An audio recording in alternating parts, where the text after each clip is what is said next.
for this game, so you instantly have full priority.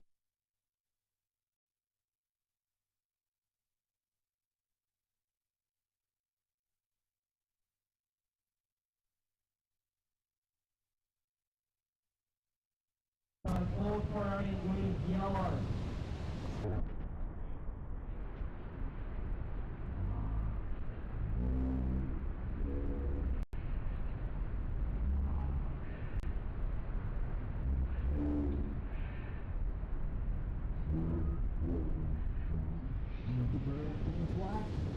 Eagle Blues, third place wins in.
And there is first thing is great.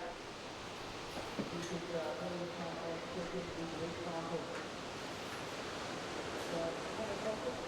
Michael, can you sit at Mike and come up to Meteor if you guys can check in with the example? We are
Right, so we are going for an 8:45 start in the first tip of the 8:45 start.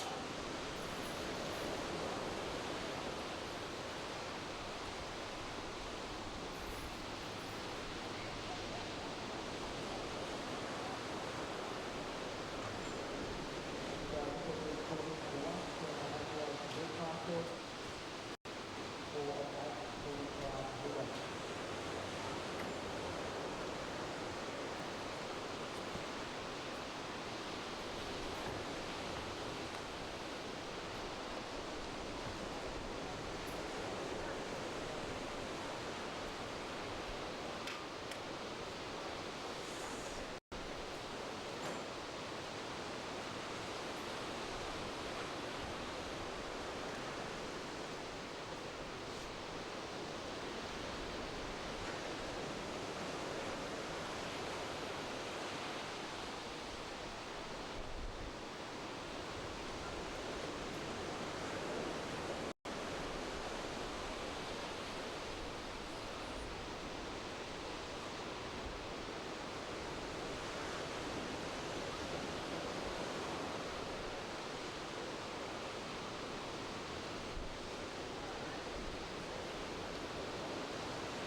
And then click it.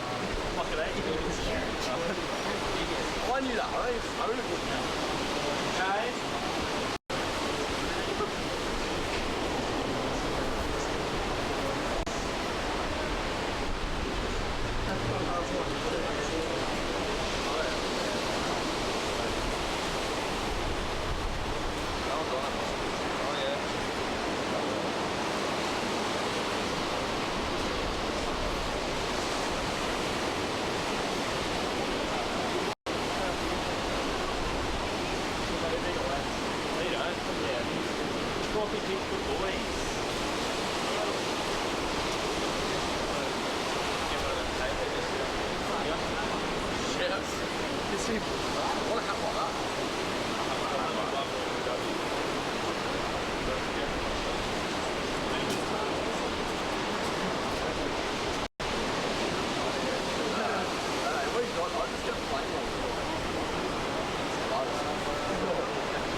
park bench is gone.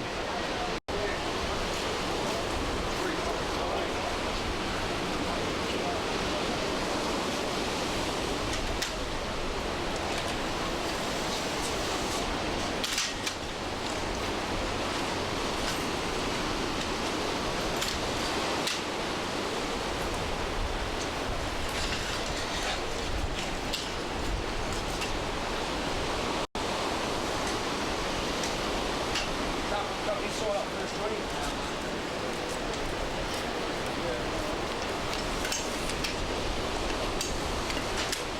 Down through. 4.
Camera reach over here, mate.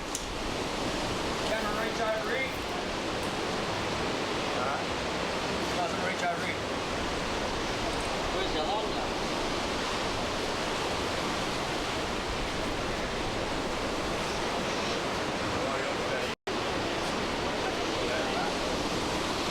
We're going to try and put it up so we can do some showing. He's got his umbrella on his brow, he's alright.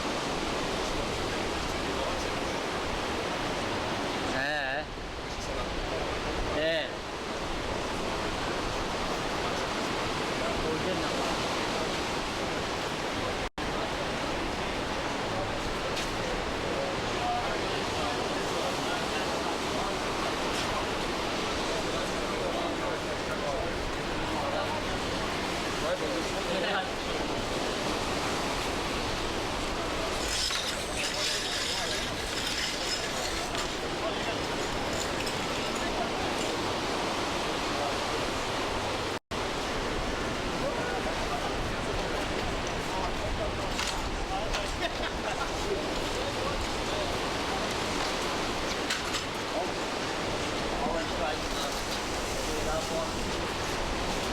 Yeah, you there, huh?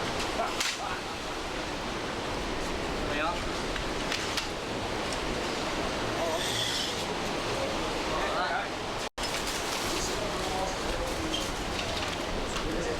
Goes up, it's just going to go up.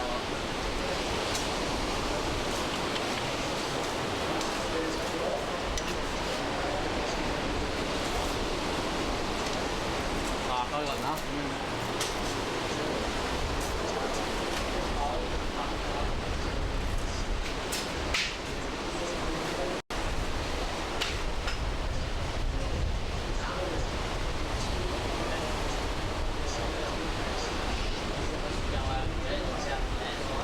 Yeah, that's what I have to do. See, that's what you lost.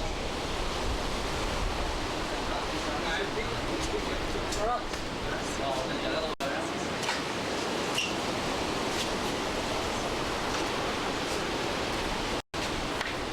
You do a foul at the end, Joey.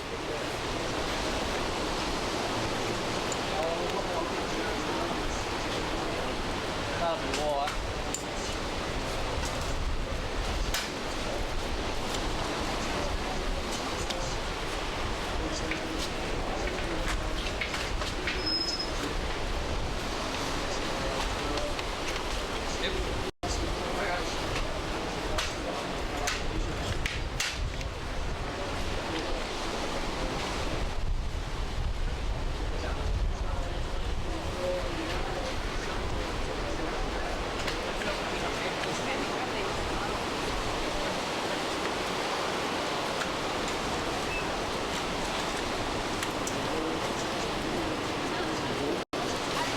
Come your way. You're going this way.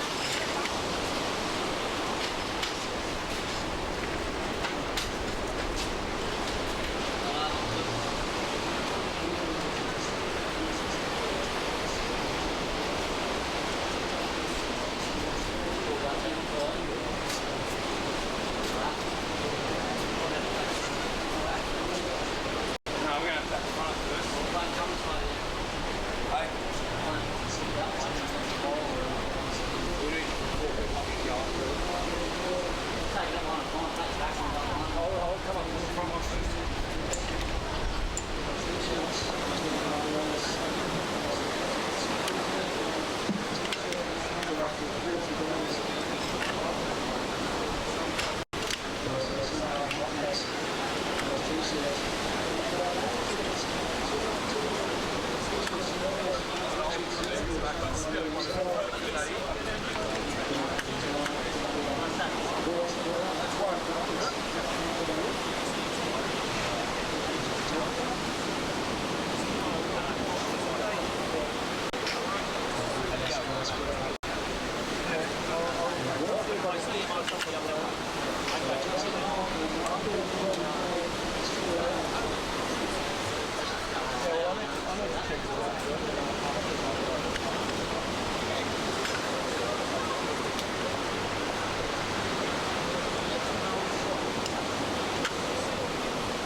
to Dixon Park. That is notice for all competitors that we are about to move the contest to Dixon Park. It's high tide just not filtering off here as fast as we first thought. So contest will be moving to Dixon Park, which is north of the contest area here at Merewether. We'll see you up there very shortly.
whereabouts they're surfing.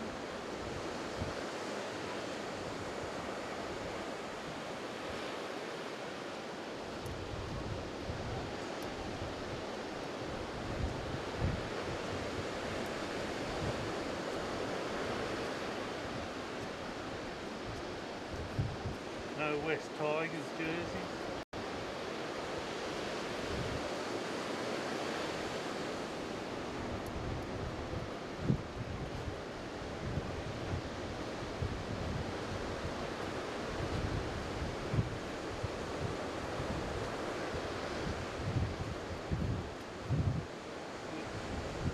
Yeah, shouldn't be far from there.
Gary, you'd have a better idea, I suppose.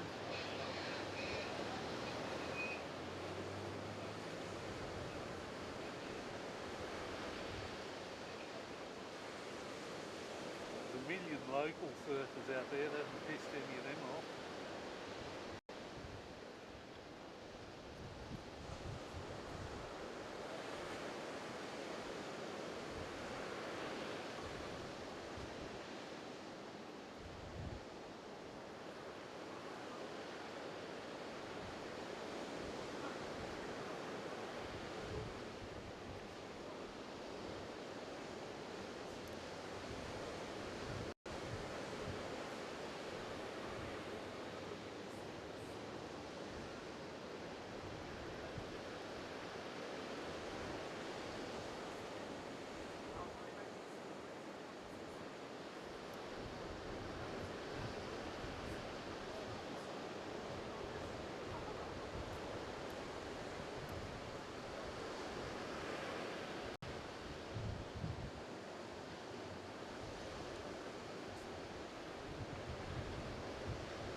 You've got a patron, don't you?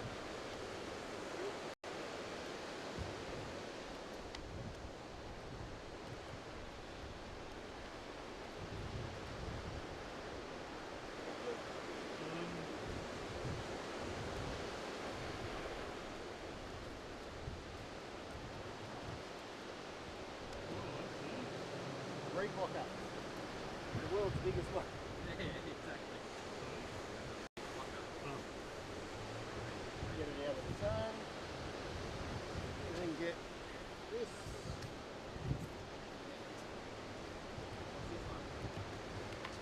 There, I've got the green, Terry's got that blue. So, which one is? That's enough over When the we way. put blues along here, we had just had enough.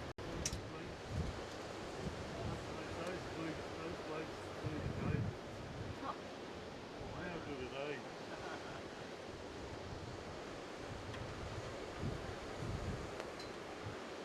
There was some guy here before. They reckon by the weekend the wave is supposed to be big and like in harbour. Well, if that's the case, all we're doing is taking one camera, a microphone, and a zero.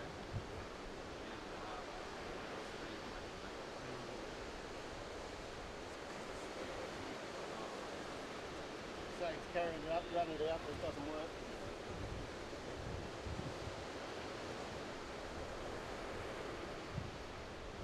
Hey dude, there you go. have got picture. So now if I break it, you haven't got picture. Now what?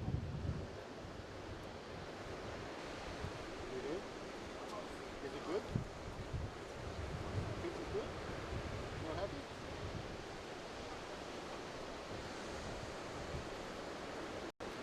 It takes to move around, make sure there's no jitter when he's moving and that sort of stuff.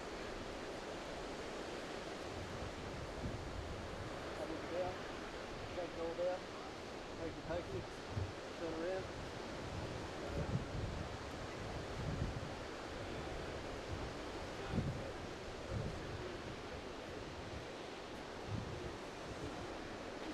Just trying to give you a thumbs up if you won't make any different things. Okay. So you're happy with the pictures?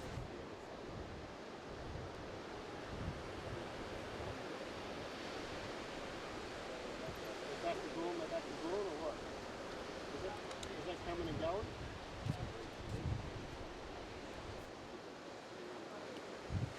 Yeah, I'm just playing with the connectors. Alright. I see the problem. And that's probably what killed us before. Alright, I'll remake this connector and I'll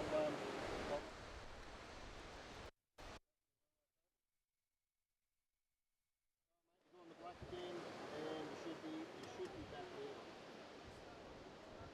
Alright, thanks mate. Right.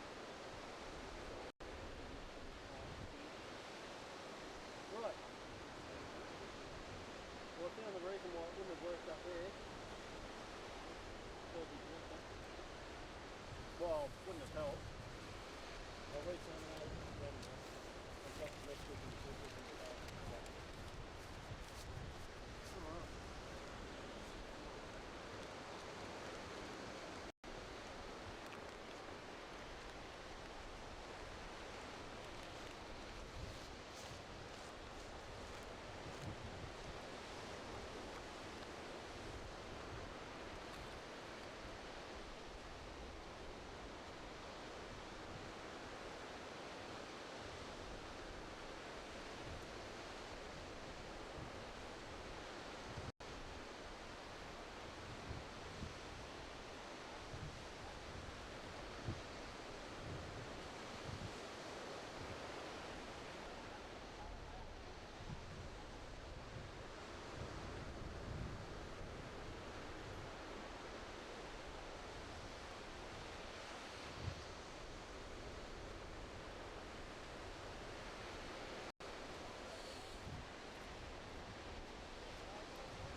race I've ever been in.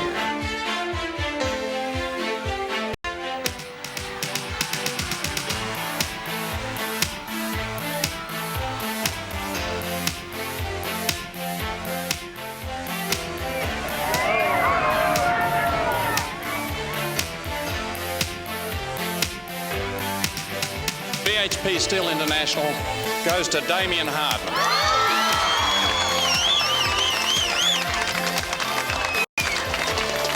Congratulations, Damien. Well done. Good.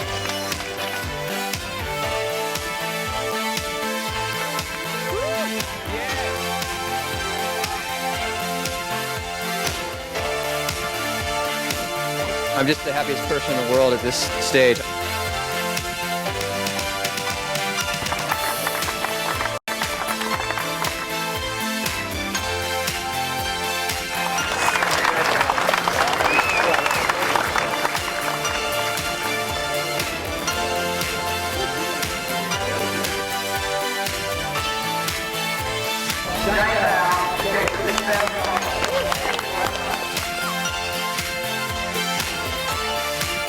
I've never won a contest before, not a proper ASP one, and I can't believe it. I can't really think straight right now.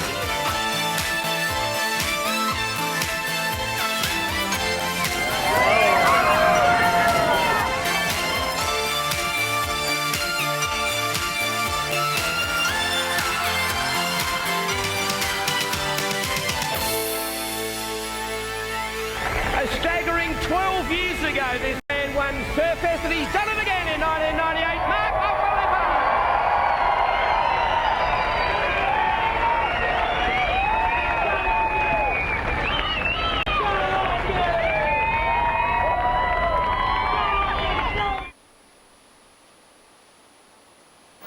So again, the winner of the MR Pro and overseas contestant, Taylor Knox.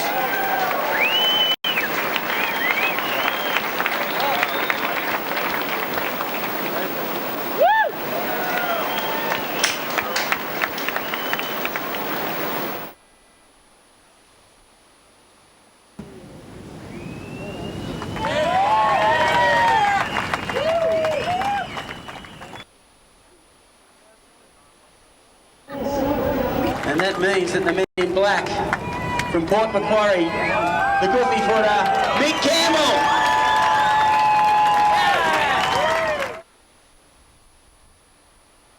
Oh, I'm stoked. Yeah, I'm just so stoked. He hails from the Tweed. He won it in 2000. The 2002 champion, Michael Fanning.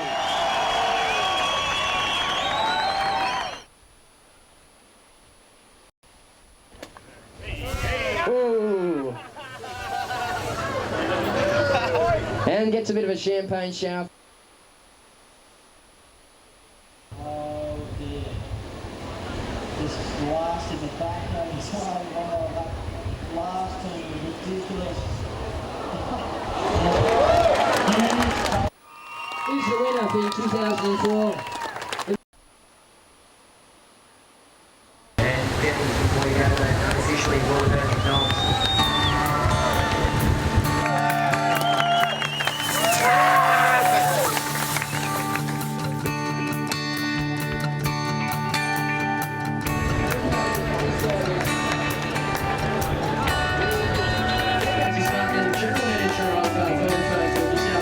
Hold nice and high like a true champion. And there he is, ladies and gentlemen. First place.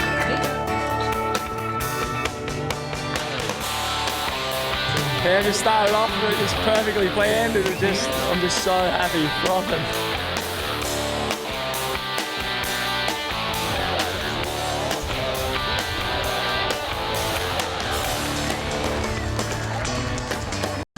That's the best feelings, you know, like awesome to me, like first time coming to Newcastle, then I win the first event, so yeah, definitely we'll come back next year.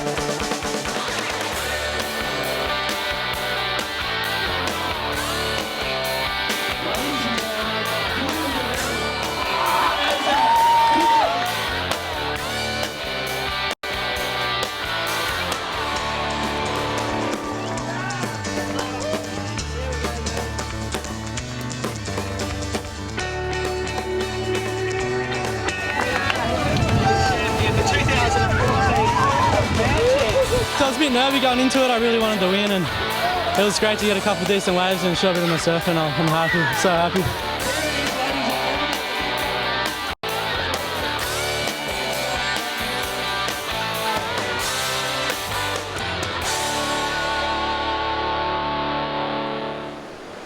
All right, folks, welcome back. It is day number 2 here at the 30th anniversary of Surfest, of course, the Burton Automotive Pro, and that is the Bar Beach to Merewether stretch looking north from Merewether as we welcome along Matty Hoy back to the commentary booth. Morning Matty. Tez, how are you? Very good. I almost said afternoon. It nearly is afternoon. We've been waiting that long. Yeah, we've had a bit of a staggered start here, folks. First off, we had a big 1.8 metre high tide this morning. It filled up the conditions. The waves are only about 2 feet, so the rocks was hardly breaking for a few hours. Organisers waited for a while, and then they looked up the beach and spied a great little left and right peak up at Dixon Park. So they picked the whole competition up and moved it north, and as a result, we've had a 2 or 3 hour delay here for the competition for day number 2. Looks fun up there, though. At least there's a bit of swell up there. All the swell's getting sucked into that bank, so it's good to move it. You know, it gives the competitors more of a chance. Yeah, I think that it's a hats off to the organisers, because it was a logistical nightmare to pick everything up and strip everything out of the tower here today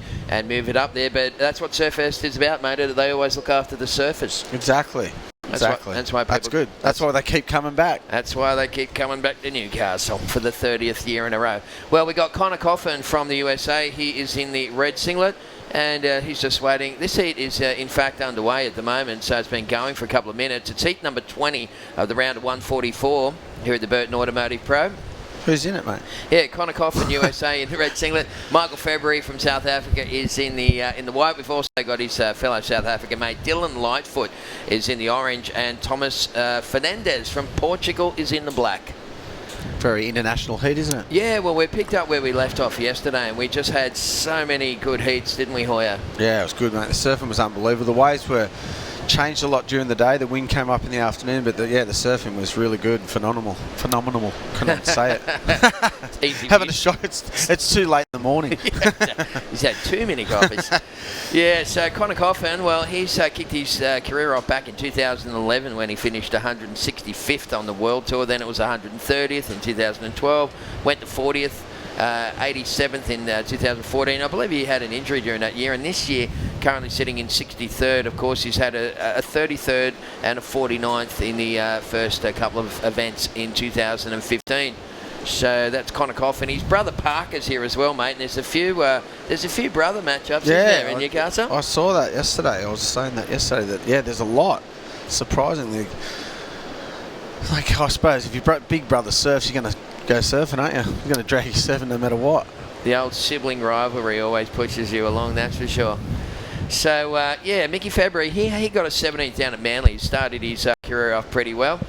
Tommy Fernandez, Tommy's from Portugal. Tom also kicked off with a 17th in a previous event, and then a 97th. That must have been up at would have been up at Burleigh, I'd say. In that that's a first round loss, isn't it? Yeah, I think it was, mate. Yeah, that's it. So black up and riding. All right, well, that is, of course... the waves look fun down there. Yeah, Did you go down and have a look? I had a look, mate, and there's some really nice little shifty peaks up there at Dicko. Sand's been moved around here by the big east-northeast swell we had over the preceding week, and as a result, finally got some sandbanks in Newcastle. It's been a tough couple of months, mate, hasn't it? Oh, it's been terrible. Just outside banks and nothing on the inside, but yeah, the banks have moved right in now. Here's a replay of that wave of black. Yeah. So good paddle. Oh my goodness. Paddle halfway to the beach. Tommy Fernandez, and you can see him setting it up for that first turn. Yeah, nice clean waves up there.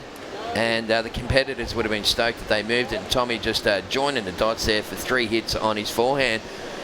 Coming up in heat number 21 is the next one on the program, folks. Here at the Burton Automotive Pro, we're going to see Ezekiel Lau from Hawaii. We'll be taking on the South African Dave Van Zyl. In the orange singlet, we'll have Victor Bernardo from Brazil, and Tristan Gilbert, I think it is, from France, will be out there as well. That is the next heat in the water.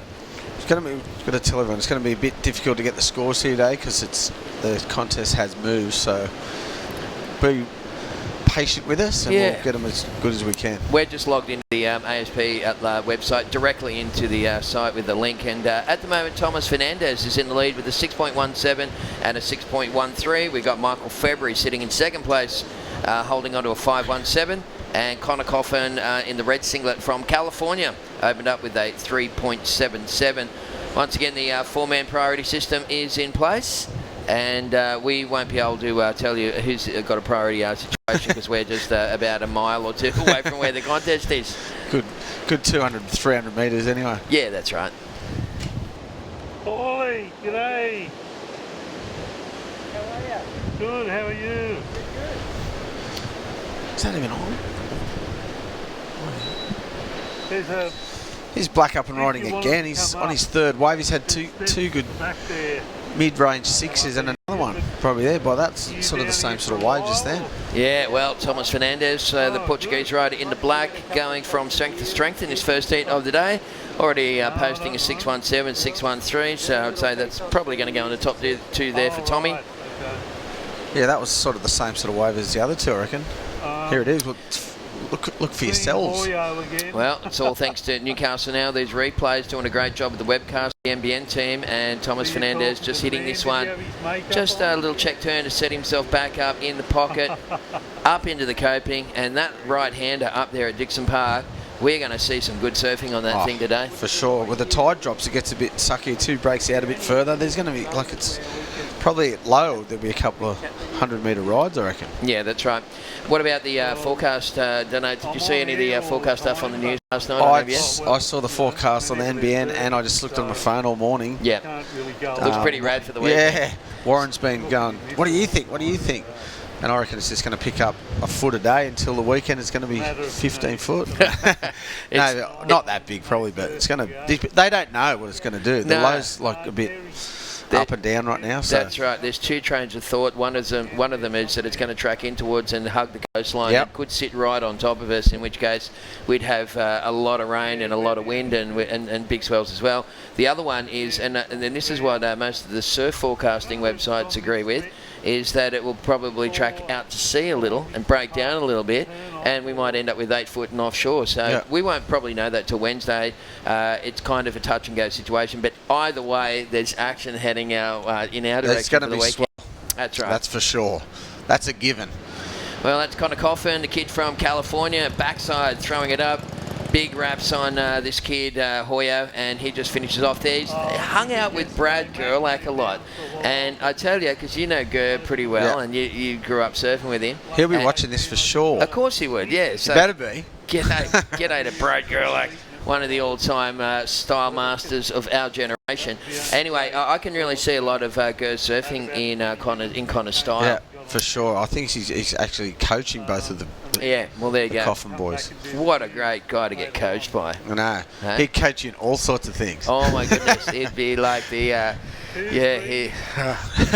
let's not go there. How to dance. How to wear a hat. Yeah, exactly. How to trim a beard. Yeah, how to trim it, exactly. Play guitar. Ride a motorbike. Yep. Sing a song. Play some music. Tell a story. He tells a great couple of stories. He's the best. He is the Hans Christian Andersen of our generation. Fair dinkum. I hope he's listening. I hope so too. Jump on the Surfest. Go inland. Expand your horizons. I love it. Well, we've got, what do we got? About 13 minutes left on the clock. Once again, the scores a little lag in here. We've got Connor Coffin's last wave was a 6.57, and Connor has moved up into second position. Michael February is going to be a little bit quiet in this one. Mickey is in the white singlet, of course. He's the tall, lanky lad from South Africa. He knows how to throw his weight around, and Dylan Lightfoot hasn't got off. This is Dylan's first wave. Yeah, this is him right now. He's up and riding in the orange. He's waited, and he's actually done really well on that wave. That was worth waiting for, that thing. Yeah, the waves look so much funner up there than out here at the moment, but it's good to see the organisers moving it to the best possible surf on the beach. Absolutely. Well, and it's not that far, is it? It's only literally 5 minutes walk up the street there, so it's the Bar to Merewether stretch. We do have a couple of cameras around, so we'll try and get a nice kind of pan second shot from the NBN team will give everyone back home in Webland a bit of an idea what's happened here today. But effectively, Merewether is in the southern corner of the Bar Beach to Merewether stretch. It's one of the main breaks in Newcastle. Here we go. Here we're going to pull right back. And that's looking back from back towards Merewether, from where the contest has relocated. So they actually had a cable that stretched from Merewether up to there. They did? Yeah, they did. No way. I'm telling you. They said, oh, we're going to use the cable. I said, a cable up there? I forgot they were a television well station. panned, boys. That was perfect. Yeah, lovely. So that's how far up the beach we are, probably 300 metres, maybe? Yeah, 400 metres. Yeah, and halfway along the beach, pretty much. Pretty much, that's it. And some lovely little random peaks up there, a couple of lefts, mainly rights, but yeah, we're just going to focus in on here on this guy in the orange singlet. So Dylan Lightfoot on his second ride, just whipping it up there into the lead. Reminds me a bit of a young Mick Fanning, this guy, the way that he serves sometimes. A little air on the end there. Cheeky little frontside punt. Little love tap to finish off that one, and we'll get those scores in for Dylan and give you a bit of an update about what's going on. Didn't get away for the first 10 minutes nearly, and then just two in 2 minutes. Yeah, that's right. The way to do it. His first one was a 5.57, so it's still Thomas Fernandes, the Portuguese rider in the black, in the lead. Here's that first wave of Dylan Lightfoot. This is the replay, folks, and once again, thanks to Newcastle Now. The Surfest 30th anniversary is underway. Nice turns. Nice turn, yeah. 5.57 was this opening wave here for Dylan. And Connor Coffin, I guess, is sitting on a 6.57. He needs to replace a 3.77. So that's the situation here at the moment. Just have a look at the profile of this kid. And we'll see if we can bring up a few stats on him. So Dylan Lightfoot. We know that he's from South Africa. His current ranking is 101. His heat average score is 10.05, and his previous results are in there. He got a 33rd at the preceding event down there in Manly. So, you know, he's got some skills, this kid, and he's probably going to just lock in that second score, and we'll give you the update once it comes through. Also, there was a bit of wave in there that we missed from Connor Coffin. Take us through this one, Hoya. He's up. It's a bit of a flat one here, but it looks like the rights down. Oh, that was a good turn there. The rights down there are probably a little better because they come at you a bit. Yeah. Oh, that's going to be a good score. Yeah, that was a couple lovely. of nice turns and finish well. That's going to go into his top two for sure. Had to only better at 3.77, sorry, so that's definitely done that. Yeah, he got a couple of nice frontside hits on that one for Connor coming up. Oh, someone, Mickey February, just takes to the air there for the South African in the wide, but he kind of overcooked that one and landed in the back seat. You can see the head go down, and plenty of time to go, mate, for Mick February. Just under 10 minutes left on the clock. And you're watching the first heat of the day. It is day number 2 of the Burton Automotive Pro. $150,000 up for grabs at this QS 6000 event on the World Surf League. Live from Merewether, Newcastle, New South Wales, Australia.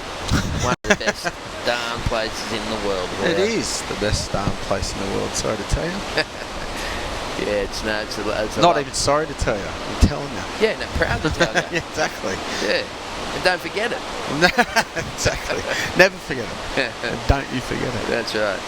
Okay, so coming up in heat number 21, we've got Ezekiel Lau from Hawaii. Seen that kid surf a bit? Nah. Yeah, he's good, mate. Yeah, he's good. He's good in big stuff too. Yeah. We've got Dave Van Zyl from South Africa, who's no slouch. Victor Bernardo. In fact, everyone in this round is just crazy good. Victor's from Brazil. And Tristan Gilbard from France will be out there as well. Heat number 21 coming your way shortly.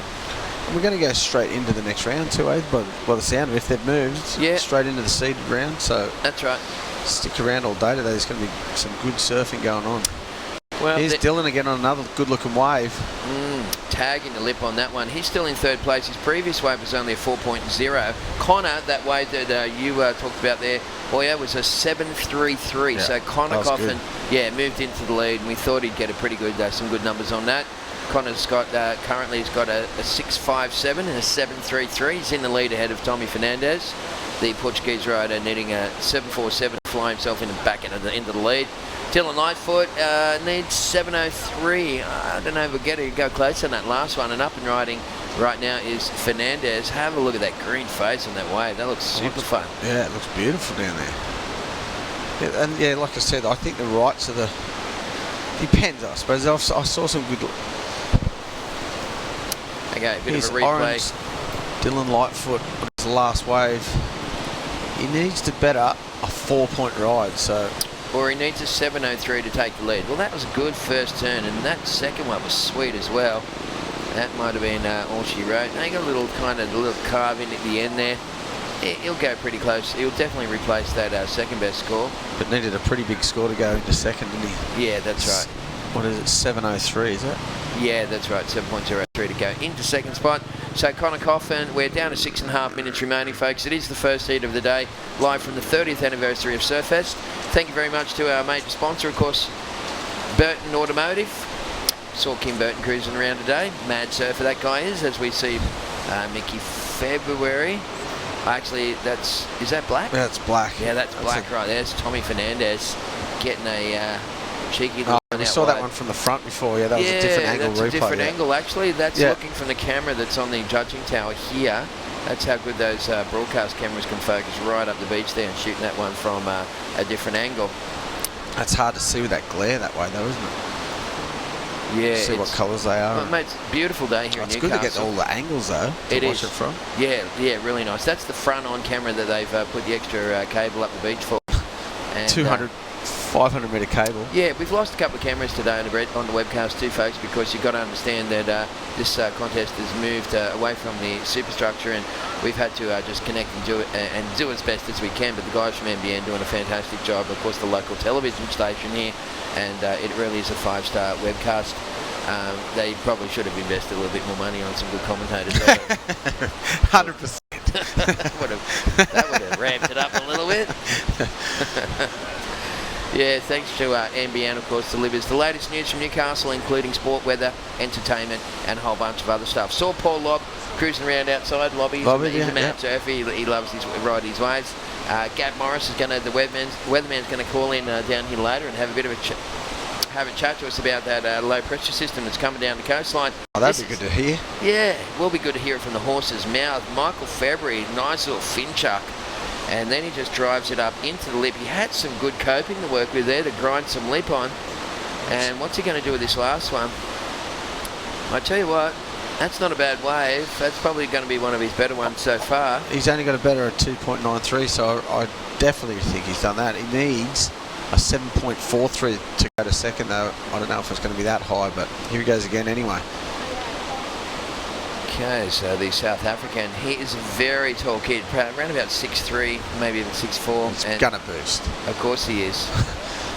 Oh, just coming unstuck there. Yeah, he just couldn't keep the body position centred over the board, but lovely stuff there from Michael February, who's trying to get himself out of 4th place. We're coming down to crunch time for the seat, folks. 4 minutes and 20 seconds left on the clock.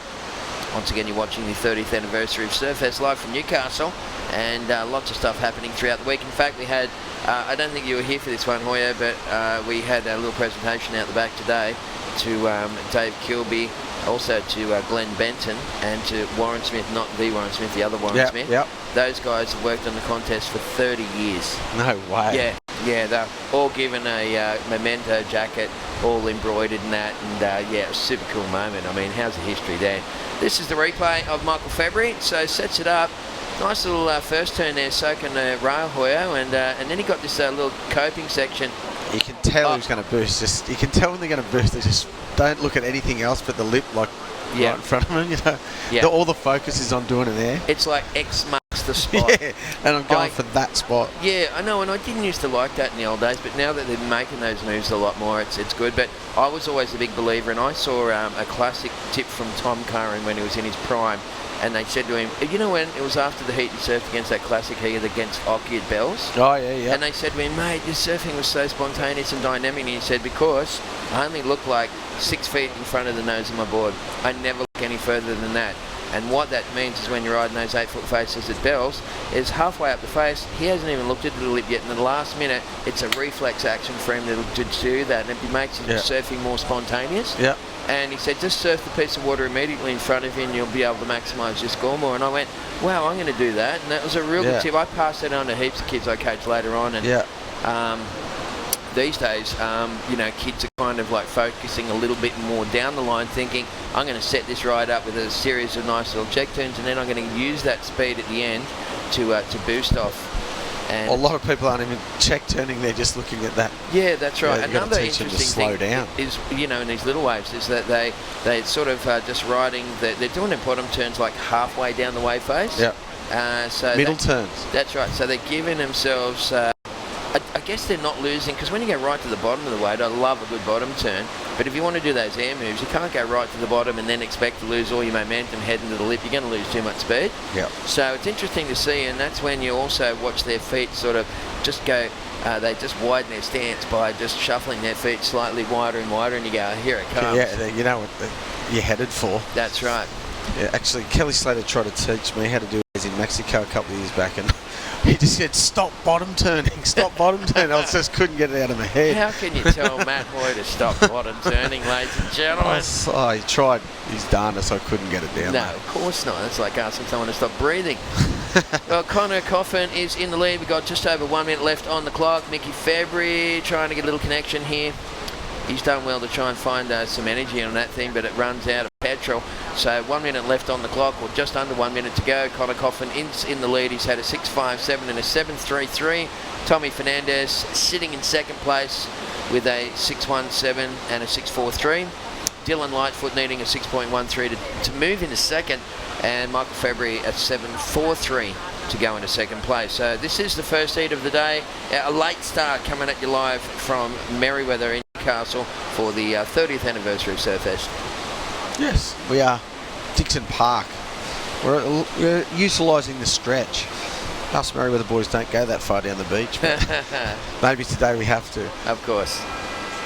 Well, it'll be interesting with all the seeds coming up. I think a lot of the Merewether boys would be bumming it's not off the rocks. Yeah, that's true. This brings a lot of people back, you know. It makes it even playing field for a lot of people.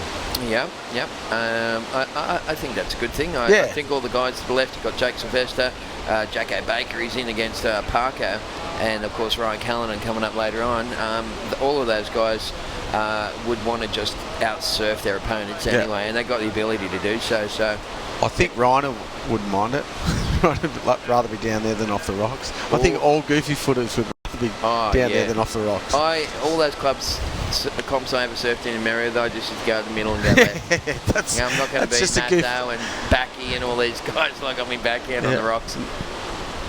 Let's have a look at the replay, folks. Thanks to Newcastle Now. This is the last wave for Dylan Lightfoot, the South African trying to get himself out of trouble. Needing a pretty decent score too. He got a nice little outside section. He's got some skills, this kid. Coming off the 33rd. And needs a 6.19 for this. Yeah, well, let's see what he does with this final manoeuvre. He's kind of squeezing those turns in there and jamming it up. Gee, lifted the work rate on that one. He realised that was going to be the last blast for that guy. Just wait and see what the judge's interpretation of that one was. 6.19. It's going to be pretty close. Okay, so next heat coming up, folks, is going to be a good one. It's heat number 21 on the program, the round of 144 here at the Burton Automotive Pro.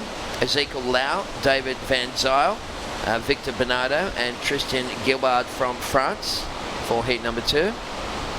Here we go. White straight up and riding. Is this a Frenchman?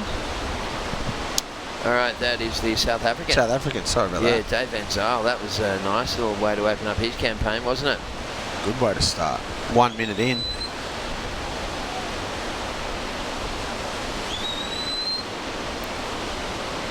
Yeah, sorry for a bit slow on the scores and the who it is and whatnot. It's not on our big screen today. We're just on Tez's computer. So I'm sure you're seeing the same thing if you're watching it as we are. Pretty much, you're seeing it at the same speed as we are. So we're just trying to bring this up here. Some people, of course, have it on the computer at work. That's always good, isn't it, when you use the boss's broadband? Like those ones where you can just switch it off real quick. Or you just minimise the screen when the boss walks past. Yeah. Well, what are you watching? Nothing, just Surfest. Working hard, mate. Yep, as always. Oh, there's a flurry of waves just then, red and black. Good starts. All right. Brett. Here's a replay of Orange's first wave. Straight to the air. Oh, that was pretty sweet there, wasn't it? Victor Bernardo, the Brazilian, and he put some magic sauce on the end of that one as well. So Bernardo, little foam climb, tried to get something extra going at the end of that one. Just going to look for these results here. Just right on the ASP side at the moment, because we don't have the luxury of that we did over the last couple of days, mate. We have gone down a notch as far as technology goes. We're just going to dial these ones up here and give you the results of that previous heat. So not coming up on the website at the moment. So we do apologise, folks, but we're into the next heat anyway. Heat number 22 is the next heat after this one. We got Jose Ferreira from Portugal, Masatoshi Ono from Japan. He's one of the more experienced guys. Koa Smith from Hawaii. Is that Mark Ono? Yeah. Mark, I didn't even see him ratting around. How cool's that? Yeah. You know that guy? Yeah. He's been around forever, hasn't he? Oh no, or is that his brother maybe? Masatoshi, I don't know, I think that's him. And Slade Prestwich as well. How's some of these cool names? Slade, Koa. What about Slade? That's a good rock band. You would have been listening to them when you were growing up, wouldn't you? Sade. Sade. And Koa, I've always thought Koa was a cool name. I remember once when I went to get myself a coffee at Glory Jeans and they said, name, and I went, I hate my name, Terry. It sucks. So what about mine, Matthew? Oh, Matt's biblical. Cool. Oh, yeah, it's good. Anyway, I've just gone Koa, and they said, oh, Koa, that's a very cool name. How do you spell that? I'm like, K-O-A? And they're like, oh, okay. And then anyway, they were calling out for like half an hour, Koa, Koa, and I'm just sort of standing there. Forgot that I even used that name. That's what happens. Yep. Give him a fake, you'd forget you told him. That's funny. Carl Smith ripped, so it's going to be a good heat, that one. Well, we've got some pretty slow internet here as well, so we're just doing our best to bring you these updates as they come along. That's the one. Okay, on that one. There we go. So Victor Bernardo, first wave in the yellow, in the orange rather, was a 6.83. That was for that nice big reverse, and then he went along and tagged and stuff. So he's gone into the lead. He got the better of the first wave exchanges. Dave Van Zyl from South Africa opened up with a 5.33. Tristan Gilbard, he opened up with a 4.83, and Ezekiel Lau a 2.83 and a 0.23 locked in so far for the Hawaiian in the red singlet. I think he's got another wave score to come in too, maybe. Alrighty. Pretty sure. Well, there's the overview of the playing field for day number 2 here at the Burton Automotive Pro. And as we said, big shout out to Kim and the gang from Burton Automotive. Best possible deals, best possible service in 2 great locations at Maitland and Port Stephens. So thank you. I was talking to Kim Burton actually this morning. He said to me that he's got cars there, brand new cars for $9,990. I said, what, under 10 grand? He goes, yeah, great walls. He said, mate, I've been having really good feedback from them. A little 1.6 litre engine in it. So anyone who's looking for a good, cheap first car, it's perfect. They do all the Toyotas and 4-wheel drives now as well. But if you want a first car, go and talk to Kimbo, and he'll look after it. Lovely fin chuck there for Ezekiel Lau, bursting the fins out through the roof on that one. So he's a big fella too. Yeah. He chose to sit inside of everyone then too. I think he's. We can't tell you with what priority, but I think he was down the order in priority, so he chose to sit on the inside. Here's that replay anyway. Yeah, check it out. Let's have a good look at this one because, well, Newcastle Now, of course, the major sponsor of the webcast, and the replay also brought to you by Newcastle Now. Let's have a look at it, and we see the rider in the red singlet going for this one. So Ezekiel Lau just sets it up, and yeah, nice. Just throwing the fins right out there. Bit of extension. That's kind of Bruce Lee kind of surfing. And that was like Kung Fu kind of snap through the lip and fin chuck.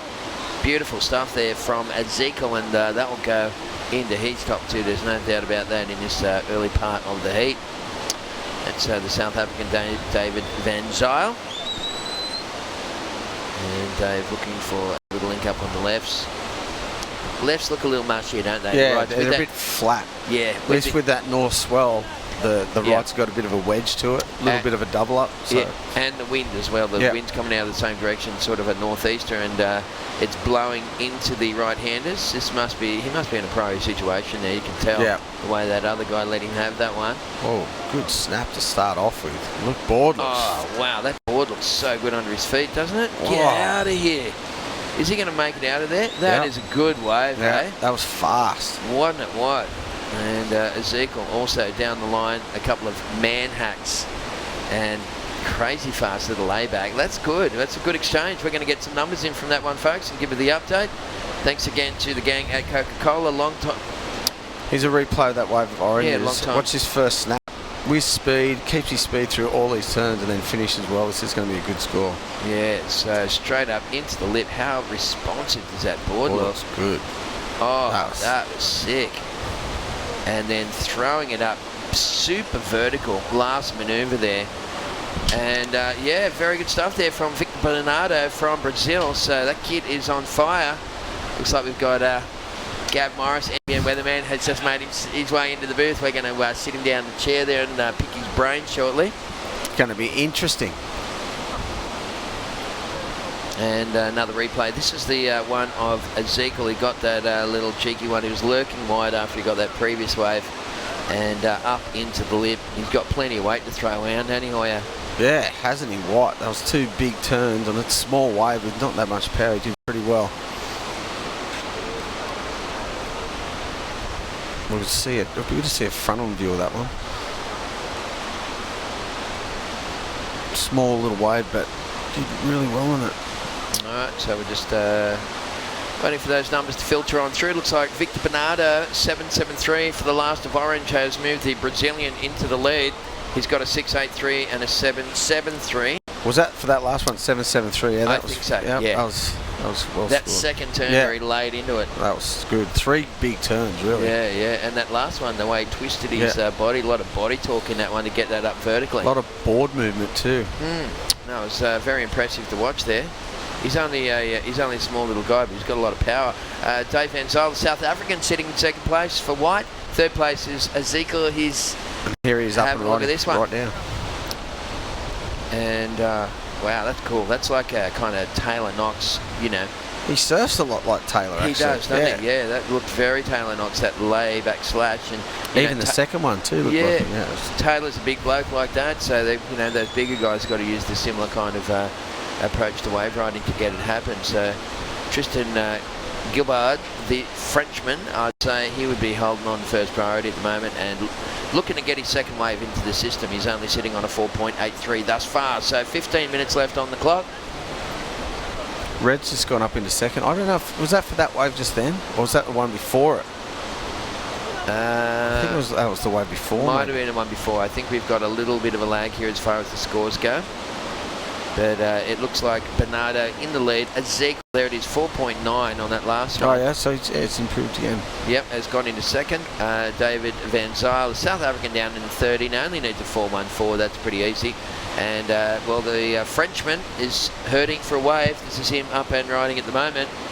And I reckon he had priority. This is a good looking wave here.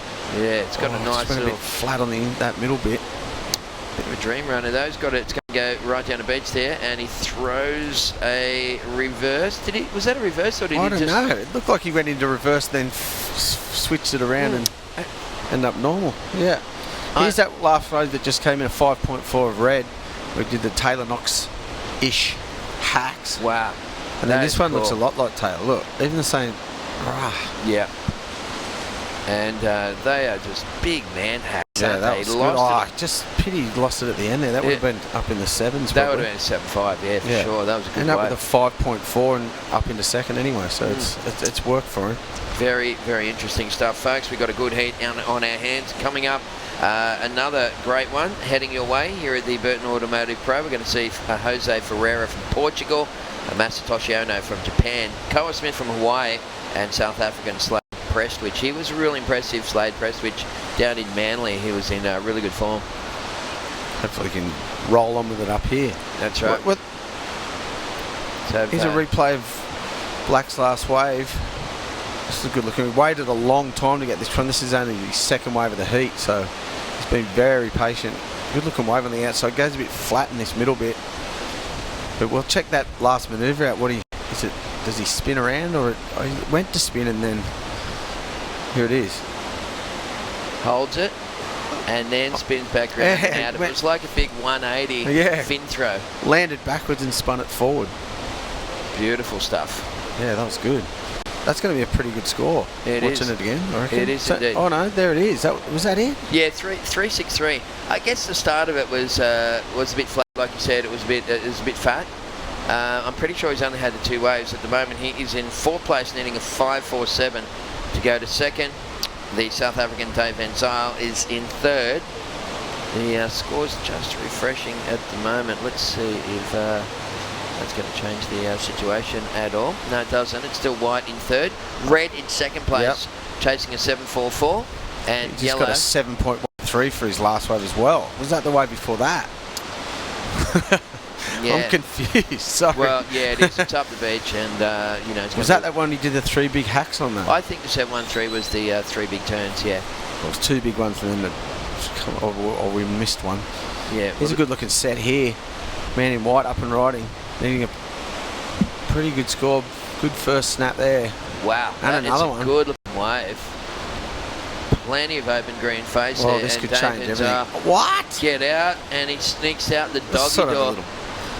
Oh, also, that was Victor Bernardo. This kid's very aggressive, riding that short wide board, and once again punting. He got 2 airs on 1 wave. That was sick. I like those. What we're talking about yesterday. Just a no grab, just a good solid punt like that. Old school. Good to watch. Yeah, love it.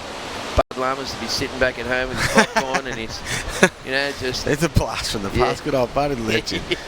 Well, he was the first guy I ever saw do airs. You know? He's a legend. Let's have a look at the replay. Thanks to Newcastle now. This last one from White. Good looking wave. Wow, he needed a 7.2 on this thing. I'll tell you what, Hoya, I reckon he's going to go close to it, mate. I reckon you're right. It's a great turn here. And then the next one. Wave walled up for him perfectly, didn't it? And then he goes a little, that's sort of a little tube, a head dip. Yeah, a bit of a shampoo, but it was pretty cool.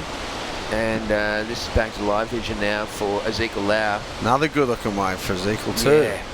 And he's just come strength to strength. He started with a 2, 4, 4, 9, 5, 4, and 7, 3. I reckon he's just got another one. Yeah. Here's a replay of Orange's last one too from the start. Well, Victor Bernardo, he boosted out the back, remember? So he just threw some tail on that outside section. He didn't have much to work with. Nah. And he can conjure up scores, this kid, when he wants to get going. And then he had a nice little ramp at the end there. Front side part, like you said. No hands, into the wind. Just a nice 101 aerial. We always love that sort of stuff here in Newcastle. We are down to 10 minutes left on the clock. And coming up next, we're going to see Jose Ferreira from Portugal in the red singlet. Japanese rider Masatoshi Ono will be in the white. Koa Smith in the orange. And Slade Prestwich will be in the black for the next heat in the water. Orange had to better a 6.83 then. I don't know if you might have got it. 3 manoeuvres, but yeah, 6.83. Maybe not.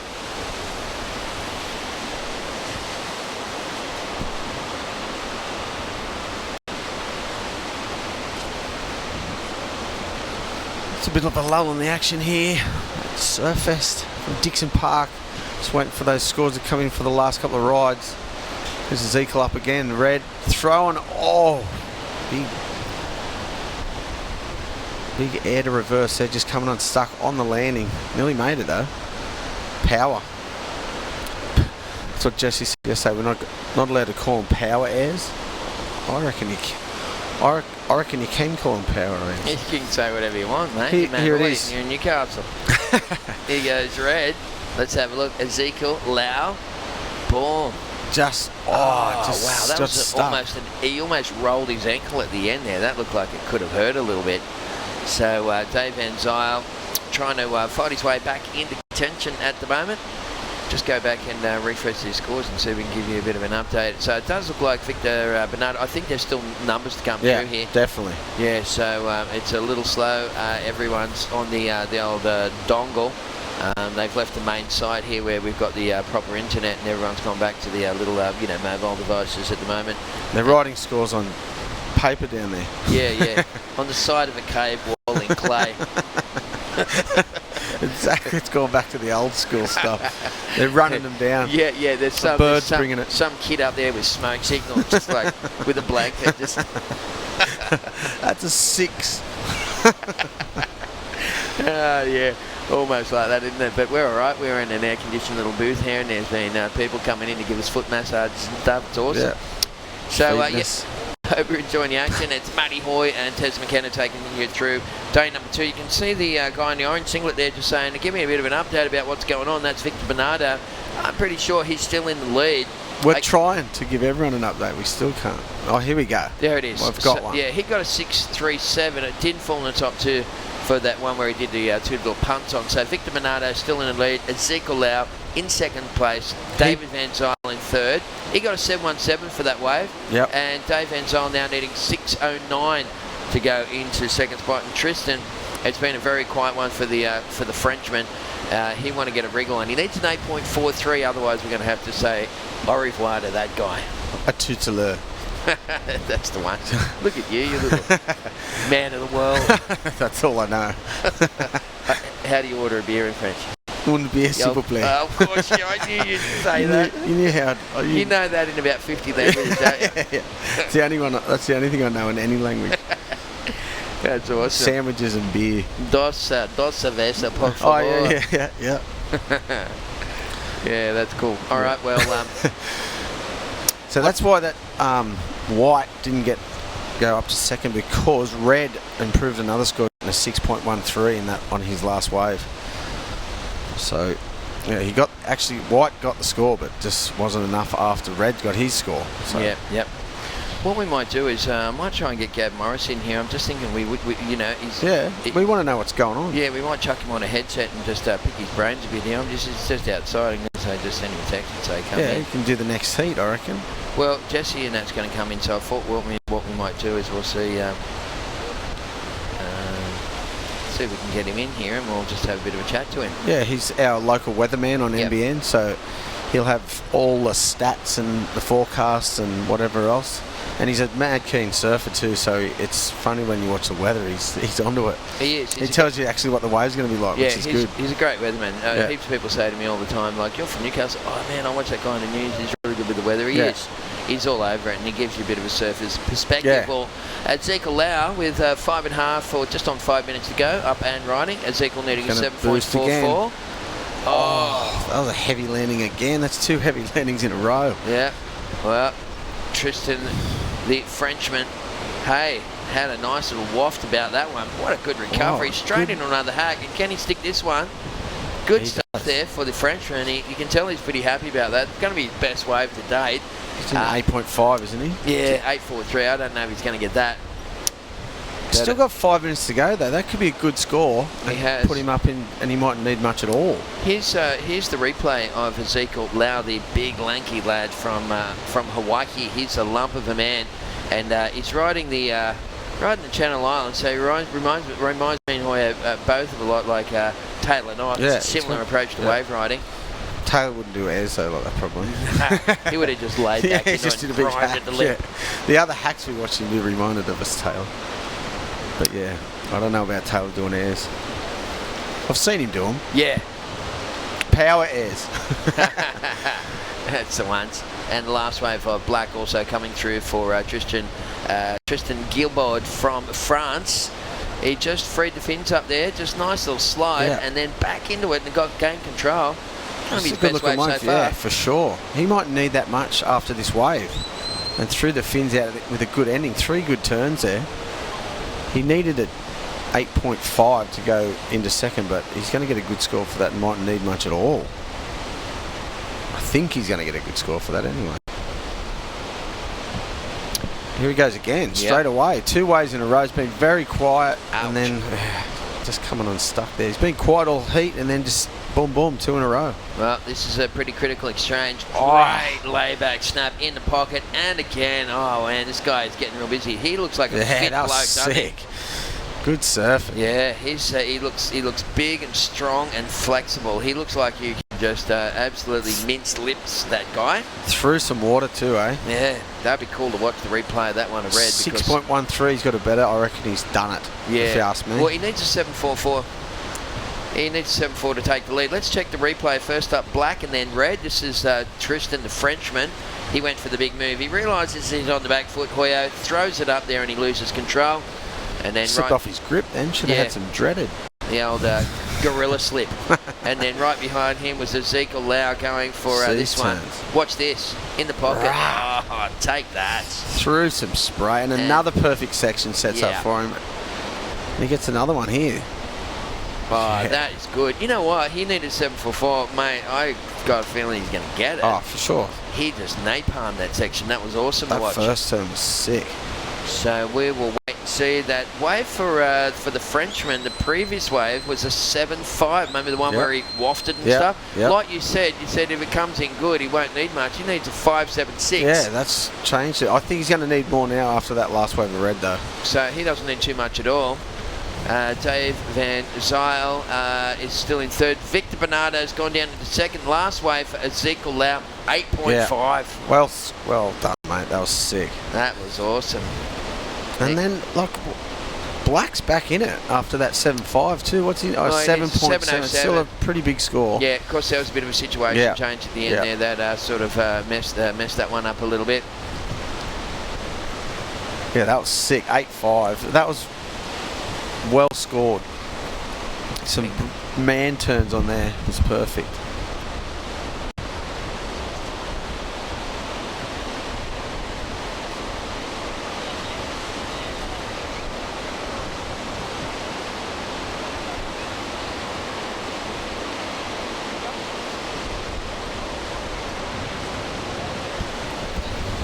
Yeah, that was good. We just had to a little break there. Terry put us on cough mode. Yeah. Press the button that says cough. Yeah. It could be for other things other than coughing. It's just a mute button.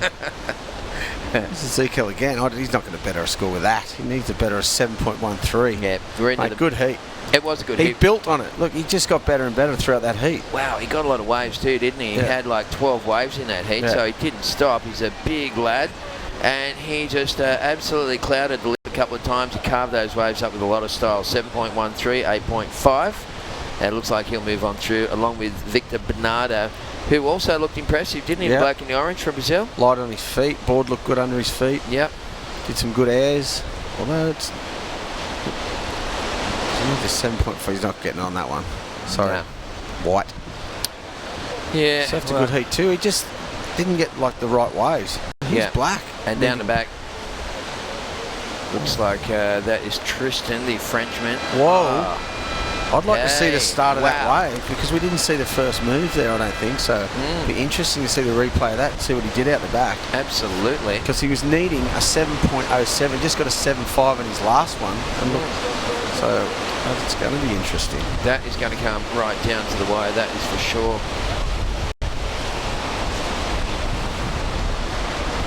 Here is the replay of that last one of Black from the outside too. If he gets a couple of turns out here. Didn't look like much on takeoff, did it? But it had a nice little run on it. Just cuts back to find the power on that wave. Deep bottom turn to front side wrap combo. And then that stood up through the inside. Yeah, maybe it was a bit of a smaller wave. I don't know. We're going to just that's a different view though than what the judges are seeing. That's looking from Merewether down. It might look completely different from the front on view. Mate, that's going to be close. I still got a feeling that it's going to be Ezekiel and Victor Bernardo moving on through. We'll just keep refreshing this page until we get a bit of a hit on that one to find out what happened. Going to be talking to NBN weatherman Gavin Morris next. We'll chuck him on a headset for a couple of minutes and pick his brain about all that activity that's happening up north. There's a lot of conjecture about which way that's going to go, so it'll be nice to hear Gav spin on that stuff. There it is. It was a 7.03. Oh, so I told you it was going to be close. 0.4. Get out of here. 0.04. That's it. Off that score. I thought it was going to be close. Victor size some relief right there. Wow. Ooh la la, the Frenchman just missed out. It was Ezekiel Lau winning that heat ahead of Vic Bonanno. That's him making his way up the beach. Tristan Gilbard was in third place. And fourth position went to David Van Zyl from South Africa. I'll get Gav on the mic then, eh? Yeah. You can have a chat to him. That's right. All right.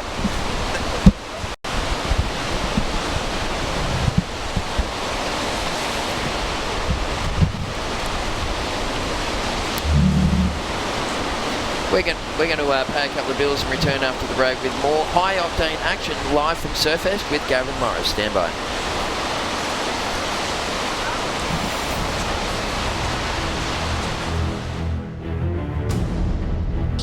It's the sort of day every junior Newcastle surfer dreams of, and Philippa Anderson had all of Merewether behind her today. Having beaten three-time winner Rebecca Woods on her way to the final, the 17-year-old hardly looked a girl under pressure. Any nerves wiped away with a first-up effort, as she rode a wave of confidence to take an early lead. A national under-16s champion, a senior title win was only a dream a few days ago. Yet with each ride it moved closer to reality, and the whole beach could sense that. But what a thrilling finish. Dimity Stoyle had beaten former world champ Sofia Milanovic to reach the decider and almost stole it on the last wave. Surviving that to score a fairy tale win, Anderson has also claimed a rich piece of local surfing history. A bit of tears came out actually, because this is the best result I've ever had. To win it here with like family and friends, it's really amazing. And what a story to tell at school tomorrow.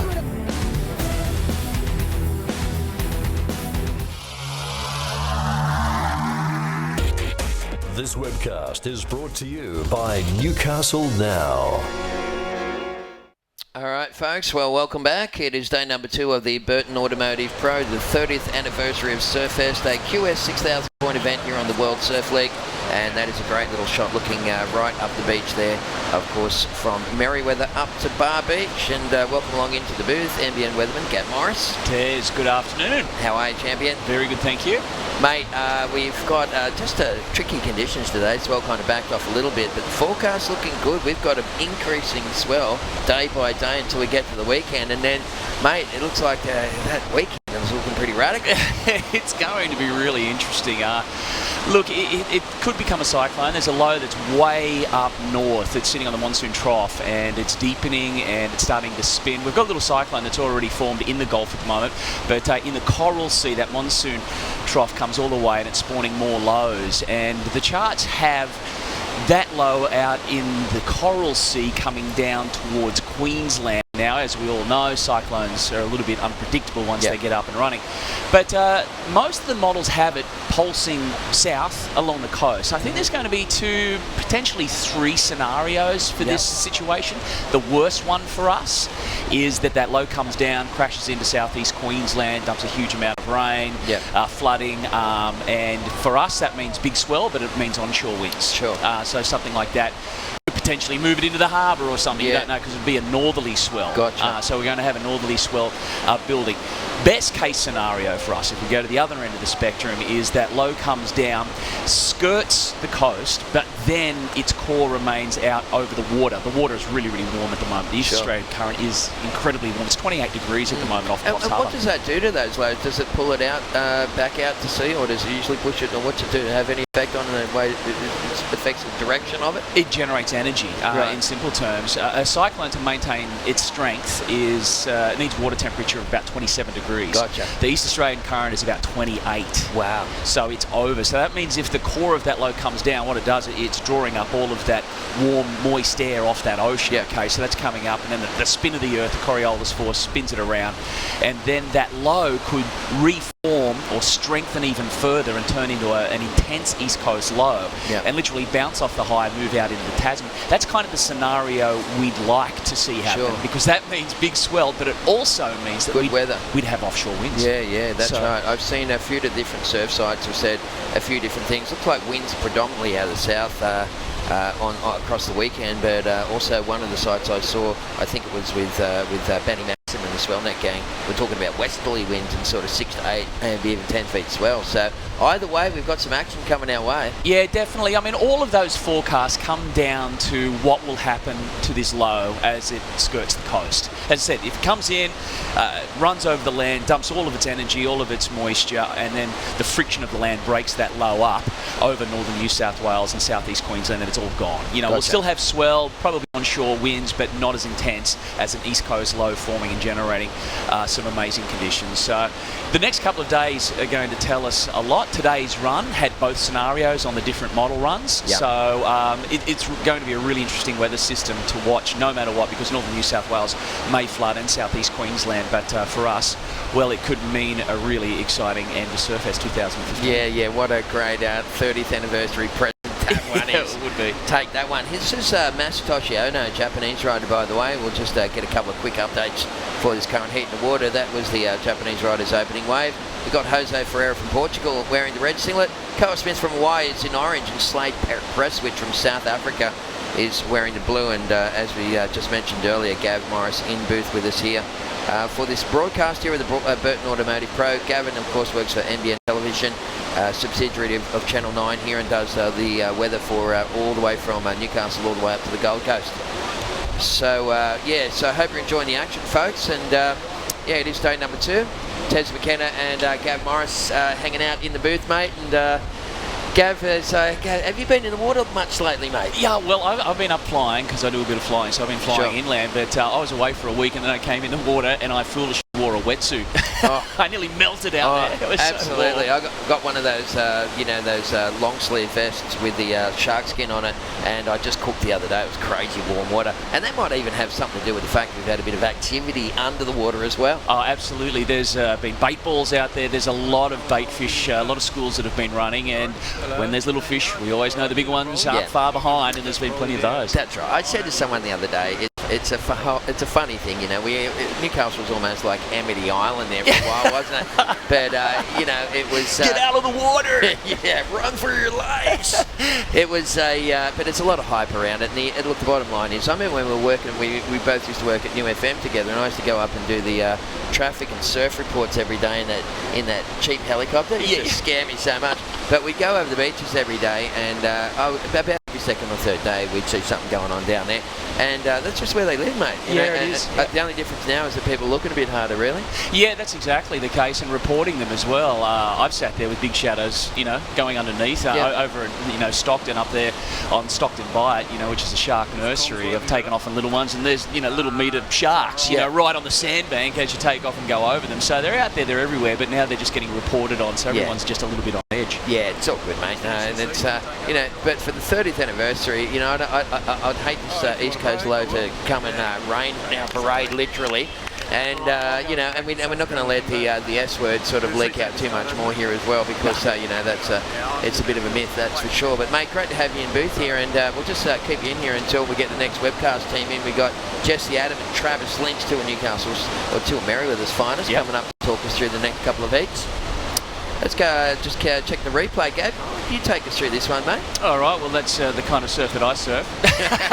Small slop at the moment. Look, today is one of the smallest days, but nice little layer cut off the top, brings it back into, the chunky part of the wave, really milking out where the strength of that small little one rolling across that bank at Dicko at the moment, which is a nice bank that has formed up. Surfing that one only the other day, so it didn't take long for the Surfest crew to get onto that one, so it's good that we've got that bank there happening at the moment, but you can see the sea breeze kicking in, which is causing a lot of chop there on the waves. But look, it's probably going to be the smallest day of the entire week if all of those charts are correct. So here's a couple of sets rolling through, so it's a bit of a jockey position to milk the next set that is coming on through. Well, we've got Masatoshi Ono, the Japanese rider, sitting on a 4.1. He's got a couple other little scores in there, but he's got a slender lead over Slade Presswich, Jose Ferreira in third, and that is the Hawaiian on his back end, Koa Smith. That was nicely connected there, Gav. Yeah, in the right spot at the right time, and just a little bit more meat in that wave as well, which is good, just a little bit more power as it's pushing in across that bank. The surf going going to change a bit throughout the days. The tide change, and that sea breeze has been getting up throughout the afternoon and probably gradually get a little bit stronger. A few more knots will probably be jacked onto that. So they're out there making the most of it as it's pushing on through. Well, here's the replay for Koa Smith. Nice first turn. This is going to be one of the better waves of heat, I can imagine. And a little check turn there. Just almost lost a bit of valuable momentum. Throws it up into a soupy lift and rides down out of that one with the body position perfectly balanced. A nice little lobster dive at the end. You might have seen a gold watch. Yeah, nice on the backhand too, making the most of it as it pushes through on the backhand. It's important to find that power pocket, because obviously you've got the back to the wave there, so sometimes it can get away from you if you're looking down the line. Mate, okay, so we got the A team has rolled back in. Jesse Adam and Travis Lynch. They're going to be taking us through a couple of heats. Gav, just finally to wrap up on the whole weather system thing. When do you reckon we're going to really know what's going to happen tomorrow, the next day? Yeah, look, I think the charts, they stay aligned this morning. This morning's run, the next run starts at about 5:30 this afternoon. So you look, by tomorrow, we're going to have a really good idea, and everybody will be then having their 2 bits in. And then if all of the computer models align, then we can pretty much say, yeah, look, this East Coast low, or former cyclone may form into one, may come down into the Tasman, and make for a very interesting weekend of weather, no matter what, no matter which way it goes. The next 24 hours, we're going to, start giving it a better chance. I give the East Coast, at the best case scenario, about a 40% chance of that right now. The other one probably leaning about a 60% chance. Okay, so, yeah. Well, let's hope for the better one to play out. Gav Morris from NBN, thanks for coming along, mate. And look, come back in tomorrow and the next day, and we'll just keep getting a daily update from you. Yeah, it should do. It's going to be a very interesting system to watch. Alrighty. Well, we're just going to jump out of the booth and let the boys jump in. Thanks again, Gav. We'll be talking to Gav Morris again tomorrow. Hope you're enjoying the action, folks. It's day number 2 of the Burton Automotive Pro, coming to you live from Merewether in Newcastle.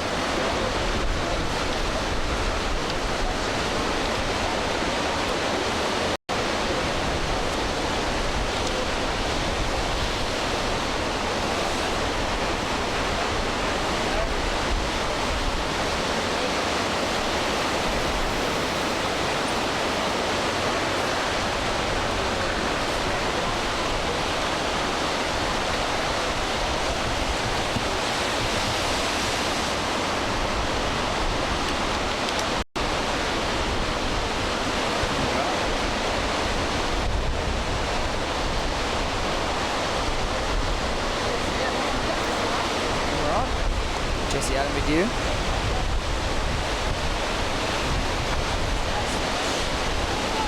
Walking through the rest of the heat.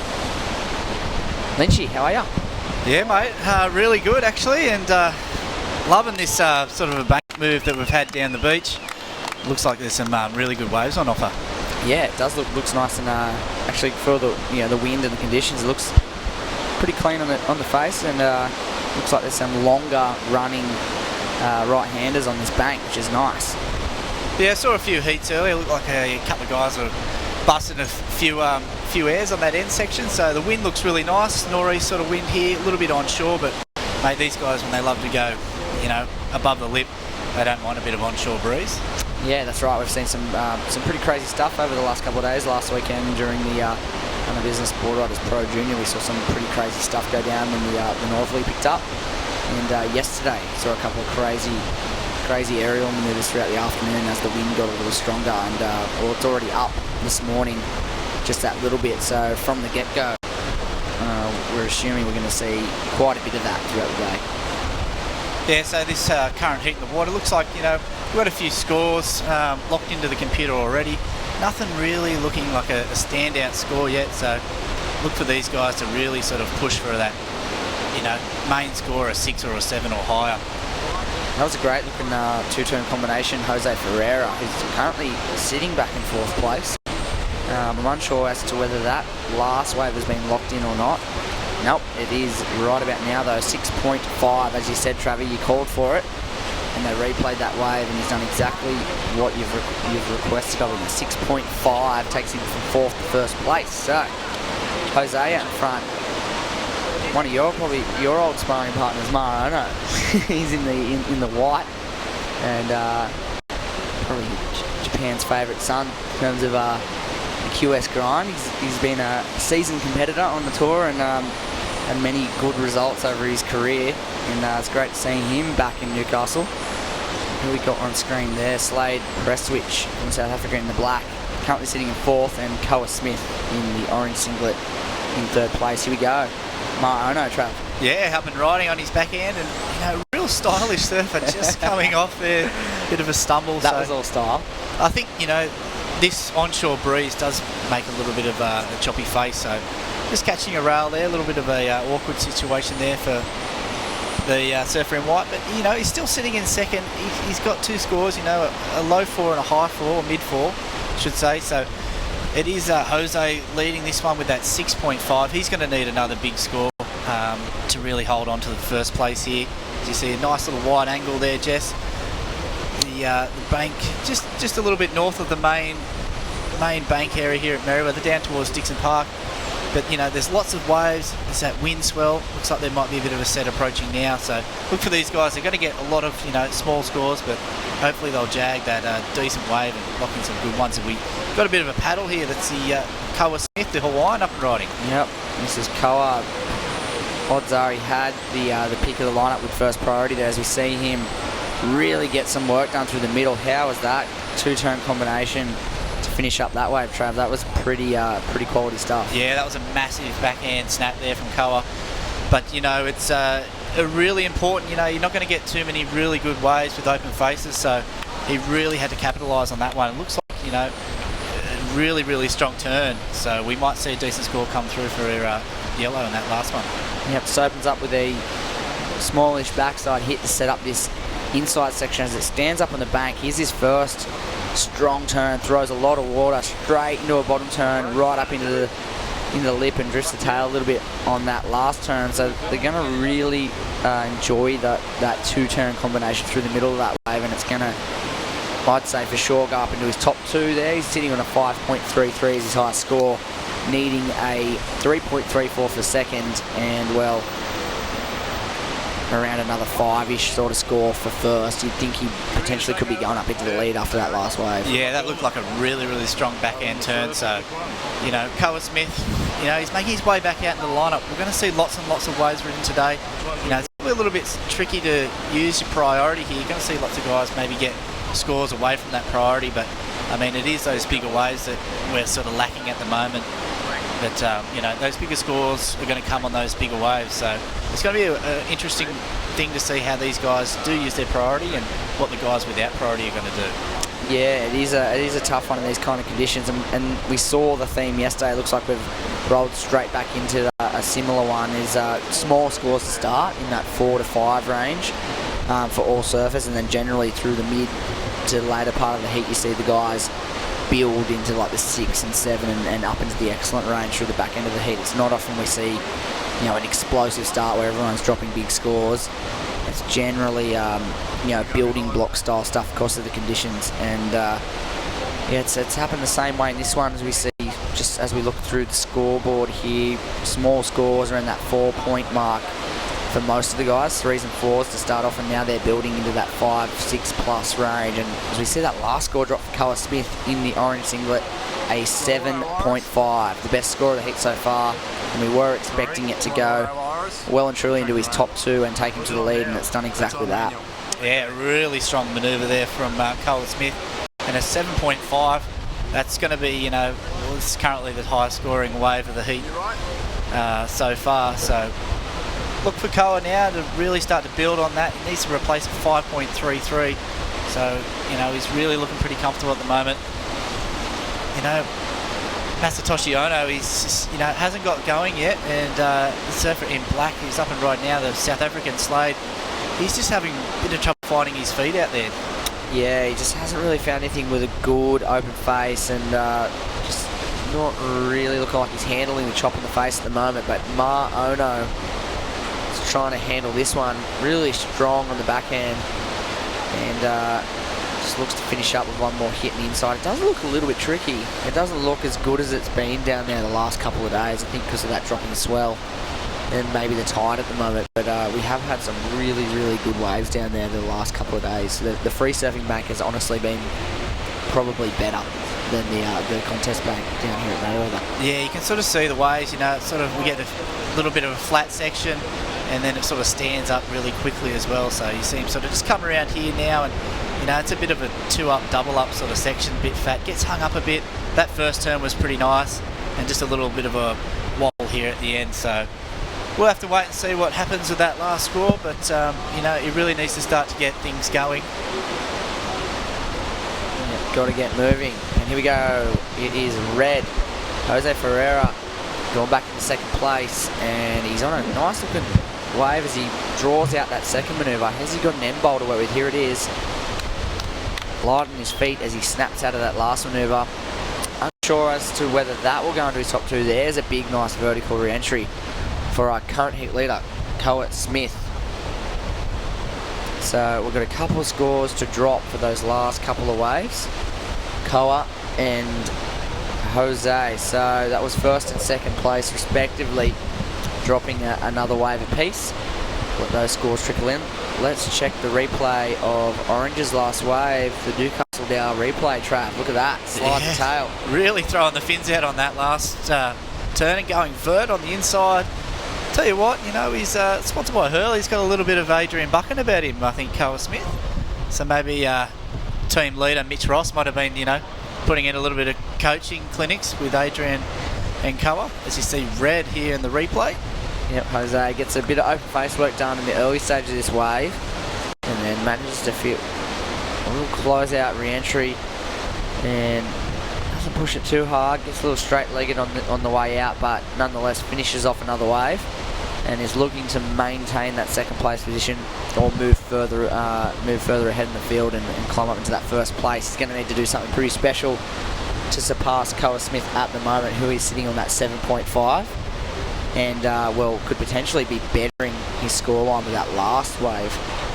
And on our system here, we're just waiting for the scores to come through. Yeah, so you see the guys all sitting out the back, waiting for that decent wave that's going to stand up. Really need those, you know, running right-handers here today at Merewether Beach. Looks like a, you know, bit of a wide sort of takeoff area, a few different spots. See Coa Smith there just heading a little bit further north.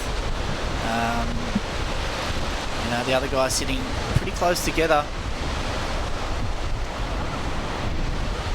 But it looks like, yeah, Coa Smith still holding on to the lead here in this one.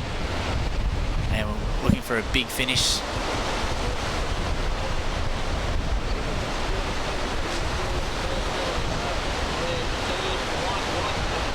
Yeah, on screen, surfers in white and red, just hovering in the lineup, waiting for that next set wave. They're going to need something of substance. Marino's waiting for something with that can stand up and he can really generate some big backside manoeuvres. We'll see if it is if anything's going to come through with that wide shot there. You can see it's a bit of a lull at the moment. It's funny when you pull back like that.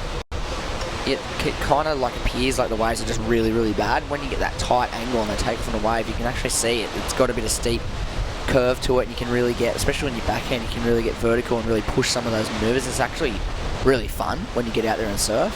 Because it's so far away and it's breaking so far out, it kind of gives it that illusion that it's pretty average, but the waves are actually really highly contestable. You see red picking off a little corner here and kicking out of that one. Yeah, so, you know, a little bit of wind around today. We've got low tide at 10 past 1. See Ono up and riding on his backhand. We get a tighter view. He's got a bit of speed through the inside, sticks it up for a nice turn, just sort of, well, burying the nose and then coming off in that last turn. So, yeah, we've got a low tide at about 10 past 1. It's going to make things, you know, maybe a little bit sort of weak and dribbly, as you see Coa just coming off the end. But yeah, look for conditions to improve. I think we might, you know, with the incoming tide, we might see a little bit of a pulse in the swell, and maybe just a little bit more push. Yeah, with the waves as well. Yeah, hopefully we'll see that swell increase sooner rather than later. We did have Gav Morrison here, teamed up with Terry McKenna, running you through the forecast, depending waves that we have coming across the week, and I'm sure they gave you a good insight into what we have in store. From what I understand, the weekend, finals weekend, looks like it could be shaping up to be some crazy good quality surf. Anything from that sort of 6 to 8 foot range, fairly straight looking swell. Tending, one of the days could potentially have westerly winds, offshore winds for us here, so clean waves. And some forecasts are saying south winds, which will give us actually a bit of protection here at Merewether.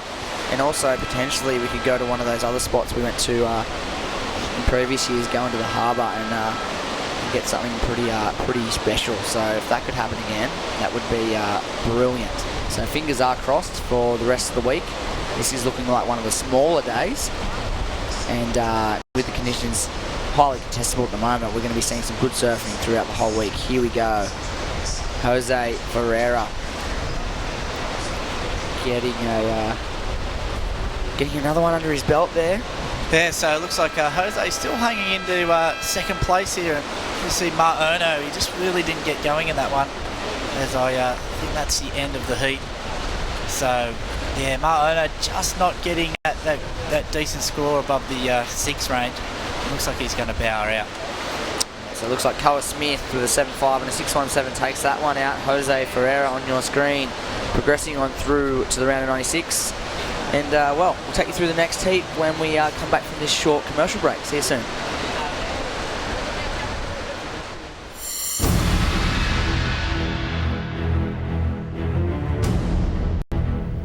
Winds blowing at around 30 knots whipped up seas of about 6 metres, making conditions for Surfest untenable at Merewether.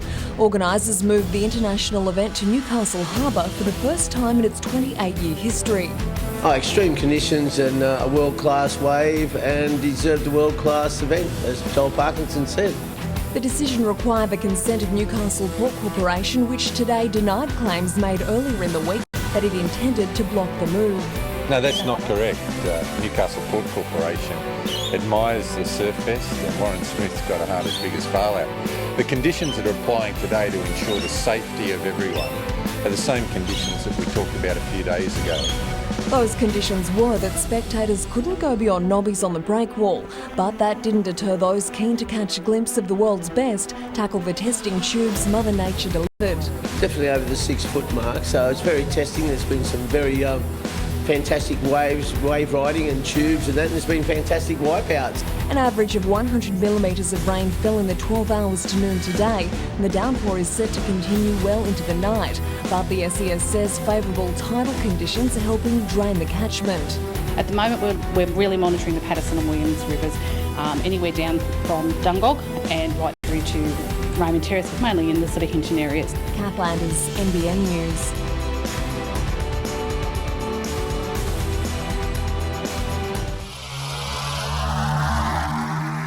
Right, welcome back to, well, Newcastle. We're not quite at Merewether Beach today. We've moved slightly north up to Dixon Park for this, one of the final heats in this round of 144 of the Burton Automotive Pro.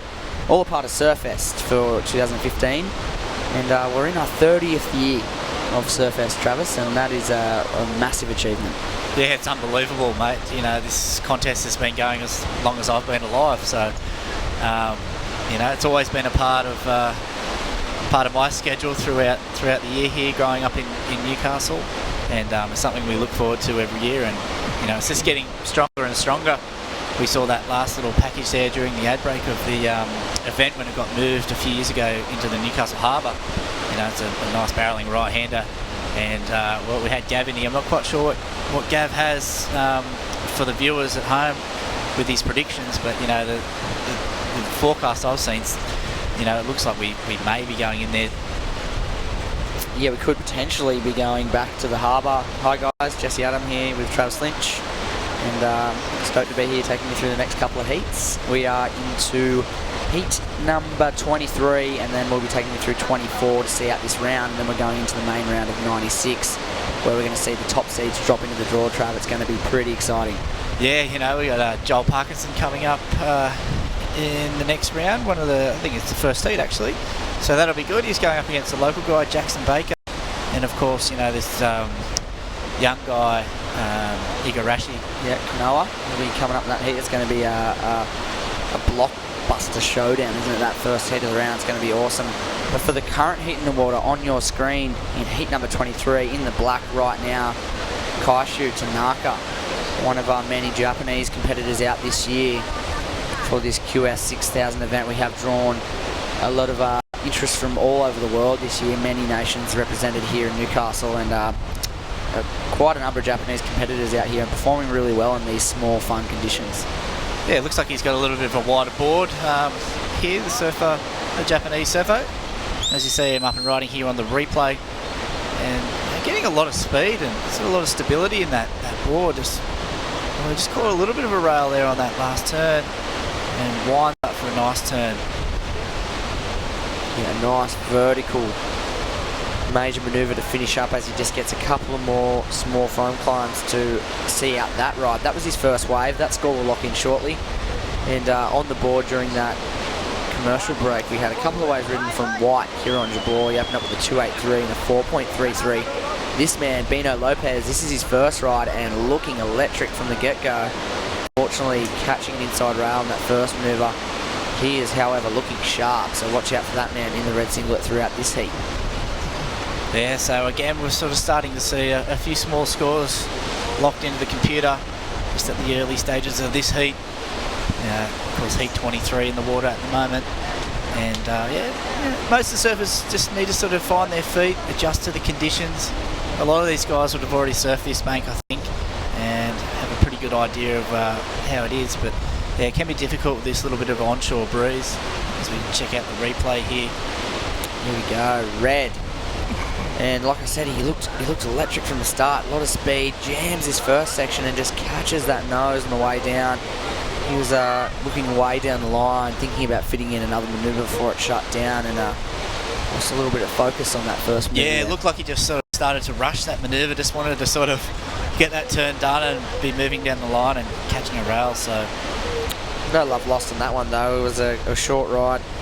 Basically, as they say, getting your feet in the wax, getting started. You want to get the ball rolling. We've had just over 5, nearly 6 minutes gone in this one with 19 minutes and 10 seconds remaining on the clock, and just small scores in the system so far. The best of the early exchange was that way for Blacks, a 4.47 for Kaishu from Japan. So he is sitting in second place on that score. It is Kieron Jabor out of Hawaii in the lead with 2 scoring rides to his name, a 2.83 and a 4.33. So early days, and again, as we've seen throughout the whole draw, small scores, and building house seems to be the theme of the round. Getting a couple of scores under your belt in that 4 to 5 point range is how most of these guys will start. And once they've sort of found their feet, you'll see 1 or 2 of the surfers streak away from the pack and lock in those 7s and 8s and go into that excellent range if they get an opportunity. Yeah, well, outside now, we've got a little bit of a lump coming through. Looks like this thing's going to double up a little bit, and it's a surfer in the orange. Kai McNamara out of Hawaii, and it's a front side jam, lays back into that first one and that second one, and fits one more in, and well, a 3-turn combination wave through a bit of water, and gets probably a pretty good score on the board there. He only got a 1.83 for his first ride. It's gonna well and truly surpass that, and yeah, well, he's got a real strong sort of style here, real traditional Hawaiian style. You see him really line this first turn up. He just jams it right in the pocket, throws the tail just a little bit there, busting the fins out, and then he lines up another one. This wave stands up through the middle section, and there we go with this final turn there. So really strong 3 manoeuvre wave there, and I think that's going to be a pretty good score. Yeah, it's going to put him in a good position, only needing a 2.65 to go up into second, and not much more to go into the lead. You'd think he'd be looking at a progressing position through the early stages of the heat with that last ride. But there is Bino Lopez, currently sitting in fourth place, and that was a good ride for Bino. That should help his cause. Yeah, he said he was looking sharp on that first wave that he came off on, but yeah, you were right, Jess. Really looking good on that last wave. So we might have a few decent scores coming through as we have a look at the replay. Looks like a little bit of a double up as well here on this wave, as it really just waits for that wave to stand up, gets a nice little turn in the pocket, comes around the section, maybe just bogs a little bit, was just that last turn that we really caught and saw that he looked sharp. I think the start of the wave wasn't at his sharpest, unfortunately. Got caught a couple of times in those first couple of manoeuvres. The last turn he really kind of accentuated and got a bit of projection out of the lip, and that was kind of really the only good turn for him on that wave. So we probably won't be expecting a huge number, but it is going to help his cause. He only needs a 3.48. Let's take another look at Orange's last wave, a little slower on the initial turn on that one, and one more jam.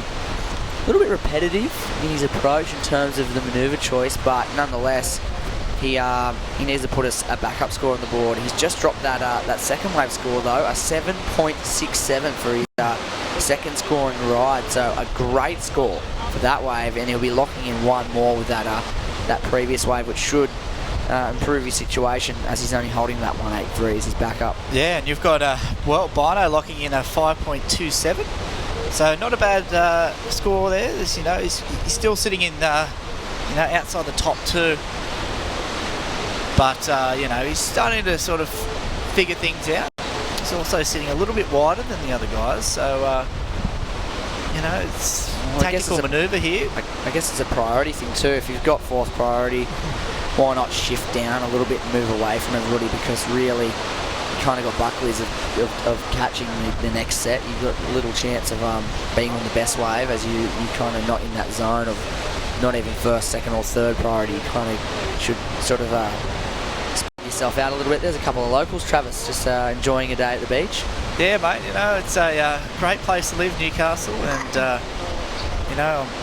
everyone in Newcastle loves the beach. It's sometimes hard to even find a piece of sand to get your backside on. Yeah, and maybe getting here and parking. Well, parking can be an issue some days. A little bit of an issue.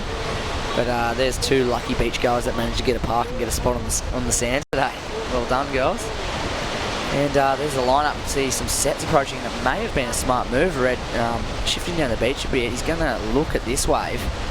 Currently in third place, holding on to a 5.27, looking for a second score. Look at the pace. Throws it out to the flat. There we go. Stomps that thing. Bino Lopez. I told you, mate, he was looking sharp, and then doesn't disappoint. Throws the tail. That little bit of wind making the board stick nice and tight on his feet. Frontside air reverse. It wasn't like too basic either. He got the tail a little bit high, kind of had a little bit of tweak to it, and the landing was right at the flats. He had to kind of slap the tail down and stomp that thing to stick it, and he done really, really well to land in that shallow part of the wave.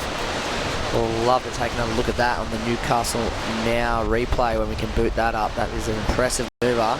And look at him, Jess. He's determined, mate. He's making his way back out like a madman into the lineup. Here we go. Look at him streaking down. You just know he's going to go to the air. Nice little chuck. Oh, that he really spun really quickly around, so it was really, lucky to hold on to that manoeuvre. Yeah, perfectly balanced on landing. Gave him that really fast pivot. The revert out of the landing there was really sweet. And he kind of he drifted out. He didn't go super high, but he went out into the flats and had a bit of hang time, which I think was the impressive part of that manoeuvre. And the judges are going to have a long, hard look at that and analyse what will probably be one of the better airs of the morning so far and see where they're going to go with it. And, it looks like they've made a decision on that call. Yeah, 6.5, so just a one manoeuvre and a decent score. That's, in the, above average score there. So everything, these rounds, 144 round, it's, everything above a 6 is, pretty good, nearly a keeper. Yeah, totally. Anything sort of, in the first 5 to 10 minutes of the heat, a couple of 5s is decent. If you follow the theme of the whole round from heat 1 to 23 here, a couple of 5s, a couple of 6s in the early stage of the heat is a really, really good foundation to set yourself up for a first or second place finish. And right now, Bino Lopez in first place with a 6.5 and a 5.27. And now he'll be looking to build in that 5.27, try and grab onto some a good position in priority, like first or second priority, and try and pull himself into a nice set wave that allows him to get 2 or 3 major manoeuvres in and build. Yeah, he just needs that really, if you get back up that 6.5 with something a bit higher than that, into the 7 range, he should be pretty comfortable in first. McNamara, he's close, mate. He's only got that 3.23 to replace, and in second place. Kieran Jabor, mate, you know, I've seen him surf a few times, and you know, he's got some bigger scores than a 4.33 in him. For sure. He's looking to drop, you know, both those. He's got a 4.33, a 2.83, and Tanaka, yeah, had that one wave pretty early on, a 4.47. You're having a paddle now. Here we go, up and riding, using his priority. Nice little opening turn there. Needs to sort of get a little bit more going. That's another nice vertical turn. There you go. That was a pretty well surfed wave. Really light and lively and low to his board, and had a bit of bounce, bit of pop through those manoeuvres. So I think the judges are going to take another look at that and really appreciate how sharp he looked and how kind of vertical and crisp that second manoeuvre was. It was a well-ridden wave. Yeah, he's riding that sort of bit wider board. Now he's getting plenty of speed. Just looked like he may have lacked a little bit of drive here on that last wave, but you know, still getting plenty of speed.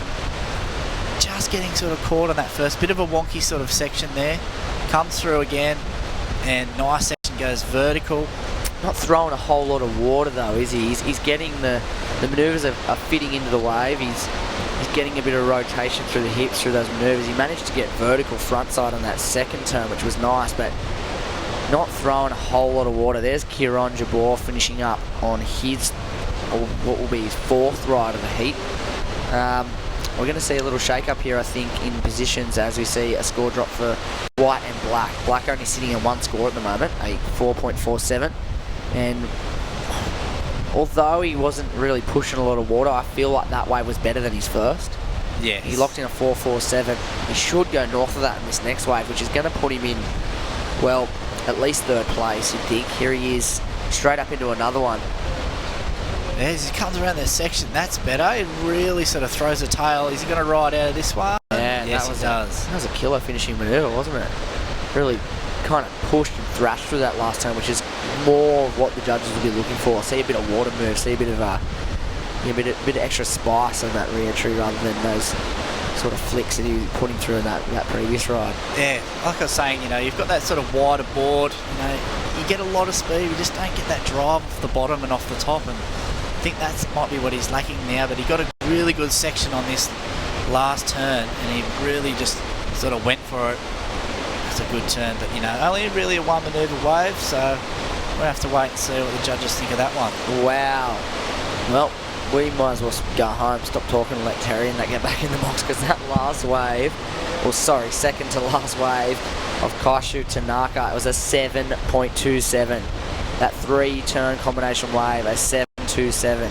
As we see, Mackay has dropped back into third, needing a score now, needing a 4.07. He may have actually got it in that wave. We'll take another look shortly, but Kaishu for the bidder has gone up into second place, courtesy of a 7.27, and he'll have one more score to drop on his next, on his third scoring ride that the judges will be taking a look at the moment. Here is a Newcastle Now replay of Red's last wave as he slides the tail out back into a backside hit to finish up for our current heat leader, Bino Lopez. But I'm telling you, if I was Bino, I would be not feeling very comfortable at all in the lead right now, with Kaishu and Mackay both holding on to 7+ scores. Yeah, well, I guess, you know, Mackay got that his second wave at 7.67 where he did the 3 manoeuvres.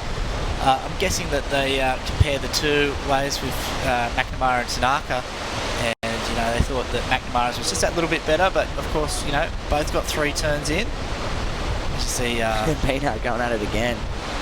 Not as good as his first one, but still an impressive, well, in my opinion, not as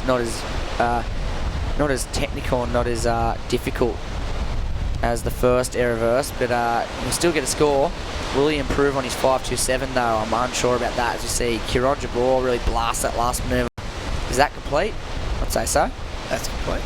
Yeah, so we didn't get a real good look at that last wave of White. Sort of got it sort of halfway through, but, you know, a really strong last turn, and, you know, I think he got a few moves in on that one, so we'll wait and see. But yeah, like I said before, that, you know, the judges compared those 2 waves of black and yellow, both got 3 turns in, and I guess that's what they said. They thought McNamara's was that little bit better.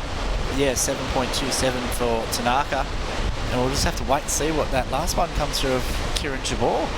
Red also waiting for a score to drop. They'll be taking a look at that air reverse, probably comparing it to his first one, and analyse where that score will drop into the mix. Yeah, it wasn't really as critical a section or as, harder landing.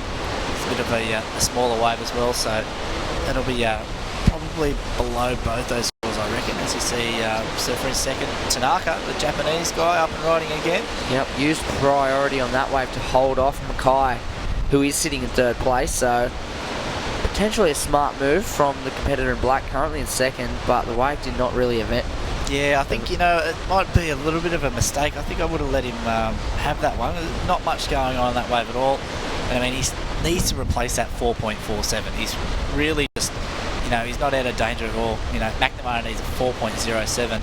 He's going to drop down the priority list now, so we'll see if the other guys can capitalise on that. I think that was a pretty big mistake there from the Japanese surfer. Yeah, well, he's only 0.03, a 300th of a point off the lead. So he's only requiring a 4.5 to go up in the first place. So the competitor in black is in a really good position here with, well, just over 5 minutes to go. He's got well and truly enough time to grab himself north of a 4.5 point ride. And we'll most likely see him grab something on the inside on fourth priority to try and grab that score.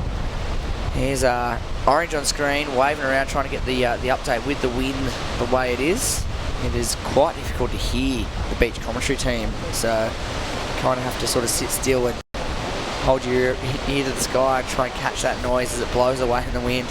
Red, Bino Lopez waving around as well, trying to get a situation update.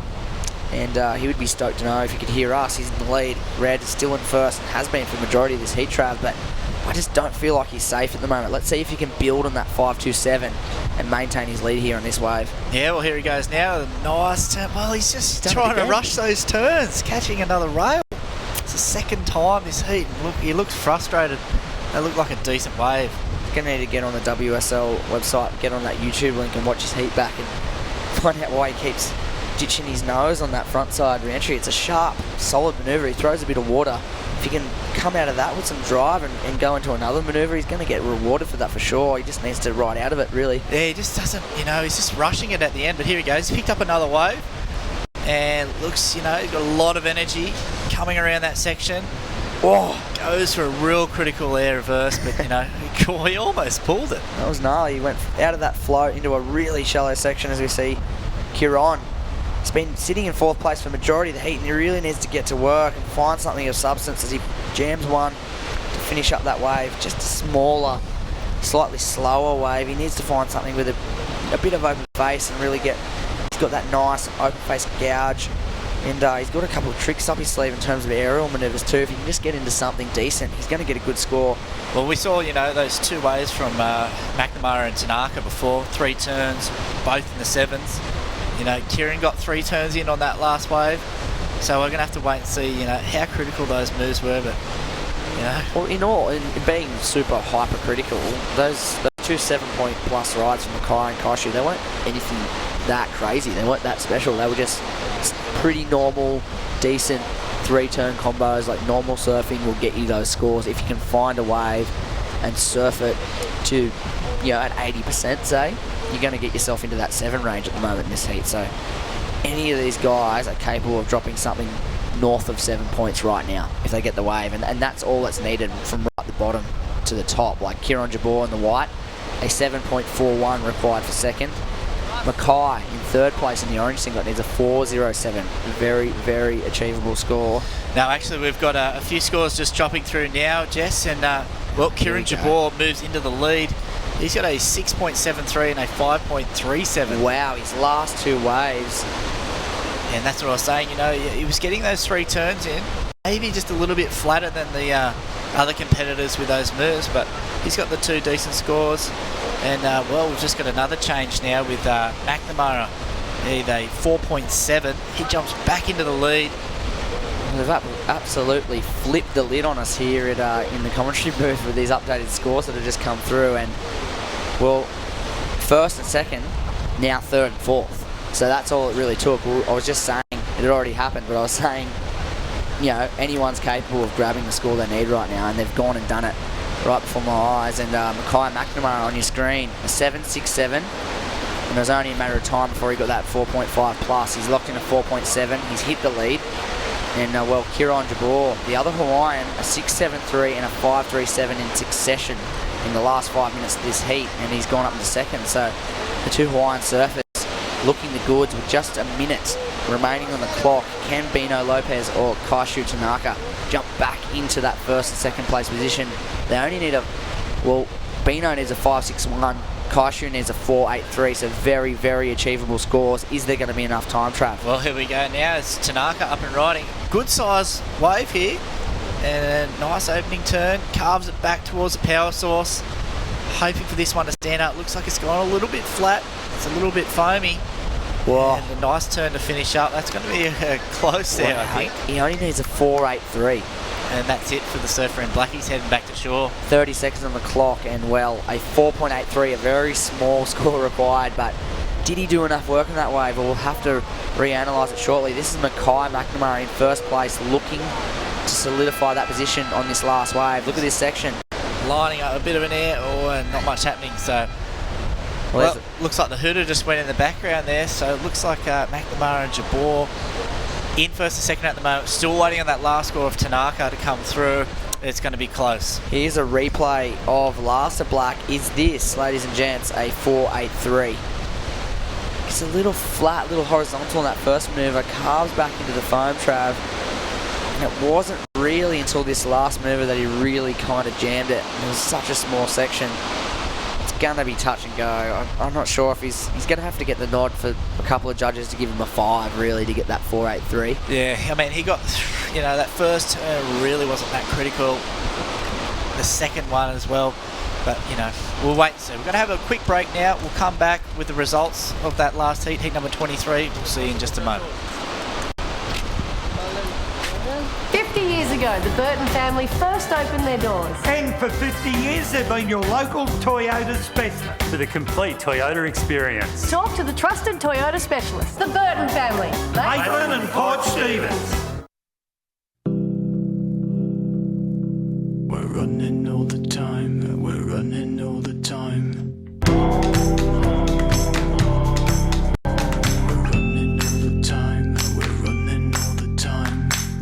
Happy 30th birthday, Surfest, and congratulations for reaching such a major milestone.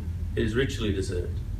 Orica is proud to be a Surfest supporter through sponsoring the Team Challenge, and we're delighted to help bring a piece of Surfest to Stockton. This webcast is brought to you by Newcastle Now.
What have we got here at the moment? Yeah, so that was a cracker of a heat. We've just finished off with heat 23, so we're coming into the round of 24, and you're going to see up in the red Mason Ho, in the white Adrian Toyon, in the yellow Jake Halstead, and in the blue Teal Vanner. So another good heat. Yeah, that's right, Paige. So that's Paige Agustin talking there. She's a previous competitor in the podium event here for local lass and been doing a great job with interviews, talking to all the boys after. My name's Ben Monk, also a local Nova Castrian that's come in for the 30th anniversary of this, and yeah, making Page look very good there. Just see up and riding now, we've got the surfer. It looks like Jake Halstead just cracks it off the top there, and it is a packed heat, Page. Of course, we saw there Jake Halstead from a young guy from the States, Mason Ho, which is probably one of the world's favourite surfer at the moment. He's just everywhere. He's obviously the son of Mike Ho, the brother of Coco Ho. Recently got second in the Vulcan Piper competition, so he's showing some form. And he's just an electric surfer that everyone loves. Do you love? Yeah, Mason Ho? He's got such a great style. As you can just see a replay here, this is the man in yellow, Jake Halstead. So a nice big crack up the top there and finishing that one off, just making it out of that foam. But it's a little bit windy out there today, so the wind has picked up a lot, as you can see. Yeah, that was a little reverse throwing there. That was Teal Vanna, the young Australian.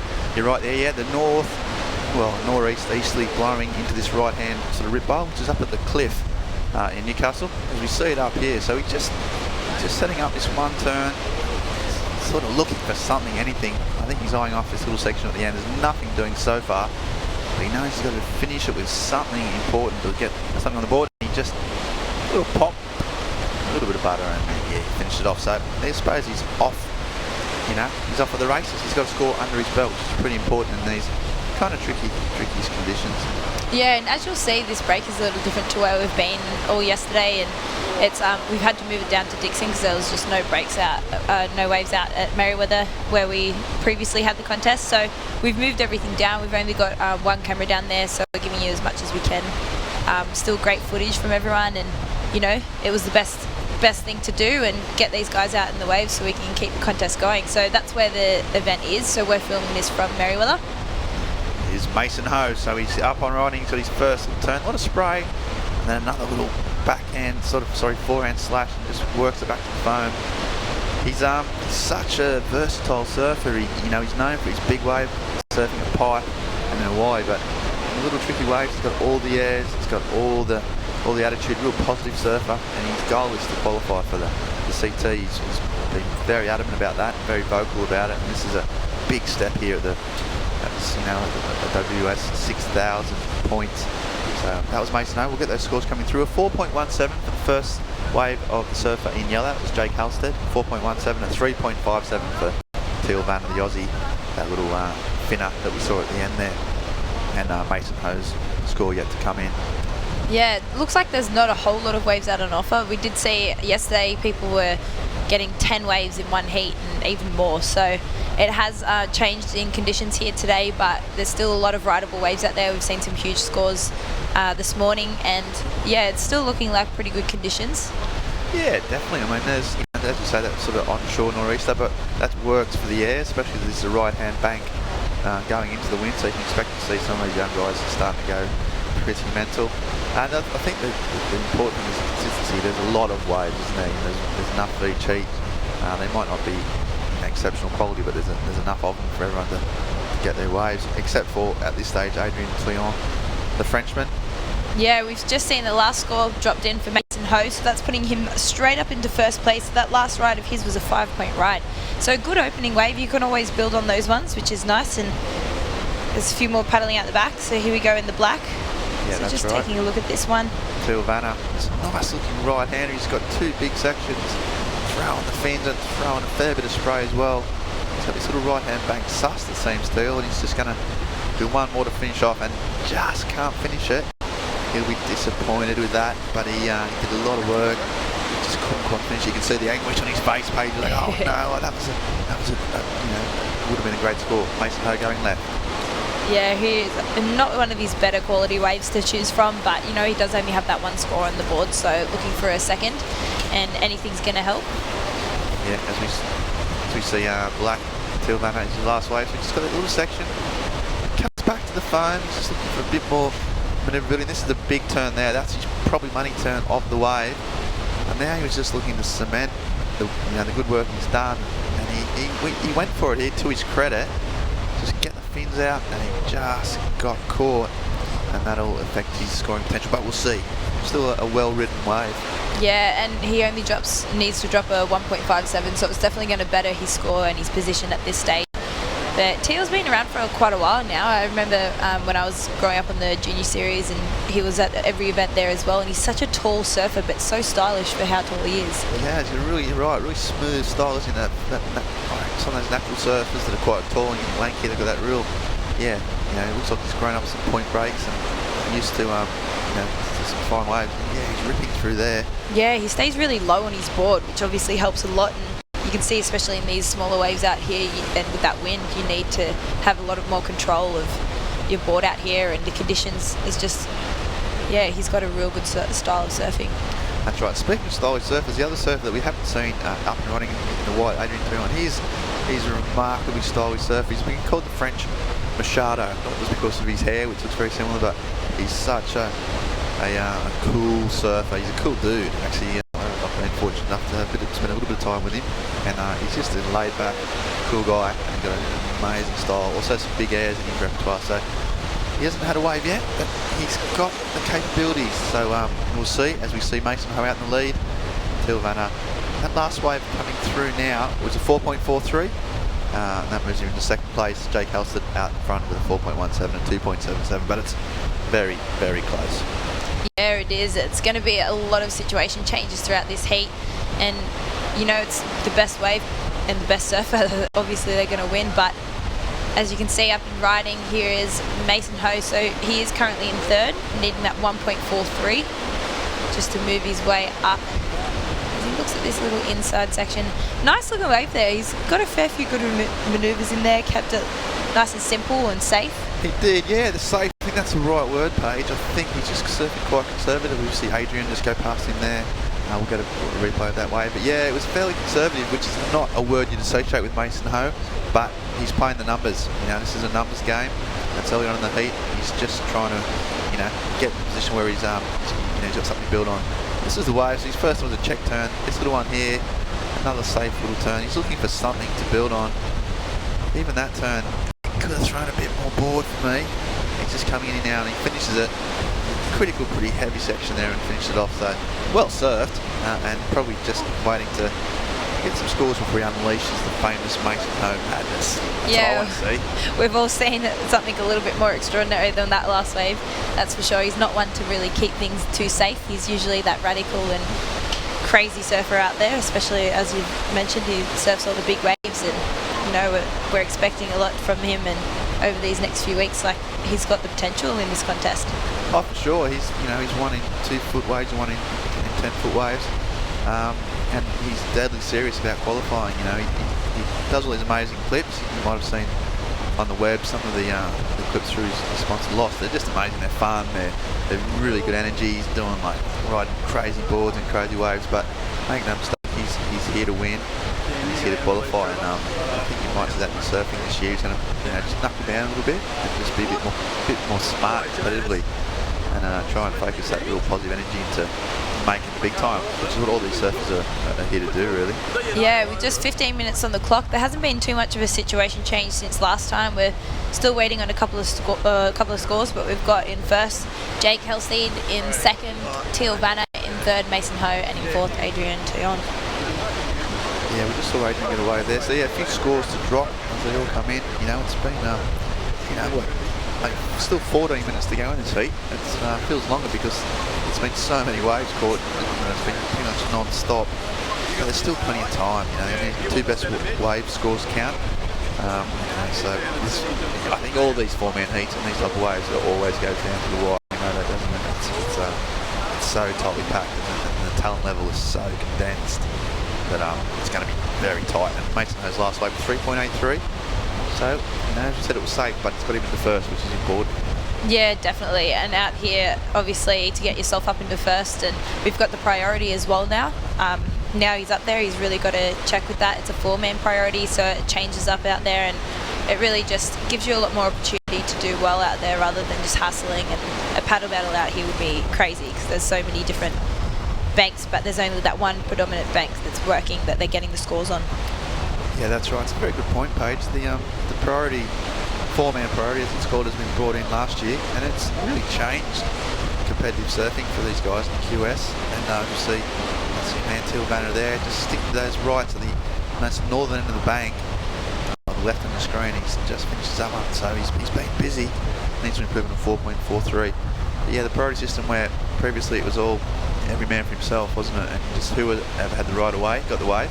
Now each surfer allocates priority. So, for example, the Motley surfer in yellow here has first choice, and then the surfers go in the queue system. And it just means that there's less hassling and there's more surfing. And I think it's improved the sport and improved the way the guys approach the waves. You know, it's been a very, I think, a great thing for the sport. And it's 8.83 out front. Mason Ho, we're waiting on that score for Till Vanna. 4.43. He needs to improve on. Do you think he got it? Oh, it was another pretty safe wave, but he did finish it. Yeah, that's just true. falling off the back towards the end. But yeah, it's a lot windier out there. You can see a few white caps out there on the horizon, but when you're actually out there, it is a lot more windier, which makes the conditions a lot more challenging. And you know, with the wind direction as well, it can blow you off the back of the wave, which we have seen a few of these guys finishing off and just getting that last bit stuck. But just got that score through now, so that one came through a 2.87.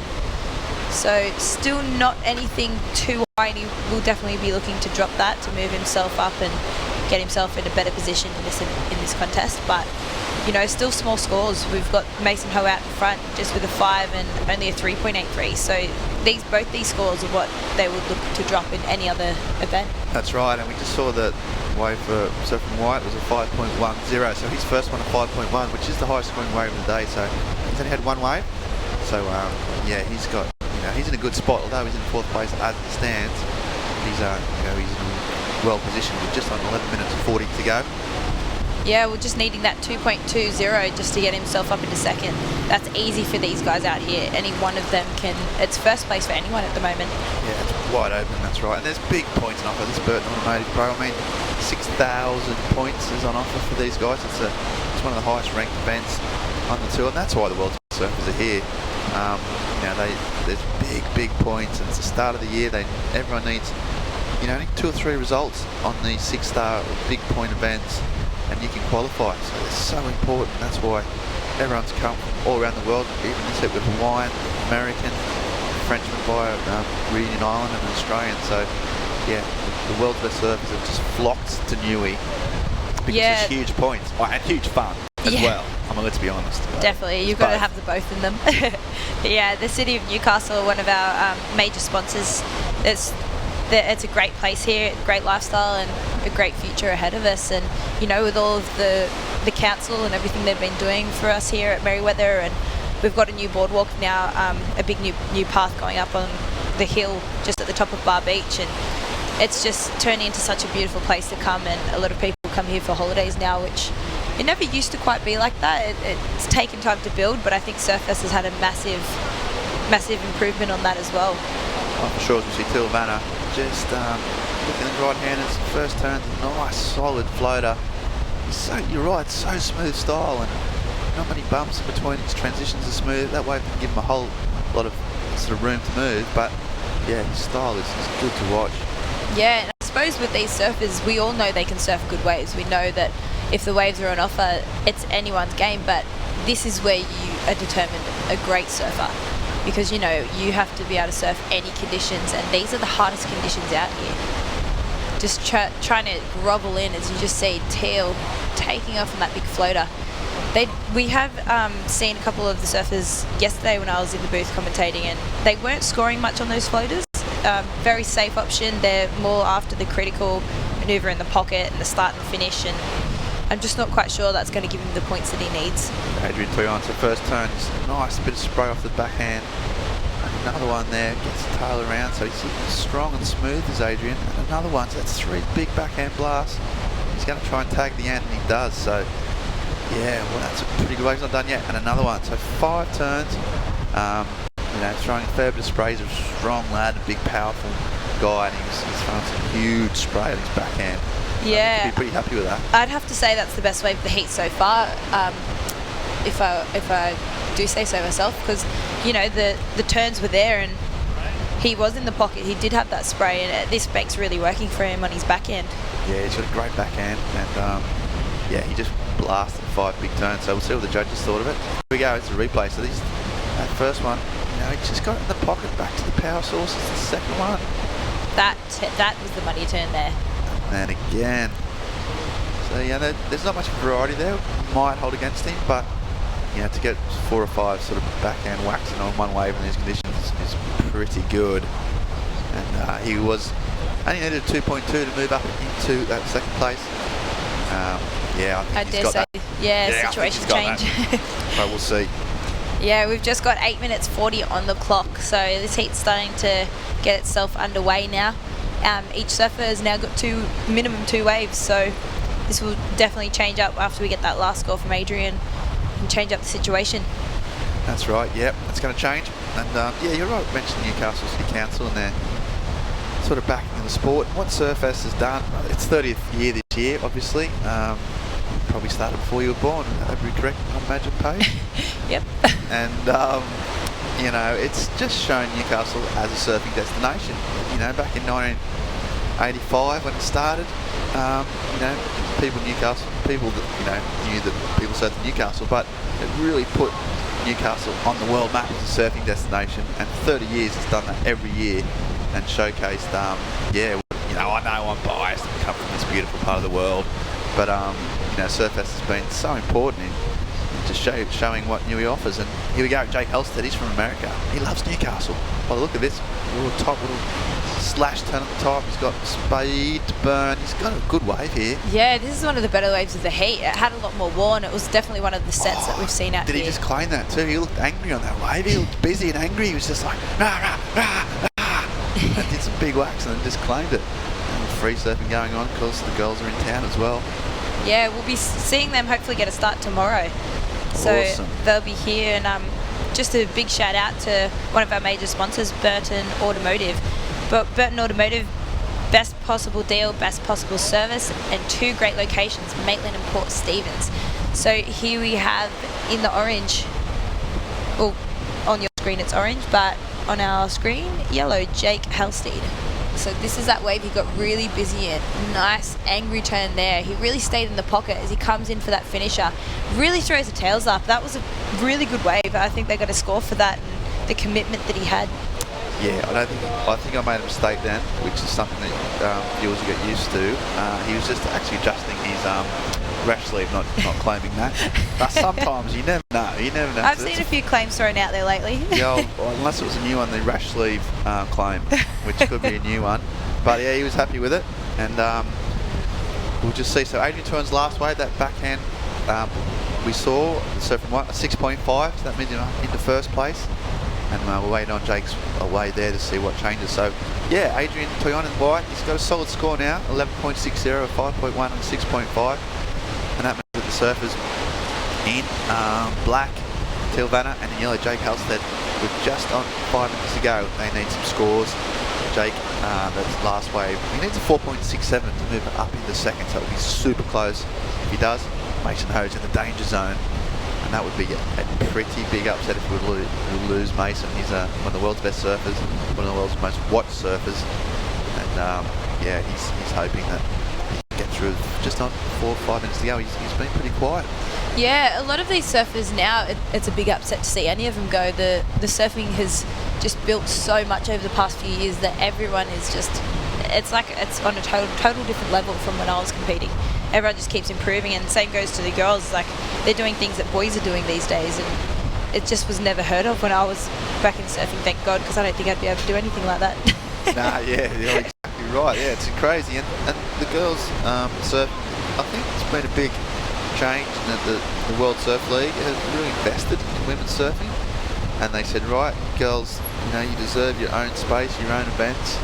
We're going to invest in the broadcasting time, and I think the investment's just proven itself so many times. There's been some amazing sort of events last year, and the world title, 4 girls left, most amazing climax, as we see Adrian Tuan just up and right on the right. This is the current heat leader, and he's just a nice little flick of the hair there, that's important. And he just comes around again and he just whacks up again. He's looking smooth and strong, and a big turn there, and another one, and another. So he's just winding up the windmills, perpetual motion, and a good little hair adjustment mid-wave, which I think is important. He's got longer hair than me. I'm a little bit jealous. He's got great hair. He does. Probably the finest hair on the World Surf League. I'm just saying, I'm putting it out there. Really good hair. But I tell you what, his surfing is electric right now. He looks good. This is what it didn't look like. Talk us through, Puck. It didn't look that good at the start, did it? Yeah, at the start I was kind of judging why he chose for that, but this inside just walled up beautifully. As you can see, he just got over that little hump in the wave and it just stood up for him. And it took a little bit for him to get going, but you know, the end is what the judges would have saw and kept in their mind. So this is where he starts to get going, just around this corner. Really hits it up and it's huge spray. So he's really heavy on that back foot to get that spray out. Nice top turn there. He's got a better of 5.1, so it's going to be interesting to see. He didn't finish that one off clean. He did fall off on that last turn, but... Okay, so those scores coming through. Yeah, you're right. It's he was the heat leader. Jake Hull for that last wave is 7.4 that we saw, where he was angry and effective, and that's lifted up to second place. So as it stands, Mason Ho now needs a 3.83. Sorry, correction. He needs much more than that. He needs a 6.58. So Mason Ho. Okay, and we also saw Black getting a wave, so they're coming through thick and fast, and good camera work. And look at this is Teal Vanna. Nice, he's got this little right hand, sucks, hasn't he? Yeah, this is one of the bigger waves of the heat too, so we've got a few good sets rolling in at the moment. Nice big carve turn, and then a second one just bogging the rail just a little bit. It gets a little bit fatter through that midsection there as he just waits for this one to wall up on the inside. Another carve turn, not really giving him too much to work with just yet, until this is where the magic has to happen, this inside right here. He just finishes that one off. Yeah. So he was currently in 4th position, and he was looking for a pretty high score, 7.15. So I'm not quite sure that one's going to cut it. We did see the wave from Jake, the man out there in orange, was 7.4, and here he is up again. So let's see, he's trying to better his low score over 4.17. Yeah, he's looking on point. He's looking, really strong and just really fast. He's on sort of wide boards. He's like a stocky lad with real power. He used it there. He's coming in. He thinks his job is done. Yeah. He was trying to improve on a 4.17 to make Mason Ho's already difficult job even more difficult. And there's just on 50 seconds to go. So we'll just see it again. He needs to improve on a 4.17.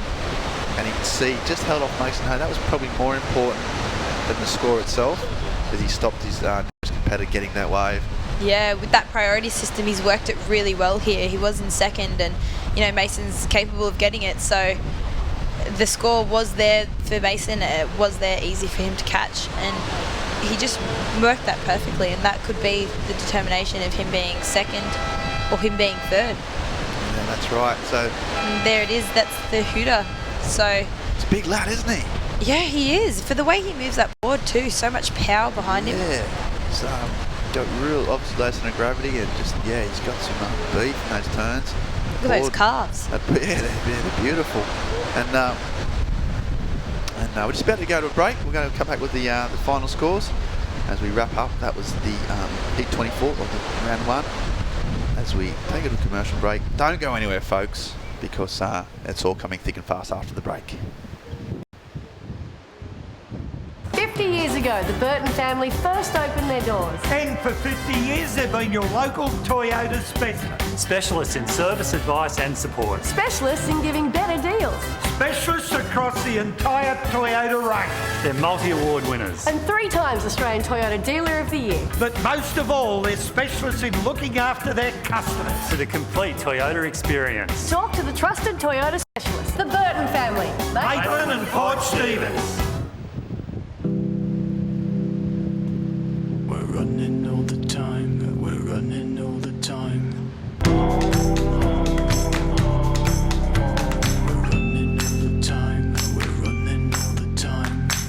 More and more people are discovering the ease of Newcastle Airport. It's an effortless drive, easy parking, and before you know it, you're checking in. Start your trip with a smile. Newcastle Airport, now offering more services and flights every day.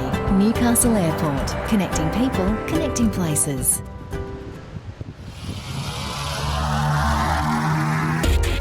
This webcast is brought to you by Newcastle Now. Okay, yeah, welcome back to the Burton Automotive Pro. Yeah, we looked like it was a big upset that last heat. Looks like Mason Ho, the Hawaiian, is gone in the event, which is a real shame, one of the great surfers of the world. But he just didn't quite get the waves needed. Jake Halstead and Adrian. And already in the next heat, this is a massive heat. We've got Joel Parkinson, and this is, well, it's unreal. You know who this is. Look at this Joel Parkinson, first wave. And that's the turn we know. Looks so much style, so much spray. The board looks super fast and smooth. JS just sluicing through the top turn there. Parko, first wave of the event, and he looks like he's in business. So first wave on the hooter, and he's going to get a popular rear here. He is, just gets the fins out, and he's doing, what an amazing start. So an awesome start. Joel Parkinson, the 2013 world champion, one of the greatest surfers that ever lived, and a perennial Newcastle favourite. He loves coming down here and hanging out with Wazza Smith. He's an old mate, and he's off to a very, very good start. Yeah, he's always one of the locals' favourites, that's for sure. Everyone always comes down, and hopefully we see him over the weekend as well. And he does love staying around here, and he loves the area of Newcastle. You just see it up and riding in black. So just getting this nice little right-hander here. Oh, huge crack there. Yeah, getting the tail out. Kanoa. Oh, that's Kanoa, yeah.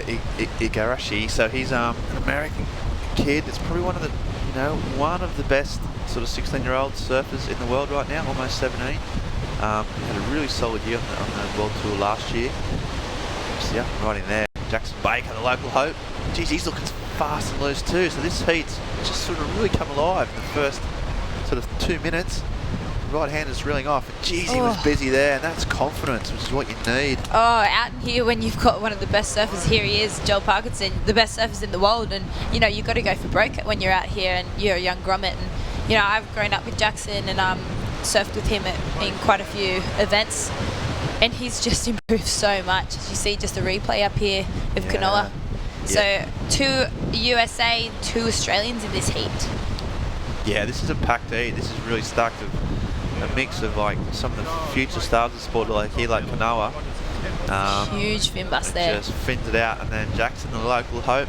Parker Coffin is an incredible surfer from San Clemente in America, and he's got a brother called Connor, and together they are ripping through the ranks of the American system. And then of course Joel Parkinson, whose first wave was a 9.07. So that's the way you start. You know what, he means business. He's here to win, Parko. He's not here to make up the numbers, he never is. And over the years people talk about his smooth style, and he's got such a laid back attitude. He's got that huge grin, just that always hovers between that huge nose of his. And people sometimes sort of mistake that for being sort of cruisy, but mate, he's a competitive machine. And here goes Parker Coffin, the goofy footer from America. Yeah, just not holding up for that wave on that inside. But if you're just tuning in with us here today, you're currently watching Burton Automotive. So this is round 2, first heat of the men's QS. So you're going to be seeing in red Joel Parkinson, in the white Jackson Baker, our local boy, battling it out for Newcastle. In third, Kanoa Igarashi, and in fourth, Parker Coffin. Yeah, so Jackson Baker. Paige, what can you tell me a bit about him? What's his sort of, Yeah, he's what's a his few character years. like? What's he known for? He's only young. He's a few years younger than me, but I did grow up with him and did a lot of the grom searches and travelled around with him and his dad. And his dad's a very big supporter, and so is his mum of his surfing. And if they're down at the beach, they'll definitely be looking over the internet. But being locals, I'm sure they're down there cheering him on with their little pom-poms. But yeah, he's always done well in the grom searches, and this year and last year was really the time for him to shine and get out of that young grommet stage, because you get to a point in your surfing where everyone keeps succeeding and the pro juniors finish, so you've got to go somewhere, and the QS is where you start. And it's a big jump, a huge jump from pro juniors to QS, and the pressure is just absolutely crazy. But you saw him on his first wave. He looks really comfortable out there, and he looks ready to give hell. Yeah, well, he got a 6.33 for his first wave, so a really solid start. 9.07 for Parko's. But yeah, you're right. That step up is You know, it's such a big leap. You know, you get, especially at this stage of these big, you know, QS 6,000 events. Then from round 2 on, you know, there's world champions in it. So it's, you know, it's a huge thing for him. And at home, it's difficult. But he looks confident. As we see, Joel Parkinson, speaking of confidence. Yeah, Born this is with the man full of confidence as he's just trying to link this one up through that inside. He's got a nice looking wall here. This is where he's known for the best surfer in Australia. He's just so stylish. Oh, and a nice and landing little that. rock and roll floater there. He was on fire. Just absolutely. He looks just on point. He looks calm, and he looks like his board looks good, and he's got a 9.0 to start off with. So We'll just grab a replay of that one, just of Parko's last wave. So here he is up here, just trying to look for something down the line, carving back in. So there's that little lump in the wave you've got to get over, but once you're over there, it really starts to wall up here nicely. Getting that huge hack, a little bit of a fin bust. And it's this turn here, he pretty much goes backwards, full reverse, and then comes back down. So that manoeuvre right there and landing it and riding out, that's going to give him a few points to finish off. Exactly, and I thought he was gone for all money, but he wasn't. He just sort of laid back and just a bit of flair. You know, it was a small wave, it was the end of the wave, but he just managed to make it into something a bit special, which is pretty much Parko all over. Yeah, he does that really well, making something out of nothing. But he was only looking better a 2.33, so we're just waiting for the score for that. But we've got a replay of Black here. So this is Kanoa Igarashi. So he's from the US. Yeah, Kanoa's probably one of America's sort of top rising stars of his age, and he's been improving massively. Look at this, just nice smooth tag, really good transitions. He hasn't lost any pace at all. Just can't quite. Yep, finishes it. He'd been travelling the world with another young Italian, Leonardo Fuoriventi. Two guys have just been 10, teaming up, and had some big results last year as 16-year-olds. So he's really incredible potential, this kid. And he's making the world champ, Joel Parkinson. You know, he's making him work, which is what you have to do. Just on 16.5 minutes remaining, got those scores to come through. And that will shake things up a bit. An 8.07 for Parker Coffin's wave. So that was the surfer in yellow. And Jackson Bacon's still sitting on 6.23. There's some big scores coming through on this heat page. Early doors, there's 9s and 8s. It's huge. Yeah, it's definitely picked up its game in this heat. It was a little bit slower. We didn't have the right waves, or they couldn't pick the right waves out there, but this one they've really turned it on. And I suppose when you're out there with someone like Joel, you probably sit close to him because you know that he's studied it. He's been on the tour for so many years that he has the knowledge, and he obviously loves this place. He's surfed it quite a lot as well, and he's been to Newcastle plenty of times. So if I was out there, I know who I'd be sitting close to, just to make sure I got the right section. As you just see here, this is Joel Parkinson, so our current heat leader is just riding down the line. Just a little floater there. I thought he was going to go for an air, but it wasn't quite lifted up for him, as he just finishes off milking it, that nice big hack. Yeah, that's a trademark Parko slash, wasn't it? Right in the pocket at the end. He was racing through there, couldn't get quite enough open face, but I'll tell you what, you can see the intent on him. I've seen him surfing a few of these sort of QS sort of events over the years, and sometimes he looks a bit disinterested, or he's not quite on point because it's a bit early in the season. But I'll tell you what, today he just looks like he's hungry and focused. He's motoring across his right-hander. Yeah, he looks like he's on fire out there, and I think for him, he knows how good these young guys are getting, and he's got to step up his game. And coming into 2015, and with back-to-backs, QSs, Manly and Surfest, they've all had their experience. They've all had their little play down in Manly to come up here and compete again against all the same surfers. They know what they've got to do.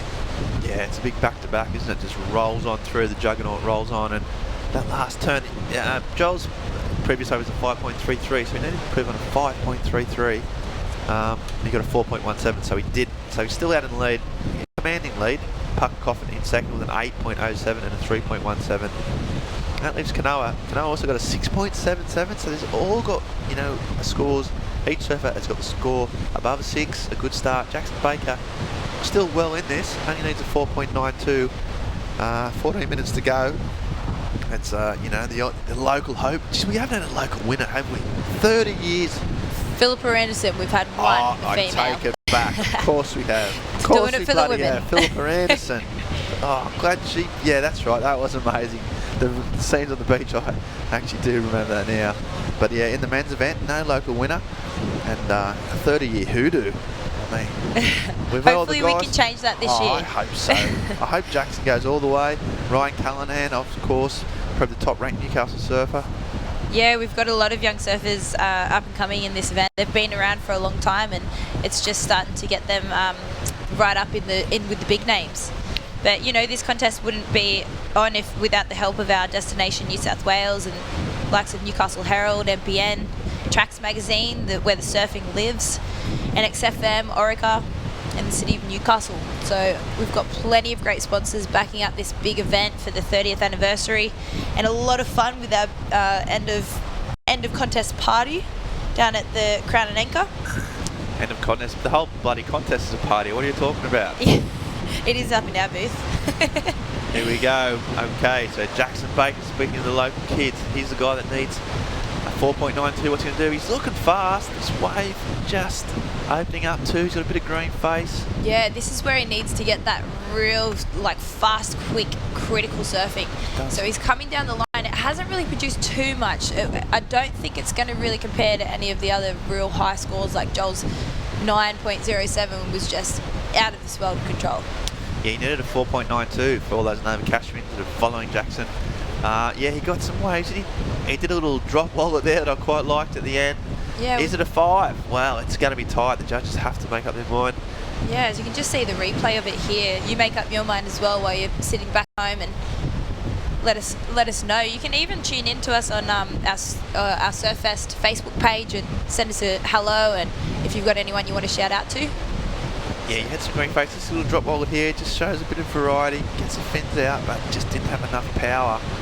It's a close thing. He couldn't have done much more with that wave. He got a lot of spray in, but a lot of turns, not so many sort of big carves or big spray, which will hold against him. But we'll see. It's 11 minutes on the clock. The young Nova Castrian, you know, one of the local hopes. Yeah, there's been a lot of high scores in this heat starting to get posted, so it seems like it's going really fast up in here. And Jackson got a 4.77, so just 0.02 of a point shy of moving up to that second place.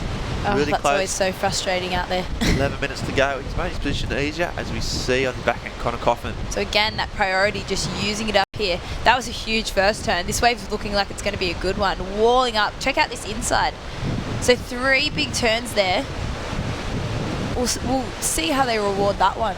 Yeah, that was the first one was super vertical. The second one was fast with spray. The third one he finished it off. That was in a pretty amazing wave in these conditions. Just showed the difference between his wave and Jackson's wave previously. There was, you know, it's more vertical. There was more spray. You know, there was more sort of pace in that wave. But so this looks sort of hot. Basically, this is fast, goofy foot power. Yeah, so you can see he drops right down to the bottom of that wave and huge vertical turn. That was the money right there. That one was a good one as he comes into this other section. So he's not wasting any part of this wave. He's using up the whole wall as he finishes it off. So that one there, 3 huge turns. I think that one's going to go score up into the high range.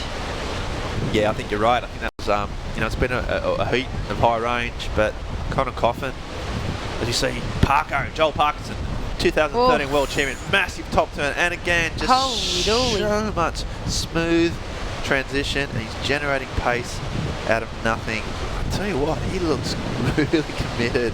He it's does. Great to see these guys, these best surfers in the world, coming here and just looking fired up. And that was Parko. He's in the heat lead. We'll just check out a replay of Black here. So just out on the shoulder, Kanoa, our USA guy, just trying to make something of this one. So this is it, that little wally section on the inside. Nice turn. Comes around for another one. So the same turn, it'll be interesting to see if the judges put that, but there it is, that fin bust. Can he pull it off? So nice smooth surfing there as it comes right up and sucks in onto that shore bank. Yeah, didn't have quite the fluency and the power but it was a well-finished wave, and there's so many scores. This is that sort of vertical, get a bit of a fin release. This is the turn I like. He just sort of comes back and gets a bit of momentum off the foam. Now he's just lining up something else. He's sort of generating something out of nothing. And you know, he's already got some great scores. Even that little, I know it's a tiny little cutback, but just looks the style of the man. Yeah, he looks fit out there. He looks really fit and healthy. I hope I get to interview him down the track and, you know, ask what he's been doing on the off-season and preparing for this event, because it'll be interesting to see the difference in the dynamics of how they prepare themselves. I know a lot of people go surfing and just travel around the world training, and, you know, they hit up Indonesia and boat trips and stuff, but he looks like he's been doing a lot of work in the gym as well, just keeping that fitness and that stability in his body. Yeah, I think about 3 sort of years ago, Joel made a really conscious decision to change that. He'd never had done a lot of that in his career up to that stage. He worked with Wes Berg, and as a triathlete and Ironman, as we see him go again. He's definitely fit. He's keeping so busy in this heat. Nice big hack around, back into the foam. Little fin bust just coming unstuck on that last one, so that won't hit his top waves. That last ride he did get a 7.73, so this is making his total score a 16.80, sorry, so that's shot him up into first place. Now leaving Parker Coffin, if he wants to take up into first, he's going to have to get an 8.74. So he's really shot up out of this contest, and, you know, nice little top turn here as we just check out that replay. Comes around. This is a good little section here. It's nice walling one up, cards all the way back to the foam. He's just so fast and just constantly keeping that board moving. He is, you're right. He's just, as you're saying, the transitions are smooth, and he's not catching any rails. Every wave he gets, he just looks like he's going to do something special on it, and that's because he's one of the best surfers in the world. Parker Coffin in second place. Scores coming through. So Kanoa Igarashi, he's got a 6.9. He still can't bust up into second. He now needs a 6.91. That makes Jackson Baker's job even harder. 7.48.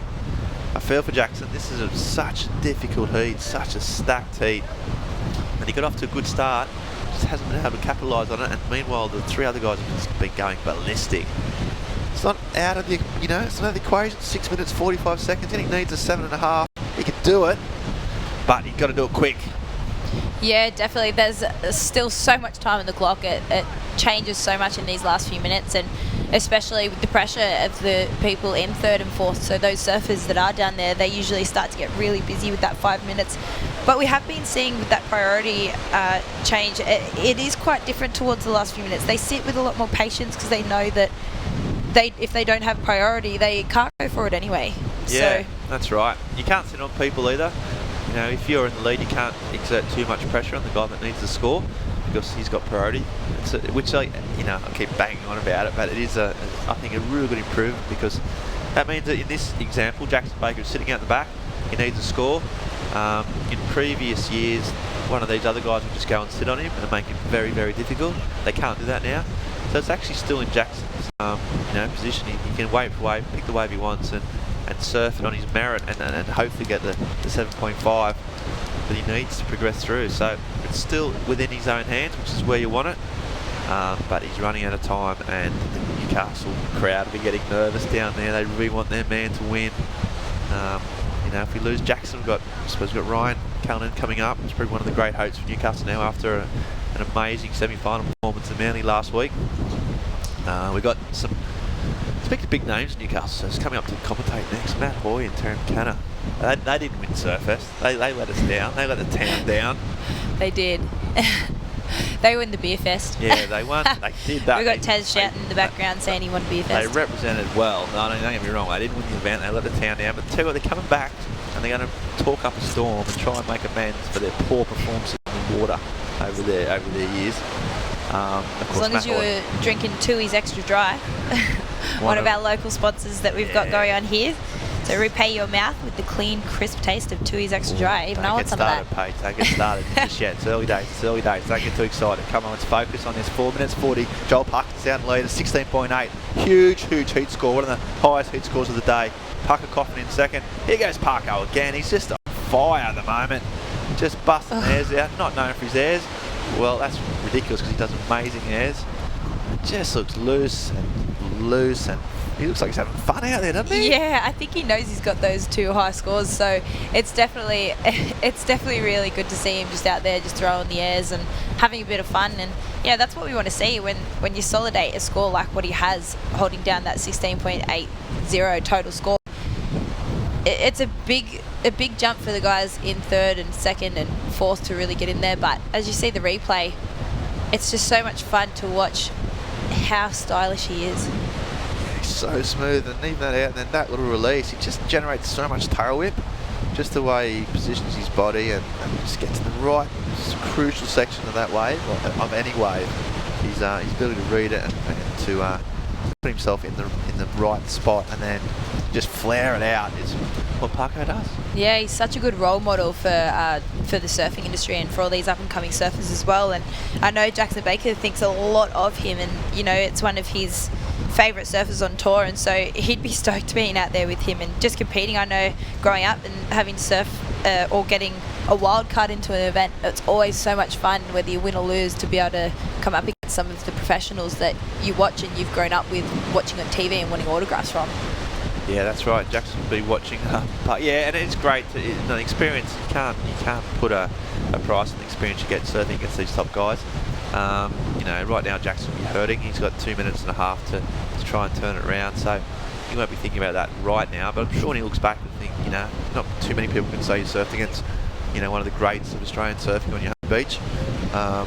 And hopefully, if he doesn't get through that, he'll take plenty of, you know, back with him. But yeah, a lot of knowledge. He still needs some time. You know, he needs a 7.48. Kanoa Igarashi needs a 6.91. That leaves Parker Coffin in 2nd, Joel Parkinson in 1st, and coming down to the 2 minute mark. 2 minute mark.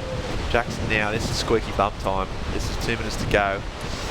He's got to try something. You know, he just can't leave himself wondering what might have been. He might just have to catch anything and just go massive. Just try something. He's got a big air game.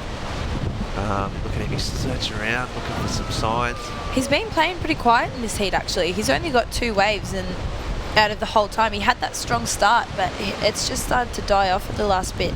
I just wonder what's going on for him. If he's thinking, okay, I've looked at this surf previously before I came out. I know where the waves are breaking. I know how long they come in. He would have done the homework. He's professional like that. It's just maybe it hasn't turned on for him, and he's, you know, when you're out there, the pressure, it does make you paddle around like a chicken with no head. Yeah, no, it's an interesting point. He's waited, he's been patient, which is usually a virtue.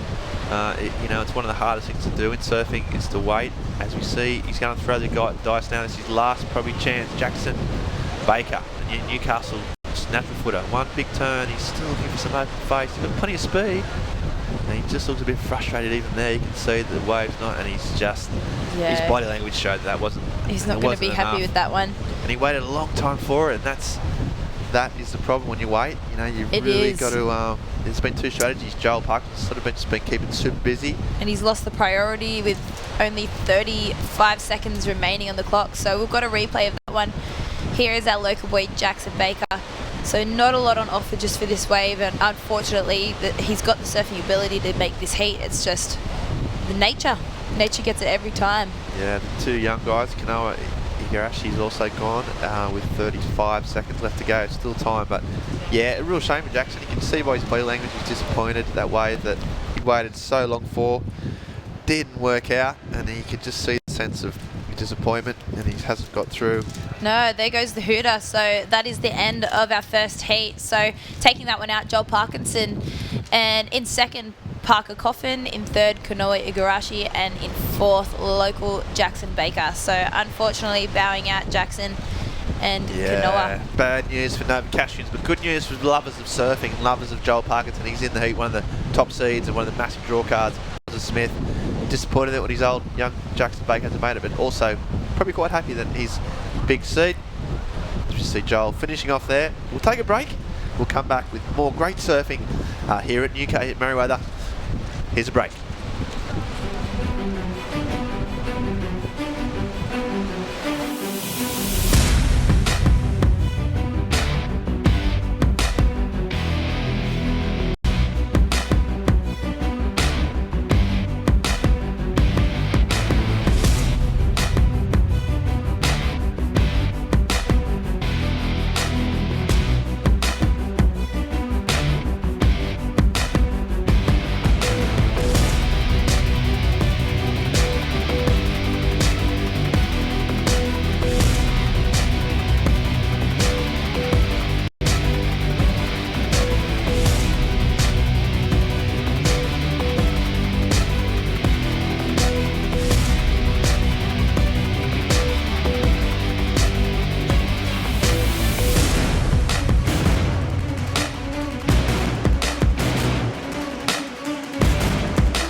This webcast is brought to you by Newcastle Now.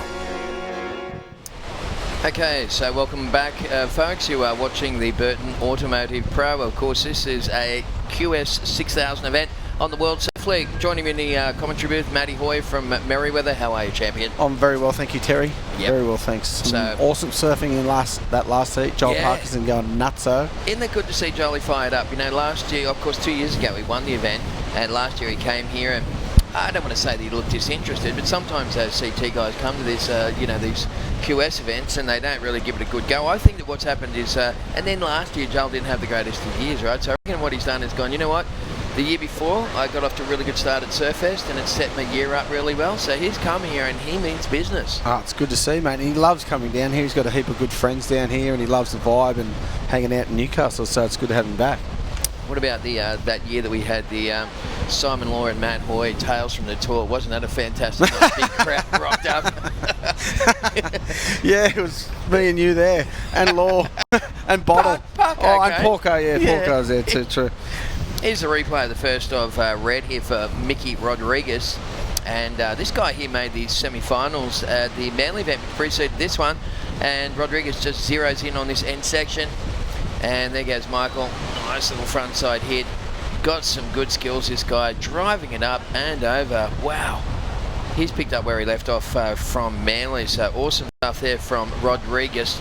The Sugar Man, as I was calling him down there at Manly. I don't know. That's perfect. It's good though. It's pretty sweet. Yeah, I like it. A sweet nickname, Rodriguez, the Sugar Man. 100%. Rodriguez is a legend. Of course it is. Why wouldn't you want to be running with that one? I'll run with that one. A guy came up to me, one of his Brazilian mates, and said, "Are you the commentator saying the Sugar Man?" I went, "I could be." Because he's, look like a jiu-jitsu black belt kind of guy. And he goes, "We think it's beautiful." "No problem, man. You do this all the time." That's classic. I love Rodriguez. Yeah, same. What about that searching for Sugar Man? It's unbelievable. I almost cried. Yeah, unreal, isn't it? Really good. Well, we've got the, Jakey Sylvester's in this one. It's going to be a good heat, this one. It's heat number 2, the round number 2 of the round of 96 here at the Burton Automotive Pro. And we've got Michael Rodriguez, Brazil. He opened up with a pretty good score. We'll wait for that one to filter on through. Beric de Vries is from South Africa in the white. David Silva from Brazil in the orange. And Jake Sylvester is in the black singlet. Unfortunately for Jackson Baker, things didn't come together in that previous heat there, Hoya. No, who got him in the end there? Porco and who else? Yeah, Connor. Okay. Yeah, Connor. Hard heat. Yeah, tough one.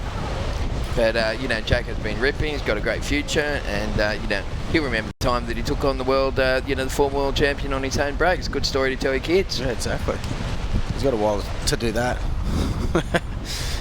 He's only 20. Hopefully he's not having children anytime soon. No, I can't imagine he would be. We're going to check out the replay of that wave there for orange. So this was Dave Silva from Brazil, up and right into goofy footer. And nice opening turn. Golly, you can see the level of surfing in this second round of the competition. It's going to go up a notch, mate. We've got, seated guys taking on the informed qualifiers. Yeah, and the waves look fun. I actually just rode down there. It looks a bit better live in person down there. There's waves everywhere. You just got to be in the right spot at the right time. And there's some good right wedges and a couple of little lefts too. The rights look actually better down there though, for sure. Still. Yeah. Just got to be in the spot. It's sort of, there's some breaking on the outside, some on the inside, some to the right, some to the left. You just got to be lucky and be in the spot.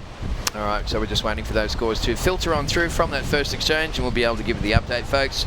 Meantime, heat number 3 is coming up next. Charles Martin from Guadalupe is going to take on Alex Ribeiro from Brazil, Kalani David from Hawaii, and Johnny Norris from the USA. That'll be the next heat in the water here, folks, at Merewether. Day number 2 of the Burton Automotive Pro. Just crank that air conditioning down to 16, Hoya. I've tried to. Can you? You just push the button at the bottom here. Yeah, I've got it. It just keeps going back up, though. What the Yeah, it's hot in here. Let's get some kind of... Take off all your clothes. Forget that. It's getting hot in here. I don't know what's happening with it. We'll sort it out. Okay, so Dave Silva scoots out to an early lead. He's got a 5.17 and a 4.1. Beric de Vries opened up with a pretty good score. He had a 5.27. Rodriguez with the 317 and Jake Sylvester in first priority in the black singlet. There you can see Jakey just sitting waiting patiently for his opening wave. Thank you very much to the City of Newcastle. Great place, great lifestyle, great future. So come and visit us sometime, folks, and yeah, you'll see that we have long shaken off the, oh yeah, there just in the background, trying to deal with the air conditioner. It's turned into a little sauna in here, mate. All those skinny guys tried to turn the temperature up and they fiddled with it. It was just perfect before, wasn't it? I'm just waiting for a little bit of action to come on through. Thank you very much to Kim, Burton and the gang from Burton Automotive. Best possible deal, best possible service, and of course 2 great locations at Maitland and Port Stephens. Thank you very much, Burton Automotive. And also Destination New South Wales is the leading government agency for the New South Wales tourism and major events sectors. They're the people responsible for putting heads on beds in this wonderful state of New South Wales, and they've really been backing some big professional surfing tournaments here in this state. Well, there's Jake Sylvester. You like the look of this one, and he's got a good inside section. Oh my goodness, tagging out not once but twice.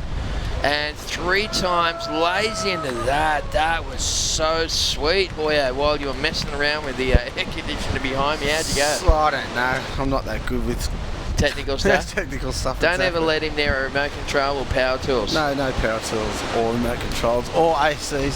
Here we go. Check this out. This is the replay of Jake Sylvester on this one. Look, it looked like a little soupy. I thought, what's he doing taking this? Watch what this turns into, Hoyer. Big open face. Watch his first turn. Wow. Oh my goodness. Sick. He's had a bit of time off. Tagging that second one. That was beautiful. For you, Peter Ryan. And that last one, wow, that's going to be a huge score. Oh, I'm calling that to 9 point plus. Oh, well, we'll see. Yeah, that is just champagne surfing there from the local guy, Jake Sylvester. He had to sit and watch, and it would have been pretty painful watching his little buddy from Merewether, also Jackson Baker, dipping out of the other one. So he would have thought, well, you know what, I'm mustering up, man. I don't want to go out of this thing as well. I want to make up for it. You betcha. What about, I got one of my friends text me and said, if you say sick one more time, I'm going to vomit. Yeah? Yeah. I just said it again. I hope he vomited. Oh, yeah, for sure. Made him sick. What a classic. Here he is, sitting in front of the TV, had a little liquid laugh. Exactly. Sick. It's his go-to word.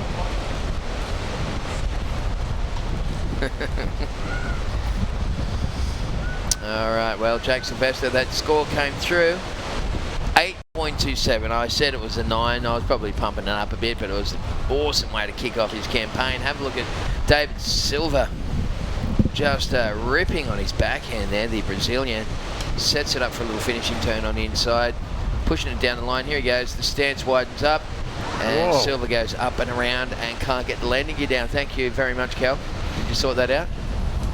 Yeah. He looks on. Yeah, there you go. Thank you, Cal. That's the audio guy from NBN. Came in and said, I know how to push buttons. There we go. Orange, big hit in the pocket. So Dave Silva, bang again. Great exchange here between Jake Silva and, between Jake Sylvester and Dave Silva.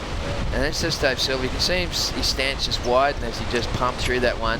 He wanted to go for the big air reverse, but he just couldn't get enough pop off that lip. So that pushes Barrick de Veers way back down into the second spot. White's going to be chasing the score, and so is Mickey Rodriguez. The Sugar Man is in 4th place at the moment. He started so well too, didn't you? I thought it was a bit of score than that, but yeah, that wave at Jake's was huge. After his surfing yesterday, I knew he was in form, but that was sick. There it is again, Ryan. Sorry, but beautiful. Snakes alive in here too. There's Jake Sylvester backing up his 8.27 with a little air reverse just coming unstuck at the end of it. Well, Jake Sylvester out to an early lead, folks. The local kid is wearing the black singlet. He's got an 8.27, looking to replace a 1.50. David Silva is in 2nd place. It's a 5.17 and a 4.1. Might even have a couple of scores choked up in here at the moment. Might even have a couple of commentators choked up in here if that air conditioner doesn't work. Barrick de Veers, well, he is, what's he sitting in 3rd place? And Michael Rodriguez, the rider in the red singlet, holding on to 1st priority. Yeah, Jakey Sylvester had the form from yesterday and just showed it again on that wave. I'm going to say that was underscored. Well, Sorry I said a 9 from something. That was the best wave I've seen surf today. Yeah, same. But maybe that was the highest score anyway, was it? 8.27. It may well have been, mate. Was it 8? Oh, hang on. No, I think that Porco got himself a 9, didn't he? Yeah, well, I didn't actually see that wave of Joel, so... Oh, mate, they just do that at will, don't they? That was a good backup from his start there. All right, well, last wave was Dave Silver, that one where he just went to town on his backhand, a 6.67, so it looks like the Brazilian goes into the lead. Yeah, this is Michael Rodriguez. Replay thanks to Newcastle now. Rodriguez pumps it through, and like you said, Hoyo just gets up nice and high. Doesn't really do anything besides this last. There he is, bottom turns halfway up the face, had hardly anything to work with, and he still managed to get a tail eye reverse off the end of that one. Didn't do much before that though, eh? Just that at the end. No, that's right. Little foam floaters, but that's about it. Oh, Jakey, he would have surrendered a priority in that situation now. I reckon he probably would have been in first priority actually. So, yeah, you can see him look back over his shoulder and go, oh, small little priority error, but you know, he's got plenty of time left, folks. 12 minutes left on the clock. He's got to sit and wait, I reckon, for, you know, he went that other way before, didn't even look like a good one. So yeah. And turned into a really good one. So I reckon he's in the box seat. He's just got to sit and wait and be patient, not let these boys, especially with priority. If he had priority, then it was a bad mistake. I think he did, because the other guys had all got a little way before him. So right now, it's heat number 2, round number 2 of the competition, the Burton Automotive Pro. It's the 30th anniversary of Surfest. Charles Martin from Guadalupe, Alex Ribeiro from Brazil, Kalani David from Hawaii, and Johnny Norris from the USA are coming up in heat number 3. 30 years of Surfest, Hoyo. What's been some of your fondest memories, like when you think back about it, like some of the classic moments of Surfest? One of the first ones you just think back and go, oh, that was awesome. Yeah, I reckon the one when Current Oki, I don't know what year it was, when he knew the southerly was coming up and went out and got 3 quick waves, and then the southerly out and the heat was over. How was that? That was Sarge ringing him up from Cronulla. Yeah. So yeah, he had an inside info that the southerly was on its way. So how did he ring him up when there wasn't even mobile phones back then? Oh, I don't know. Yeah. They had mental telepathy.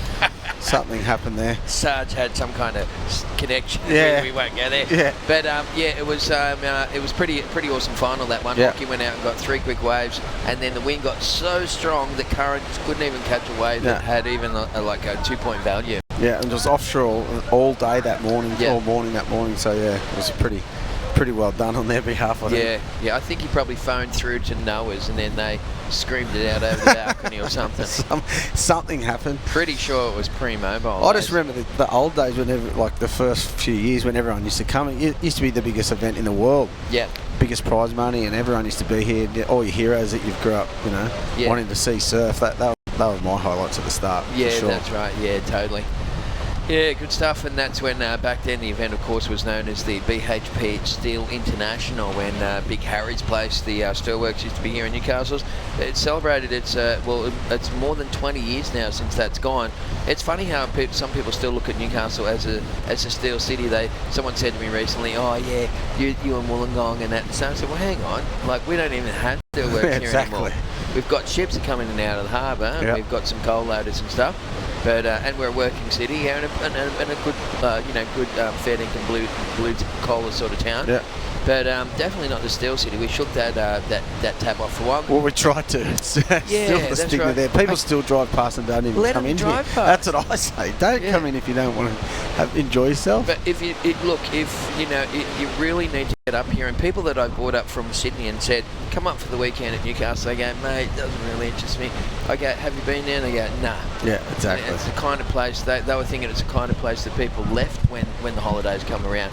Now it's the type of place that people go to for their holidays. Well, what did he get voted in that top 5 cities in the Lonely Planet Guide in the world? Yeah. Top 5 cities. How that was a couple of years ago.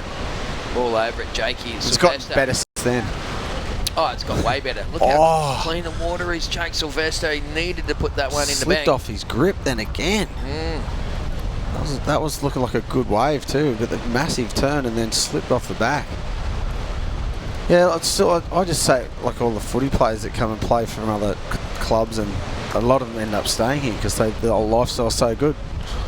Yeah. So yeah, it's it's that sort of place. It grows on you. It doesn't take long to work that out. There's Jake just tagging that first section. Good, strong double pump bottom turn.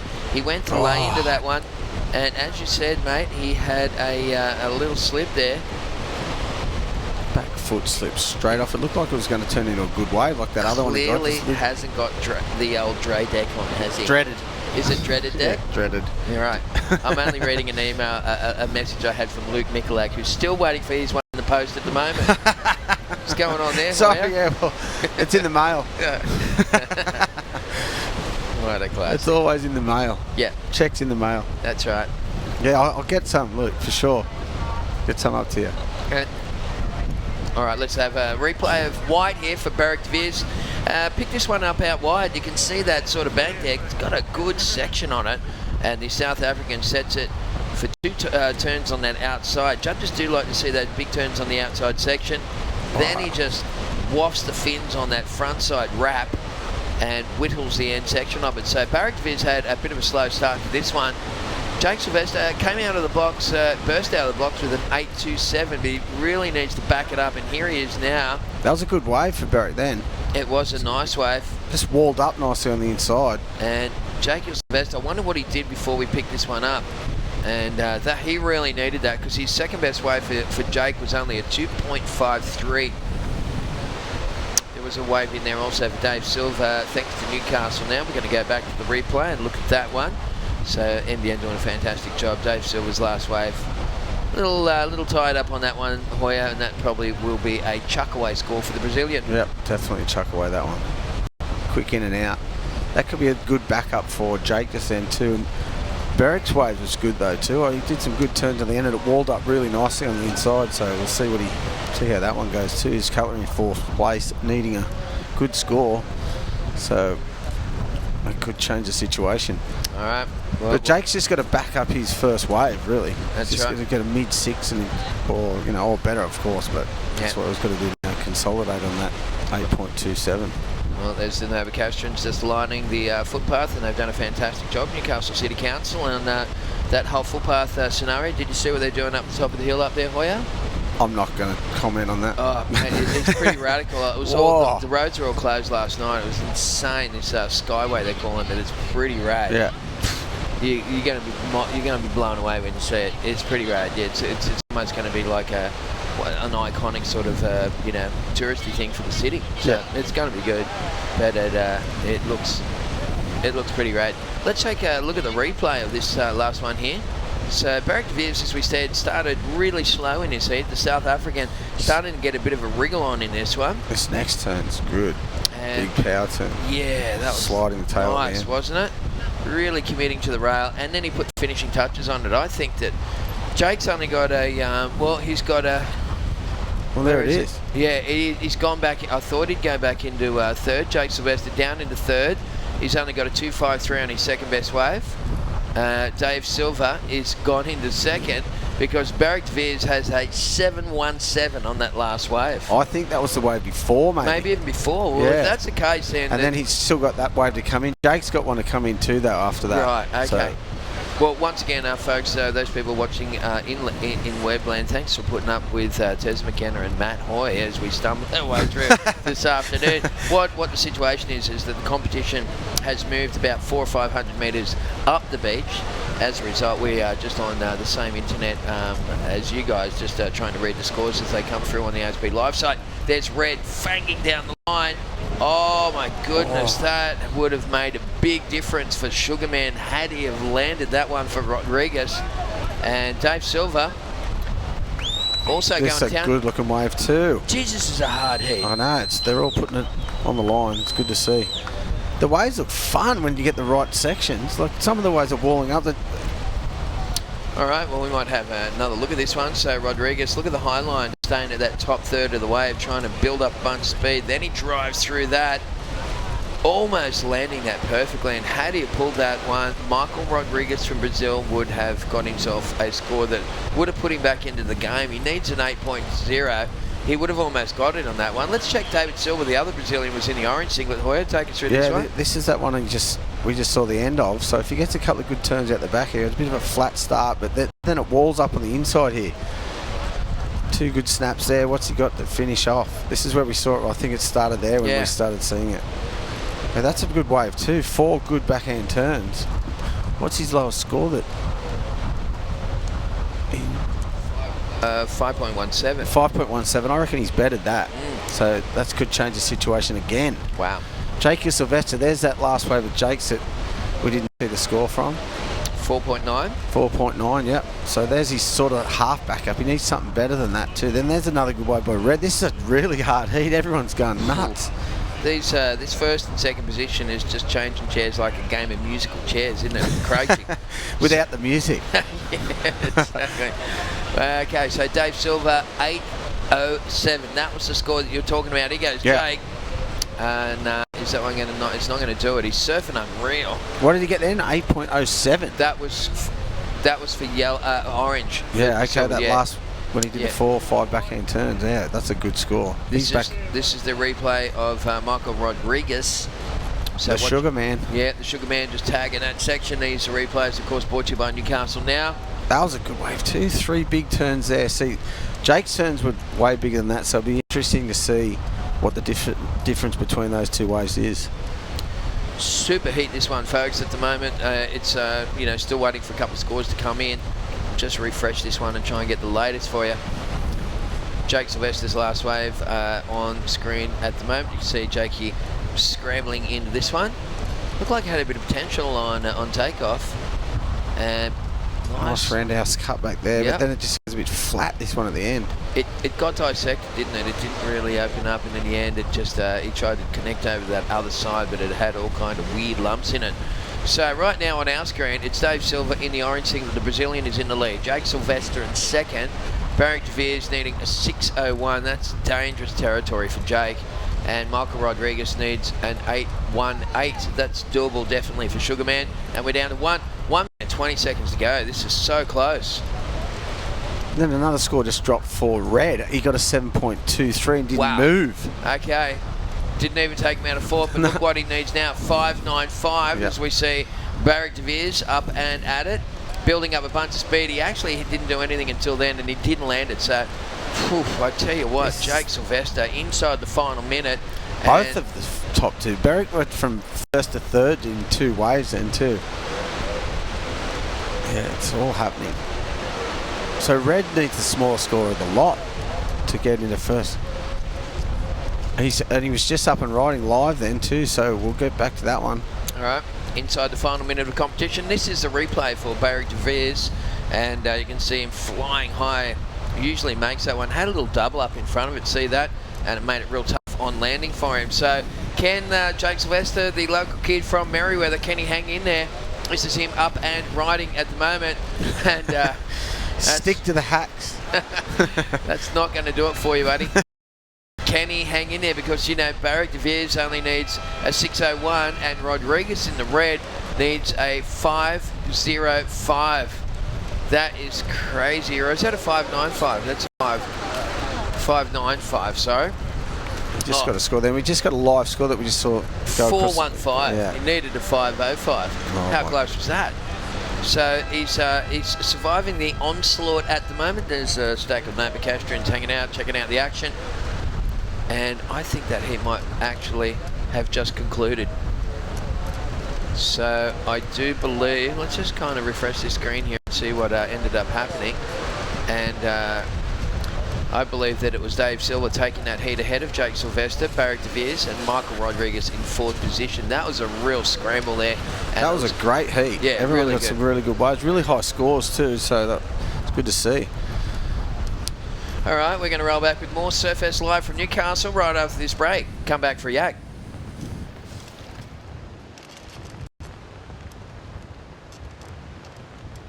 Years ago, the Burton family first opened their doors. And for 50 years, they've been your local Toyota specialist. For the complete Toyota experience. Talk to the trusted Toyota specialist, the Burton family. Maitland and Port Stevens. We're running all the time, we're running all the time.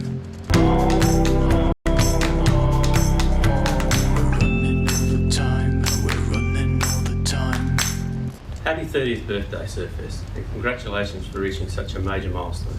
It is richly deserved. Orica is proud to be a Surfest supporter through sponsoring the Team Challenge, and we're delighted to help bring a piece of Surfest to Stockton.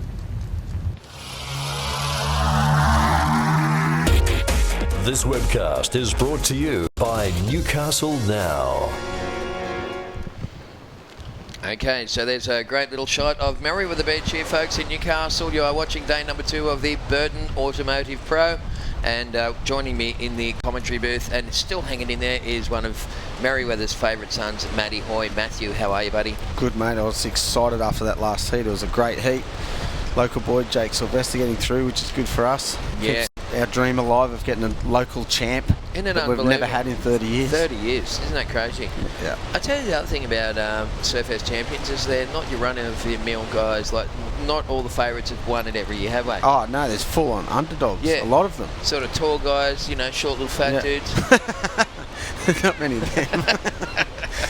But yeah, it's short, stocky guys. Short, stocky. Yeah. Yeah, and you know. But you know why? Because we get such a wide variety of conditions. We always get smooth little 1-footers. We always get the 8 to 10 foot days. So at the end of the week-long festival, what ends up happening is the guy who's the most consistent across all platforms comes out the winner, and it really tests the agility of the athletes and their versatility. That's the word I was trying to find. Yep. Yeah, it's good stuff as we see Orange is going for this one now. And this is Kalani David. I love watching this kid surf. He is unbelievably talented, and he does a lot of skateboarding in that as well. Oh, he's a freak on a skateboard. Amazing. He was down there in the Hurley Beach Bowl last week and at Manly, and had a kind of he didn't have the regular skateboarder style. He had a surf skate style. Yeah. And oh man, he was like blowing minds. I was speaking to his dad too the other day, and he said he hadn't skated for a couple of months. It's just been because the waves have been so good at home. He's just been surfing the whole time. He wasn't even going to skate down there, and he ended up getting, I think, 5th or 6th. Wow, that's cool. And then you can see the way he surfs. It's like skating too. So he's got a good mix-up. Yeah. What a good life he's got. Alex Ribeiro from Brazil posting a 6.5. He's wearing the white singlet. Charles Martin from Guadalupe is in the red. He opened up with the 4.17, and Johnny Norris from the USA is in the black right now, watching this guy here, Charlie Martin. And he's got a good style. This guy. He's got a good act. Is he riding a completely clean-skinned board? It looks like it. How good does that look? It looks like there's not one sticker, just a shaper sticker in the middle, and some grip. Wow. It's just it's rare that you see that, isn't it, at this level? Especially at this level. But yeah, it looks good. He must be in transition between sponsorships at the moment, and he's just gone, you know what, I'm just going to get a good board off a good shaper. Like, I used to say that to all the kids that I used to coach back in the day. I'd say, mate, just pay $1,000 for the best board you can get, rather than get a cheap one off some crappy guy down the road. And that Charles Martin, well, that one looks pretty sweet under the feet, doesn't it? Yeah, if he gets a good wave. That had a bit of bump and lump in front of it. But the board looks good under his feet. Light and fresh. Yep. Beautiful stuff there for Charlie Martin from Guadalupe. So coming up in heat number 4, we're going to see Jonathan Gonzalez from the Canary Islands. He'll take on Wade Carmichael from Australia. And the dynamic duo from Brazil, Alan Donato and Ian Gouveia will be out there as well. And of course that surname there, Gouveia, pretty famous one, mate. I wonder if that could be... I think it's your son. Is it? Yeah, I'm pretty sure it's your son. That's classic. It's cool, huh? After 30 years, it's his old man. And it wasn't the first couple. It was probably late 80s, early 90s. Yeah, late 80s. Yeah. They came on. Yeah, and that was... 88, 89. There you go. Yeah. Flavio Paterats, Fabio Gouveia. Yeah. Remember those? Fabio Gouveia got Rookie of the Year in 89. That was my first year on tour. Ah, there you go. We battled it out for Rookie of the Year. Did you? Yeah. What a classic. Yeah, they were fantastic surfers, and at that point, I remember years ago when they turned up and we went, wow, you know, it was the first time. Before that, Australia and Hawaii really dominated. In America, and America dominated the tour, and when they turned up, I remember we all said to each other, you know what, someday there's going to be a Brazilian world champion. Yeah, and they come on so strong too, didn't they? Didn't they? Because they're so dedicated, and they're so fit and healthy, and they've got a lot of waves over there as well. Yeah. Oh, the waves are unreal over there. Yeah, so it makes sense. as we see Alex Ribeiro banking his second wave. A little love tap there on the suds there for the Brazilian. And there's a lot of them. Yeah, there is. Yeah. Like millions and millions. It's like they've almost got a factory over there in Florianopolis where they're just popping them out, aren't they? They're so good. Especially women in Florianopolis. 10-1, they reckon. Do they? Florianopolis is beautiful. One of the best cities in the world. The waves are really good. It's just really cool. And yep. Yeah, it's beautiful. I only went to 2 years ago. I went to Rio de Janeiro, Copacabana, for we had a contest over there, and that was my first and only trip to Brazil. I've been waiting a lifetime to go there, and I love the place. Here goes Johnny Norris enjoying his first wave, the American natural footer. Just back up into the froth and tried to extract as many points as he could out of that one. While there's a little break, we must thank NXFM, of course, Newcastle's hit music station. 106.9 on the dial. Ooh, Charlie just overcooking that last turn a bit. And so NXFM is the official radio station. It's 106.9 on the dial. And make sure you tune in for the surf reports at 7, 8:30 and 4 p.m. Tez doesn't. Here's the replay for Johnny Norris. Take you through this one, Matty. Yeah, it looks a bit flat at the start of this wave. He did a nice cut back there. It goes, the middle bit's a bit flat unless you get those nice double ups. So, yeah, I think you need more than, I don't know, I can't really say that one. You need a bit more than that. You need to get those ones that double up and run across the bank. Those ones that go flat are really hard to score. What it looks to me like is that the outside section is a little fluffy, and then you get to that middle part, and that's where you can do the money turns, eh? Yep. Yeah, and you might, and if you're lucky, you get a good end section and sort of stomp it. But well, just that when it hits the bank right, I think. Yeah. 'Cause the bank's pretty straight. There's not much of a bank. It's just when the swell hits the right direction, it creates the double up and that's right. Runs along the bank. It's not like there's a huge rip. Rip bowl or yeah. It's just sort of random peaks, but when they hit those banks, they do run along very nicely indeed. Kalani David opened up with a 7.33. Alex Ribeiro banked a 6.5 on his first wave. Charlie Martin got a 4.17, and there was a little wave in there for Johnny Norris, but of course we know there's a lot more scores coming through the system at the moment. In fact, Ribeiro in the white had a 6.5 and a 6.6. So at the moment he's in the lead. Kalani David just... Oh, wow. Did a couple of power turns there. Absolutely. No skate turns there. Oh, yeah, there it is. Oh, wow, that is a great wave there, hey? Yep. Kalani David, he is just the excitement machine, really. He's forever the entertainer. Exactly. And I love it when he's got such a great, variety of moves, and that is a big part of it's not a big part, but it's a part of the criteria for the WSL. It's a variety of repertoire. Let's go through this wave and dissect it a little bit. So he just laid back. How's the spray coming off those turns, Hoya? Yeah, that was a good one. Went a bit flat in this middle bit, but that's a good hack there. And he does another. I think he does another little layback here, like the first one. Threw it in there. Don't they throw a lot of? It looked like he threw up a handful. Threw his skate move in at the end. Wow, perfect. Those little tiny snaps that he lays back into. It looks like he threw up a handful of chook feathers. Just hit a chook. Just got a handful of water too. Just do both. Like do the turn and then hit the water. Is that what you used to do? No chance. No, I wish I could think that much. I'm not that coordinated to do that. That's funny. All right, well, we'll just wait for that score to come through for Kalani David from Hawaii. He was hanging on to the best score of the heat anyway, and I reckon that was on his first wave, a 7.33. Actually, Charles Martin on his second wave posted a 7.6. So some pretty good scores in there.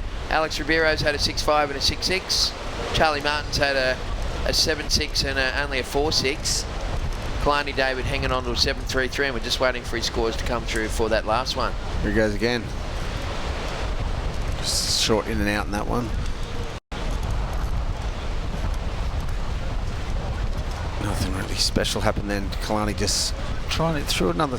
I want to see him. Yeah, he's gonna. If he gets the right section, Kalani can bust some massive airs. He did it alley-oop yesterday in his heat, and yeah, he scored all these. I think all these waves contained an air. So that one, he just did one at the end, but he did a couple of good turns on the way through. So yeah, good to see mixing it up. That's right, it is. I love it. And there it is. There he got an average of 6.37 to take him into the lead. So it is Kalani David from Hawaii currently in the lead in this heat in the water, folks. There's 14 minutes remaining on the clock. And sitting in second place, Alex Ribeiro from Brazil. Alex needs 7-11. Don't we all late at night need a 7-11 for you? Exactly. Been looking for those ones strolling around. 7-11. 24-hour. Charles Martin is sitting in third place at the moment. He needs only a 5 to go into second. And Johnny Norris from the USA, he needs to get a wriggle on.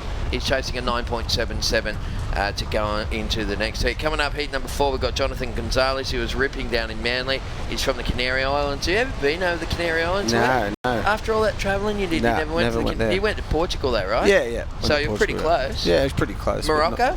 Never been to Morocco. Okay. That's somewhere I really want to go. Yeah. Canary Islands, you would love the Canary Islands. Yeah. I was lucky enough to go there when I worked with the IBA for 5 or 6 years, but we had contests there at El Confital in Gran Canaria, and also Fronton, which is one of the heaviest waves in the world. Yeah, seriously. right. Yeah, and I've seen John A. Gonzalez surf there. He's mad. Like all the Canarian guys, they're usually about 6'2", and they're built like a brick outhouse. Well, it's like Hawaii, eh? It's the Hawaii of the Atlantic. That's what they call it. Yeah, right. Then you've got Tenerife, Lanzarote. There's so many good waves there. But, man, let me warn you, it's super localised, and you want to be able to speak Spanish. There's Kalani David, once again going through the motions. Oh, super. Cheeky little Superman. Sick. How good is that? Look at him. He's having a look. He's having a hell time. That was classic. I reckon that somebody said to him, like, I'm going to give you $20 if you do a Superman. He looked back there and yeah, there's $20 waving. Yeah. I'm going to buy you beer this afternoon. Yeah, here we go for a bit of comedy value. This is Kalani David, and you can see him just setting up through this one. There's a couple of nice turns before it here. He did. What's his second best wave? 637. He had him landed the Superman. That was a great turn. He's got such a good technique, hasn't he? But it's this Superman here. Let's go real slow into this one. Lifts it up, grabs it with 2 hands, takes the feet off. Just he good. sort of had his front foot still on it. Yeah. Then that was like a one-footed Superman. That was cool. All right, well, Kalani David just entertaining everyone here this afternoon in heat number 3, round number 2, effectively, of the Burton Automotive Pro. 150 grand US up for grabs. Geez, on today's exchange rate, that's got to be about 500 grand in Australia. I don't know where it's Australian dollars taking a big old dippity-doo. Exactly. It was $1.20 a year ago. Yeah, I used to love it back in the day when... actually, no. When I was working overseas, and then you get paid in US dollars, and the Australian dollar is like really 60. weak. Yeah, it's the best. Come back rich as. Yeah, that was good. How good's this?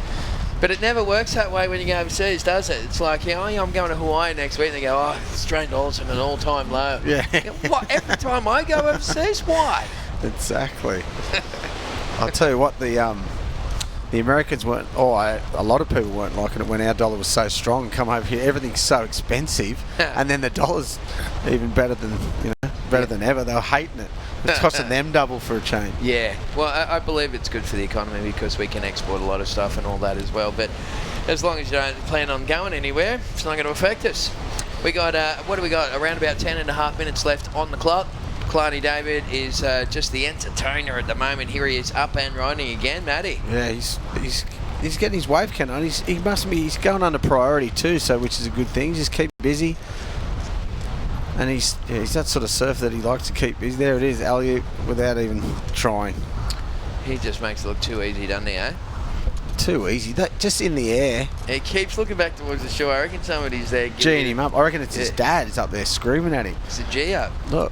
He's like, he's going to need another board. I think that's what he's saying. Oh, okay. Maybe he's got a problem with his fin or something, I think, because he puts that thing through the paces, doesn't he? Yeah, well, they don't last long when you're doing busting airs like that. Yeah. We're going to go back and have a little... Look, he's waving to girls on the beach even. Something's happening down there. Yeah. He's looking back, waving to people. I don't know what's happening. So there he is, just going through the paces. He made that little click-clack connection over into the next section, and there he goes. That one just goes all frothy in the end. Tries to go for the alley-oop. Looked like his 3 fins were there at that point. He had a look down, didn't he? Just went, what's going on with this board? But he would have came in. It's pretty close down there to the beach. So if you needed a replacement board, it's not that hard to do. It's not like you've got to paddle over a channel or anything. Just in and out. That's right. So I think it must be sweet. Okay.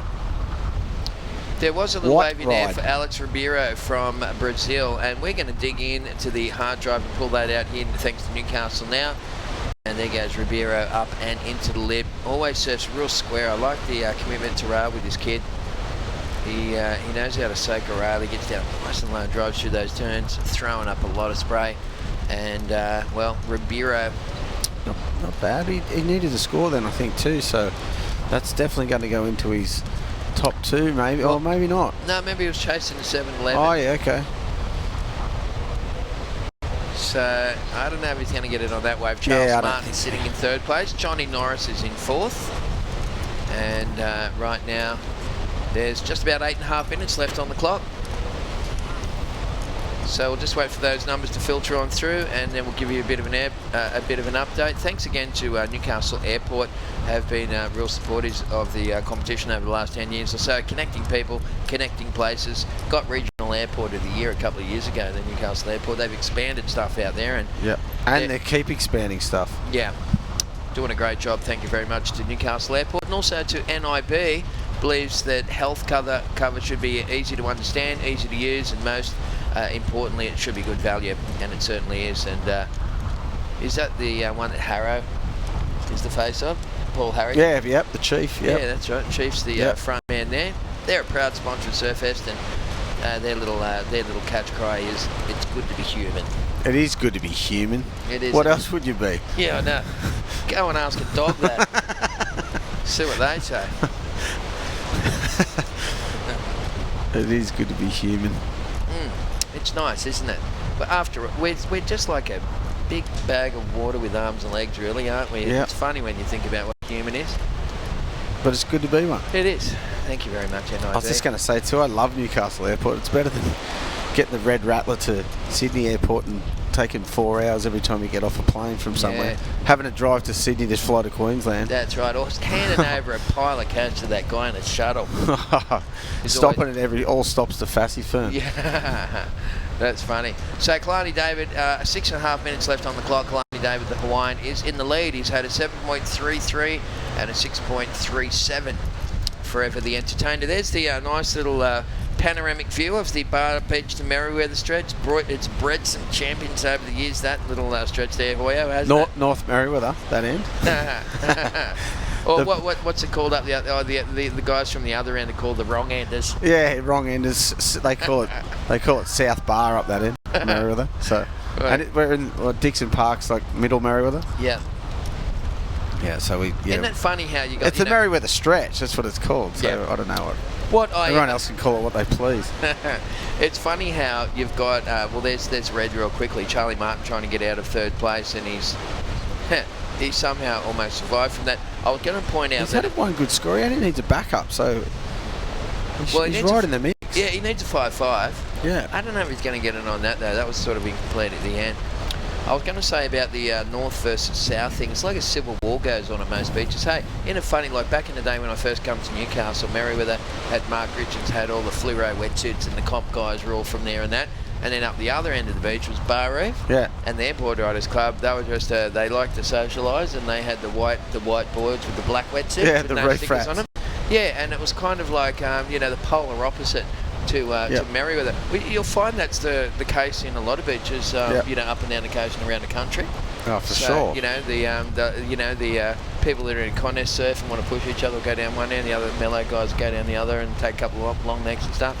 So it's an interesting thing. I reckon that someone with journalistic skills, someone like Ben Mundy, who is on the commentary team here, should write a story about the civil war that's happening on beaches around Australia. Either end of beaches. North versus south. South versus north. That's not a bad concept. I might try and sell that to Mundy when he comes in on the mic soon. Yeah, do it. Well, we're down to about 4.5 minutes remaining. It's still Kalani David in the lead. Alex Ribeiro sitting in 2nd place. Charlie Martin breathing down his neck, though. He's creeping up like a toolie at schoolies on Ribeiro. He only needs, what's he need? About a 5.5 to try and get it to second place. Can I say that on a webcast? Yeah, Johnny Norris. We just got the call. Can you say that? And they went, you just did, but too late. On out. Don't we have a cut button? It's like one of those guys, that brings up John Lords and gives all nice, and right at the last minute starts swearing his head off. I didn't say anything rude though, did I? Pretty sure. Just told the truth. So Kalani David in the lead. Alex Ribeiro, we're going to straighten this right up for you, is in second place. Charles Martin is in third, and Johnny Norris from the USA is in fourth. Johnny needs a 9.77, and well, Charlie only needs a 5.5. Here he is up and riding, and Charlie got to get one more in. If he can get this last move, don't go for two of them. He's pushed it, and he did the little shaka claim. Yeah. He didn't even finish that.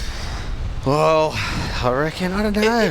Let's see the replay. Let's have a look. There you go. Let's have a real good look at this. We're going to pull up the replay thanks to Not a very Newcastle good looking now. wave either, mind you, but that doesn't count. Needed a 5.5 with about 3 minutes to go. Charlie it's going to be close. And Here this wave walls up on the bank too really well. Yeah. Awesome. Didn't spin it round. I like that too. Yeah. And then he goes for it. That's what I like. He could have just rode this one out and hoped for the score, but that's a pretty sick air.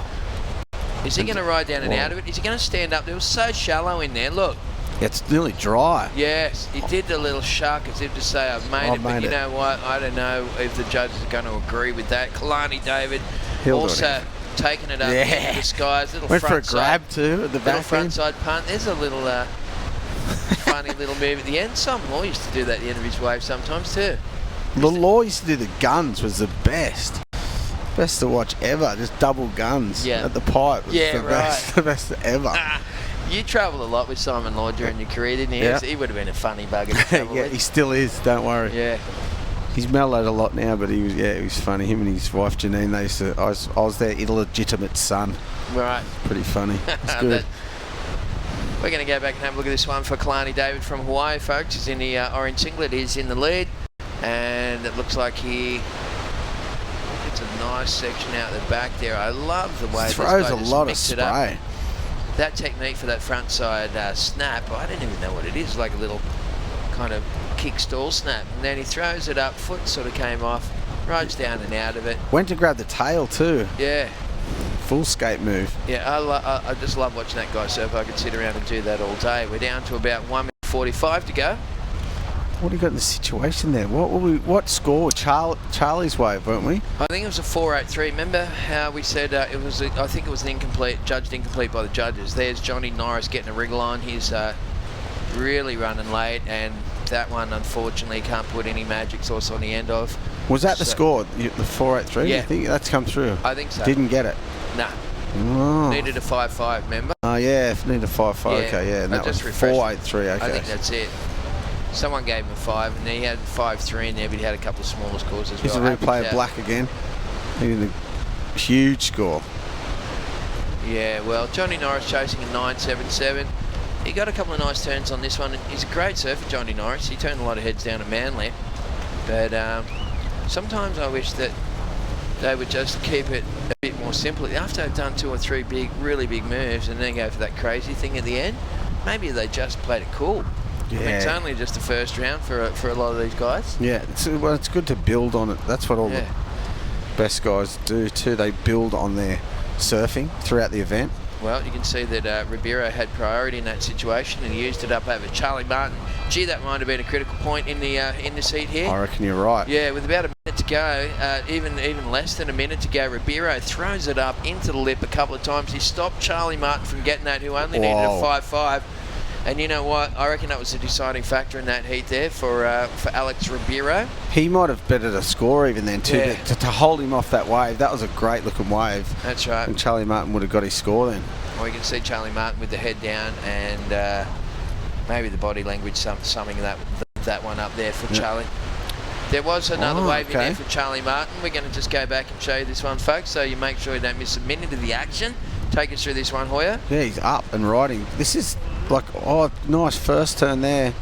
This could change the game, couldn't it? What did he need? And then a layback snap. And riding out of it. That's only a 2-turn wave. He was needing a pretty, a 5.5. I don't think, that was his last wave of the heat.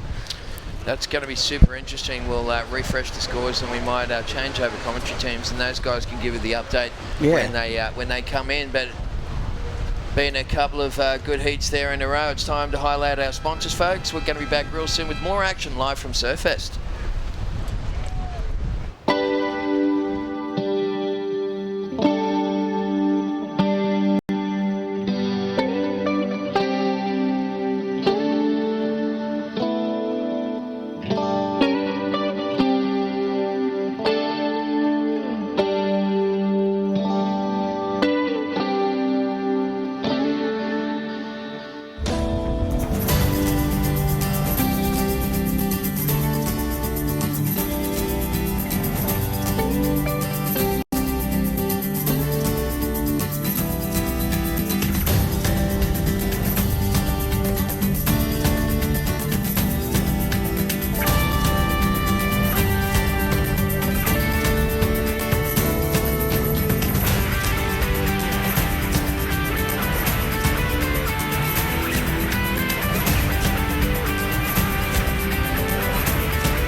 Hi, I'm Mark Richards. You're watching the world's richest surfing event. More great surfing coming up. Don't go away.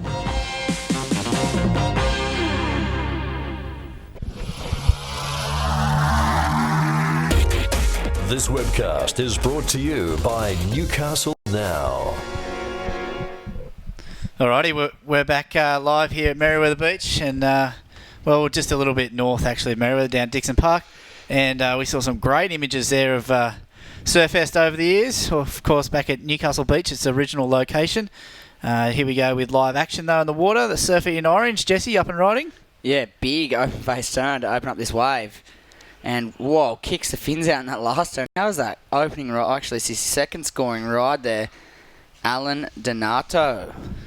Yeah, Jeez. So the Brazilian looking pretty healthy here in the early starts. Just a .43 his first wave. So not much happening on his opening wave, and that score we're just waiting to come through. But, you know, he's really getting that board moving. So he'll get a point or two above that initial score on that second ride. I mean, that when we take a look at the Newcastle Now replay, we'll see he throws a ton of water on his second, I think it's his second manoeuvre. It's a big open face gouge. Or maybe it's his first. This one here, bang! Throws buckets off his rail there.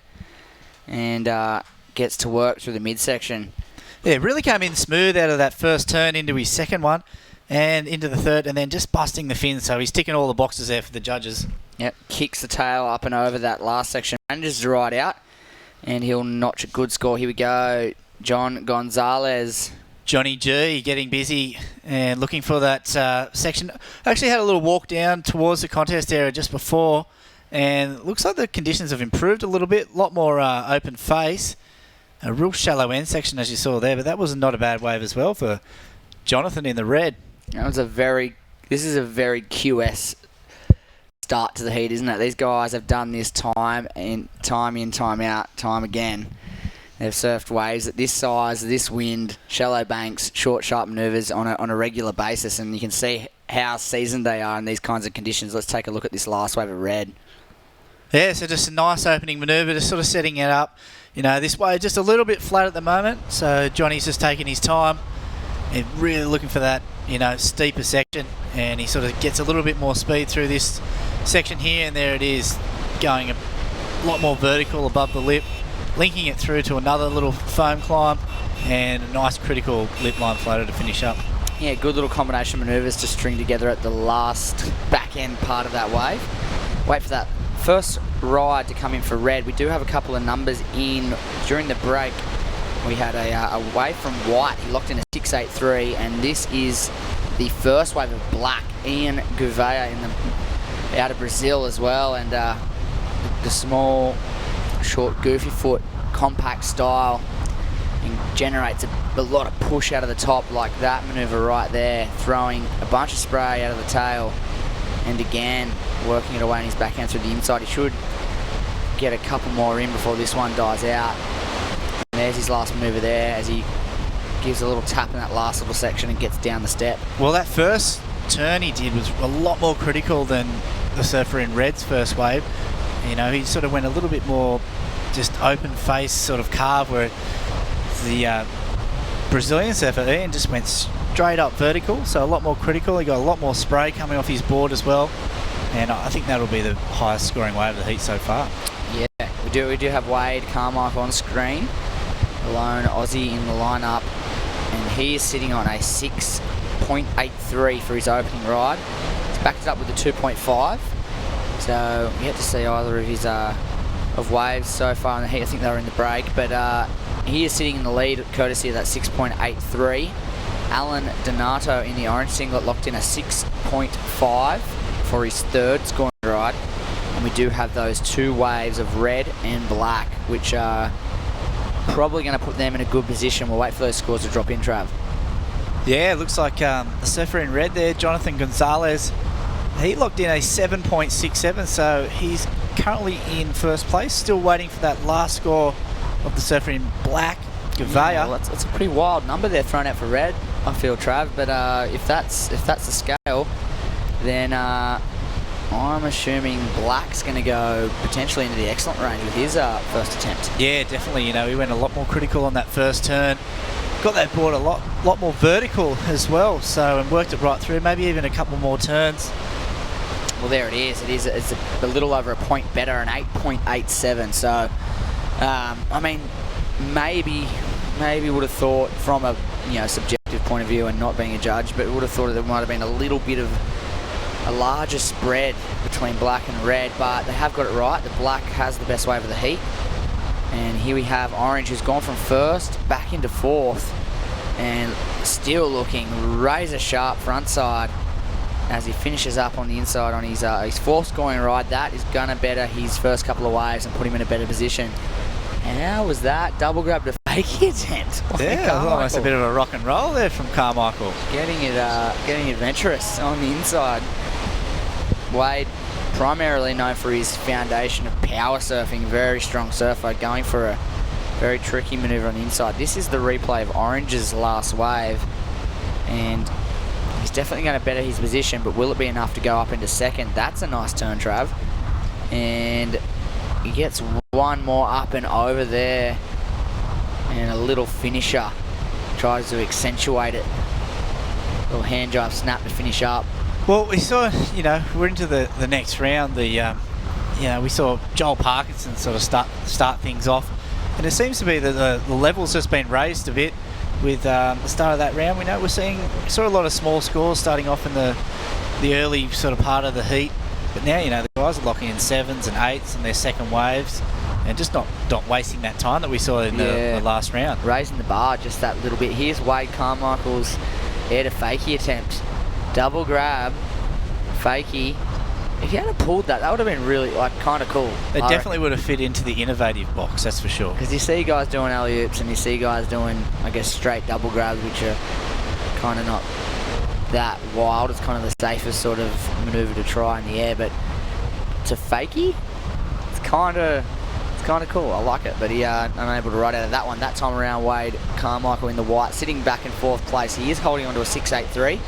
Only requiring a 3.68 at the moment to get back into second place. Well, look, last score of Orange drops in, takes him back from fourth to first. He's gone first to fourth, back to first with a 6.1 on his last wave. And well, yeah, chopping and changing. I think it's going to do that until they both have those two sort of mid-range and up scores, and then we'll see Yeah, well, balanced I mean, field. you know, Gonzalo's in the red. He's got a 7.67, and Gouveia in the black has also got an 8.87.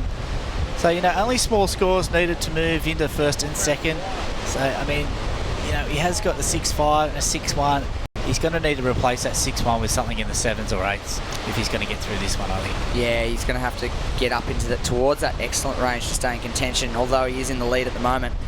It is only a matter of time before Jonathan Gonzalez or Ian Gouveia grabs onto something in that mid-range to back up their excellent or near excellent scoring rides they've already got to their name. So if I were Alan Donato, I'd be looking to work on something much higher than that 6-point range. Here we go, Ian Gouveia looking to do exactly like we called, get something up in that mid-range or better and improve his situation, and looking very sharp backside on those first couple of turns. Yeah, using his priority there. He's sort of, you know, got a few turns in there, nothing really on the open face though, so it's not going to be a 8.87, that's for sure, but you know, we'll see how we go. He was only replacing a 1.5 as we look at the Newcastle Now replay of this last wave of black. Yeah, we can safely say he's going to get that 1.63 that he needs to go up into second place. Will it be enough to go into first? Well, just a short manoeuvre and up and over the foam. He gets a little caught on. Then this one's half decent as he slashes off the suds there, but that's about it. So 3 sort of average manoeuvres is going to give him like an average score.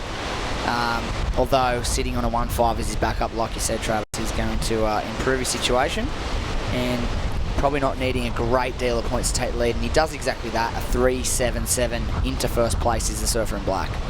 Yeah, so, you know, I mean, not a great wave there from the Brazilian in the black, but he's looking really good. It looks like he's getting a lot of speed out of his turns, and that board looks like it's working well. As we see Wade Carmichael, the Australian, pretty much his this will be his second decent scoring wave if he can put it all together. And looks like so far he is, as he winds through that wrapping carving manoeuvre. He sets up for this last one down the line, snaps it out of the top, and well, a couple of nice manoeuvres there for Wade. Yeah, he was chasing that 5.77 to move into second place. It is the Brazilian surfer Alan Donato sitting in second. But yeah, he's got those 2 6s, only a 5.77 for a Wade. We're going to look at the Newcastle Now replay, and well, we'll see how we go. You can judge this one at home. Did he get a 5.77? Slashes out of the top, although it was a little check turn. He threw quite a bit of water. Just a short direction change there. Kicks the tail up over that section. This is a pretty decent turn here as he carves around. Another smallish turn, but he is moving a slight more amount of water than the other surfers, I feel. And checks his spray on the last one for good measure. Well, he finished nice and clean. He did a lot of different manoeuvres. He kept his board moving, had a lot of speed. Yep. 5.77, maybe not. I think it'll be close. I think he's got to get it. I'm looking back to Jonathan Gonzalez, 7.67. And I think we were pleasantly surprised by that number. And I feel like it wasn't too far away from that wave. So I'm thinking 2 points less, he's got to get at least that. Just comparing waves and thinking about the last couple of scores, the couple of 6-point rides that Alan Donato was awarded, I think it's got to be pretty close to that.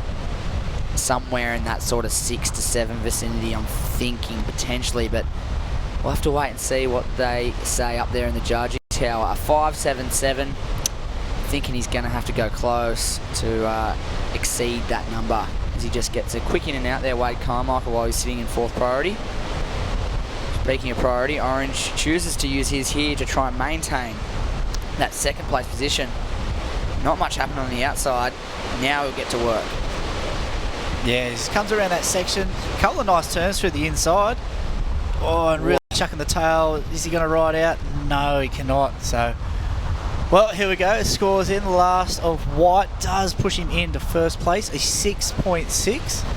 Good, Travis. You're pretty good. You should between a 6 and a 7, I said. Just maybe think of a career change, mate. Try and keep my record.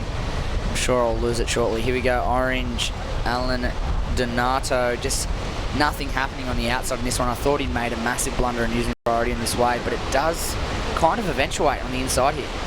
Yeah, he starts to get the board moving here. Goes vert. Comes around again. Lines it up. just going a little bit too hot on that last turn and coming off. So, you know, I don't think it's going to go into his top 2. Could be wrong, mate. What do you reckon? You're the expert. Self-proclaimed. No, it won't go into his top 2 without finishing it. Here we go, Black. This is a nice looking wave. Nice open face turn in the pocket. Bounces off one ball. But, you know, it's very tricky. You know, I was having a look at the waves before. It's, you know, pretty low, the tide. It's windy. It's choppy. These guys are making it look good, however. That started that wave there for Ian. He absolutely jammed those first 2 sections. Let's take a look at it on the Newcastle Now replay. If it had offered up a 3rd section, he was looking at something huge here. Yeah, this first turn, really nice, sharp, lots of spray.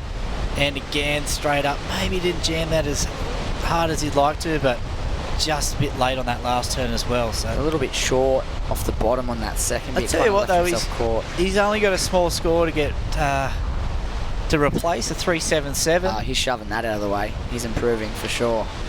377. He'll drop that one. He only needs a 4.56 for the lead. What do you think about that? You think he did enough on those 2 manoeuvres? Well, I think it'll be close. Yeah, that first turn was pretty nice. As you see, Donato up and riding again. He's been really active in this heat. Well, that wave not agreeing with him as he kicks out. But yeah, a few scores to come through. It's going to be a tight finish, this one. Just around about 9 minutes to go. And there it is, Jess, a 4.67. So once again, you're on the money with the scores. Just nails the score, just ahead of what he required, and he's up into the lead. So still chopping and changing at the 9-minute mark. So it's kind of up in the air, Trav. Anyone's game at the moment, really. The danger man right now, Jonathan Gonzalez in the red. He's only caught 2 waves. One of them a 7.67. He only needs a 5.76 or better to get into a progressing position. Yeah, he's just only got the 2 scores locked in. He's trying to replace that 2.83 with, as you said, a 5.76.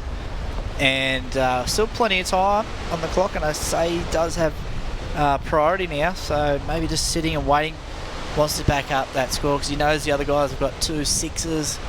You know, you got Wade with a medium 6 and a high 6, and the Donato with a low 6 and medium 6. So, you know, Gonzalez, you know, he's probably hoping for at least a high to medium 6 on this next wave.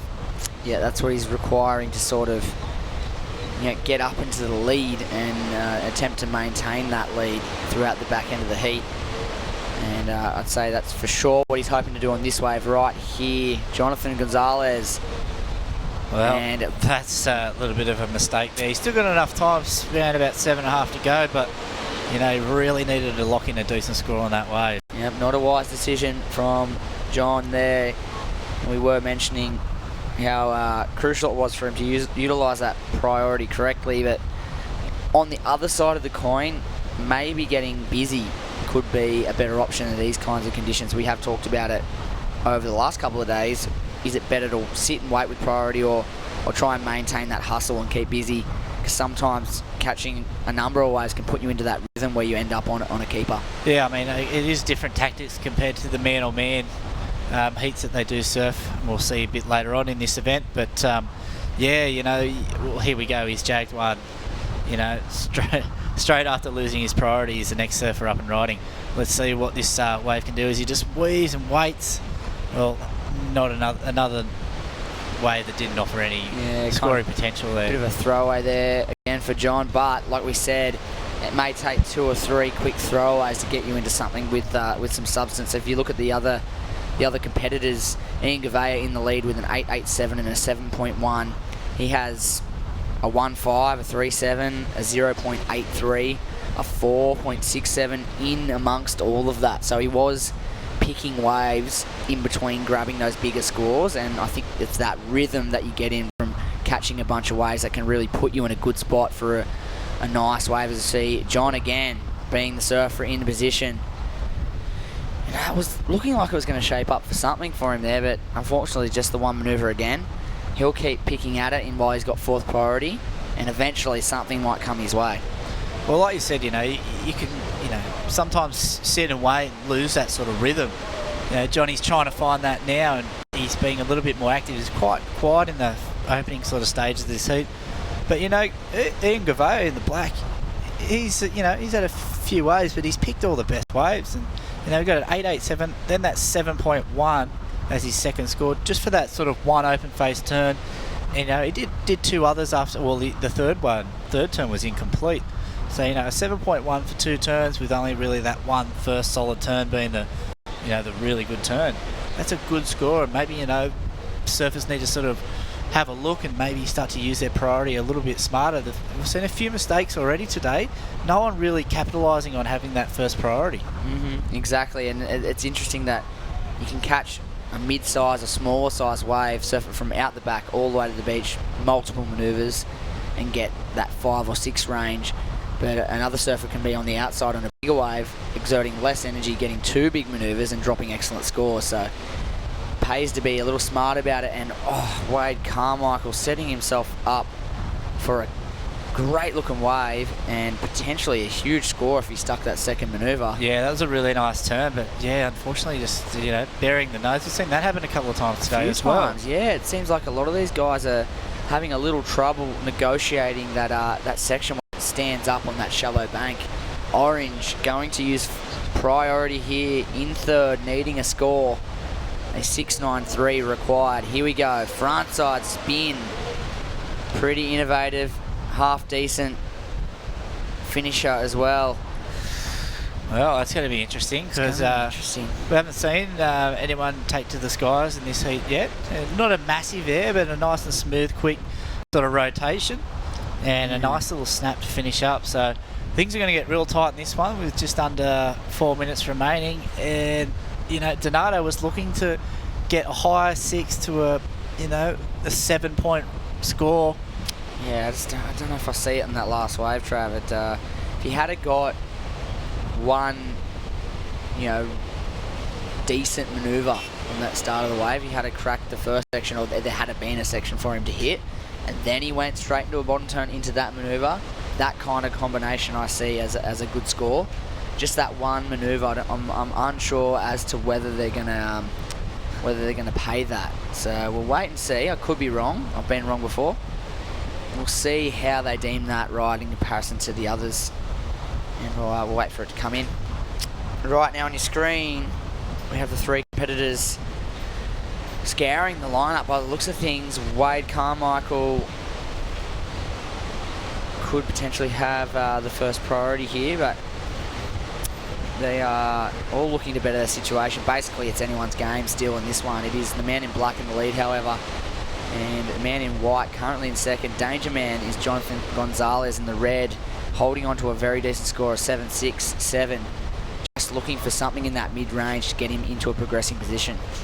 Yeah, time ticking away as well. You know, looks like we can see 3 guys in position for waves, and a little bit of a paddle. Looks like we might have something outside.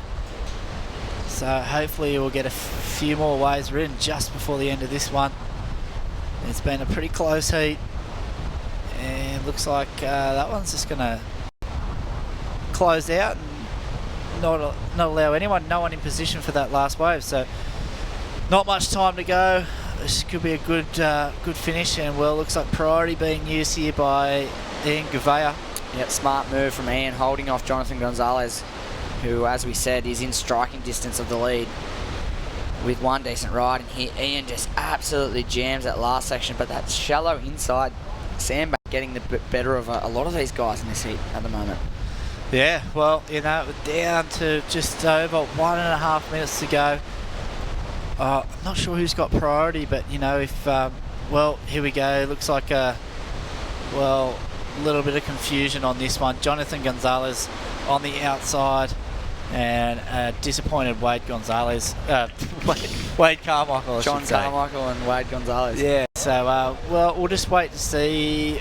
We'll get confirmation on that last exchange. Has he gone and done a Jesse Adams? I think he may have. I think, you know, whether or not that was the last scoring wave you could see. You think he took that just because he had to, kind of thing? Yeah. So Wade had priority. I think we can't really see in here exactly who was in control of the lineup at that moment, but we're thinking Wade Carmichael.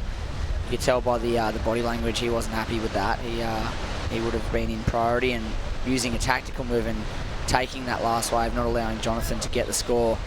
we're going to be under the impression here, Trav, that he would have incurred interference there. That man on screen. Well, we're still just waiting for the computer to update and let us know. So we're going to have another Newcastle Now replay of that last incident. So unless Jonathan just had the blinkers on and didn't see Wade there. Look at Wade. That is so funny. I think they can see that he's interfered on your Wade, mate. I think they know. Tell you what, not a bad turn there from Jonathan Gonzalez. So it could be interesting to see, you know, who did have priority. You know, we've seen people make a few mistakes with that bit of confusion over the last couple of days. I know a few guys, yeah. But at the moment, nothing's coming through on our screens. It still looks like...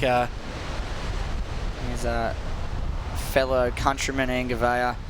All right, guys, well, we're going to sort out this interference and get some information for you. While we do, we're going to throw to a little bit of a break, and we'll be back with heat number 5 in just a moment.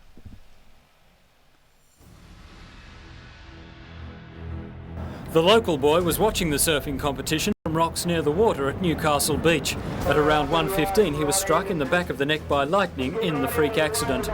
Local lifesavers and ambulance paramedics worked on the unconscious boy for nearly half an hour on the beach, applying continuous heart massage. 1, 2, 3, 4, 5,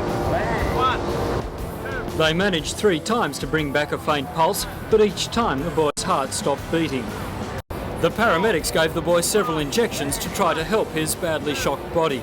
They then loaded him onto a stretcher and carried him up the beach into a waiting ambulance. He was rushed across the road to the Royal Newcastle Hospital, where doctors worked to revive him.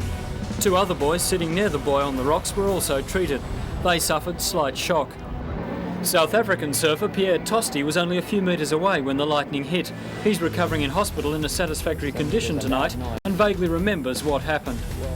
As it happened, there was a loud noise, and then I was just not there. I remember getting up. I don't remember falling down onto my back or whatever. I just remember getting up, very dazed, tingling all over, and then just happy to be alive, and knowing that I got up, and I don't know what had happened, and then going over to help the little kid. For most of last night, it was touch and go. But his mother breathed a sigh of relief this morning as Matthew showed early signs of improvement.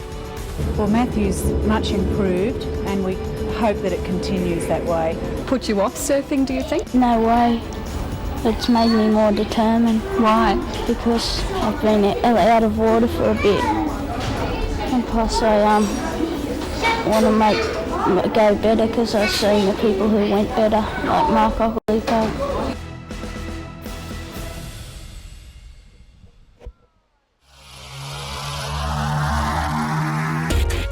This webcast is brought to you by Newcastle Now. Welcome back, Webland. Jesse Adam and Travis Lynch in the booth taking you through this upcoming heat. And we're looking from Merewether to the north up towards the Dixon Park part of the beach. And that is where we've moved to today. We've moved the comp site a few hundred metres up the beach to make the most of the quality beach breaks up here at Dixon Park. Yeah, mate, it's, just a little bit too much sand on the rock break just out the front here, the main side at Merewether Beach, but a good bank just a little bit further up. So we've seen plenty of good surfing. I mean, Parko just blew everyone away, and we're so lucky and so privileged and so happy to have Joel here. And, the crowd was just, stoked to see him surf and surf really well.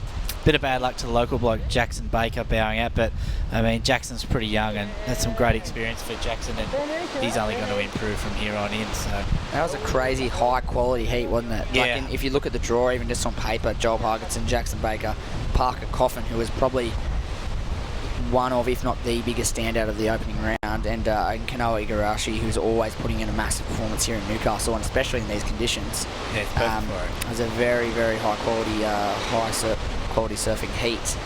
And we've had a few since then. We just finished heat number 4, and we are into heat number 5, and this is the opening ride here of Ian Jonte out of Hawaii.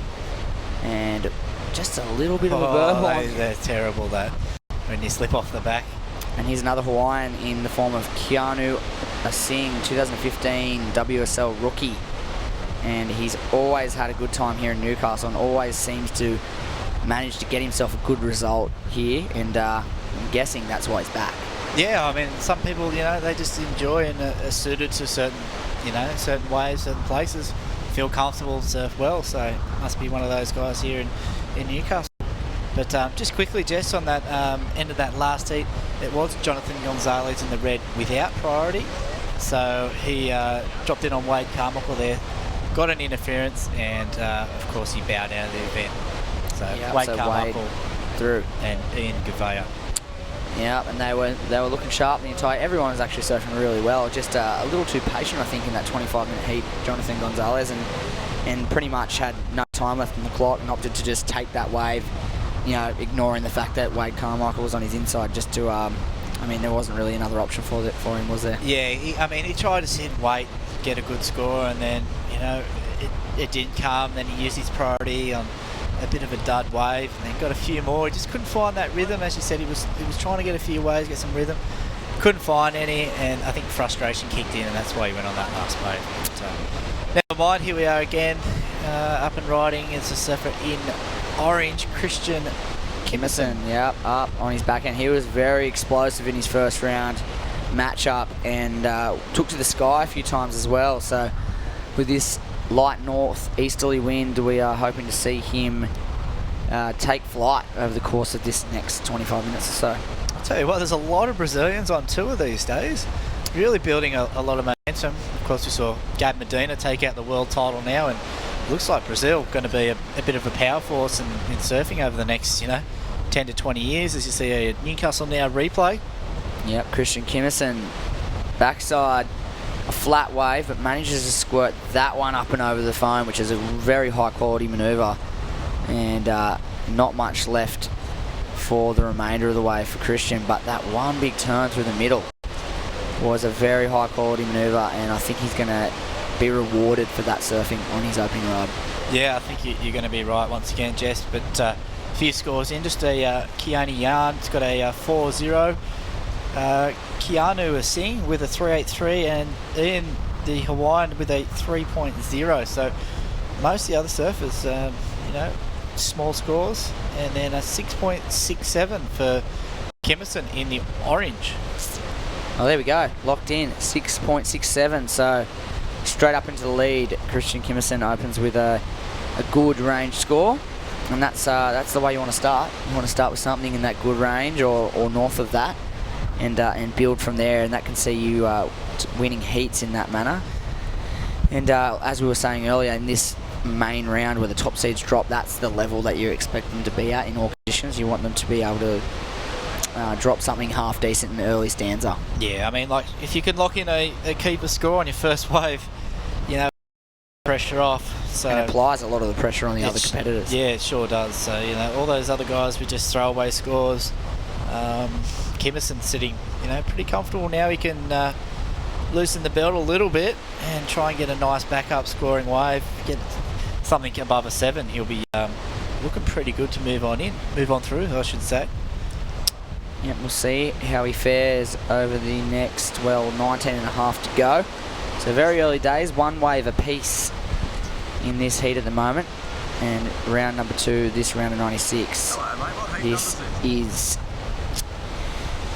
heat number, where are we at, Trav? We're in heat number 5. I believe we're going to run up to heat 14 potentially today, depending on conditions and time.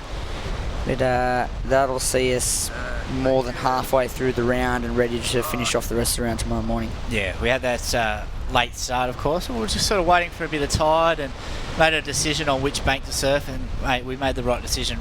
The main site out the front, the swell just not getting in there. There's too much sand. It's just not working. So it's been a big effort for all the organisers to move down just a little bit down the beach, not far, but it's still a big job, and we'd like to thank them for all their help and support. Of course, we'd like to thank a few of our sponsors. Of course, our major sponsor, Burton Automotive, and Kim Burton, of course, is a great guy, big supporter of surfing, and we had a good chat to him about some cars this morning. Got the full rundown on the hybrids. I think I might. Looking to invest after that I'm going to go and get conversation. one. I love the environment and being and taking care of it, and I think I should do the right thing and As a surfer, you gotta look after what you've been given. That's for sure. Yeah. So big thanks to Burton Automotive. It couldn't happen without them, and of course Newcastle now showing us these awesome footage that we've got coming through live on the web, and of course Destination New South Wales, big supporters again. Yep, always putting their hand up to support surfing in the Hunter region, and why not? Probably, arguably the biggest event in the Hunter region throughout the year, Surfest, and has been for 30 years. Yeah, well, its inception. We love our sport. We've got a great football team, a great soccer team, although they've had a couple of rough years. Bit of a rough run, yeah. But, everyone loves the surfing. And I'll tell you what, mate, surfing has exploded in Newcastle. You can't get a wave to yourself anymore in this town because everyone's out there just loving it. Yep, there's a lot of crew in the water, but there's a lot of waves on offer too here in the Newcastle region. Merewether Beach, great spot for waves generally, and I think we're going to see with this forecast coming our way over the next couple of days, it looks like we are going to be getting some cracking waves on this stretch of sand as we see one of the competitors down the line getting some work done there.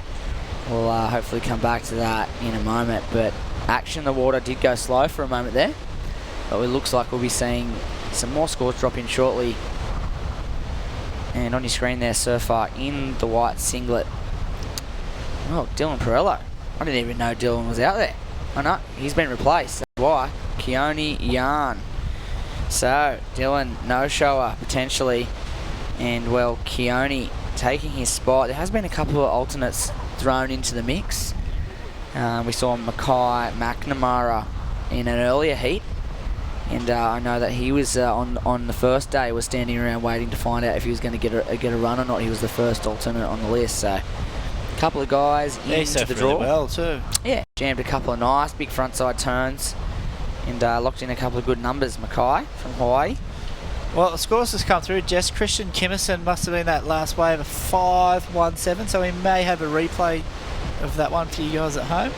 We'll see how we go with that. Two good mid-range scores for Christian, so really setting a nice foundation in this early stage of the heat, and well, now he's going to be able to build off that. Expecting to, if he does get the opportunity, I think he's going to be able to throw something pretty radical down for us at home and us in the booth here.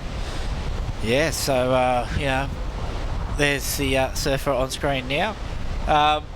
You're watching on screen. It's a beautiful day. It's really hot here today. It's cooking. I wore the black shirt and I regret it. Deep regret. I feel the heat burning me, but mate, we had Gav Morris in here from NBN News, who's of course our local weatherman, and I think he's going to come in tomorrow with a full forecast for us. As you see, orange just, getting pretty tricky. Nearly pulled that one. Told you you'd take to the sky on his next wave. But why not? we'll have Gav in for a full forecast on what the swell's going to do. Predictions are it's going to get decent 6 to 8 feet, so fingers crossed. There's a few spots around that we can go to if it does pick up, and we could have a real cracker of a finish to this one. Yep, potentially, depending on what the wind does and what direction the swell is. It's looking like it's going to be pretty straight, which is basically good for just about anywhere in this region, but if the wind swings around from the west, we're going to pretty much be able to probably stay here at Merewether or up at Dixon Park. But if it does go heavily from the south, we do have a couple of different options, and it'll be pretty exciting to explore some of those come this weekend. As we are taking a very slowed down look at the surfer in orange there, Christian Kimmerson, on his previous ride, and that is what sees him in the lead at the moment. And that's your man on screen from Brazil. And like many of the Brazilian surfers, known for his aerial antics. Here we go, surfer in white, Keone Yarn, who takes the place of Dylan Perello in this one, and he's looking to make the most of his opportunity as he builds a bit of speed down the line for this last section, slaps that, lays back into that turn, and pretty impressive surfing there from the man in white. Yeah, really, really nice, strong turn. His board looks a little bit longer than most. Yeah, it looks, but he's really sort of throws it around. He's not having any trouble with it. I think it's his narrow stance. I think he has a abnormally narrow stance. Have a look. Or maybe not. You think his front foot's pretty far back on the board or not? Well, maybe not. You know, maybe he's just got that little bit of extra length. He's got no trouble with the manoeuvrability of that board, and maybe he's just used a little bit of extra length just to get a bit more speed through those. You know, there's a lot of sort of fat sections out there and shallow sections, so you know, maybe it just sort of evens that out. I know Dane Reynolds, when he was younger, he used to ride, you know, pretty big boards. Extra length. Yeah, and it really worked for him.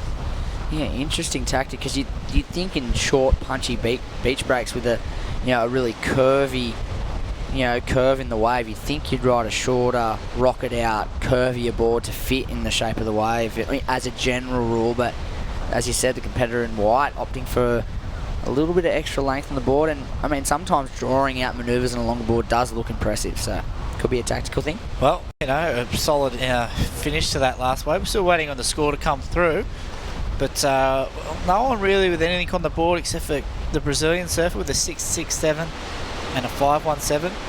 The surfer in black's locked in a 6.93, and he's just got a small score of a 3 for his second wave. Waiting for that last score of white to come through. He's chasing 5.94. Jess, thoughts? Yeah, I reckon it's a 5.94. I reckon it's in that 6 range. I kind of can only really remember that last turn that he really jammed. I'm blanking out in those first couple of maneuvers. We have to take a deeper look at it again to really have a guess, but I think he's going to do well out of it and get a decent number. Well, there it is, 6.17. Judges appreciated that surfing, and he does go up into second place.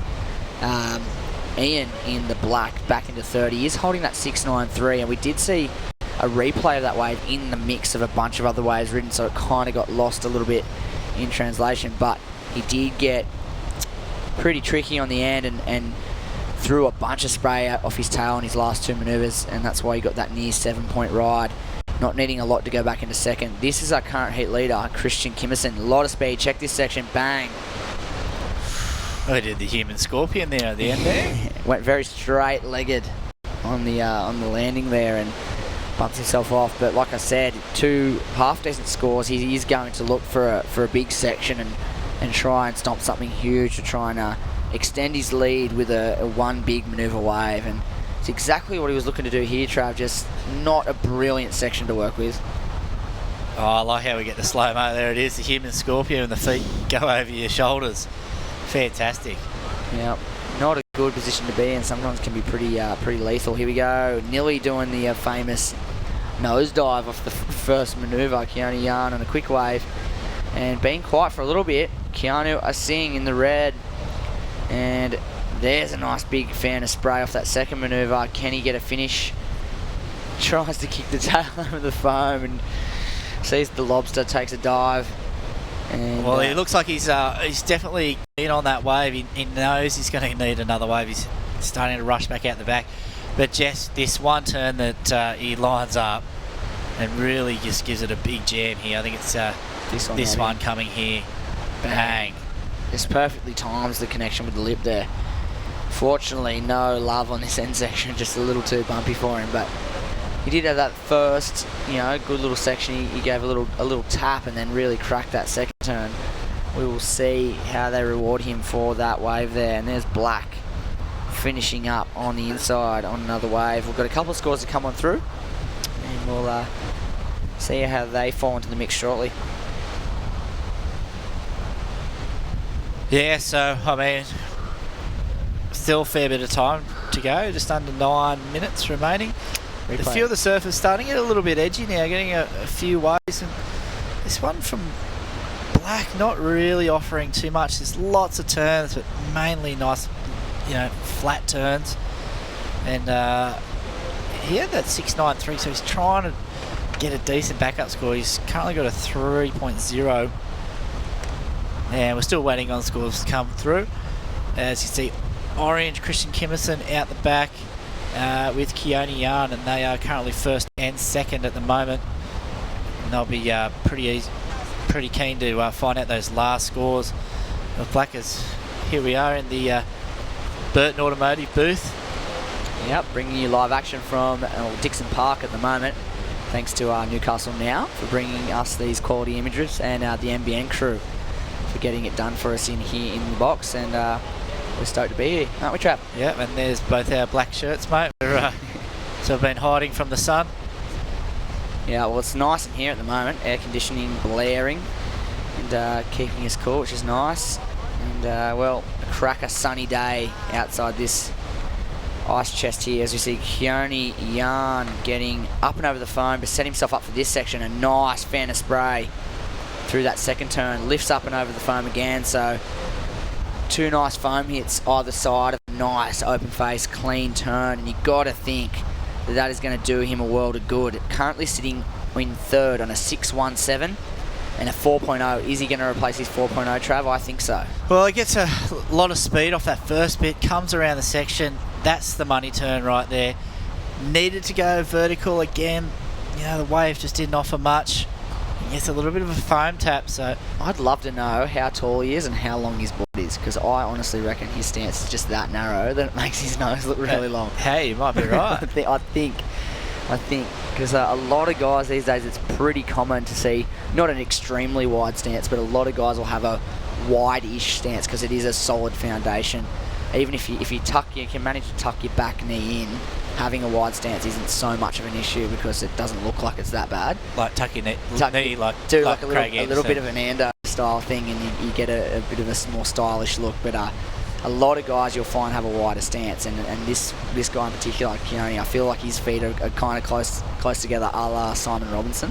Yeah, a little bit of a sort of close legged. Yeah, and that's still true. Draws His a bit of balls power. do look a little bit longer. Yeah. They do look a little bit longer probably than what they actually are, just because of where he positions his feet on his board. Be interested to see a post-seat interview with Keone and check out his board and see where his foot dints lie on that thing. Well, we might even get the Hurley team leader, of course, Mitch Ross. Might even get Mitch on the blower. Get him to bring the board down for us. Here's Ian out of Hawaii, and he is drawing some smooth lines on the open face in this one. Is he going to get a good section to stand up for him at the end here? Down the line pace, throws the tail out to the beach. Unfortunately not able on that occasion to ride out of that manoeuvre. I dare say if he had stuck that thing, he would have been looking at a really good score and digging himself out of that third place position. Yeah, he just looks a little bit frustrated with the conditions at the moment. I mean, that wave, you got a lot more speed for this sort of carve, but he just hasn't been able to get those vertical sort of turns in. I mean, he's looking gnarly, a nice carve there, but you know, I just want to see. Even he has a narrow stance, I find, Millie, as well. Bang! Throws the tail up high, and that would have been, a great scorer. Yeah, I think he just understood that, he really needed to do something on that last turn and just went for it. But yeah, tapping or laying into that last section probably wouldn't have given him a great deal of points. So he was trying to create a something out of nothing sort of a vibe with that last manoeuvre, and it's probably not a rare thing for Ian to stomp one of those things off that foamy section like that. Unfortunately, that occasion not able to ride out of that last manoeuvre. We'll see if that last score comes into play though. Well, we've got a few scores through. Last of Keone Yarn, a 6.63. There you go. So, that one turn really paying off. We've seen that a lot today, actually. The judges really paying that one turn. And Red Keanu Asing, a 6.0. He's still in fourth place, though. So it is White in first. Christian Kimmerson in the orange second in, how do you say his last name? Gentile? Yeah, it's not pronounced out phonetically, I know that. I might just call him Ian Gentle, because it's Gentle, so that's beautiful. Says it. It's not really how it's meant to be. But yeah, we'll run with that. Gentle. He's gentle. He's in third place with Keanu Asing in fourth. So, a 5.44 for Ian, and Keanu looking for a 6.38. So, average to good scores needed for third and fourth. Yeah, so still, like most of the heats, anyone's game, all these guys are capable of those six and up scores. And it's just a matter of who can manage to get into the waves. And, well, you can see a little bit of frustration there on screen with Keanu Asing unable to grab that wave. Here's us again. We're in the booth still, and it's still nice and cold and not hot outside. I'm pretty happy to still be in here talking you through this heat at the moment. And as you can see behind us, we've got the Burton Automotive Group logo and the Destination New South Wales logos there. Big shout out to those guys again for putting their hand up for another year and supporting this event, Trav. And without them, we wouldn't be having it here. We would be having a QS 6000 rated event, mate, which is massive. We're so lucky we got Parker to come and surf our local break, and we're so stoked to have all the boys here, and there's going to be plenty of parties to go to throughout the week, and that's why I'm frothing for a good party. Yeah, well, I love the party. We're known for that, aren't we, in the Newcastle area? The Novocastrian way is to have a good time, and I feel like a lot of the guys come down here just to have a bit of a hell time and enjoy themselves here in Newey, and hopefully those guys can get through some heats and also enjoy themselves along the way, which is what we're all about. And if you take a look through the draw, Trav, we're going to have some pretty huge names dropping into the mix throughout the rest of the day. We've got Jack Freestone in heat number 9, who's been putting on some crazy free surfing displays on this particular bank, actually, when we were surfing up here at Merewether. Stu Kennedy, fresh off a 3rd place down in Manly. Maddie Banting, last year's winner, is coming up in heat number 12. We've got a string of crazy heats coming up, so do stick with us throughout the afternoon. And as you can see right now, this is Christian Kimmerson going bananas on the inside in his backhand. One more big turn, and he's got to be happy with that. Well, here we go, Red. So the boys getting busy in the latter part of this heat. And Red really needed another wave, desperately. So it'd be interesting to see what he got done on the outside on that one. He didn't look, in his body language, didn't really read stoke, did it? He kind of was... No, but I mean, he did that really big turn on that wave just before, and only got a 6-0. Yeah, interesting. This is the last wave of orange with Newcastle Now replay, and he got a lot of work done. Nothing super critical, but really managed to fit in a lot of manoeuvres on his backhand. Not easy to do in a wave that size. I thought he was going to claim it at the end there, which he did. That would have been amazing. Yeah, so, mate, you've been talking about the draw. Tell me, is the hog in there?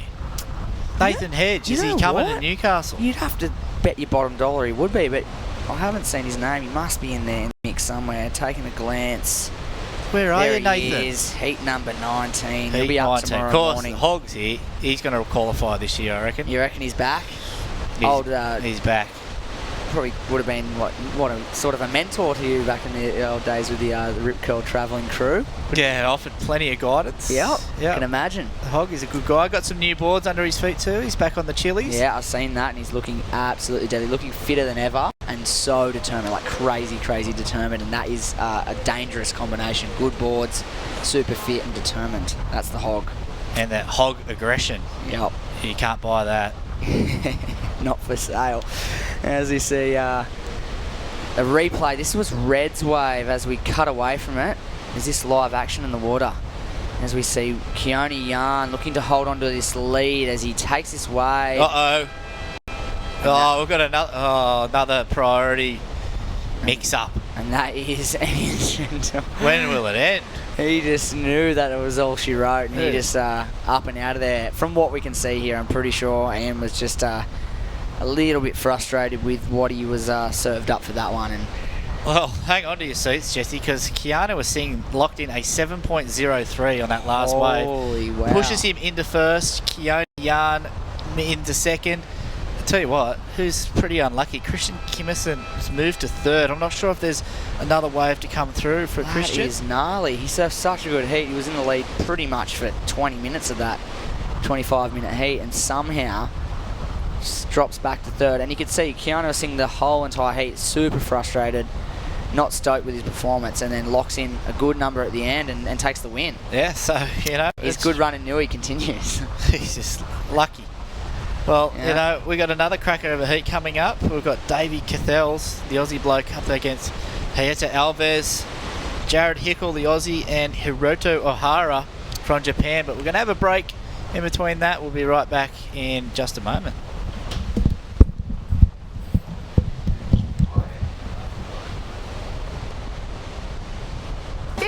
Ago, the Burton family first opened their doors. And for 50 years, they've been your local Toyota specialist. Specialists in service, advice and support. Specialists in giving better deals.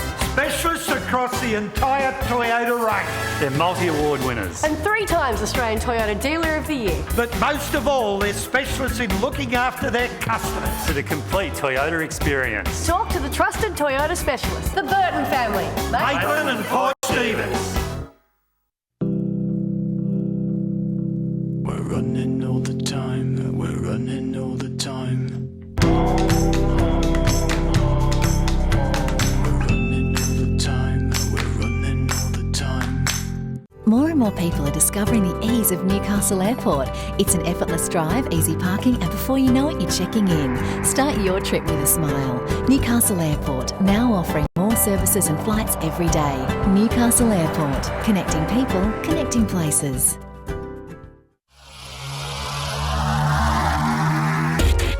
This webcast is brought to you by Newcastle Now.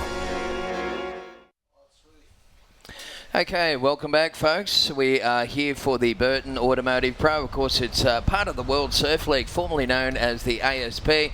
Here for the Burton Automotive Pro. It is a, well, it's they used to call them 6 stars, didn't they, Benny Monday? But this time round, the whole event has been renamed the QS 6000 event on the World Tour. Welcome along, mate, Ben Mundy. Thank you, Terry McKenna, the voice of Surfest, the golden tonsils. The man himself. I'll tell you what, straight up, Davey Cathles. He's a smooth natural footer from Narrabeen Beach. And he's got that style, just digs an edge, but he gets enough speed to get over and comes off. So that's Davey Cathles. He does not muck around. He knows, he's like the little shark alley rights in Narrabeen. He's used to these little tricky right-handers. Yeah. Super smooth, super aggressive surfer from Sydney. Off the bat and into it. Wow, straight into it, Davies. So we got Hader Alves from Brazil. He's in the white singlet. Jared Hickle, little goofy footer in orange from Cronulla. And here's the replay of the first wave here for Cathles. Last week, of course, I was down on the mic there at Manly, Benny, and I was so tongue-tied after 9 days that I actually called Davey Cathles Kathy Davils. Right, Kathy Davils. Yeah. I think that's his mother's name. Yeah. Good old Kathy Davils. Yeah. Well, he's doing all right, Kathy, so far. I mean, he's off to a solid start, but he just got stuck. Yeah, what a classic, hey? I tell you what, it has been a big afternoon, folks. Hope you're enjoying the action. Tess McKenna here. There goes Matty Hoy just walking in a shot. Nice one, Matt. Love your style, champion. And Ben Mundy, of course, is here and fresh off a plane, mate. Where you been? Oh, I've been in Europe, and I heard it was the 30th anniversary, so Wazza Smith hired a private jet, and he flew me in, and I just rocketed it in here, as I see. So I wouldn't miss it. And Wazza Smith, he's playing the budget, but I think it's going to be worth it. I really do. I think so. After that spell, I think I'm positive. But have a look at that kid in the black singlet going to town on that one is Hiroto O'Hara, and he's a great little surfer. And yeah, just moving the shot there, Benny, so people can go look at your gorgeous mug. Hiroto. That's what we're paying the big money for, really. Yeah, people to look at you, not listen to you. That bronze visage. Yeah, no, Hiroto, he's an amazing surfer in Japan. I saw him last year on some QS events, especially in the back half of the year. He's only young. He started finding his feet, had some big results in the Azores. And look at him, he's so fast, he's so quick, and just generating speed. The first slash turn, not big, but still, gets a bit of momentum. Now this is one he's looking for. Just cracks it off, floats the tail over, and still finds another. So these turns are a bit half-hearted, but they're still enough. He jagged together. Meanwhile, Davey Cathles, or Kathy Davils, what are you going to call him? He's on fire. He is, mate. The kid from North Narrabeen off to a flying start. He's like a bull out of a starting gate. And he's just eyes that last section off. Yeah, good stuff. Nice little landing as well. We got off to a real hectic start. This one, Benny. Yeah, strong start. Actually met Mrs. O'Hara this morning, Hiroto's mum, because Hiroto's sister and her daughter is Sari O'Hara, who almost won the World Women's Bodyboard title last year. And mum recognised me because I did a bit of work with those guys years ago. So they're what a family. Yeah, she come up and she goes, oh yeah, I just want to introduce myself, and she didn't speak that good English, but she got there. And yeah, so they are a real, waterborne family. Yeah, well, it seems that, and it seems so, because Hiroto, he's shown some real amazing form, as I said. Davey Cathles, really solid start. That first wave, 3.17. He's trying to build on that nice bottom end turn. He's got such a low centre of gravity. He's got a really good technique, this kid, I tell you. Oh, not this man. And he just finished it off there, makes no mistakes. That's solid surfing from Davey. Yeah. He's had some big results, and he's just trying to get a bit of consistency. It's probably been his problem. Really trying to, consolidate scores back to back. And that's, well, he hasn't quite reached the potential, because his potential is huge. There's a nice little shot just pulling away. You can see the flats up the top there, the bar edge car park in the background, where probably about 80% of novocastrians were conceived in that big car park. Yeah, that's pretty much where you go most Friday nights, isn't it? And yeah, it's a lovely part of the world, that's for sure. Here goes Orange up and at it again. And Jared Hickle is said from Cronulla. I get to see this. I've been spending a lot of time at Cronulla. It's my girlfriend's down there. But Jared Hickle, I see him surf all the time. And that kid has been blowing up this year. Yeah, it's such a little hotbed of Australian surfing, isn't it? I was just, wow, I'll say that amazing story for we see David Cathell, so another from the northern beaches. Yeah, Cronulla was a hotbed. I was just talking to Richard Marsh, who from Cronulla region, and they're having their 50th anniversary down there in a couple of weeks. Ockie, you know, Dog Marsh, Michael Mackey, just a real amazing bunch of surfers from that Cronulla. And yeah, young Jared Hickle coming through with the goods. Gary Green, of course, moved there after Newport. So yeah, it's, you know, and this is the next generation coming through, and this is Jared as we're seeing here on the replay. Yeah, another goofy foot from Cronulla. Yeah, look out. There we go. Well, he's got all those good waves over there and a little bit of free surfing action down the beach there. We'll see the girls in action here tomorrow, Benny. It's going to be good to see the ladies in the line of Merewether. And, of course, the big news is that we've got a titanic swell coming our way for the weekend. It's like the 85-year storm. It's the Bodie 50-year swell that we've all been waiting for. Could be, like, I heard reports in between 6 to 44 feet. You know, that's about it, the rumours, you talk to someone, yeah, it's 18 foot from the southeast. Oh, no, it's 12 to 19 on the west-southwest. It's going to be... there's something coming, though. It's going to be like that year that Bells got real big and Simon Anderson went out there and...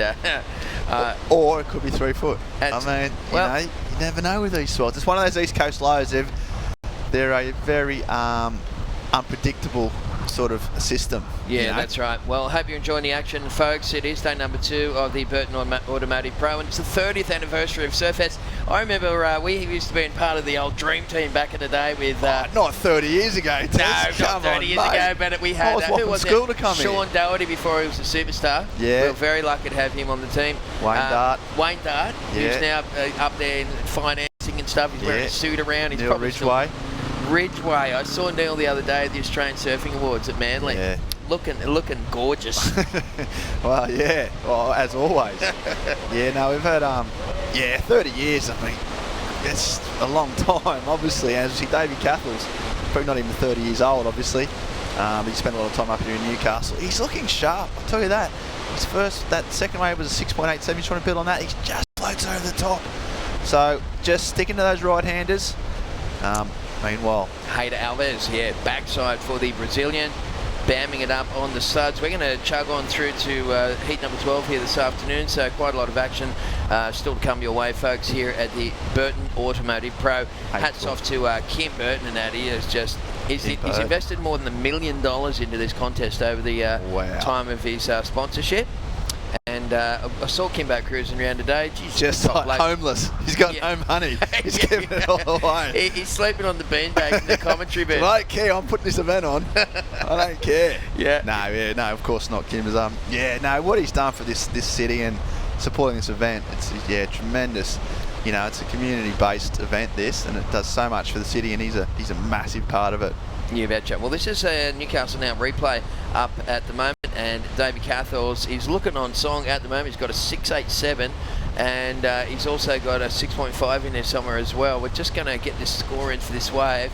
Cathell's up and over, and he's always the professional, isn't he, Dave? He always puts the icing on the cake. Yeah, he's surfing a smart heat. I think, you know, there is probably the tendency there, or the temptation to go massive, and he knows that at this early stage he's got a big score. He'd prefer to just, you know, strong turn but safe. We saw Heitor Alves, one of the he's been around a long time, Heitor, one of the, you know, the most experienced of all the Brazilians. You know, on the WSL he was at the top. Then it was called 44. I'm sure Matty Boyd probably had a few hoots against him. He's a real quick fire Brazilian, known for his real skill in beach breaks and little left-hand bazzers. Sure. So we got a 6.50 at the start of the heat. But yeah, he's a real experienced Brazilian, one of the guys that pushed their way through, that led the charge, and gave him Medina, and those Toledos have just busted through that door and is kicking absolute ass on this tour. So he's one of the formative guys from Brazil. Yeah, we were saying that earlier. We've had some great archive footage of Surfest throughout the 30 years. He goes, Jared Hickle. This looks like being a best wave so far for Jared. and stringing together a couple of nice hits on his backhand there for Hickle in the orange. That was strong. I think he's got another wave to come through as well. He's had two kind of pretty good waves so far for Jared. And once again, we do apologise for the lack of instant updates. Hiroto O'Hara just in a massive rotor on the end there. So there was like 3 or 4 waves, all big scores. We'll watch Jared Hickle first. So he just drives off the bottom here. He's eyeing off his little right-handers. It's a bit of a rip bowl. His first turn, he's pretty strong. Hit the lip in the right spot. And he's just winding it up. Another little check turn to get some speed. And then just tags the end. And a bit of release, you know, not huge amounts, but 3 turns, so we're pretty happy with that. Meanwhile, Tezza, you can probably take this away for me. As the girls just get ready down on the beach on their exercises, stretching up, creak. Big part of surfing these days. They're so professional. All these sponsored athletes, I know exactly what's going on. And this is the rotor. They almost lost his kind of footing there. Hiroto came around. He hasn't got much speed. You think that matters? Watch this. Pop. And around. Wow, Easy streets. Lovely stuff there for our little Japanese mate, Hiroto O'Hara. So we'll get those scores in and give you a bit of an update. Hayden Alves sitting on a 6.5 and a 4.77. Davey Cathles, he's had a couple of good strong scores so far, a 6.87 and a 4.47 on his second best. He's currently sitting in the lead. Hato Alves is in second spot. Hiroto sits in third, but we do wait for that last wave score to come through. He only needed a 5.88. He might have even gone close to getting that. And Jared Hickle is he's got a 3.9 for the previous wave and a 3.6 for that last one. So a lot of scores coming in there, Tez. He needs he probably needs to get a bit of a wriggle on with 12 minutes on the clock. Yeah, you're talking about the 30 years of archive footage and the Brazilians. I mean, I remember coming down there as a kid and I saw a Brazilian surf and I was like, whoa, what is this? And it was Victor Ribas and Flavio Paterats. Right. And yeah, we were just blown away by their style. It was a new way of surfing. It really was. It was so exciting to see Jared Hickle just on his backhand still interrupting my reminiscing. And he's just going through and he's looking strong and consistent. But yeah, and I think that was the first time they'd really come on the scene. And that was 30 years ago. And I think in that short time, they've taken over, taken over surfing. They've got the world champion. We were talking about that with... And there's hundreds more coming through. Oh, thousands. We were talking with Matty Hoy just a couple of heats ago as we see the replay of Jared Hickle. It was Fabio Gouveia and Flavio Paterats. That's right. They were the two boys from Brazil, the original ones. They came out with coaches and stuff, and they were all like cut and fit, and they doing workouts in between their heats, and everyone's like, oh, what's going on here? Prior to that, of course, Australia and America and Hawaii really dominated the upper echelon of pro surfing. So it really it heralded in a new era in pro surfing. It really did. And we all said back at the time, like, one day there'll be a Brazilian world champion. We'll have a look at that, eh? Gabriel Medina. Oh, and there's another Brazilian, Hato Alves. So first turn's a solid check turn up the top. He's so fast in these beach race conditions, and just winding his way through the inside. He'll try and finish off with something strong. Just so much, energy and technique there. He's so compact on his board. Doesn't make many mistakes. Really professional. He would have had his board styled in, like all the Brazilians. They just, as you say, even 30 years ago they were on point in terms of their preparation, and they've just improved massively. They want it. They want it so much. Hiroto though, geez, you cannot stop. This heat is stacked with waves. Yeah, it's just a big old daisy chain there. Look at that one there. That was an 8.5 for Hiroto, that previous wave. Do you reckon that was the one that we were talking about? It had to have been. That was the only decent sort of one that we've seen, unless it went through under the radar. But here's the replay here's the replay for this one here for Hato Alves, Brazilian, just extending through those. What about the body talk through those turns there, Benny? Yeah, that's right. That first, and he just drove up and released the fins, which scores from the judges, and then he was just finding a bit of green face, and he finished it. His high score was a 6.5. So he's back in the mix. Well, everyone's in the mix, and there's such a small spread through the 3-4 surfers. With just on 9.5 minutes remaining, David Cathal's going right again. Wow, there's no shortage of action in this one. It is just rapid fire surfing, and this little bank up the beach here, dishing up the goods here for day number 2 of what is the Burton Automotive Pro. It's the 30th anniversary of Surfest, QS 6,000 point event on the World Surf League, or the WSL as it's now referred to. Started off as the IPS, the old International Pro Surfing. Then it went to, of course, the ASP, the Association of Surfing Professionals, and now it's the World Surfing League. We have to get used to rolling that one off the tongue, don't we, Yeah, Benny? kind of. But it does. It's the World Surf League. It's done. That's what it is. And it is an incredible. There's been big changes. But I tell you what, it's reinvigorated the sport. I found. Yeah. I found that it's put more money into the webcast. I mean, they're paying big bucks for the talent. But they've put money into girls surfing. They've moved the events again to some of the dream tours, and it's been a real spark, isn't there? It's just it has. It's been a breath of fresh air through pro surfing, and come at a timely moment as well. And the next couple of years is going to be so exciting for this sport. And I'll tell you what else is going to be exciting is the next heat that's coming up your way. You can see that man in the red singlet just sneaking his way on down there for heat number 7. That is William Cardoso. Big, what I prefer to call Big Willie. Ooh, he does some proper man turns, that bloke, doesn't he? He's huge, yeah. And I tell you what, he's huge, but in these conditions he's so quick and light-footed, but he throws so much spray. He was really close last year. He's qualified for the top 32 previously, and he's got dropped off, and last year became really close as his compatriot Hater Alves up here on the right. Alright, well, Hater Alves up and around. Spins kind of and goes down. Yeah, kind of over-rotated on that one. You were dead right, Benny, as normally is the case. That's what you're on the big money for. Hiroto O'Hara is in the lead with an 8.57 and an 8.5. There was a lot of stuff caught up in the system as we watched the replay there for that last one. White probably won't go in the top 2. Jared Hickle is sitting in second. He's had a 7.5 and a 6.1. So they were those two good backhand waves that we saw him get. Then Hater Alves sitting in third spot, chasing a 7.11, as I quite often do late at night on a weekend. Yeah, I'm with you. Yeah, you're there, right? Good gag test. Either that like or a kebab. Yeah. Usually the kebab, then the 7-11. Yeah, depending on how much fun you've had. And Davey Cathals, he needs a 6.74 in the red singlet. What a heat this one is. Huge scores. And Jared Hickle, that smooth backhand blast got him into second. But Hiroto has shown that bit of progression, that bit of flair, bit of that above the lip work's got him in a really, 17.07 heat total, probably one of the highest so far, and he's up again. Yeah, speak of the devil, loves there he is. Rights. These e-hails from, I think it's around the Chiba region in Japan. And Habara Beach, Little Malibu, all those little spots. You've been over there, Benny? I haven't spent much time at all in Japan, more's the pity. It's a massive gap in my travelling CV, and I've always wanted to go. I met so many cool Japanese people, and right between the snowboarding up in the north and the waves in the south. Yeah. I've just been slack. I've been just ripped myself off. Yeah. And the cultural aspect, and so no, I'm gonna go though. I'm going. That's it. I'm going to stay at Hiroto's place. He doesn't know it yet. Yeah, that's he seems like a good man to hang out with, the way he's been surfing. I'm going to hit Sari up on Facebook now and just line it up for you. Cool. All right, so we have, what are we looking at? Around about 5.5 minutes left on the clock, and it is Hiroto O'Hara in lead at the moment. Little Japanese rider killing it right now here in Newcastle. Jared Hickle sitting in second. Hater Alves is in third. He's still chasing a 7.11.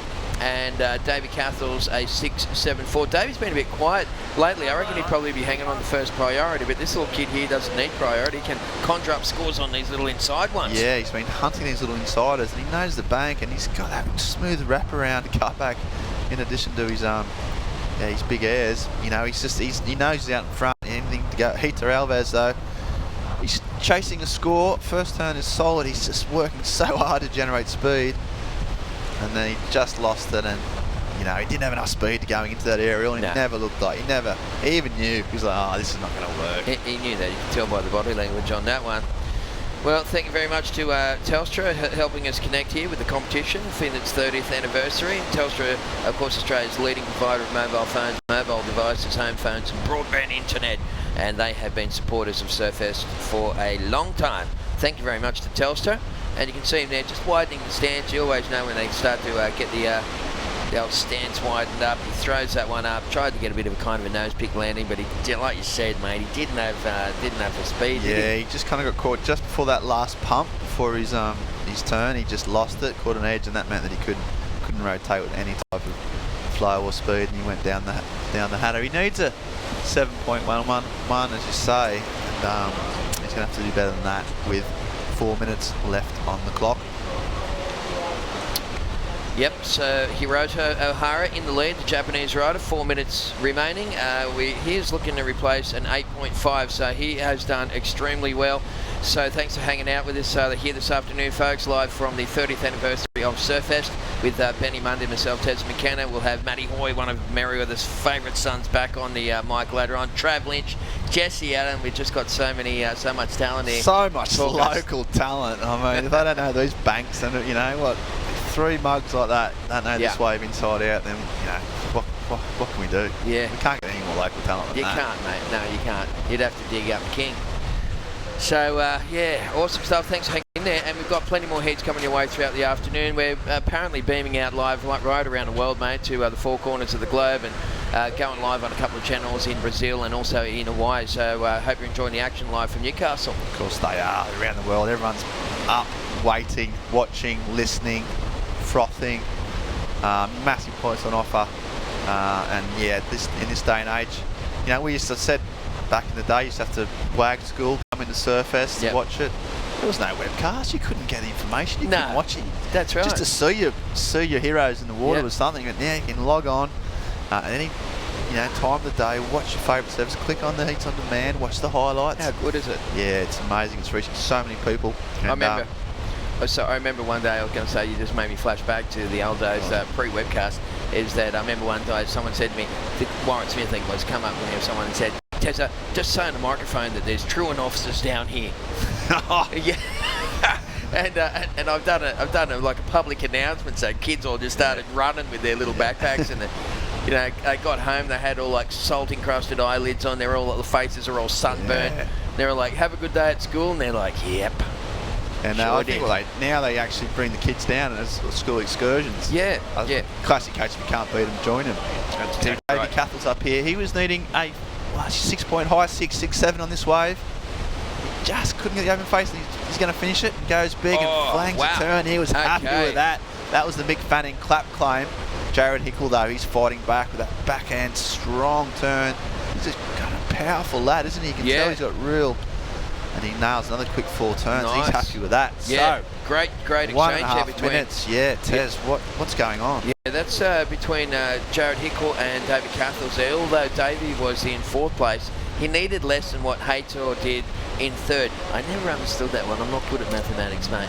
What's going on? I thought if you need like less points, then you should be in 3rd. Well, no, that depends on your higher scoring wave, doesn't it? Is that what it's all about? Yeah, it's about the higher scoring wave and what you need. And Davey needed to score. As we see Jared's wave, he just needed to improve on a high 6. He got a bit lost in that first turn, and that one was a check turn. Nothing doing so far. Now, and this is where he's going to get some points. Throws some spray on that one. That's another little check turn there. Not much variety, but he finished strong. Well, he started to get the windscreen wiper going on his backhand at the end, and that was 4. He tagged that thing 4 times through the inside. There was just a little bit of sort of edges in between, which could have just maybe taken some points off me. Well, Davey Cathels was on the other right, and he also showed some real flair, and he needed a high 6, so it's going to go down to the wire, as it always does with 4-man heats and these type of conditions. That's right. It's always so close. There's so many waves coming through at all times, and it's almost over. That score will drop for Davey. I know the boys in Narrabeen will be watching this webcast going, come on, Davey. Oh, there it is. Davey Cathels, 8.63. There you go. He nailed it. Well, that pushed Hickle down into 3rd. Hickle needing an 8.01, and you know what? He ended up with a 6.1 on that last wave. Not enough. So, Davey Cathels, what a nail biter for the Narrabeen crew. That was clutch surfing. He needed a high score. He got the wave, and he absolutely nailed it. 3 solid turns, and he finished off really well. He knew he needed a high score, so we were talking about him playing a little bit safe earlier on, and when it came down to it, he needed a high score, and he really pushed it, and he got it. All right, well. Yes, excellent surfing. Yeah, great result. Looks like that heat has wound up. Hiroto Ohara from Japan takes that one out ahead of David Cathels from Australia. And it looks like 3rd place went to Jared Hickle, and Haytor Alves from Brazil was in 4th position.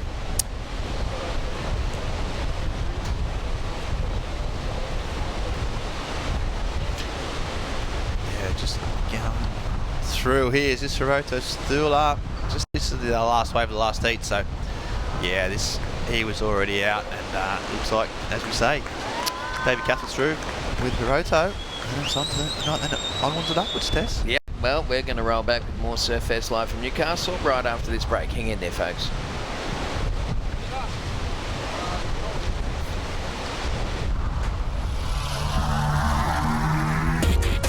This webcast is brought to you by Newcastle Now.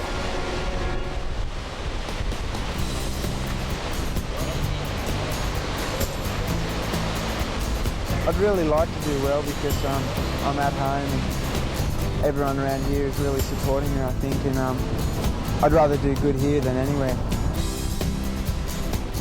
The top 16 women are surfing really good, you know, at least that many. And there are a couple who have bad luck who don't get through, they also surf good, but the main event's going to be pretty good, yeah. I don't feel very good about my performance out there. I think I can improve on that, so I have to pull my finger out. Well, we've had a good run with the waves in previous years. Storm during the week doesn't hurt. You know, we get the swell up and the boys like that. Well, it would be great to win this event. I've won events all over the world. I've won all the other events in Australia, and it would be fantastic to win this one. It'll be a hard event to win. I think a lot of people think that because the contest is in your hometown, it makes it easier, but it doesn't make it any easier. It's just as hard as any other event around the tour. But I think I'm going to be trying a lot harder in this one than I have anywhere else.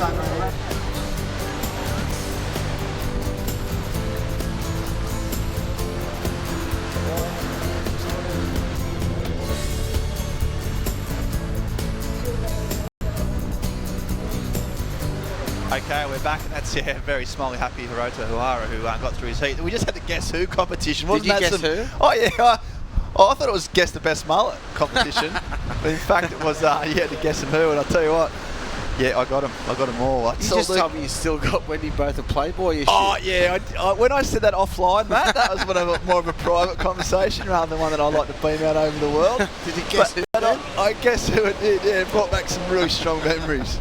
And she was a great champion and a beautiful lady. And obviously. and that's going on eBay quite shortly.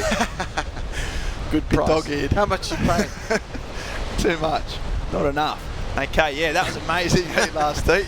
And did you guess who? Most of them? I got them all, yeah. I saw Louis Egan. I enjoyed that when he was about, 14 or something? Yeah, Louis said, he actually texted me just before, said they're watching over with Bird and Max Beach. So hello, boys. What are they up to over they there? Said, keep saying sick. So that was a pretty sick guess. It was a sick guess who. They're in the Pactus HQ, are they? Yeah. Just coming up with some crazy new adventure wear for the most adventurous, crazy dudes around.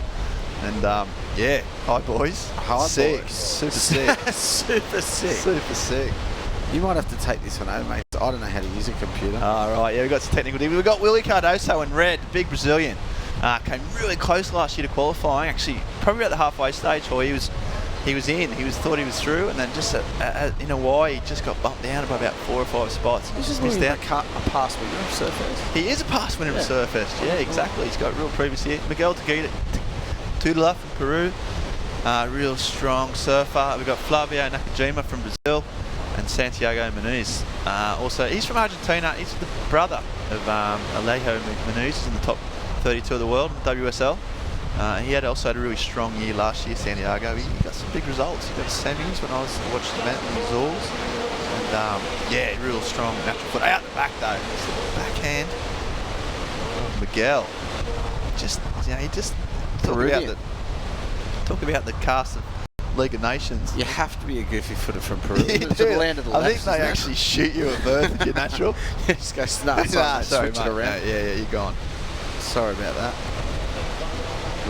It's you wouldn't want to be a natural footer in Peru, or Chile really for that matter. Right, Chile's the same, eh? Yeah, a lot of lefts. It's basically paradise. Yeah, just lefts. Amazing. Yeah, imagine just place just all lefts. It's one, isn't it, man? The king of Peru, Miguel de la Rosa. Yeah. Legend. He's the one who probably shoot you at birth for an actual footer. Sorry, mate. He's the minister for goofy footer in Peru. Yeah, switch foot. Wow, that's a nice goofy backhand surfing. I remember we talked about ages ago when I was working at tracks. We did a goofy natural sort of study, and I asked lots of different people about, the goofy. Were they born with it? Was it genetics? Was it hereditary? And I remember, I think it was you. I rang up you, and you said that all you know about goofies is that they always go left. There's a 2 foot left down the beach, and there's a 4 foot right that's cranking. I'll go to the left. Oh, 100%. I grew up with Luke Egan, my best friend Simon, and my dad, all goofy footers. So, and JJ, they're all goofies. They just want to go left. I used to like to split the peak and just go sweet. Yeah, no, I know, but the goofies they just kind of love it. I just love it. Thanks for the warning. There you go. Whip the glasses off. Look at these two ugly heads. I know, yeah. I put my bag back on. Look at that, Matt Hoy. And you see, that's Santiago Muniz. Yeah, real strong surfer. Really good comb forward too on his hair. I've been really impressed with his hairstyle last year. Yeah, really strong hair. I haven't seen him out of the water, so yeah. No, when you do, yeah, you'll see. He's got really strong do, which I think is important in the modern age. Through that. Here he goes. He's take it away, Matt. Of the strong do. Big first snap. Throws the tail and then gets a little bit caught, but still keeps his speed through the flat bit. Little fin waft there, and then what's he got to finish? Another little fin waft over the foam. He's got a 0.6, so that's going to better that. That's for sure. He's the Peruvian again. Been busy. Whoa, strong backhand turn. And another. Just gets caught up in the lip, but he's still got more. Oh, that's a blast of fins, and he likes it. I like the claims. That was the clest, the fist to the chest clench. They call that one. Yeah. I like it. You like it? Yeah, I love that. Yeah. we're just flipping through a Tracks magazine that we've got here and just seeing some wonderful ads. But yeah, the fist clench claim. There it is. Here he goes. And you will see this claim. This wave just comes the goods at the end there. It didn't even look that good at the start, and then it just hit the bank. And this is the main turn for you, is it, Matt, this last one? I reckon the first one and then this one. Boom, great finish. And let's just look at this slow-mo climb. Wow. Yeah. Nice. You're known for your climbing back in the day, Matt. You're always one for massive. Anything. Get a 4.5. Just go huge. Yeah. Claimed it. That's all I'd get. That was a good score for me. Used to get ostracised if you claimed back in our day. Yeah, mate, that's it. I think they'd take points off you. Yeah, I think I should bring that back personally. Yeah, that's just my own personal opinion. I think if you get like a mad barrel and barrel your life, and you come out and just claim it's all right. Yeah. I think people just get excited. They do, yeah. It's heat of the moment claims that I don't mind, but just ones where they claim to get a score, I don't like it at all. Yeah, no, fair enough. I was actually doing a few interviews last year. I was asking these guys about it, and I was asking these guys about it, and some would say, it's just natural reaction. When you do a good wave, you just do something like that. Yeah, you claim it, but then there's other guys that like Geordie Smith. He practices. No, he does. He just sits in the mirror and he probably, he works out. He did for the Royal. He did like the Jesus Crucified one, so he's always at the event. He comes up with his own special claims. That's all right if it's sort of bit of entertainment, isn't it? Yeah, a bit of entertainment. At least you're doing it for whatever country you're in. Yeah, it's like Wilco and his weddies, I suppose. Yeah, exactly. But it's a bit different. Some of the old, the short claim, they pull the shorts down. Doesn't work for me personally, but each to their own. I like Law's claims. He used to have a pipe every year. He'd get barreled and do the double guns when he come out every year. And then put him back in because he was the Law. So it works. Yeah, it worked perfectly. A 9-point ride for that last wave, Miguel. No wonder he was claiming it. Oh, of course he bloody was. 9.00. So huge score to back up his 4.33. The Peruvian on his backhand. That's a massive score. He's probably just happy to go right. He hasn't seen one in about 4 years. He's going, wow, look at these things. What do I do here? He obviously knows how to do it. He acclimatised pretty quickly, yeah. Didn't he? That's a massive score to start the heat. If you're in the round 2 of one of these QS 6000 rated events, you've obviously already got some big rating points and had some events.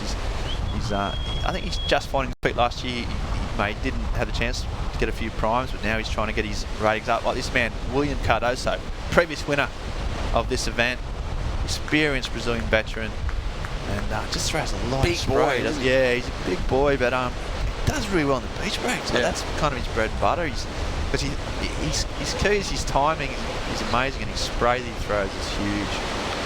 Santiago Muniz down further north.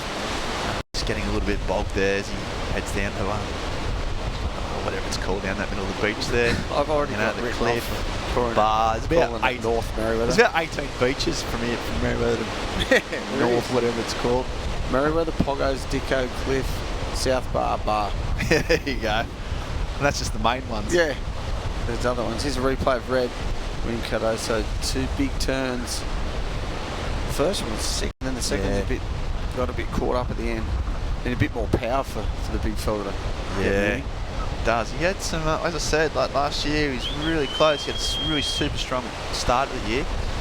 And CT, is it called the CT still these days? Yeah. Or the World Championship Tour, WCT. Yeah, he's been on there. He's got super experience. And I remember, do you remember, I think about 2 years ago at Bells, he went on a tear and took out Surf League. Took out, the World Surf League, and I think it's WCT, the top 32 surfers that compete in that one. And I think 2 years ago, down in Bells, William Cadasso went on a tear, got to the quarterfinals, took out Parko on the way. Yeah, so he's got real experience. He's given a run in that. It's with the conditions and the surf they get in these days. Yeah. He'd give it a real run. Good for him. It's Flavio Nakajima. Don't know much about Flavio, to be honest. I'll hold my hand up, and I haven't heard a whole lot about this. Another one of the Brazilians is coming through off the production line that is Brazilian surfing right now. He sounds half Japanese. He does. He really does. He might look it a bit too. Yeah, I think he's probably got Nakajima's obviously a Brazilian name. We'll have to find out. Please tell us. Get on Facebook. There's a automated Is his dad Mr. Nakajima? Yeah, that's definitely who he is. Yeah. No, there'll be a story there, and we need to know. So apologies for our ignorance, but just get on Facebook and let us know about Flavio and all his fans back there. The girls on the beach and having a great time. The guys out there swimming in the flags. Just. I think it's just the angle, because otherwise they'd be clubbies would be ripping them out, wouldn't they? They would be. It's right out in front of Merewether here, I think. And a bit of swell coming. We'll be back out the front of Merewether, we think, as we see Santiago Muniz driving down the line. He's going to go big here. Ooh, slipped off the front foot slipped off. Then that would have been a huge score. It was. He had so much speed, didn't he? He was driving down. You can just tell what they're going to do, can't you? Just there's not looking at anything else besides that last launch section. That's right. It's just eyes light up. Watch his foot slip off right at the end. He nearly makes this. It's perfect for them too, with that wind. Goes out of screen. He's gone so high. He sort of sticks it, and you're right. I think he's too far forward. It was too far forward. You're right, Matt. Yeah. You need to wax up the front. Wax nose to tail. Well, I've seen like John Florence, for example, does. He waxes all the way up there. Really? Because some of those crazy things he lands, his foot does go a bit up the front. Well, that would have worked then. He really waxes to the nose. Not like the old tube ride style like back in the old day, more for the massive airs that you do when you land. He used to always nose to tail. He's Red Wincutto, so on a good looking wave. Clean face, big turn there. It's a good looking wave here. If he hits another, just jinxed him. Yeah, and that's his bread and butter, those front hacks. That first turn was huge, big spray, which is where you get the big points. And then, unlike William, to make a mistake at the end there. This guy doing absolutely nothing out there. Just embarrassing himself. Get out of the area. So in first, we've got at the moment Black with a 9-point ride and a 4.33. Second, Red with a 5.93 and a 7.33. Third in the white with a 5.57 and a 3.17. And in fourth in the yellow with a 2.77 and a 2.27. So yellow or orange, well, actually it is. It's yellow on our screen, but it's orange in the water. We had another name for it yesterday, but what's the combo? The orange. Yeah. So yeah. He needs to do some. He needs to, make some big moves. Actually, Flavio. He's in fourth, but those two surfers, Miguel Tadilla, the Peruvian, and William Cardoso, out in front, Black and Red, and there's a bit of distance between the bottom two. They've just put a gap between them. Things can change quickly in the surfing though. Especially in these conditions too. It's not a hard paddle. You can get back out there and get two ways in 5 minutes. Just got to be lucky. Looks like the tide's on its way back in too. It'll probably improve as the tide comes back in. We're running till heat 12, so there's another 5 heats to go. Some water coming in. That's when the crowd start. The knock-off crew will be arriving. Yeah, everyone knocking off from work, school, coming down. Kids everyone down there just already. gets the froth on, watching some of the world's best surfers. You really still see it build up on the beach. Yeah, especially in Newcastle. What are we here? Geez, we got there's some big names coming up too. Like even that last heat of the day, Matt Banting, the sole Australian new qualifier on this year's WSL at the top level. So that's a huge heat. You got Tommy Whittaker, old school, in the next one. Witt's still going, again. mate. He's not giving up just yet. As we see, a nice backhand blast. Oh, that was the Peruvian. Just can't finish it. Yeah, Tom Whittaker's still working with the O'Neill team as a development coach. But he's still got a seed, so he goes to the events and often does them up. Oh, I can imagine he does. Well, Jake Patterson was looking at a comeback this year because he was going to be at every event as well. Yeah. So managers just making comebacks. Here's that replay of Black. Was this the wave he just fell on the end? Yeah, I think he great did. Turn here. Finishes it off with this one, would have been a good score, just nosedive. That was a bad mistake. He needed to improve. He's got that 9 that really set his stall out, but 4.33. Well, that was looking at another high score. Yeah, you'd be disappointed. He just didn't quite finish it. He went for it at least. Yeah, he's going for it, the Peruvian kid. But 8 minutes, it's starting to run away from these guys. They haven't really posted, especially Santiago, one of the higher seeds. Fabio Nakajima in yellow or an orange shirt, looking to improve on a 4.47. At the moment, Miguel Tadila way out in front, that 9-point ride, one of the waves of the day. Parko, I think, got a 9 in his first wave of the... There's been a few 9s today. Who else we got here, Hoy? There's a packed, absolutely packed. Jackie Freestone, one of Australia's hottest. That kid, he's going to qualify this year. You heard it here first. He's a really good. Well, he nearly qualified a couple of years ago. Well, last year he was a couple of heats off. Yeah. Just was that year before last? Year before last. Oh, no, I think last year was the closest he's ever been. And it's only a couple of heats off in Hawaii. He didn't quite make it. So this year he's coming back with even strong. Stu Kennedy, fresh off a semi-final in Manly, and even Gibson, red hot really goofy footer. It's packed. Tell you what, goofy footers, loving these right-handers. This is the Peruvian. He's just tapping them up. He wouldn't have had priority there, but he keeps getting waves under priority and just doing his thing. That's the go. If you haven't, we've been talking about this the whole time. If you haven't got priority, you might as well keep busy underneath the guys with priority, especially if you're in 3rd or 4th. Yeah, well, exactly. 4th especially, because you got nothing to lose. Here's a replay of that wave.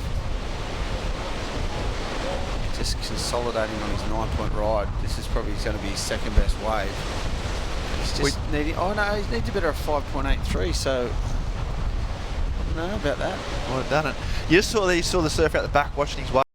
How was that, mate? You've obviously surfed at the high level for a good decade at the very highest level of sport. When you see your opponent taking off, like say you're watching William Cardasco now, what's it like sitting out the back? Do you watch him? Do you watch their waves, or you just try and ignore them? Man on man, you usually did for sure, because you could tell from behind what sort of score they were going to get. Right. This even if you saw fins. Yeah, if you saw fins and a heap of spray, but these days I think a lot of people watch because you see airs.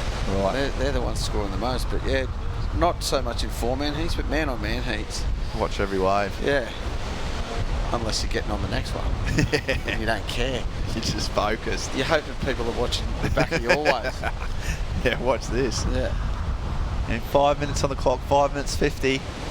Just a bit of a lull, setting us up that super strong start where Miguel got off to fly and William Cardoso just been, he's been doing 2 manoeuvres per waves, but those two turns have been really solid, and that's what it's got him a 13.26.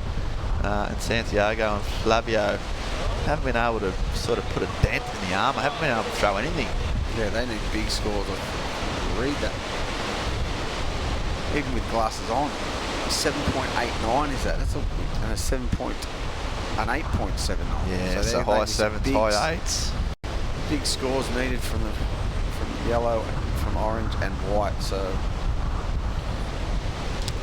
Yep. Big scores. We got 2 guys out in front, and we got goggles off, and we got I just think these guys got to make it move now. They got 5 minutes. Hi, Mum. Hi, Mum.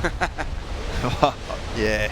Is your mum watching and shit? No chance. No chance, yeah. Just wanted to say hello and to be nice. That is Good nice son. thing to do. Yeah. My mum picked me up from the airport this morning. I'm still getting airport runs out of my mum. I thought they were a thing of the past, but I get the red rattler. Yeah. No, I got a special Vivi. I called him Vivi. I said, I'm going to Surfest, Mum. I need help. Yeah. Pick me up. Then get me there. And you know what? 7 o'clock on the dot. There she was. She would have to get up at she left at 2:30 in the morning. Here goes Santiago Munoz. He needs a big score, needs high 7s. He's done 3 turns, and he's just fallen over. And that's the type of slip that can put you out of competition. Massive points on offer, and that, I think, could be the end of him. He's super frustrated. He knew even if he finished that way, he would have been back in the game at least. Meanwhile, he's a guy that's coming 4th. He also needs a big high 7. No, he needs more. He needs an 8.79. He needs a huge score. But I need to tell you what, he's getting some turns in. So, 3 minutes on the clock. 6 or a 6 or I can't even read An that. 8.79 is what Flavian needed before that wave. What about White there? And White needed a 6.4. Yeah, so 6.4, that's gettable. Yeah, I don't know if that last turn which fell off could have been that could have been it. That could have been it. You know, it's such small margins, isn't it? It's easy to say too here, isn't it, when you watch, why don't they just finish the turn? Just finish the wave. But when you're under that much pressure, you're putting so much energy into everything, you know, and there's so much pressure, that's when mistakes are made. For sure. Especially when you need a score, you don't know whether to go for it or just ride it out just to make sure you get it. I think these days, how the judging is, they make you go for it. Yeah, and that's what it should be too. Yeah, I agree. You don't want to, like back in the day, you could get 3 6 or 4 6s and win. These days is 2 6s are getting you nowhere. 2 6s is getting you the tickets straight to the nightclub tonight. That's what that's getting you. See you later. Yeah, you got to go big, and you got to go on progression. And Sandy Amaganese, so you got to have 6.87 and 4.27. Not enough. He's still in 3rd, and he needs a 6.4. He's got time.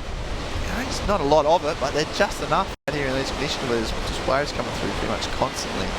He's got a 6.87, so we know he can do it. He just needs a backup score. Yeah. Oh, he's had some really good results last year. He made quarters and semis and a couple of primes, so he's he's a really sort of talented guy with plenty of experience as well. But right now he's so capable of it. There's some sets coming as well. Oh yeah, this is going to end with a flurry. 2 minutes remaining. There's a good set on the outside. Close out the bay. 3-footer. Throw your board. Might reform his little rights. Just coming through that little rip bowl there. No, get onto that one. I was saying earlier, the banks aren't that good. It's just how the swell's hitting it. There's no actual rip bowls. It's usually there's a couple along the beach. But there's no. Just a bit of an edge off that sandbank. It's just the direction of the swell and how it peaks up. It's a bit of a bummer, really. The banks, you know what? We're lucky to have the waves like this because the banks have been awful for the last 3 months. Right, it's just come good in time, mate. Yeah. Well, there's some swell sort of predicted, and here we go. This is the last roll of the dice for Santiago Munoz. 6.40. You know what he's eyeing off, something massive, and that's not going to be enough. You can tell by his body language that he knows that's not the score. Or if he did, the judges would have picked up on it. And he's just so disappointed. It's hard to travel all that way. And that was the last throw, and he just didn't get the wave. As you say, tell what he's going to do. Look, stalling to get speed, which is a weird thing to say. Wow. But so many kids do it these days. They slow themselves down just to get that projection. Or is it something like they're not going too fast? Not going too fast, just to get up the wave, or high on the wave. We've got an aerials extraordinaire. Travis like Ben Mundy and Matt Hoy talking about aerials. That's I don't know. It's like Travis Link and Jessica talking about physics. Yeah, just to stay high in the wave. There you go. Yeah, that's what you do, stay high on the wave, and that's the end of the heat. And I think he got up. Well, he got high, but not enough. It sounded like it ended there, did it? Yeah, I think we're a bit off. Yeah, and anyway, I think 10 seconds on our Miguel Tadila and William Cardoso are gone, and they're gone through to the next round. And I think that's probably been a pretty amazing heat. We've got more coming up. We're about to go to an ad break. Stay tuned. Hang in there. There's more action coming up here from Merewether Beach. Thank you. The Burton family first opened their doors. And for 50 years, they've been your local Toyota specialist. With a complete Toyota experience. Talk to the trusted Toyota specialist, the Burton family. Maitland and Port Stevens. We're running all the time, we're running all the time.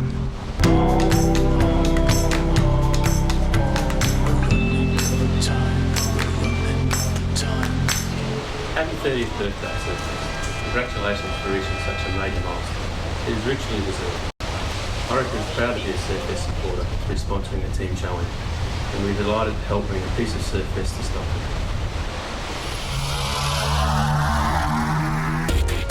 This webcast is brought to you by Newcastle Now. Welcome back to Surfest 30-year anniversary. Travis Lynch has just jumped on with me.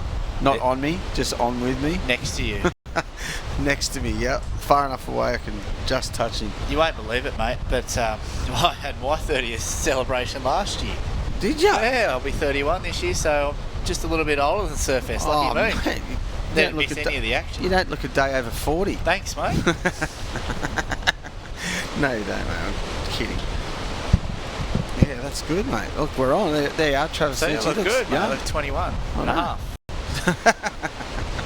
21 and a half. No, 31. Mate, I lived there in the summer for a few years, yeah, a bit of sun damage. Yeah, well, me too. It's a part of being a surfer, you know. Exactly, what are you supposed to do? Anyway, you know, keep going on. Yeah, right on. Who have we got in the heat, mate? Who's mate, next? Well, we've got heat number 8. We've got Jean Deroux, the Frenchman. Old mate Tommy Whittaker. I know, I saw Tommy Witts in there, the Bronte pig. He's in the white. We've got Cooper Chapman from, I think, North Narrabeen. He's in yellow, and Dimitri Ouvert in the black.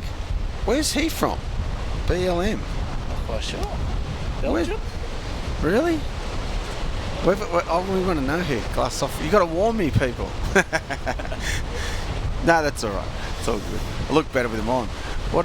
Yeah. What? Well, you got your glasses. Yeah. Well, you're trying to get them off so you don't. Yeah, so I don't look smart or don't look old. I don't know, both. All right, well, Coop Chapman's locked in a score already, Hoy, 5.0. I would like to know where that is. Can someone text us real quick? Or we'll get Jesse Adam, who's sitting over there, to find out. BLM. I've never heard of Belgium, it must be. No. Surfer in orange is going to town. Second wave, Cooper Chapman. He's already had one in the first 3 minutes. He's already had 2 in the first 3 minutes. Was that a replay? Was his first one? No, I think that was live action there, Hoy. Yeah, Cooper, mate, he's a really, really smart, competitive surfer. And wasting no time, here we go. Tommy Witts, mate, up and riding. Yeah, the Bronte pig. The boys at the Bronte Inn, if the old Bronte Inn would be frothing. I'll tell you what, though, he is looking really, really fit. And sharp. Hey, mate. He'd be spewing like I don't think Tommy's really trying to re-qualify. He might be. He might be. He's in the comp. I think he's just winning some pocket money on the way. But he's at every event anyway. Him and Jake, like I said before, Jake Patterson was talking about, because he's at every event anyway, going into and teaching the kids a couple of lessons. And look, especially when the waves get a little big. He's Witts' first wave. Nice turn there. He got at the end there. He's probably riding a 6.3. Everyone else is riding 5.8s. That's it. I think, the main thing with Tommy Witts is he's got such a big forehand turn, you know what I mean? Like, we've seen a lot of guys just from 1 turn, 2 turns getting 7s and 8s, so good for Tommy to really wind up, I reckon. Oh, for sure. And if you get the right wave out there, he will. That wasn't a bad start, though, from the Witts. Yeah. Still waiting for the scores to come through. Last of yellow, though, Cooper Chapman, a 6.33, so a good start for him, a 5 and a 6.33. First couple of minutes, still around about 21 minutes to go in this one, early days. I'll tell you what, it's been a bit of a confusing day for the priority system.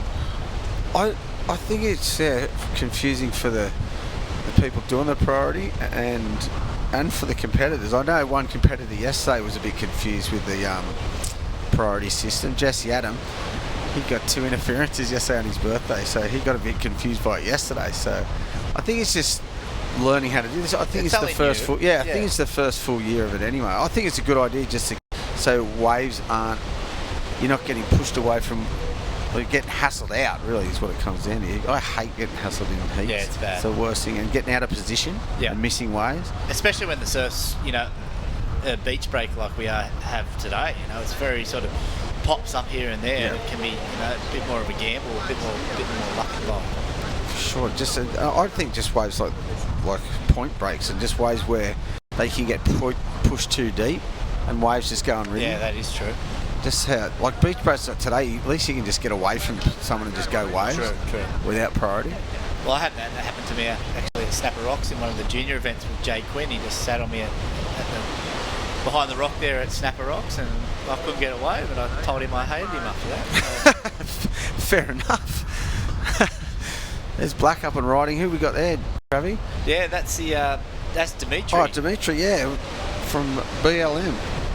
We've got to find that one out. Can someone tell us, please? I've never seen it before. Here's Tommy Witts down the beach. Big. This is a view from Merewether, actually. So just flicking out of that one. Nice big turn there, and then there's a view from 300-400 metres down the beach from the original site. We had to move today because Merewether wasn't looking that good this morning. Here's the replay of Black Dimitri. Couple of nice turns there. What's he got to end it? A little whap there.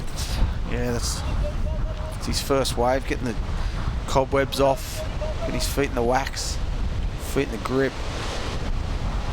Well, I mean, you kind of got to do that. It's 4:30 here local time. It's been a long day. A lot of these guys have been up early, have their warm-up surf, and then of course the contest went on hold for a few hours. Yeah.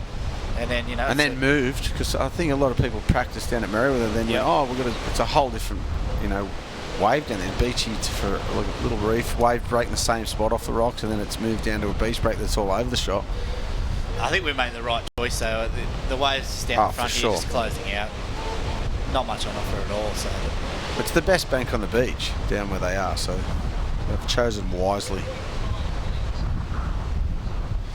Here we are, a couple of scores in. Black a 4.27, red a 4.50. I can't even read that one, Joe. It's too far away. Even with glasses on, I can't read it. Yeah, surfer in black 4.27. 4.5 for the man up and riding at the moment, Jean Deroux. I'll tell you what, he's got a good stylish back end, this bloke. His board looks loose and fast too. If he gets a good section here, he's done well. The tide coming in, the boys are sitting in a bit on the bank. A few more runners in there.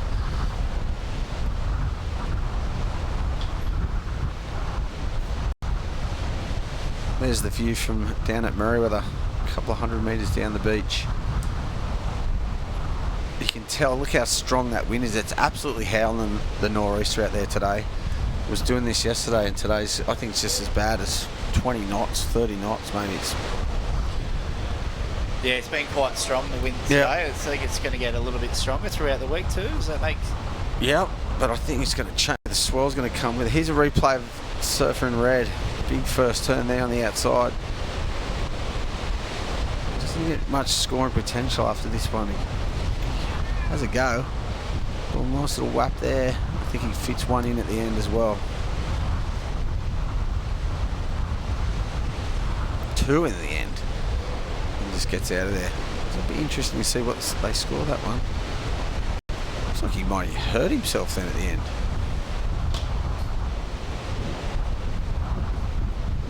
It looked like he was wincing. Is that a word? I guess so. I just made one up if it's not. No, like he looked grimacing. That's probably the better word. Well, it looks like Cooper Chapman sitting in the lead at the moment. Tommy Whittaker at 6.67 on his opening wave. He's up and riding. Well, that's just a quick replay there, just a quick wave there for Tommy. But, Tommy slips to third place now. Jean Deroux at 5.1. Tommy Whittaker, a little bit of work to do. He's got a 2.17 Hoy as his throwaway score. Tommy, that's a good score. He's got the highest score over the heat. Oh, no, is it? Yep. So Tommy Witts, the veteran. How old Tommy Witts is? I reckon he'd be about 34. 34? Maybe 35. I was going to say 35. When I was a younger surfer, part of the New South Wales Institute of Sport team, Tommy was on board as well. He's one of the little bit older guys and always looked up to Tom. Yeah, he's great guy. Him, other guys like Darren O'Rafferty. Oh, yeah. Yeah. And Drew Courtney, of course. And most of those guys, went on to have pretty successful careers, actually. Yep. Yeah. Drew had a few years on tour, and of course, Raph was on for a lot of years, beat Kelly Slater at Reunion Island once. Did he? That's a fair effort. Perfect, St. Lou? Pumping St. Lou. Of course, Tommy's, as you say, he's a veteran now of the tour.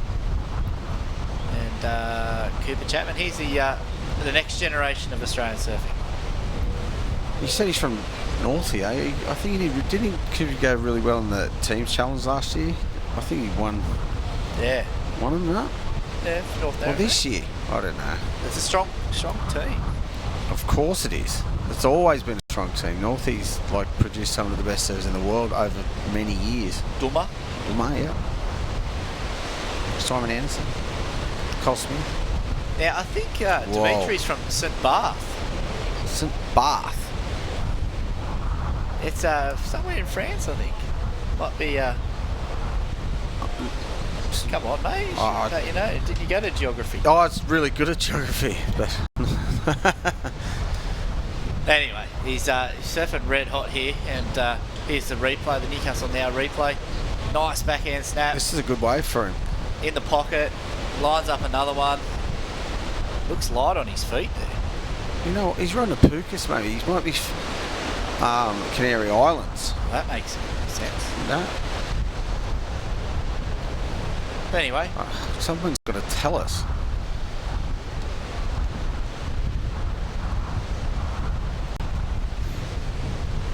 So here we are, we're at heat number 8. Only a few heats left of today, I think. Where are we going up to heat number 12? Heat 12, yep. Some good surfing still to come to in those last few heats. It's been a long day. They called the contest off till 11 o'clock. There was a call at 9. Here's Tommy Witts up on a nice looking wave. Yeah, they called it off, the saying come back at 9, come back at 9:15, come back at 9:25, come back at 28 past 9. And then they finally got it up and moved it down the beach, and yeah, it's got started at 11 o'clock, so it's been a long day down here, but like you said, it was the right choice. Merewether doesn't look too fun today, so they moved it 300 metres down the beach, 400 metres down the beach to Dixon Park. Here's a replay of Tommy Witts' wave. It's a good first turn in here, and then the wave goes a bit flat and fat. No real scoring potential after that bit, and he didn't like it. Gets out of there. He's not blowing up, throwing his hands in the air. Not yet. Double birding. Well, it's still like around about 12 minutes to go, so maybe at the end we'll see that. So, the surfer in red just going a little bit too hot on that one. We got lost on the kite surfer then. We did. There's plenty of them around. No scoring potential in the kite. And here we go. Dimitri, going vert, nice and smooth. It's a bit of a head nod, like he was pretty proud of that one, I think.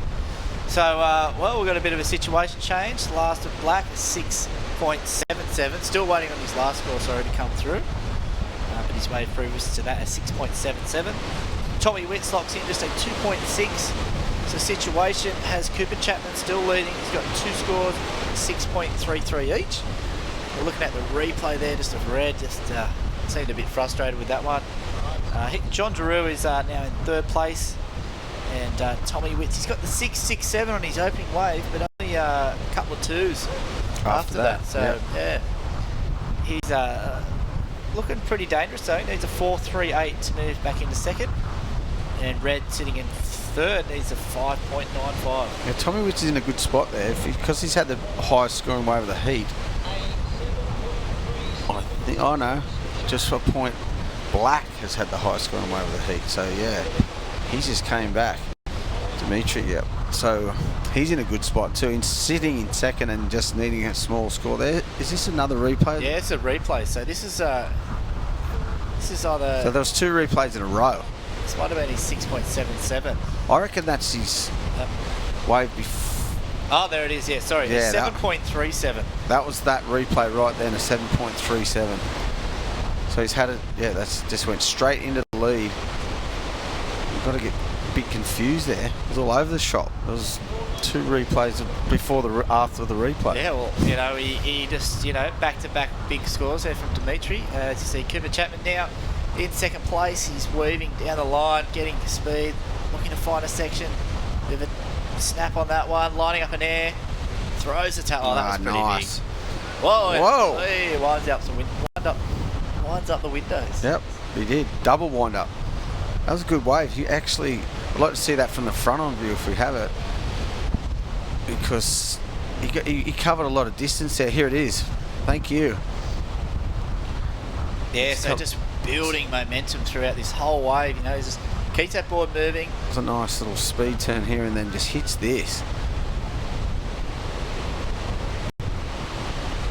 What do you reckon? Oh, that's a great score. That's a real critical sort of section of the wave there. That last bit sort of drops right out, gets really shallow. I've seen a lot of guys just come off and, you know, they're just sort of pushing out, landing on the flats. They just have to get out. And, you know, it's quite a hard landing, but they get out the flats and spin really quickly and ride out. So, you know, it's going to be a dare say it's going to be close to maybe taking him back into first place. Need a 7.81. He's got a better of 6.33 too, so yeah, it's on par, I reckon, to his others. He just did a speed line and then a speed turn and then that air, but yeah, it'll be interesting to see what the judges think about that. And we're heading down now to under 9 minutes remaining. Heat number 8 in the water. And this is the 30th anniversary of Surfest. Big thanks to a few of our sponsors, Burton Automotive, of course, Destination New South Wales, Newcastle Herald, NBN Tracks, NXFM, Orica, the City of Newcastle. It's a great place. And the Windy Alley crew. Of course, we saw the Windy Alley Classic last week, Indigenous Classic. And unfortunately, Russ Maloney didn't get his 21st.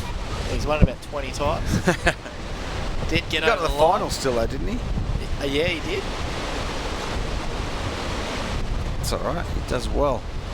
It's good. They had a few waves too, actually. Here we go. Black up and riding. Current heat leader has to better 6.77. What's he got for us? He's chosen some good waves in this heat, allowing him to do a few manoeuvres. Whoa! Oh, what are they going to give him here? I think he's better than a 6.67. Well, the middle bit was a bit the flat. replay on that one. Yeah. Yep. I think that, you know, his 7.37 was pretty good. Yeah, so that was sick. There's a sick for you, Louis. Bird, Max, Ronnie. Here we go. Here's the replay. See what you reckon. Takes off and sticks it up. And just sort of went a little bit sort of fat the wave there. Building turn.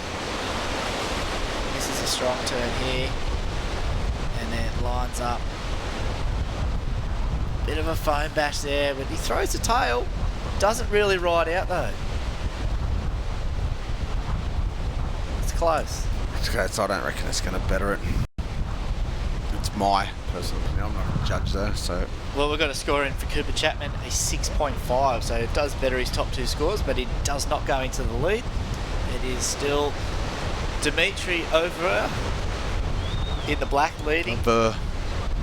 With a 7.37, a 6.77, looking comfortable. Cooper Chapman, he's feeling all right at the moment in second. Maybe a little bit nervous, but Jean Deroux, he needs a big score. He needs a 7.73.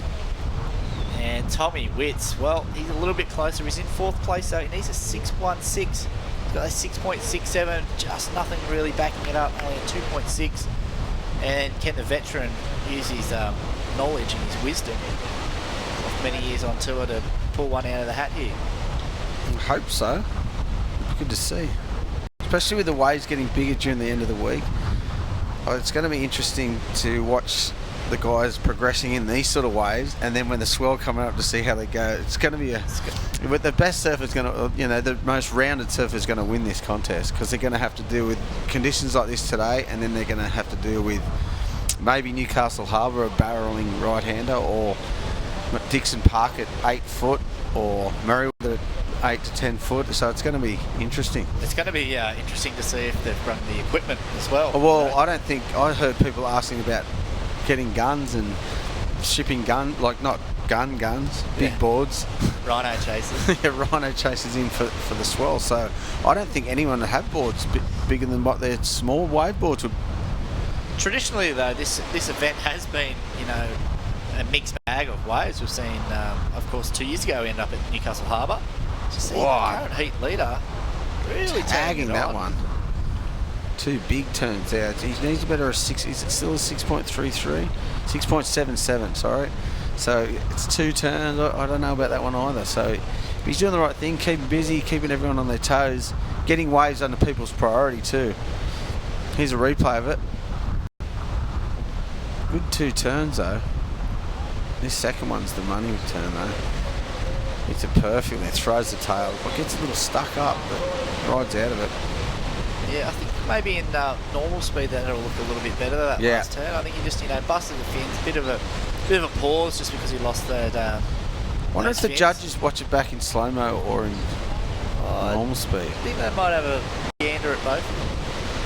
Because it does change a lot in slow mo, doesn't it? It does. You can pick at it more when it's slowed down. If it's in normal speed, that would look good. He would have rode out of it real quick. But anyway, he's sitting pretty comfortable at the moment. And it's just, I'm waiting for Tommy Witts. I'm confident he's going to get another wave. Definitely higher than a 2.6. I think he's just sitting, waiting patiently. He's going to play the time card. Yeah, we haven't got any priority allocation on our screen, so we can't really tell you what's going on with priority, but I reckon Tommy Witts, he hasn't surfed a wave for a while, so I reckon he has priority. So he's in the box seat. He needs a pretty decent score now though. 6.18 is it? Yeah, 6.16. But I mean, we've got Jean Deroux and Tom Whittaker both with 4 wave surf, so it would be between red or white with priority. Yeah. Cooper Chapman has 6 waves, and Dimitri with 5. So a 7.83 for his last wave, Black. Wow, they did reward at those 2 big turns. Is that the highest wave of the heat? Yeah. Highest wave of the heat. They might have watched it in full speed, I think. They would have had to have. I thought his other 7 was better than that, but that's all right. That's good. He's building on. He's smashing now. 15.2 total. That's just made it harder for everyone else. He's through. I'm calling with 2.5 minutes to go. He's done. He's coming in. Glasses are off. It's all good. Just in time. I know. I should just leave them on. I can see better. I can't see it all without them, so I can't read the screen. I can't even see myself. But it's all good. You went for the black shirt too today, Matt. Yeah. I don't only wear black. Yeah. Well, that's true. Sorry. I've changed just to wear black. The man in black. I wish. Well, here we go. Jean Deroux up and riding. Nice looking wave. Look at the speed here. Building. Going for it. Can he pull it off? No, he cannot. Landed on the flat, see, that's got to hurt. Landed in an awkward position too. Yeah, well, chasing 7.73. I don't like his chances in that one. Here's a replay. Gets a lot of speed off this turn. And then just goes for it here. Gets a bit stuck there, and then that's how he landed. Like, oh no, that not too bad. He had both feet on the ground. Yeah, I thought he landed with 1 foot, like knee flat. That wasn't too bad. Out in the flats though, it's not very. Yeah, is it? Can hurt your knees, that's for sure. Anyway, so Tommy Witts, he would definitely have priority now, I reckon, and need to score. Not a big score, Hoy. 6.16, very doable. Cooper Chapman, he's probably feeling a little bit nervous. Here's the heat leader up and riding once again. He's deadly backhand. He just throws so much spray, just gets that board moving. Whips it up like that. So quick. Wow. Oh my goodness. Another couple of great turns in. Come in. You got 45 seconds to go. Call it a day. Really exciting to watch. Yeah, he surfs really good. The board looks unreal under his feet. Really explosive surf, I think. You know, yeah, here's a takes his replay. time. One. That board. Doesn't look like he's got a major sponsor either. Someone get on board. I reckon. Surfing like that. That's good. Was that claim? Was it a nose wipe claim? Yeah. Yeah. I'd probably do that too if I had a 7.8, 7.3 and there was a minute to go. Or under a minute. It's been a solid heat for him all There's round. Tommy Witts on screen. What's he doing? Tommy Witts is one of those guys, when he surfs heats, will just sit out there and wait for waves. He would rather wait for a wave and not get the score than go I was going to swear then, but I nearly slipped there. I'll go a terrible one and, you know, not get it anyway. He'll just wait for a bomb. He'll sit there and just ride the heat out. Well, I think he's done that. I think that's the end of Damon the heat. Hardman style. Well, yeah, he's done it. That's the end of the heat. Anyway, it looks like Cooper Chapman moving on through in that one with the surfer from St. Bath. Well, I'm going to find out. I'm on a mission. Yeah, right now. All right, we'll throw to a bit of a break and then we'll come back with heat number 9.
This webcast is brought to you by Newcastle Now. All right, welcome back to live action, and what a package that was. A great ride. Kelly Slater just tearing it up. I know we've seen him do 1,000,001 roundhouse cutbacks, but that one in that package off, I think it might be in Shark Alley at Newcastle Beach, was one of the most perfect roundhouse cutties I've ever seen in my life. It was amazing. And there's plenty more of that come from in between heats. We're going to be showing more packages over the years, over the last 30 years, as it is our 30th year for this surfing festival in Newcastle. And a big congratulations to Warren Smith and the team. It's actually 4 individuals that have been here from the very beginning, and they actually they got given 30 years strong Surfest jumpers to wear around the event, which is pretty cool. But yeah, there's 4 guys that have been here from the start. This is one of Australia's, or one of the world's, in fact, longest running surf festivals. Yeah, massive accomplishment. Crazy to think that 30 years is a long time, and still going strong. And of course, big thanks to all our sponsors. that all make it happen. Of course, Burton Automotive, major sponsor. And here we are, this QS 6000. Doesn't that sound inviting? QS 6000, that's fast. 6,000 points up for grabs this coming Sunday. Someone will take all those points straight in the back pocket and kick off their year with a massive bang. And I tell you what, if you look over the last just about every year, whoever wins or gets a major result in this event often goes on to qualify with that start to the year. So it is a pretty important event for most of these guys. Get the ball rolling, Travis. That's it. You've got to start off strong if you want to finish strong, that's for sure.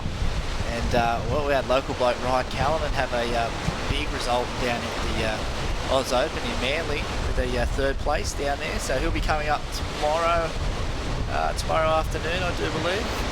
As we see Connor O'Leary. Wow. Huge backhand turn.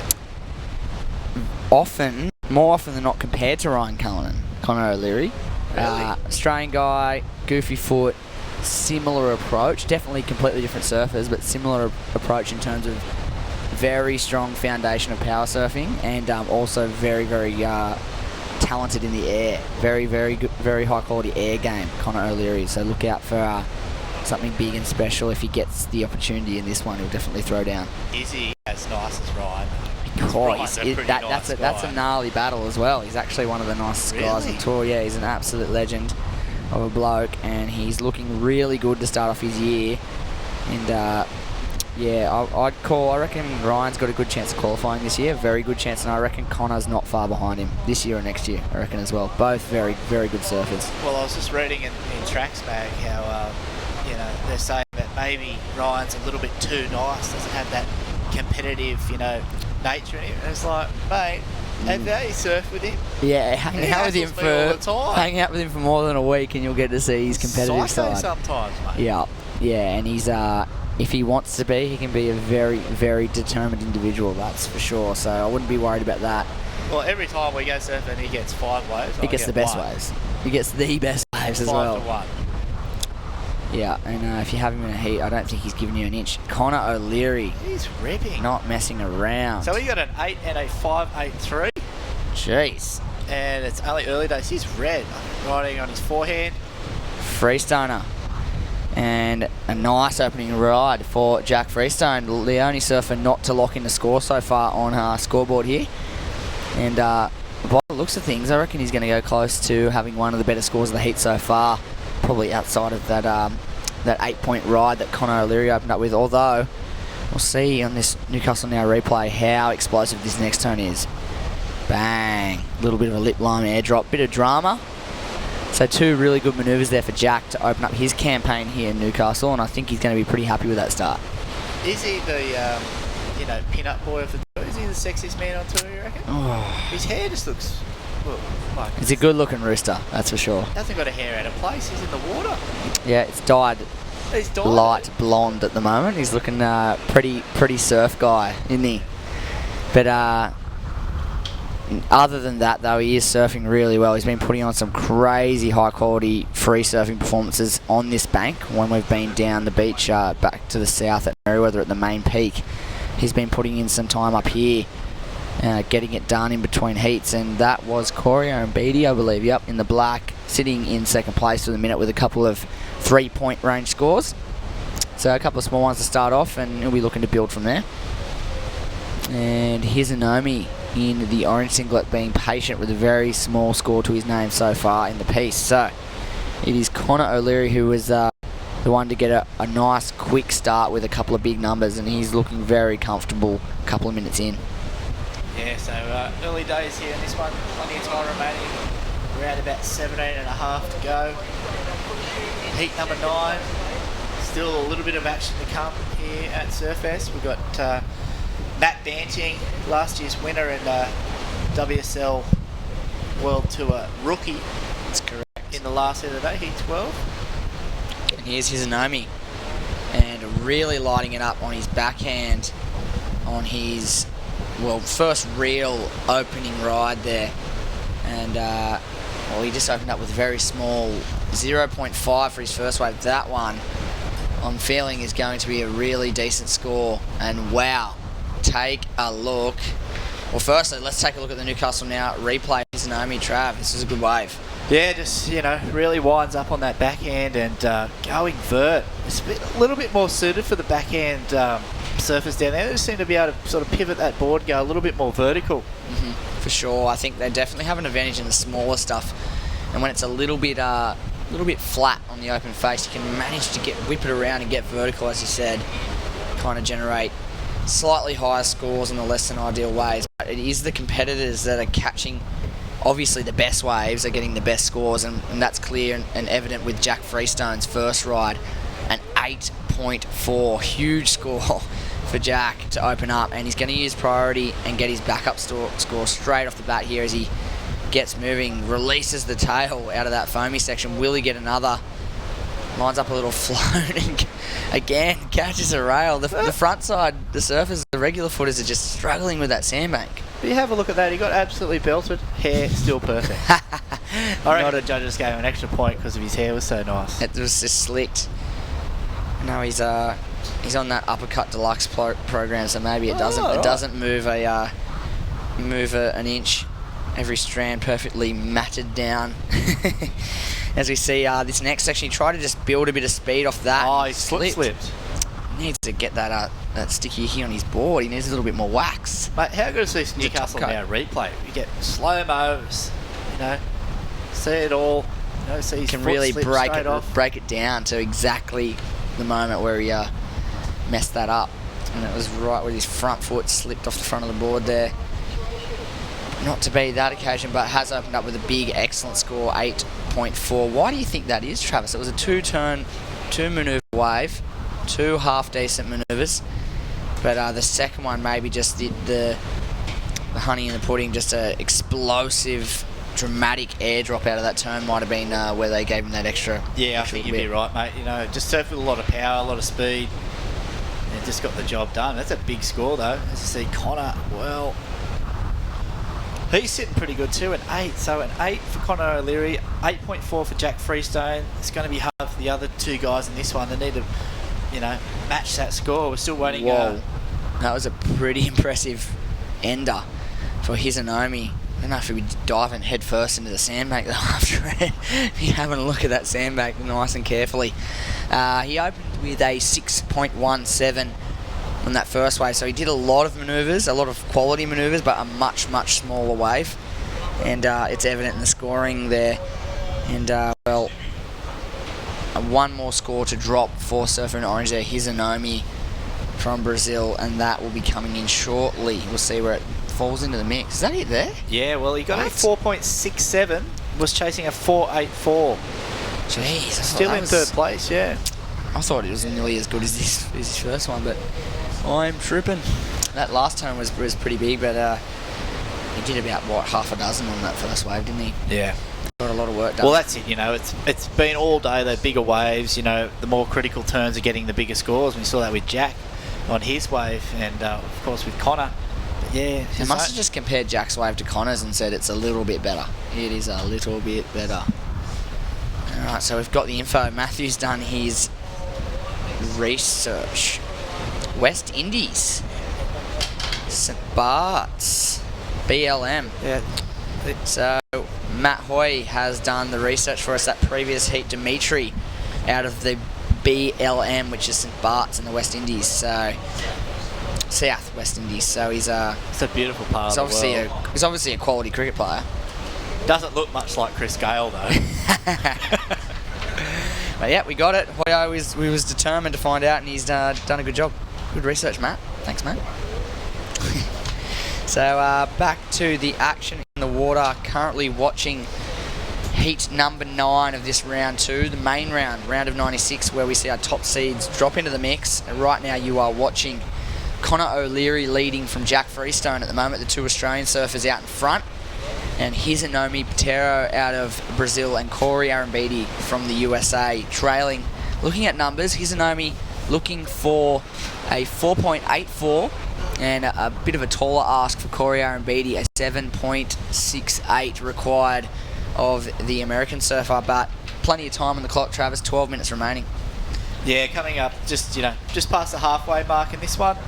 And bit of work to be done from the American surfer in the black, Aaron Beattie. He needs to post, a good score. He's only got those 2 threes. It's not going to cut it.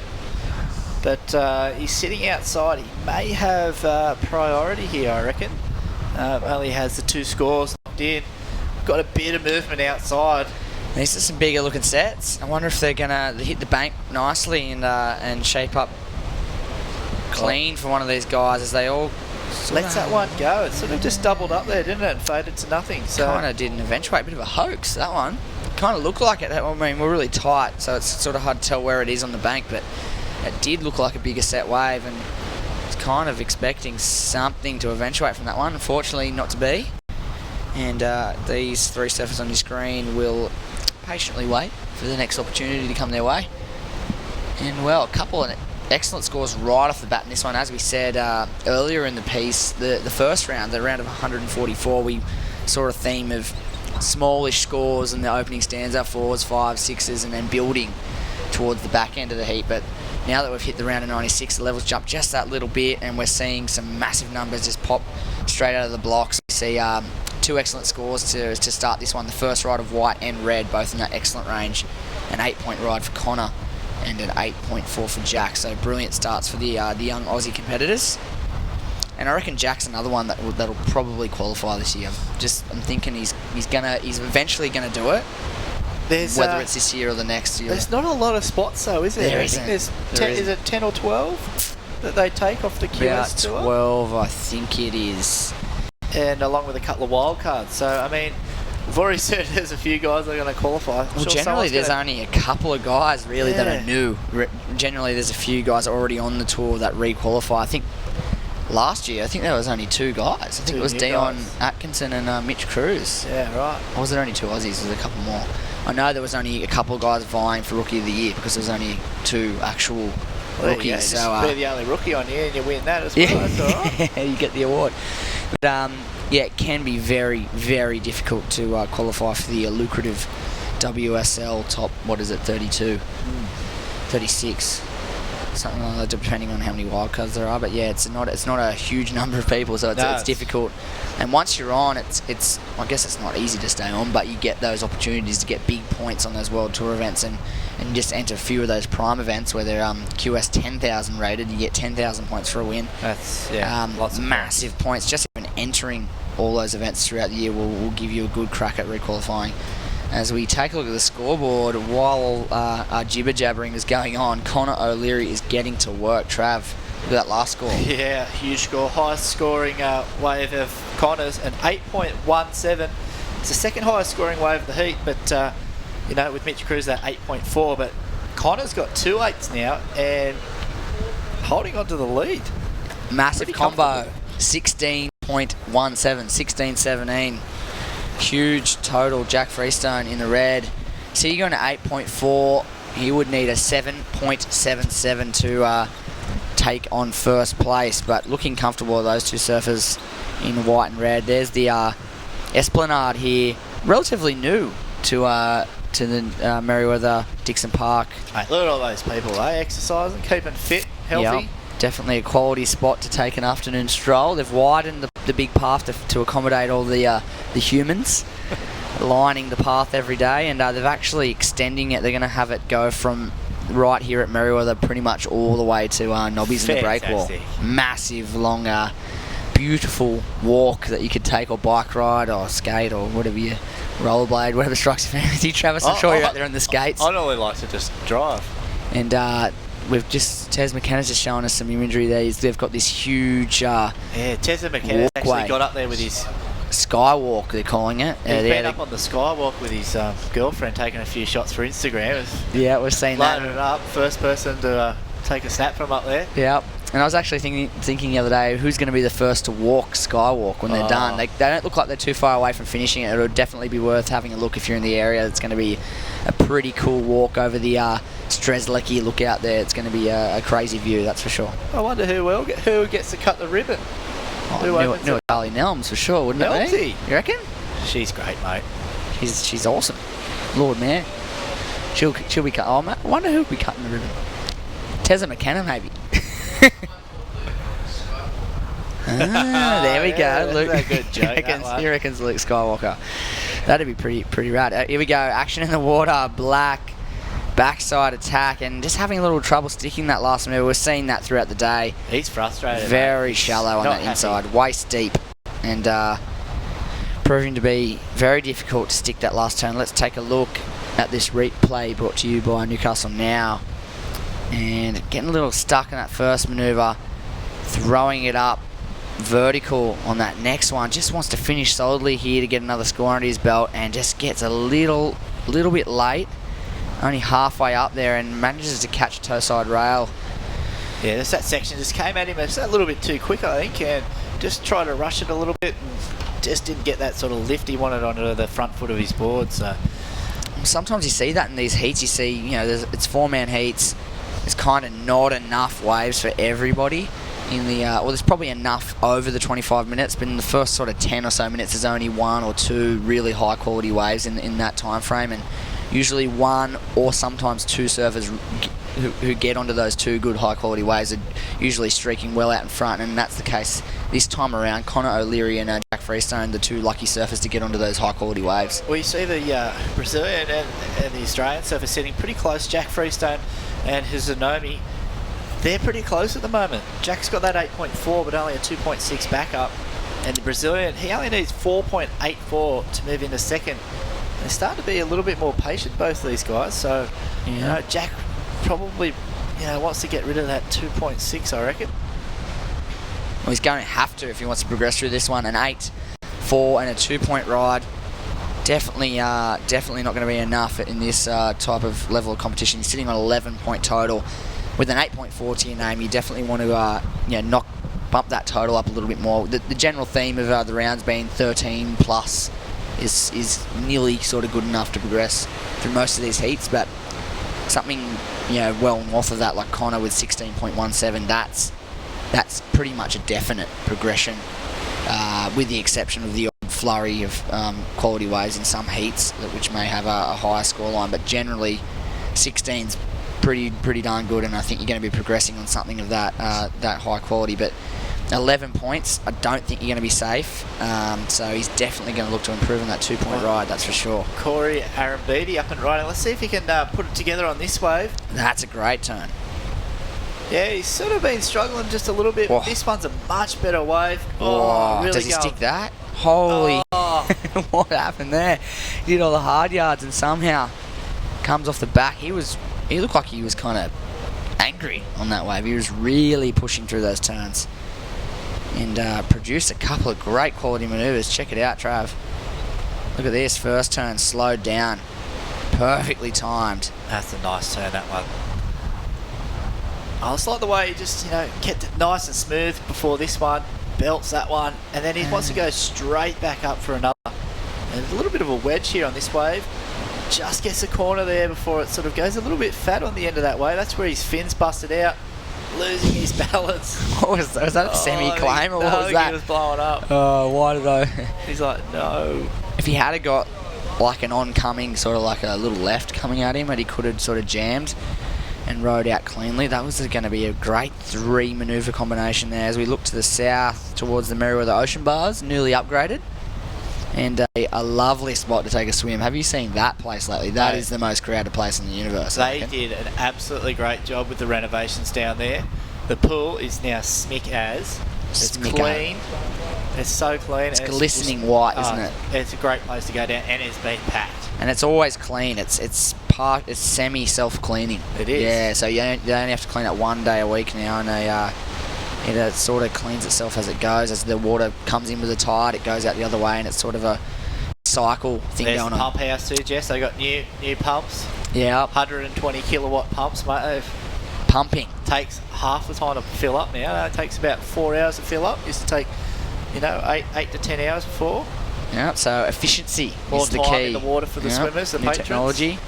And less time out of the bars. That's the main thing. There's a nice shot of the bars patrolled today. A nice little clean, safe environment to go swimming, not surfing. Patrolled down there by the Merewether Bars lifeguard Gary Richards. He'll be down there making sure everyone's safe and sound. Probably watching the webcast on the side. Richo, how are you? And you can see the red and yellow flag down there signifying he is on watch, keeping the bathers safe, isn't he, Trav? That's right. He's got, Band-Aids ready to go. Yeah. Sunscreen. Free sunscreen for everybody. That's it. So we've got a few scores coming through. Corey Arambidi, a 5.0 that last wave. I thought maybe was going to be a bit high, but guess really got penalised for not making that final manoeuvre. Yeah, it's just... Did you think it was... I mean, it was definitely a very, very... Wow, how's that paddle battle going on here? What the hell is going on? Orange and red, very, very close indeed, as you said earlier, and Jack is not happy with how close he's sitting to him, although it does look like Jack's following him. It's a very odd situation, isn't it? Especially with this priority system. Oh, Hisanomi's caught a wave, 6-point ride, he's in second. Okay. So Jack is the one that's trying to get away. I'll tell you what, not much time left. There's a final minute. We go with Jack up and riding. There's a small score, 377. There's a nice turn. Oh, has he got it? Oh, wow. That's close. No wonder he's blown up. I was just jibber-jabbering away. Didn't realise how much time had just streaked away from us. It's less than a minute to go. That could be his last roll of the dice. And I said, he has to drop that too. 11 points, not going to get you through a heat. Not in this round. Hisanomi's on 12.17. Jack has to get a score on this wave. Here's the replay. One nice snap out of the top. Another there, he gets a little caught in that nose. It's an anomaly. These guys are just ditching the nose on that second manoeuvre nearly every time, but he manages to scrape through it. Fits one more turn. Odd body language as he comes out of it. I don't know if he's confident in that last ride. I think most of these waves are sort of, it's a little bit section. It goes sort of into a deep hole, a shallow section. The waves always changing. I think that's why they're sort of catching off guard. It's nice and hollow when they start their turn, and then it runs into that deep hole and fattens up a bit. But here we go. We've got a replay. Newcastle Now replay. Corey Arambidi was looking for... He needed a 717. Yep, and he got to work on this wave. Was it enough? Doesn't look like it's got a lot of scoring opportunity on it, and he was not pleased with that last effort there on that... Oh, look, here we go. It's for all the ladies at home. Yep. Nice close shot of Jack. Yeah. Still waiting on that score to come through. Here he is. Is he heard? Is he shaking his head? Has he heard a number drop? No, it hasn't dropped into our system yet. And he's walking up the beach, probably it locked biting in at 8.4, Jess, but I don't reckon he's real happy with his performance because he, 25 minutes. We caught 2 waves until that one. Yeah. So 25 minutes, 2 waves, and then had one last crack. And I tell you what, look at these numbers. Here it is, gents and ladies out there in Webland, a 4.07 enough. What do you think, Trav? Yeah, deserved score. Yeah, I think he did. Those 2 turns are pretty good. He did catch a bit of a rail, so I wouldn't say that it'd be a big score, but I think a 4 did enough to progress through the heat. Well, the judges certainly thought so, as Jack Freestone climbs to second right on the buzzer, progresses through with Conor O'Leary, so the 2 young Australian surfers going on to the next round, and Hisanomi's. And it was Corey Arambidi that bow out of that round. Next heat coming up, heat number 10. And we'll bring you that action live when we return after this short commercial break.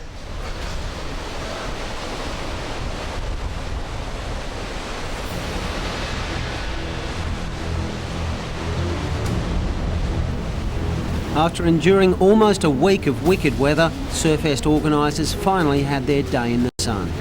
More than 15,000 spectators lined the shores of Newcastle Beach as the sport's 12 world champions paddled out to play. For the first time ever, surfing superstars all hit the water at the same time. Local hero Mark Richards inspired by his peers. The man who stole his world title record, Kelly Slater, was in fine form on an MR twin fin. He later found time to give a local youngster the surf lesson of a lifetime. Meanwhile, reigning champ Mark Okolupo also thrilled the big crowd. He was knocked out of the contest proper in the quarterfinals, leaving the way clear for some young guns to start firing. 18-year-old Gold Coaster Mick Fanning had surfed his way through 9 sudden death heats on his way to becoming the youngest man to ever win the Mark Richards Pro. Got all amped and I started to win and I was like, woo, and it all just paid off. So Tajborough took second, with Byron Bay's Danny Wills in third. Bruce McKenzie, NBN News.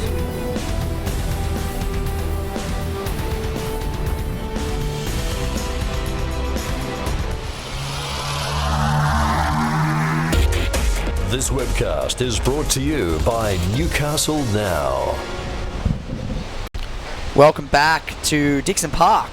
We are a couple hundred metres north of the Merewether setup, just to maximise the conditions up here on these beach breaks up at the Dixon Park area. We've got some great waves out the front. This is heat number 10 of the QS 6000 rated Burton Automotive Pro, and on your screen right now, that is the surfer in white, Goni Zubaretta. He's taking on Stu Kennedy, Hode Colazo, and Takumi Yasui. My name's Jesse Adam. Joining me, Terry McKenna. Mate, some hot action in the water. Oh, yeah, you betcha. I tell you what, Stewie Kennedy down in Manly, I think let's have a look at this first wave here for Goni Zubaretta. Of course, the Spanish surfer just starting to get a wriggle on his opening wave.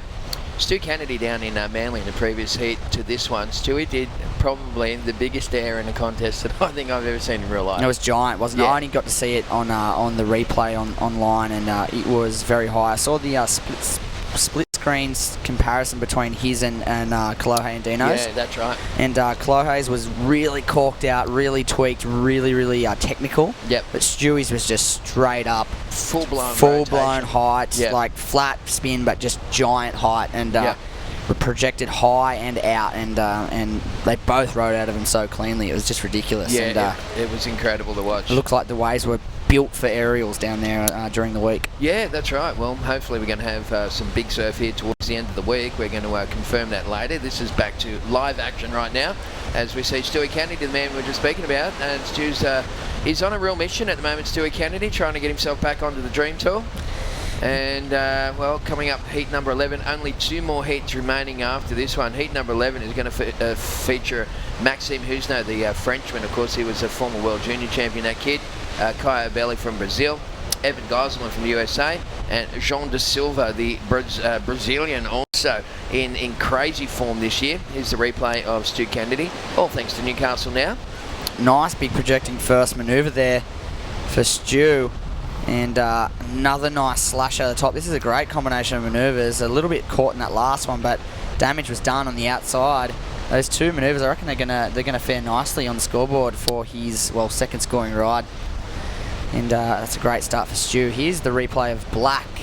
Yeah, that is Takumi Yasui, the Japanese competitor.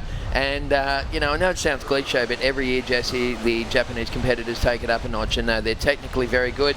The body shape of these guys is perfect for a pro surfer, really. They're short, stocky guys that are really fit, flexible.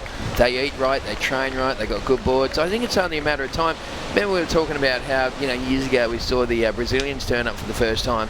And we said, way back we went, one day they're going to win a world title, and here they are with the world championship. Exactly. I wouldn't put it out of, contention to see a Japanese world champion somewhere down the line in the future. Oh, for sure. I think it's just about guaranteed that eventually someone or a few solid Japanese surfers are going to be on tour for a while first and establish a good position on tour, as we see our Japanese competitor going for the sky there. After we see a couple of guys solid on the tour for a while, I think that'll build some confidence out in Japan, and I think we will see a world title taken back to Japan for sure. Yeah, they're too passionate about the sport. They are, and they just are so professional. That's the thing that maybe they just need to get a bit more cranky because they're very polite in the lineup. They're very polite. Although a lot of the guys, after doing the tour for a few years, they do get confident. And they do learn that there is a side of it where you do have to be not so much aggressive, but slightly, overconfident and push the envelope just that little bit to try and assert yourself in a priority position or paddle over the top of a surfer to get a wave and be super hungry. Yes. Sometimes that just has to happen to a certain extent. Yeah, that's right. We don't want to get any interferences, like someone I know, but you got to have that part of your that part of your personality come out in your surfing at some point in order to qualify. Yeah, well, I hope you're enjoying the action, folks. It's been a monstrous day here at Surfest, Jess. We got off to a very late start here today. In fact, we didn't surf the first heat until about 11:30 this morning. And right now, local time, what are we up to, mate? It's about 5:30 in the afternoon, and we've still got 2 or 3 heats coming your way, surfing our way right through to heat number 12 this afternoon. it was a bit of a mission moving up north to Dixon Park. I mean, the surfers could just take a quick stroll up the Esplanade, but for us and the team here, it was a bit of a slog trying to get all the equipment and get everyone up there and into a good position, a good enough position to judge it, efficiently and have everything set up ready to go. It was a bit of a task. So, like you said, didn't get to start till a little later in the day, but I do think we made the right call. We got the best conditions of the day, and we've definitely seen some amazing surfing. Yeah, and look, hats off to the organisers, because at a standard contest they would have said surf out the front because there were waves out there. But to Warren Smith and his team's credit, they picked up and they stripped everything out of the scaffolding, and it was a mission. And then they put it on the cars, trucks, everything, and they just relocated the competition up the road. It's worked out really good, and it's been a fun day of competition. I think the ladies are going to hit the water tomorrow, maybe. Yeah, they should get a run. They need to start at some point, and I think they'd be chomping at the bit to get out there, because there has been fun waves out the front all day. I've seen a lot of competitors having a wiggle out the front off the rocks, so there's still definitely contestable banks out the front here, so we probably could be back here tomorrow. As we see the replay of the Japanese surfer's third ride. Takumi Yasui, that's about the second or third time that we've seen him throw and tail up into the wind there, so he's not scared to have a dig. And in the orange singlet, this is Hode Kalazo, and the Hawaiian surfer just opening up his account on this windswept little right-hander, and you can just see him there, just kind of the body language summed that one up. He's just having a bit of he's on struggle street in the early stages of this one. Yeah, sitting back in fourth place, just a tiny score to start. Basically needs to just get something on the board and get moving, or hold on to some priority for a while and try and grab onto something of substance and put a really decent score on the board to start off. Okay, well, Goni Zubizarreta, the Spaniard, is in the lead at the moment. He's had a 6.67 and a 4.83. Sitting in second place, Stewie Kennedy. He's got that 7.17. Stu just looking to build on his second best score. At the moment, it's only half a point ride. Takumi, the Japanese rider, is so far posted a 3.33 and a 2.97.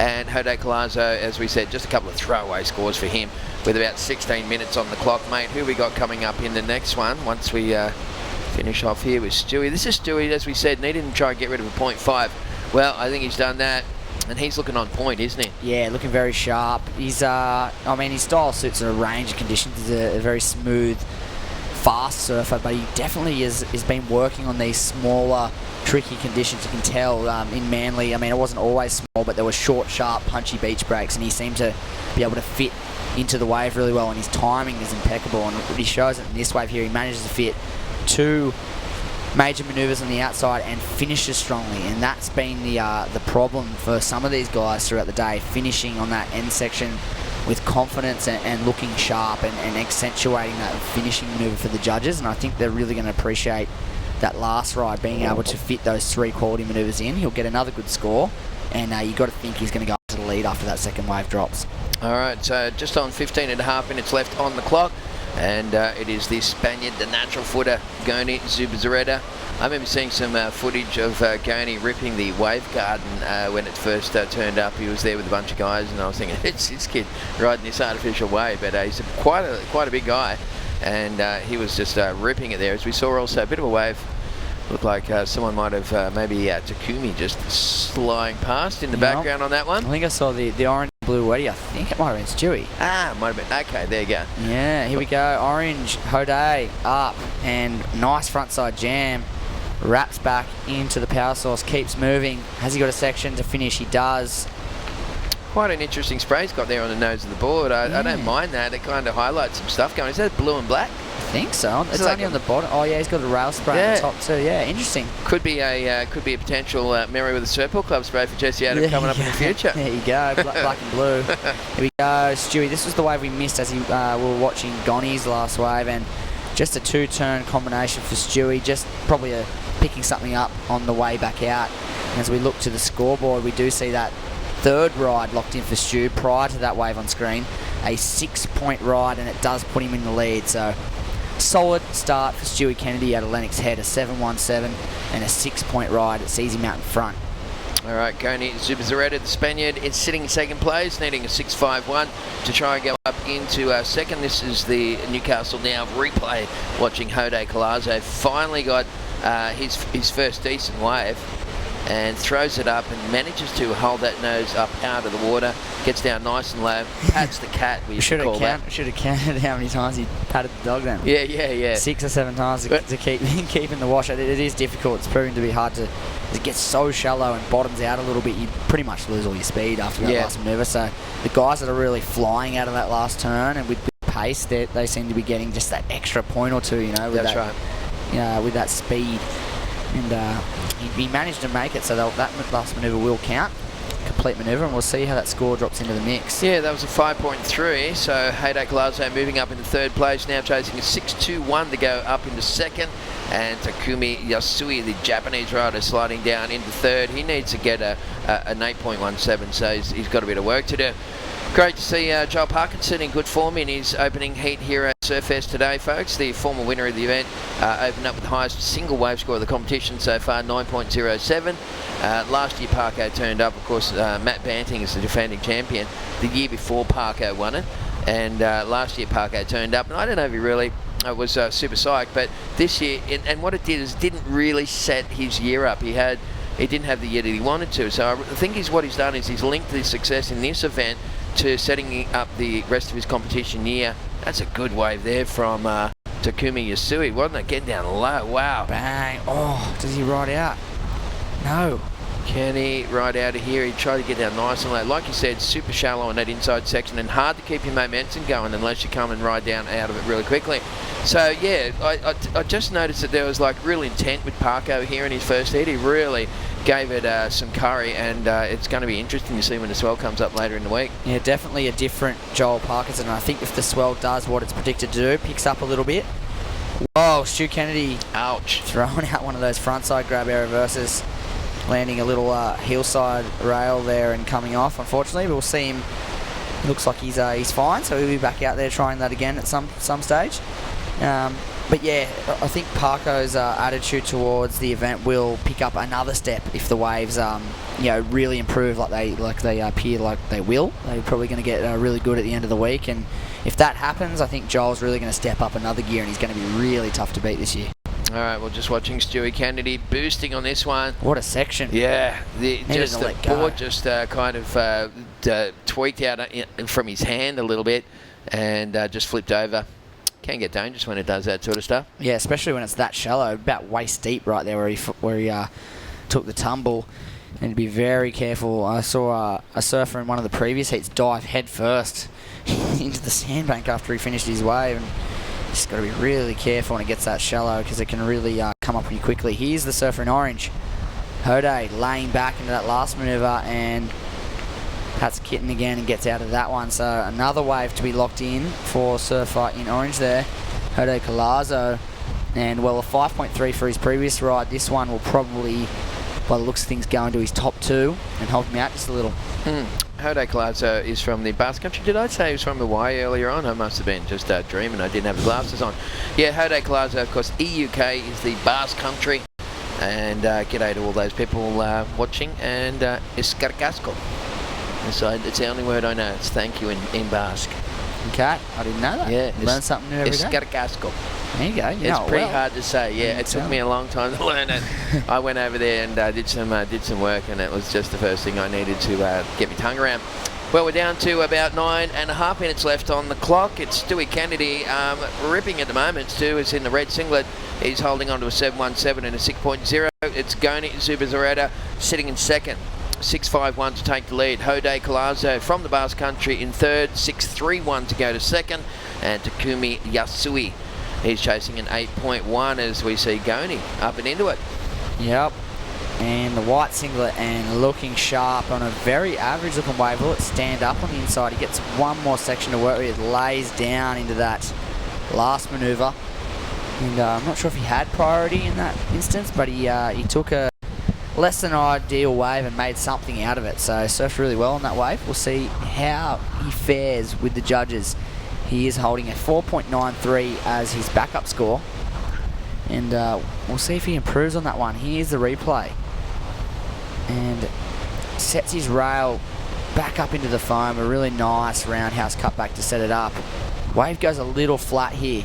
Wow, nice style. Still manages to get a smooth wrap as you see Stu Kennedy in the background watching. what he does, and he lays into that turn, checks his spray on the way through. So one last turn there, and he looks for one more, nothing available, so he gets out of there. So the 3 manoeuvres will get recorded by the judges, and we'll get a score out shortly. We'll see if he replaces that backup score. Unsure whether he's going to get what he requires to take the lead, but we'll just wait and see how that drops into the system. On screen, you've got Stu Kennedy having a look at this one. It's got a nice section down the line, takes to the air, big frontsider. Oh, wow. Wow. That was just perfect execution from Stu Kennedy. I could see that when he stood up. Yeah, you could see him just zeroing in on that end section, and it was always coming, wasn't it? We're going to dig into the hard drive now and get this replay brought to you by Newcastle Now. Take us through this one, Jess. Yeah, the eyes off the section as soon as he stands up. You can see the expression on his face. He's excited to hit this thing, and just with perfect timing, launches, goes out of shot, frontside grab, and doesn't even need to let go as he rotates the whole way around, nearly to forward facing on the beach, full rotation, 360 degrees. Wow, landing in the flats almost, huh? Yep, smooth, just kind of on the edge of the foam there, which really sort of took the edge off it. Yeah, gave him a real buttery, smooth landing, and I think the judges are really going to reward that last wave of red. As we see Black on the outside with a lot of work to do. Well, he's got a lot of face in front of him, and he's fanging down the line, hitting that one pretty sweetly. Wow, that's 3 good turns so far. Have a look at this. And a fourth one. Nah. No. Get out of here. You know what? He that is kid pumped. He needed a 9, and I reckon he's going to go real close to it. He needs a 9.0, and I don't know if that's just shock value that I'm feeling right now, or maybe he did just achieve this figure. Let's take a look at this last wave of Black from deep on the peak. A lot of speed. Cruises out of that first section, eyeing off this thing down the line.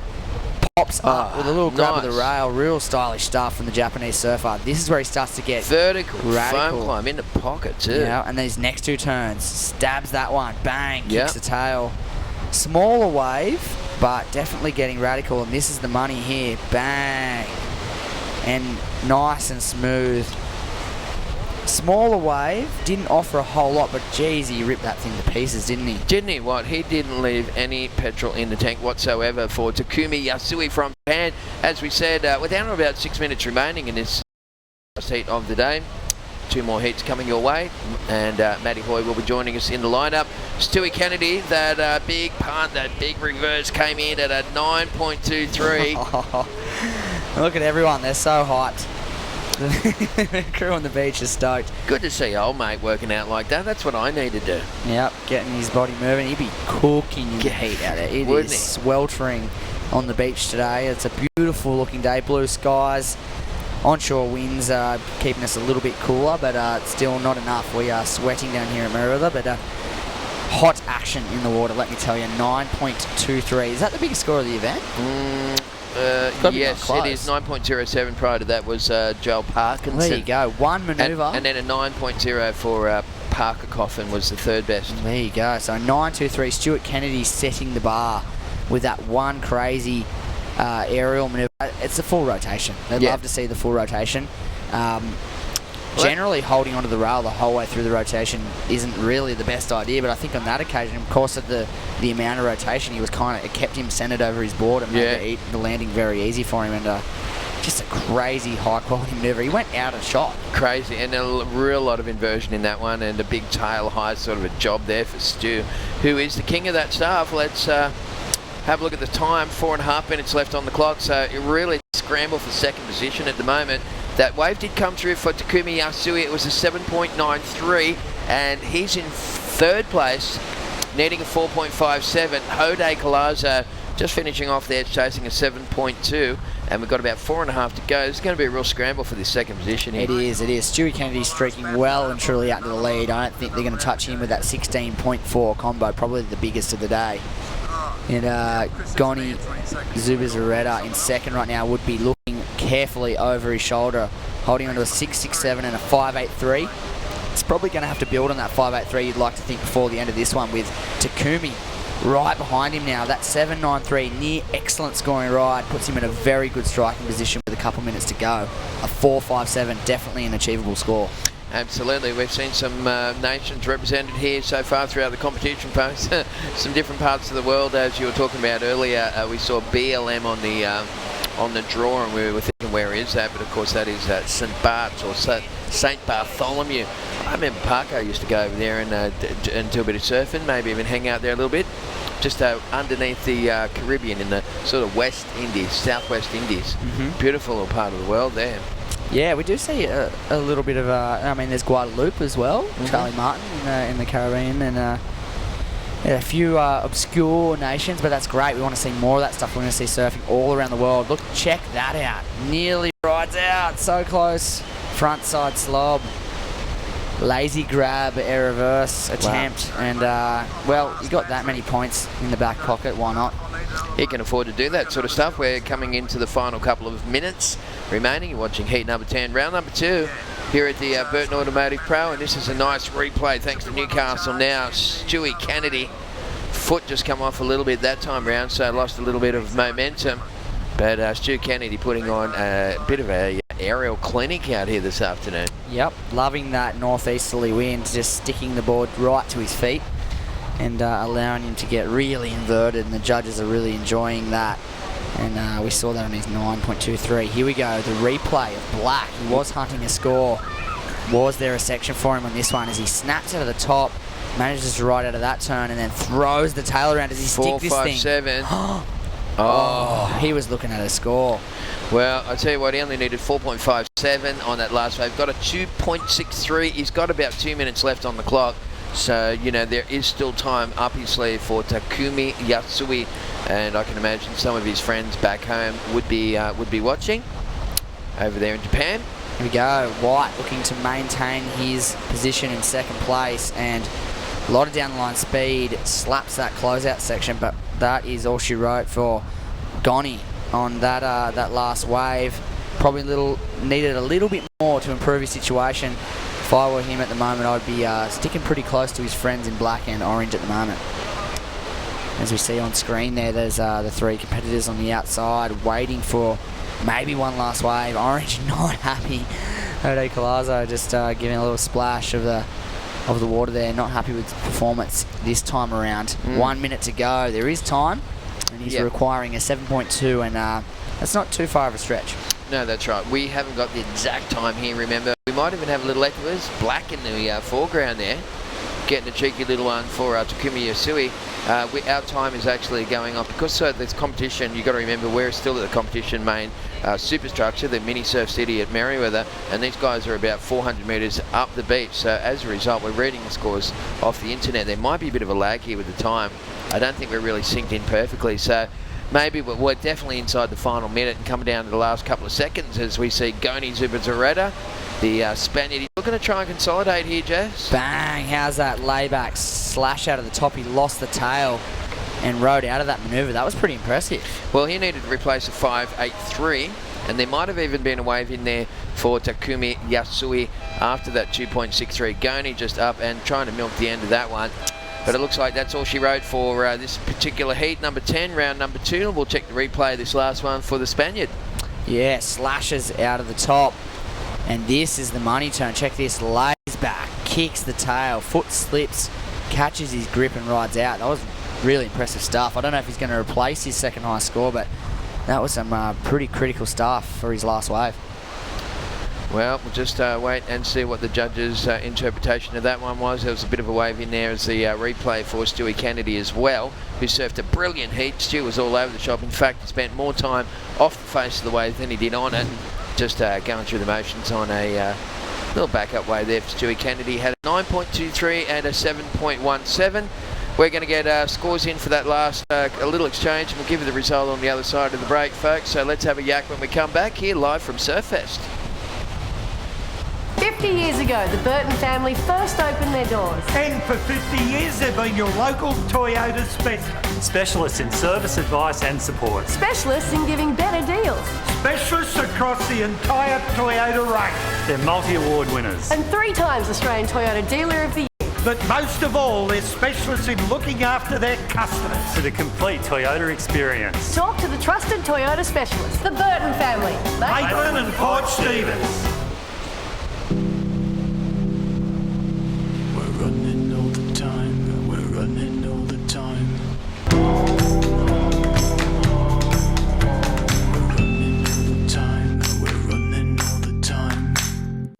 more people are discovering the ease of Newcastle Airport. It's an effortless drive, easy parking, and before you know it, you're checking in. Start your trip with a smile. Newcastle Airport, now offering more services and flights every day. Newcastle Airport, connecting people, connecting places.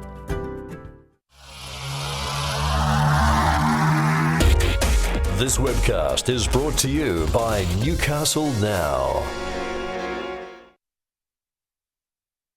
Okay, so welcome back, folks. You are watching the Burton Automotive Pro. It is the 30th anniversary of Surfest here in Merewether in Newcastle, New South Wales, Australia, the Earth. Yeah, we are on planet Earth.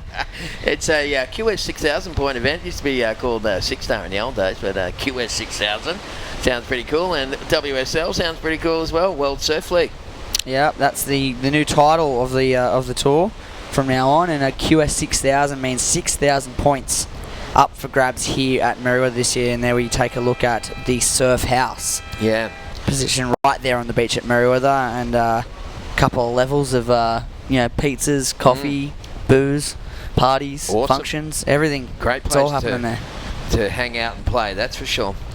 Well, we're into just 2 more heats remaining here this afternoon, folks, at the Burton Automotive Pro.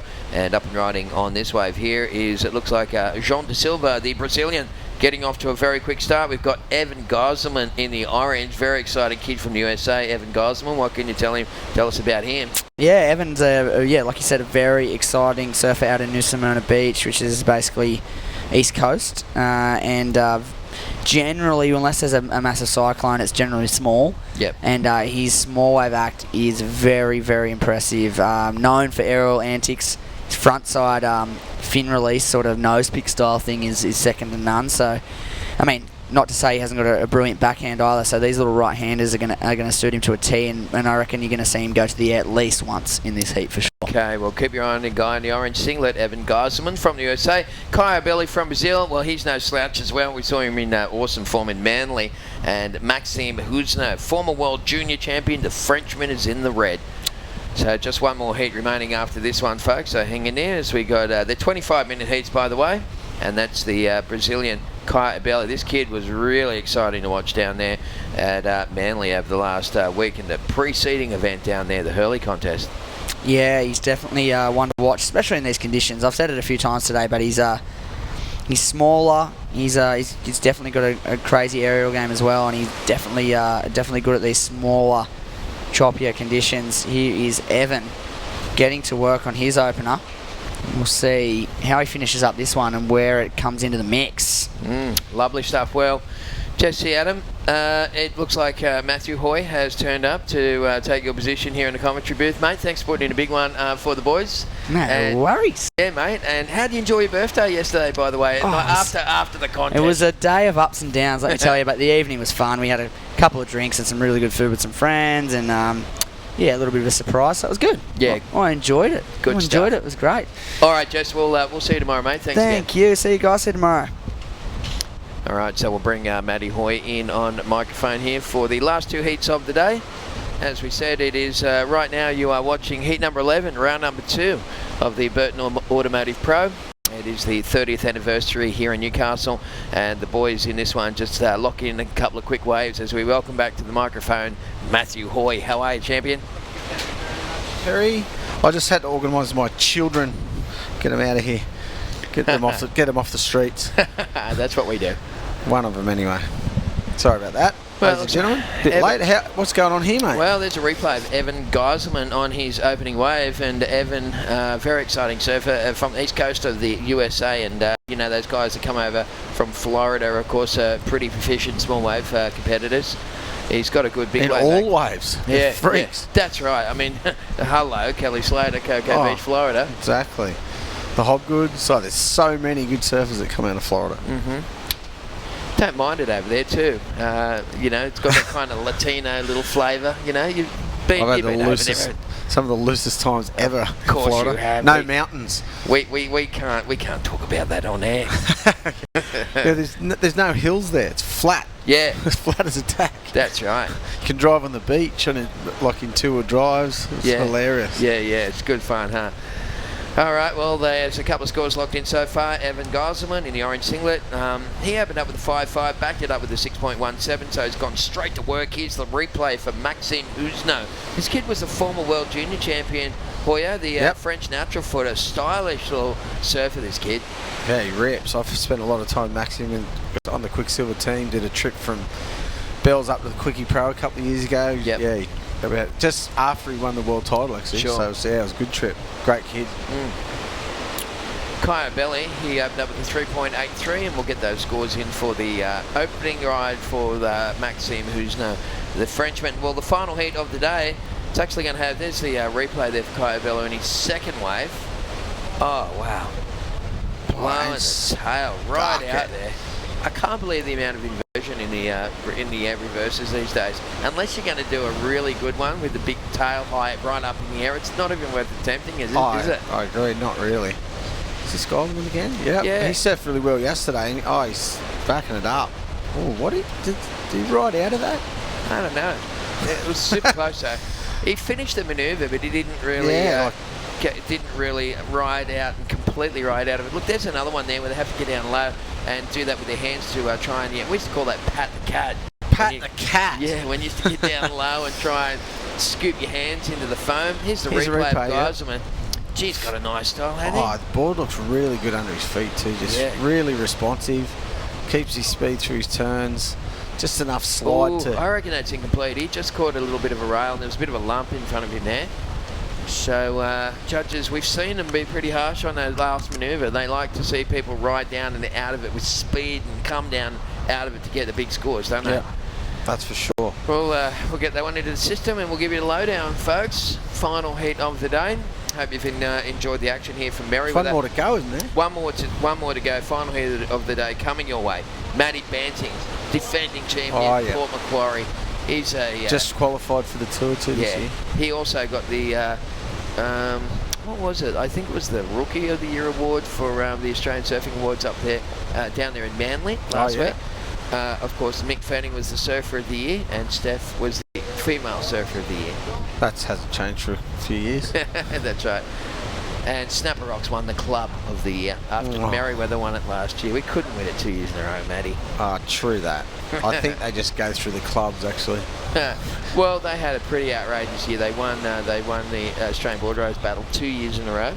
Yep. Their competition record in the last 12 months was just crazy. They read it all out, and it's like first, second, first, second. They just have a look who's at the club. I know. They say they should be getting first or second. And you know what? They should be getting all first, really. Jay Phillips came and spoke on behalf of the club. He's the new club president. Yeah, he's been for a couple of years. And he had this trendy little mo. You should have seen him. I always thought he's such a character, mate, Jay Phillips. And what a good stylish surfer too, the way he's just poetry in motion. And like you said, they've got an awesome club up there. Well done to Snapper. Merewether won it last year. Yeah, 50th anniversary too. Yep. Last year. Yep. Same as us. Yeah, it's crazy, eh? It's the sport of surfing, celebrating 50 years of club surfing, and this year in 2015 celebrating 100 years since Duke Kamanahoku turned up at freshwater and introduced surfing to Australians. When was that date, do you know? What, the actual date? Yeah. That would be important, wouldn't it? Yeah. Because I'm going to Google that. Because that would be important to really maybe do something on that. We should at least have a barbecue and a couple of drinks. Just a real Aussie way. Couple of stubbies and a barbie. Oh, it's hilarious. No, they should have a national day, or especially surfing. A public holiday for surfers. Yeah, that's surfers only.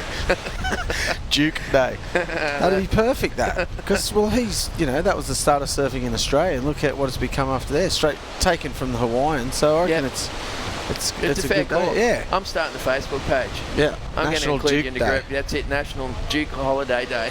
Yeah. I think it's a good idea. It'd be good to know the date, though. Yeah. Maybe we can get some of our friends on Facebook to have a bit of a look at that one for us. So jump on the Surfest Facebook page and let us know if you know the actual date that the Duke came out here and introduced surfing. It was 100 years ago, so you'd have to have a pretty good memory. You have to be pretty old. Yeah, I'm sure it's written there in the archives, but we don't have a chance to Google it here because we're tied up calling the scores. Evan Geiselman, well, he's got some good scores, 5.5, 6.17. Kaya Abelli sitting in second place. His last wave was a 6.67. So it looks like White's in second. Jean de Silva sitting in third place, and Maxime Husno, his first wave was a 5.1, and he's looking for a second one about a 5.41. So that's the situation with 16.5 to go. The waves look like they come on a little bit again with the tide coming in.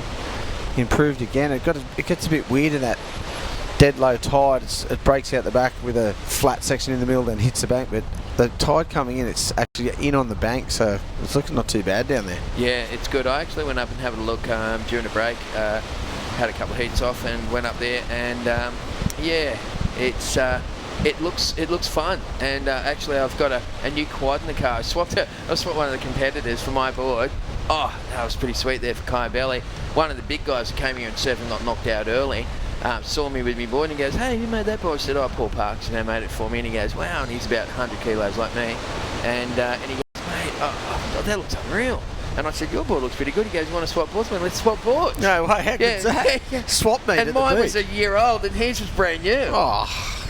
He ripped the fins out and went, "There you go." Oh, that's the best deal ever. I know. How cool is that? So Love that. I can't wait for that.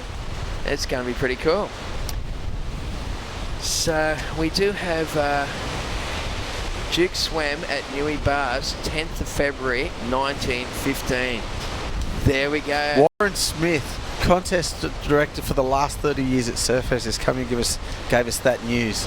How is that? 10th of Feb. That was last Tuesday. Yeah, wish we knew that. I know. Wow. I would have gone and swum in the bars. Is it still too late to have a barbecue and a beer? It's 100 years ago. No way. Yeah, that should be on a plaque down there as well. 100 years since. I'm going to go down there with my drill tonight. Just chip it in with it. The old chisel. Yeah, with the chisel. All Sorry, right. there's a couple of ways been. We got on National Duke Day. Sorry about that. Yeah. It's a big thing. It's been a long day. It has. And you know what? It's 100 years of surfing in Australia this year. It's also 100 years for the Anzacs. And God love our Anzacs and the people that made this country what it is. That's for sure. Exactly. You know, That's pretty unique, having 100 years of Anzacs and 100 years of surfing in the same year. It's pretty Australian, it's isn't it? It's very Australian. And you know what? It's a nice segue. We're still here battling on the sand here at Surfest, mate. Yeah, exactly. Yeah, good stuff. So, well, we've got Geiselman still in the lead. Evan is surfing a very smart head here. He's in the orange singlet on the right of your screen there. He got off to a very smart kind of start in this one. Opened up with a 5.5, backed it up with a 6.17. Kaya Belli sitting in second place. Maxime Husno's in third. Jean de Silva, the Brazilian, is down there in fourth place. So time remaining 13.5 to go. We've had a pretty good roll up on the webcast here today. Look at that. Yeah, there we go. 30,000 views on the webcast today. And it's just gone up to 31,000 right now. Wow, beautiful. Yeah. Look at that. Perfect Newcastle girls there. They're everywhere. Isn't it funny how Newcastle girls are just gorgeous? There's something in the water up here, Hoya. Well, everyone says it. We're just so used to it. We just go, yeah, everyone goes, but there's a lot of girls here. There's the prime example of one there. Yeah, it's awesome. And, of course, we had the Miss Surfest pageant that went hand in hand with this contest for so many years. And the after party is going to be at the Crown and Anchor this year with Kit Mack playing. That's going to be awesome. Good. He's great live. Yeah, I love that kid. He goes off from Merewether, part of the crew. Of course, he hangs out with Marky Matthews and Richie Vass and the guys.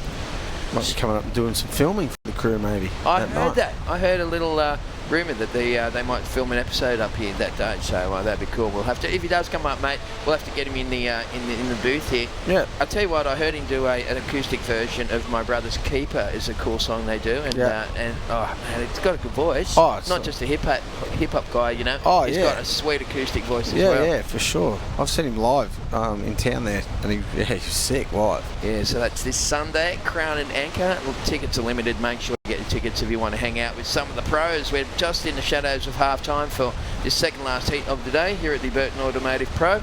As we said, celebrating the 30th anniversary of Surfest, and thanks again to the guys at NBN Television who have dug through the archives and bought us some many classic moments over the years. Hoya, isn't that a movie? Yeah, that's right.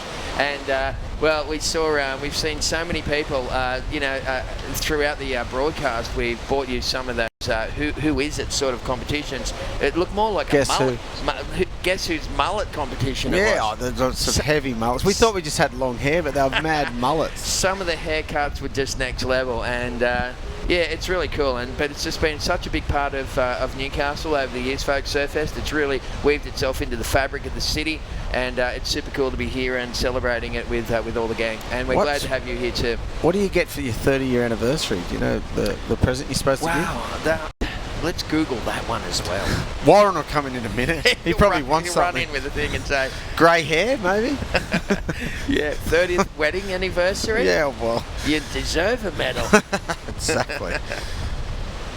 Yeah, that's cool. Actually, no, you deserve a big congratulations. There goes Red up and riding at the moment. Maxime Husno. This is the Newcastle Now replay at the moment, and Maxime netting a 5.41. Laying back into that last turn there, Hoyer. And he's going to ride out. Looked like he overcooked it a little bit, but he did ride out of the suds, and the judges will say that one's complete. But they also take into consideration the fact that he lost a bit of momentum. Right now, Kaya Belli, the Brazilian, kid's always surfing at breakneck speed. How stoked was he about that? Double fist claim then. Yeah, so would I, because that was a very speedy and snappy combination there. Sensation combination there for Kaya Belli. So we'll just get the replay on this one, and you can see the Brazilian laid some rail into that first turn, back into the suds, threw it up. Yeah, no wonder he was stoked. And watch the little hand here, the left hand. Watch it, wait for it. There it is. Left and right. Oh, left and right. And the mouth came wide open as well. That's awesome.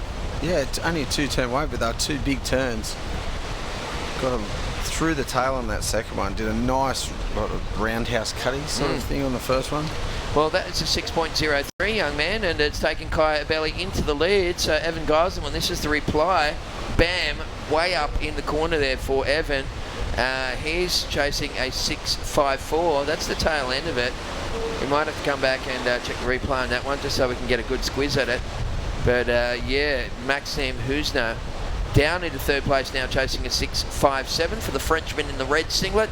And Jean de Silva, he needs a 6.8. These scores all achievable for the calibre of surfer. What's the last of white? 6.03. Okay, they gave him a good score then. 2 turns, that was good. It was only a little inside. Yeah. Yeah.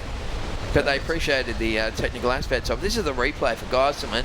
Throws it up very vertical. She's got a good control. And like you said, that board just looks so sweet under the feet. This is the long shot from down here at the contest area, looking up the beach at Evan Geiselman. What a classic.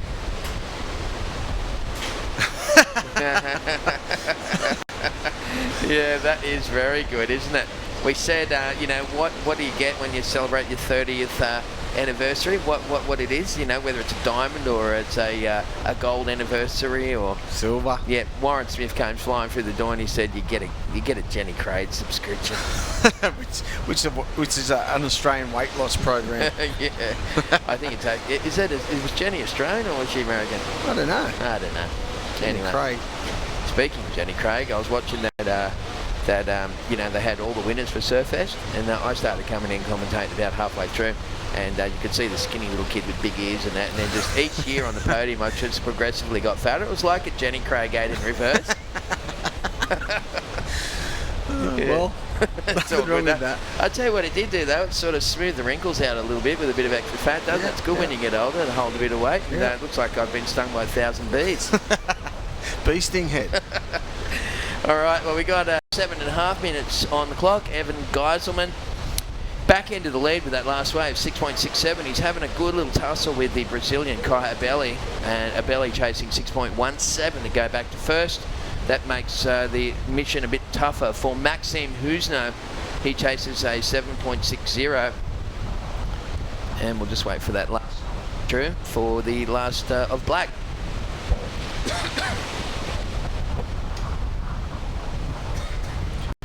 Is that what that cough button's for? That's what the cough's for. Yeah. I got it. I'm working it out here. You can also use it for other funny noises that come out of your body. Oh yeah, perfect. Breathing. Yep. So Jean de Silva, when I was drinking before, like out of the bottle as well, I thought, I better push the cough button. Doesn't sound professional. John De Silva, he needs a 7.83 to go up into second spot. Maxime Husno, 7.6. So keep your eye on black and red. Those guys are on the back foot at the moment. We're down into the last 7 minutes of this heat in the water. Heat number 11, round 2 of the Burton Automotive Pro. Here it is. Well, here he is. Man needing a score. Got a better I can't read. Yeah, John De Silva needed 7.83 on that one, and have a look at the. You can almost see the desperation in his surfing there, huh? You can see him lifting the work rate. He really wanted to nail a good score. He hasn't broken the 4-point-something mark in the heat. I reckon he has now. Oh, hopefully he has. He needs. What did he need for that? Oh, he needs a massive 7.83. Yeah, 7.83. I don't reckon he's going to get that. He might get a 6 or something, maybe 6.25 or something like that, I reckon, because that was pretty good. Let's check the replay thanks to Newcastle now. And the Brazilian goofy footer straight up and into the lip. He kept the pressure on. Nice hit that one. Didn't lose too much momentum. Back up into the lip at the end there, and then he punched off that one as well. That's not a bad one, is it? Yeah. I think the judges like to see those turns and then throw the tail as well. I saw that a couple other heats before. Maybe a 5-point-something. Yeah. There's a wacky little warm-up. Look, they got good warm-ups these days, haven't they? Oh, yeah. You got it. Well, I didn't hear, I got told that stretching before you do exercise is not good for you. You've got to warm up and then stretch after your exercise. Right. So that's why I think it's changed a lot. Usually they used to tell you to stretch before you did exercise. Yeah, right. But they reckon the warm-up's way better for you these days, and then the stretch after the exercise. Ah, there you go. They're getting it all worked out now, aren't they? They're so professional these days. There it is, 6.97 for Jean De Silva. Wow. Geiselman reversing off the suds. Just that one sort of flat reverse there for Evan. 6.97. I thought it might have been a 6-point-something. But Jean De Silva getting himself well within striking distance now, needing a 5.73 to go up into second against his fellow countryman, Kai Abelli, who sits in second. Here's the replay for Evan. Take us through this one. Yeah, he just gets one manoeuvre in here, but it's a big one. Hits the foam, throws it around. Didn't really get it. Released a tail, but not in the air. So I don't know how they're going to judge that one.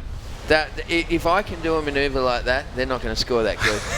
That's how I judge stuff. Like that. I've done a few backhand reverses. Really? Yeah, I used to be all right at them, but never in the air. Yeah. Never freed the fins up once in my life doing that, but I can do them on the face. Yeah, right. Just spin like that. Yeah. So that's probably counted as that. I used to take the back fin out and put one of those little tiny ones in, and then just Just no fin. Yeah. Perfect. I could probably do one with no fins. Yeah, so it was good fun, but now, of course, they're taking it to a whole new level. Right? It'd be interesting to see what they score that, because, he didn't really get in the air, and it was just a 3.25 or something like that. What do you reckon? I don't know. Yeah, I'd be thinking it would be something like that. Yeah, all right. We'll see how good you are at judging. Yeah, I'm hopeless, by the way. Oh, me too. Yeah, I know. I always go out in the wing and say scores and that, and then I always go, read the words. Although I got that one pretty good with Jean De Silva. I said a 6-point-something. There he goes again. He needs a 5.73. And what do we got? About 3 minutes left on the clock. If he can get a good inside section here, no, he's not. So he's going to have to get back out there to try and get that 5.73. He's not going to get it on that wave. Kai Abelli last wave 5.30. Didn't go into the top two. And Geiselman 4.23. What did I say? 3.25 or something? Yeah. Well, that's a big score for that. Oh well, not compared to other one manoeuvre waves, but that's a big score for that wave. They're still paying it, which is nice. Yeah. That's the replay of that one for Jean De Silva. It's not going to cut it for the bloke in the black singlet, so he is still chasing a 5.73, and Maxime Husno is chasing a 7.60 for Red, the Frenchman, on the back foot at the moment. He needs a 7.6, otherwise we're going to have to say au revoir to him. 2 minutes left on the clock. He's Gosman, the current heat leader. He knows what he has to do. He's still got a better 6.17, so he should just sit out there and wait for a really good one, and let's no use going for a wave that's not going to better that. Yeah. Why? I thought that was always the basic principle of competition surfing. Yeah. I used to say to kids when they were kids, I said, look, it's like playing cards, okay? What you do is you get a deck of cards. You get a 5, right? You put that down and pick up 6. You put the 6 down, you pick up a jack. You put the jack down and pick up an ace. Otherwise, you don't pick up another card unless it's going to be a high one. Oh, for sure, exactly. It's no use. It's a waste. That's right. And then you're letting your competitors back in the game. particularly with four-man priority, where you're going to put him in a position to not even be able to hustle for a set. Yeah. So it's even more important. Sitting out there and waiting for something that's going to better a score. Yeah. But, you know, these four-man heats, people tend to scramble. There's Kai Abelli just waving to the beach announcers saying, where am I and what's going on? Well, he's in second place and he needs a 6.17 to take the lead. Evan Geiselman still in first place, 6.67, 6.17. And no one's broken the 7-point mark in this heat, Hoya, which is a little bit surprising, given the amount of talent that's in the water and the fact that it's the round of 96. Normally you'd think you'd be seeing 7s and 8s around here. Might be getting too high, the tide down there now. Maybe it's pulled a little off the top of the scoring potential on the playing field, that's for sure, with that incoming tide. We're into the mad minute, less than 60 seconds to go. Keep your eye on Black, who needs 5.73, and Red, that needs a 7.60. Otherwise, it's all over for those guys. The final heat of the day coming your way is, of course, where are we here? It's going to be heat number 12. Matty Banting, defending champion, Solly Bailey, Ola Elagram, and Thiago Camareo from Brazil. Really good heat, so don't go anywhere, folks. It is a good heat. Yeah, we're going to have all the action of that one coming up next. It looks like Mother Nature's not going to give those guys an opportunity to strike back.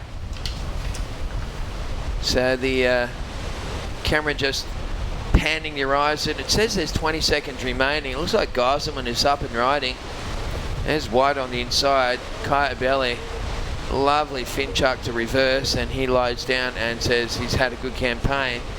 And we're inside, according to our calculations. I think that heat is done. I think it's done too. Yeah, they're already on the way in. So ours is a bit behind there. Like yeah, that's right. 10 seconds behind. Yeah, because we're watching on the internet, just like you people at home. So Evan Geiselman moving on through from the USA. Well done to the Floridian. And taking second place was Kaya Abelli from Brazil. Jean de Silva out of that one, and we must say au revoir to Maxime, who's now from France in the red singlet.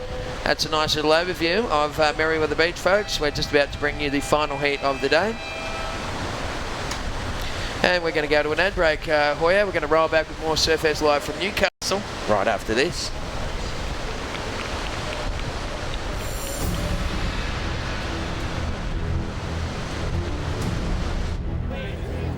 To the younger fans, this is what it's all about. Trying to get their piece of surfing's royalty before Surfest's final curtain falls. And what a show. 6-time world champion Kelly Slater didn't take long to ease into the Newcastle break, taking just minutes to post this perfect ride. Avoca Beach's Adrian Buchan was breathing down his neck though, as was Phil McDonald from the state's South Coast. But nothing, not even a snap board with just 6 minutes remaining could hamper his push for his first Energy Australia Open title. That's a crucial time in a heat too for a board to break, but in hindsight, I guess the board served its purpose and knew it was time to go or something. A humble Adrian Buchan finishing second, but with a personal win of having competed against this calibre of surfer. It's only a 4-star, but like everyone knows, it's one of the hardest events to win, so I'm really honoured to get second, you know, in the contest, which is in the name of Emma. Adam McIlroy, NBN News.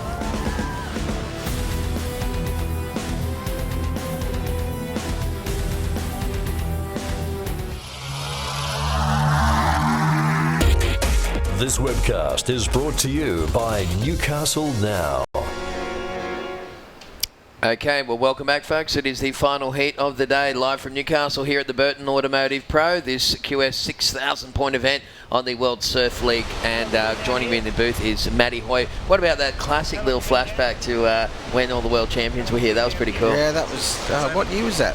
I don't know. Yeah, that was Kelly Slater, I think. That was when he won the contest, actually, that clip. That's right. And you know when he broke that board, right, the second, he just let it go because it snapped in half when he was doing a floater, right? That board came into the shore and a little kid from Bar Beach by the name of Jake Sylvester picked up that half of a board and it inspired him to become like the pro surfer that he is today, and he's still going in this contest. Oh, how good's that? Yeah. Ripping too, actually, mind you. Classic little moment in time, wasn't it? That's for sure. All right, so the final heat of the day is underway. We've got the defending champion from Port Macquarie, Matty Banting, is in the red singlet. Solly Bailey, also from Australia, is in the white. Ola Elagram, straight to work in the orange, picked up 7.73 during that break. That's a nice way to kick off his first 2 minutes. And Thiago Camareo from Brazil is wearing the black singlet. So Ola up and riding again on his second wave. Mate, he's started with a 7.73. Our scoring's a little bit behind there too, like you said, because we're getting our scores off the internet, but watching live footage. So sorry for a bit behind with that. Yeah, so just a 1.0 for Ola Ellagram on his second wave. Solly Bailey in a white singlet also dropping a 5.0 on that opening ride for the Australian in the white singlet. Ola.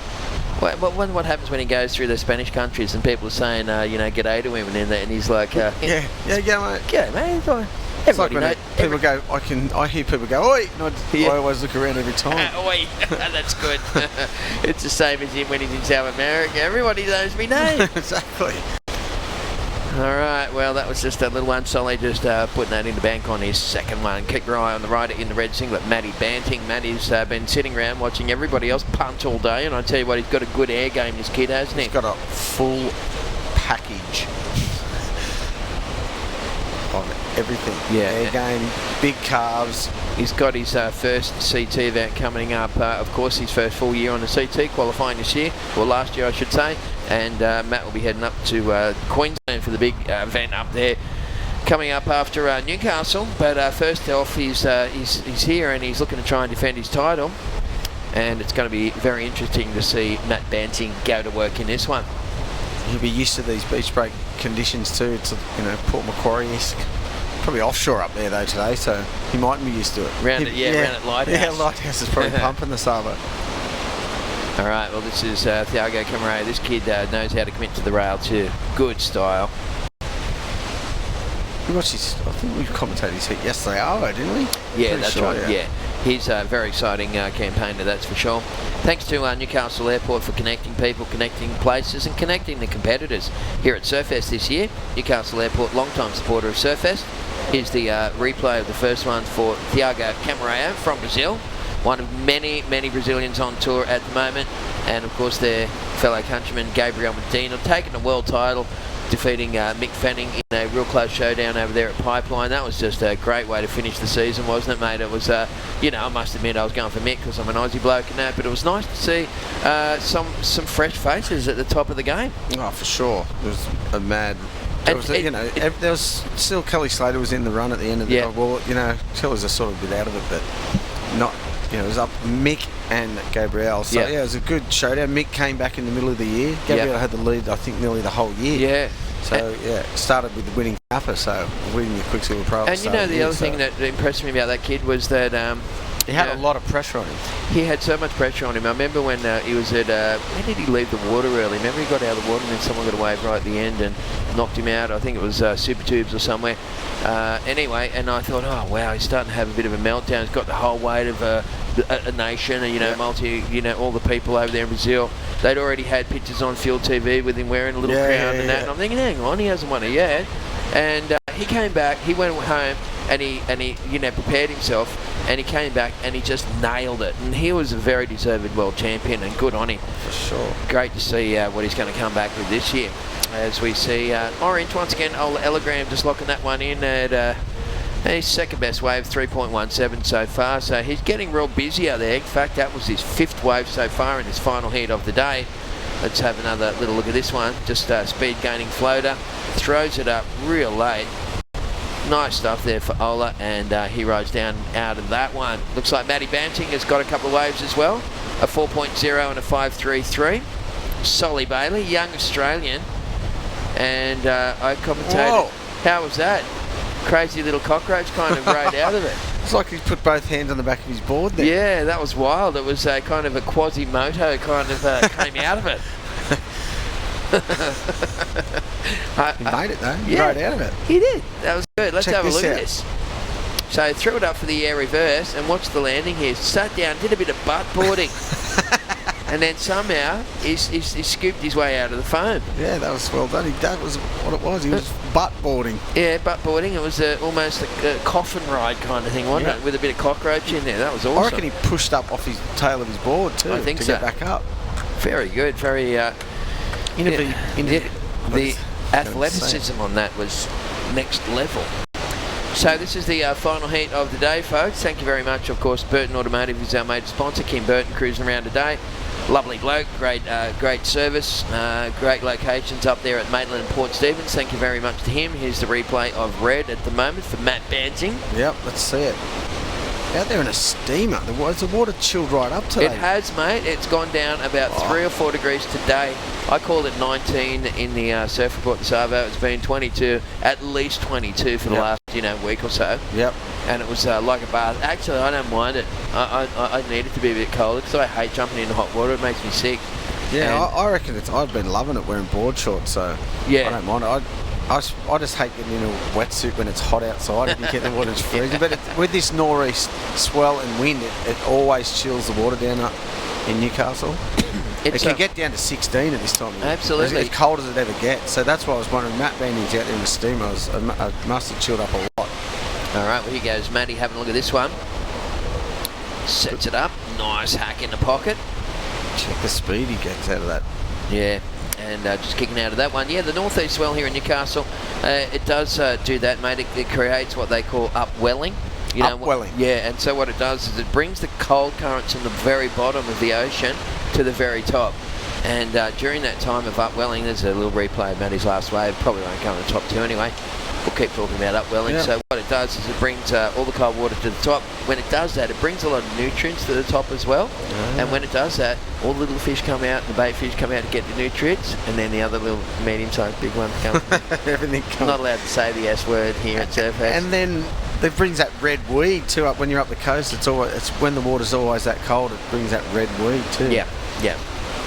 So it's weird because you'd think with the north swell, it's coming from up north, that it's hotter up there, and it should bring hot water. What's going on with that stuff? Here goes Elegram once again, the Hawaiian, really laying some nice turns on this final heat today. Little carbon 360, so mixing that one up pretty nicely. I'm still a big fan of the old car 360. I always love Kelly Slater's ones when he used to come that big bottom turn, boom, straight up and over. I used to love Buttons' ones. Yeah, true. He was the king, wasn't he? Saw him in Hawaii last time I was there too, a fair few years ago. R.I.P. Boy. Yeah, lovely bloke, and I think it was one of the last last seasons that he was hanging around and had a bit of a chat to him, and yeah, exactly, mate. A beautiful bloke, and left a great legacy. There's White just punching through the lip there. Sully Bailey that time riding cleanly out of it. So right now, Ola Elegram is in the lead. Thiago Camareo sitting in second place. Matty Banting only needing 5.18 to go to second. And Solly Bailey's last wave will be forthcoming with just on 14 minutes remaining in this final heat of the day here at the Burton Automotive Pro. And more action will be coming your way tomorrow. Hopefully the swell picks up a bit tomorrow and we can just run out the front. Yeah. It's supposed to pick up a foot a day. There's a replay of Solly Bailey's air to reverse. A lot of projection there too, so he's probably going to get a good score for that. Yeah, he's a good little surfer, that guy. I commentated him a lot, with their Surf New South Wales events, doing all the Pro Juniors, and they've got a good Surfing Australia, really doing a great job looking after surfing here in this country. It starts off with the Vegemite Grommet series, so you push them onto the waves with the little guys. Then after that, you've got the Wahoo series where they can turn up, like they're only like 8, 9. They've even got parent assist, where you get down there and put your kids on the waves and stuff. So then from there, you go into the Subway series. They've got about 10 or 12 of these Subway teenage events. You have to be like 9 or 18 or under 19 sort of thing to go in them. And then from there, of course, you make your way into this kind of level and surfing some of the pro events. So, they've really set some clear pathways right from, learning to surf all the way through to the top level. And good job to Stark and all the gang. I went up to the Surfing Australia Awards night the other night and just kind of sat there, mate, and I kind of swelled up and was really proud. And I thought, wow, look where surfing is, man. They've got all these big corporations behind them now. Australia's really leading the way with all the stuff we're doing with the Hurley High Performance Centre up there at Cass Arena and stuff. And it's just in a very healthy sort of a healthy shape, isn't it? Oh, Solly, with that Solly Bailey just tried to alley-oop, flying too. Yeah, well, literally flying. Yeah, he can pull that sort of stuff. Solly Bailey, Thiago Camareo also trying to extend there and just kicking that one right out. In fact, you know what? Thiago Camareo's last wave, previous to that, was a 7.77. So we might have a little look at this one here as Solly Bailey goes to the alley-oop, punches it up and over. Oh, so close. So close. His nose just hit that lip on the way around then. If it didn't touch, he probably makes that. I bet you that kid has done some crazy ones of those over the years that like no one even watching, like coming in late at night and thinking, wish someone was here to see that. And just at the wreck. Yeah. No one around, howling northeast. Well, these replays brought to you by Newcastle Now. This was a wave here for Thiago Camarero. He's actually leading the heat with a 6.5 and a 7.77, boosting into the northeaster, but that time round not being able to land it. So we have 12 minutes on the clock. It's Black in the lead. Ola Elegram from Hawaii is in the orange singlet. He's needing a 6.55 to go to first. Solly Bailey sitting in third place, 5.01 for Solly. Had he had landed that alley-oop, that would have been easily the score that he needed. And Matty Banting, strangely lingering in fourth, but I wouldn't worry too much about that. He only needs a 6.08, and the defending champion has 11 minutes to go. Plenty of time, plenty of time. There's going to be probably a couple more sets in that time. With that tide pushing, it gets a bit more consistent. The waves have definitely moved further inside. I reckon when you're up there, you can see insiders that they're sitting pretty far out there. They don't even see, just hitting the bank, and even though they're smaller waves, they've got more of a wall on them. A couple of joggers just running along the shoreline, starting to get a bit soft on the edge there with that incoming tide. And there's red Matt Banting. Yeah. Well, that was a good ending to that wave. It's going to be interesting to see what he did at the start of that one. Thank you very much to Juicy Beans Cafe, Surf a Living, Ace Scaffold, Boom Logistics, helping make Surfest happen again, you guys, for throwing their weight behind the action. Most of my wages that I've accumulated so far here at Surfest have in fact been reinvested into the Juicy Beans Cafe, buying all those coffees every day and the little toasted sangers and stuff. I love that little cafe. Oh, it's perfect. And you know what? They've sponsored the surf reports on NXFM and on the weekends. Oh, perfect. Yeah. You should get free coffee and sandwiches then. Yeah, well, whatever money they pay to sponsor Surf Report, then I'm just giving it back to them when I'm buying the product. It's a good arrangement. Just make it free. Yeah, that's a classic. Well, we've got, just coming down to the last 10 minutes of this second day of the Burton Automotive Pro, 30th anniversary of Surfest. Still the boys are just throwing airs out there. It was like 3 in a row. 4 or 5 in a row. It's going to be interesting to see. Matt Banting, we just saw the last 2 turns of his wave. I want to see what he did on the outside. I don't think we're going to get it. We're going to get the score and we'll know. But, yeah. And then here's Black on his last wave. You could see he was just going to punt. One new wave right up the front. Big projection. Lands clean. Well, that is current heat leader from Brazil, Thiago Camarero. I don't think, he needs a better 6.5, so we'll see what the judges think about that one.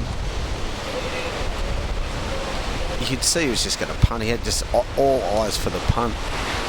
Absolutely. There's someone learning to surf there. There Look, you go. You put your hands underneath your shoulders, and then you get up like you're going to sort of get up into the starting blocks, like you're going to start a running race, and then up you go. So he's kind of got it. He's going all right. Jump up. You're better off going to the surf school, aren't you? Live. Boom. Oh, Banting back into second spot with the previous wave 6.97, and now challenging for the lead. We always knew that was going to happen, didn't we, Matty Hoy? There you go. We didn't see the start of his last wave either, so he must have done something pretty good on the outside and then finished it really well with that air reverse. So. Well, he's back right in contention now. He's was sitting on a 6.97 and a 5.33. Clearly the 5.3 is going out. We also saw Thiago Camarero drop a 6.8 on his last one and hitting that one and just coming unglued Ola Elegram from Hawaii. So it's just got from first to third. Oh no, second to third, sorry. Yep. Matty Banting just took him over. That's right. Went from fourth to second after his last wave. And he's probably going to better another score after his last wave then. That's right, yes. Here's the replay of that wave that I think he's going to better a score on. All right, well, you can see him just double pumping. Plenty of green face there. Tag in that first section. Comes around. This is where he sinks the rail right in. Lovely. Such a good technique, hadn't he, Matt Banting? He's really going to rail some cages on the World Tour. Oh, for sure. pumps that one through to the inside. Just looking for a little finishing manoeuvre. Wants to put the finishing touches on that one. A little bit of magic sauce to finish off. So we're down to 7.5 minutes in this final heat of the day. Thanks very much to Newcastle Now as a non-profit organisation, and they're tasked with the driving of the city centre forward on behalf of businesses. So doing a great job there, and Newcastle is a wonderful place to come and relocate to. So many of my friends that I've said to over the years, like, come up and visit me, and they've come up here for the weekend and ended up just buying a house up here and not going back home. I'm not leaving. Yeah, they don't realise like what a good thing we're on here, and it's the city of beaches. It's no longer a steel city, and it's just a wonderful place to live. You go west, you've got the vineyards. You go south, you've got Catho and the national park and all that sort of stuff. And you go north, and you've got the beautiful Port Stephens there, mate. It's got it all. So yeah, a couple of proud Novocastrians here in this final. Couple of beautiful Novocastrians. Couple of proud Novocastrians. Novocastrian, that means, well, it's in Latin. Nova means new. Castrian means castle. Yeah. Did you know that? Yeah. Of course I've got a tattoo on my foot. So yeah. So, of course he has. Yeah. I'm a proud Novocastrian. Yeah, lived here all my life. I've moved away for a little bit, but yeah, never wanted to leave. Yeah, so we hope to see you here one day too at Newcastle. If you do, make sure you look us up, Tez McKenna and Matty Hoy on Facebook. I got his number. Yeah. Come and have a beer with us. But yeah, it's been a good day here at Surfest. It's been awesome. It's been a long one. Right now we're coming up to about, well, it's pushing 7 o'clock here local time. We've got a extended daylight hours here in New South Wales. Finishes in April, so it doesn't get dark till about 8:30 or 8:45 at night. There's been some really good waves ridden here throughout the day. I hope you enjoyed the action, and of course we'll be back again tomorrow with more high octane action here at Surfest. Just look at myself. How do you look on camera? You look at the camera. Oh, I don't want to look at myself. That's horrible. What's going on with that stuff? How's the light? I don't need makeup. Heaps of it. That's funny. Yeah, so it's been good fun, and I hope you've enjoyed having a bit of a giggle. Sometimes they get too serious about that whole surf commentary stuff. It's all supposed to be fun, as we see Orange punting into the wind. Landed hard there too. Youch. That last wave of Matt Banting is his best wave of the heat, a 7-point ride. He needed big turns from at the start. Yeah, good stuff. And he needed a 7.58, but what he's done is he's lifted the bar big time for Ola Marnik-Elagram, who needs a 6.24. This is he Ola. needs to do more. Look how bad. How did that look like it really hurt? He landed like with his feet in a weird position then too. You can really strain your ankles doing that sort of stuff. Even your Achilles. He landed like with his backwards. Oh, that didn't look good. He needs to do more than that, though. I know that. Yep, just a little bit more. Hey, you know what? He's got a 7.73, so he should be just like trying to. Cool. Yeah, he knew what he did on that one, so it wasn't just one big air reverse. He surfed that wave really well, so he's got to look at that as his, bar. Well, they just take so many risks these days, don't they? And, when you take a risk, you get a reward, you make the move, you get the score. That's the old cliche. So, at the moment, it's Ola Elagram in third, needing a 6.24. He would have really just nailed that if he had landed that. He would have got that score clearly. So, time is slipping away in this final heat of the day. 4 minutes left on the clock.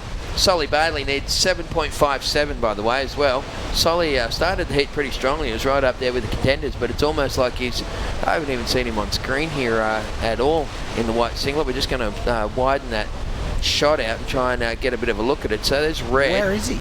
Matt Banting to left. There he is. Solly Bailey. He's just kind of faded to the...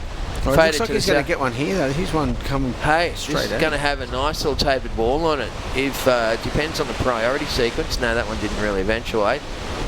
And it looks like it's going to actually line up a little bit for Thiago. They are using the 4-man priority system up there, and that would probably be a loss of a priority in the sequence there, unless Thiago was already in last priority. Big inverted punt there for Solly. He's putting it on the line. He's not scared to have a go at that kid, which is good to see. We're down to 3 minutes remaining. Final heat of the day. Yeah. Big shout out to, there's the replay, by the way, of Solly Bailey. Bailey. On the outside here. This could have been what he needed. I didn't get anything. It's just... They're just going for that one big manoeuvre, whereas the scores in this heat haven't just been that one big manoeuvre. Most of the scores have been a couple of big turns and then the ending. Yeah. So, and everyone's just in the last 5 minutes, it's just going for that Hail Mary. Yeah, true. Which I don't think they're going to get it with those sort of things. unless, of course, they make one of those. But at least, I don't know. I know what you're thinking, because you just love to do the big carbs, don't you? You're thinking, why don't they just lay some rail into it and you'll make it? Yeah. I like to see it all. Yeah, sure. But you know, and it's funny because sometimes they do like 2 good moves, and you think just do a little Rio or a nice snap in the pocket, and you'll probably get the score. Yeah. And then they go that 3rd one and push it too far. And you go, well, nice one for having a go, but the reality of it is you a smarter competitor, you might have got through that heat. Yeah.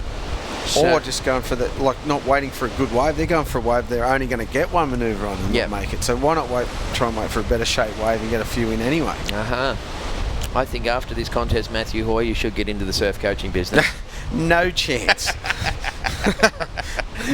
The person would lose every heat, probably. That's good, isn't it? Unreal. What are you talking about, mate?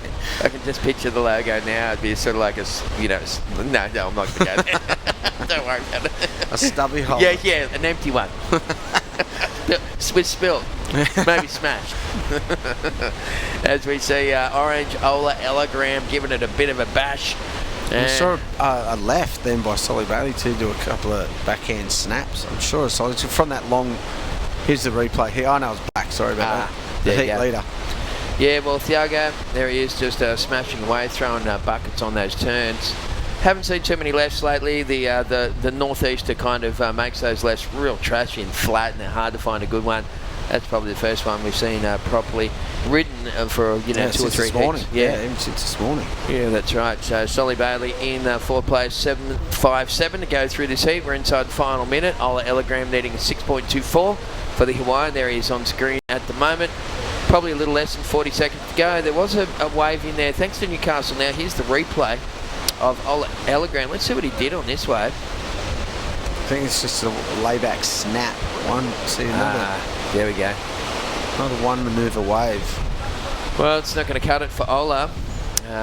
So here it is, an update. Well, we're inside the last couple of seconds now. As we said, Ola in Spanish means hello. We're going to actually have to say goodbye to him by the look of it, unless he gets a wave here. Matty Banting, and that looks like the final I think the hooter went just of that heat, and you can see by Solly Bailey the expression on his face. He's probably a little bit bummed out. There it does say 15 seconds remaining here, but maybe because it's the last heat of the day. Yeah, the boys are returning to shore. So it's Thiago Camarero moving on through with Matty Banting in 2nd place. 3rd place went to Ola Ellagram, and 4th place did go to Solly Bailey. So that's it for the Burton Automotive Pro. Live from Newcastle here, folks. Once again, on behalf of Warren Smith and Kim Burton and all the gang at Burton Automotive, thank you very much for hanging out with us today. Tez McKenna holding down the last couple of heats of the day here with my mate Matty Hoy, and we look forward to seeing you back here tomorrow for day number 3 of the Burton Automotive Pro. Have yourself a great Arvo. Bye. Yeah, boys. Thanks. Yeah. This is one of the greatest moments of my life. It's easily one of the greatest contests I've ever been in.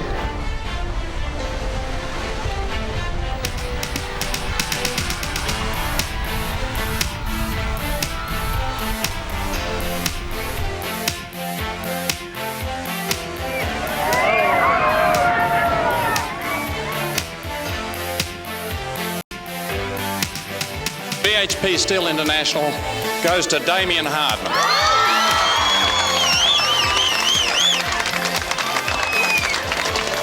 Congratulations, Damien. Well done. Good.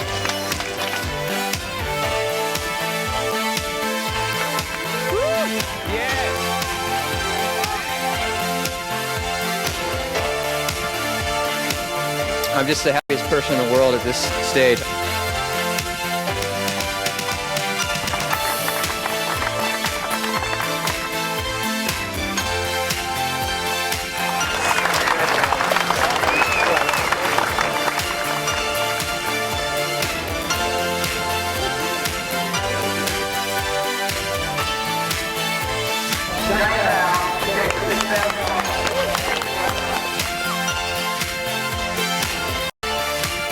I've never won a contest before, not a proper ASP one. and I can't believe it. I can't really think straight right now.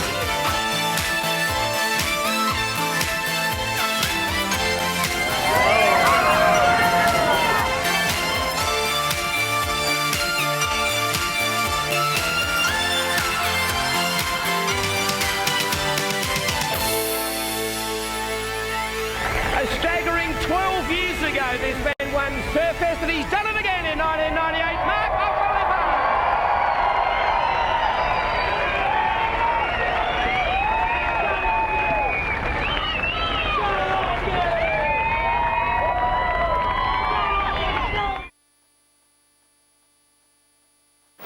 So again, the winner of the MR Pro and overseas contestant, Taylor Knox.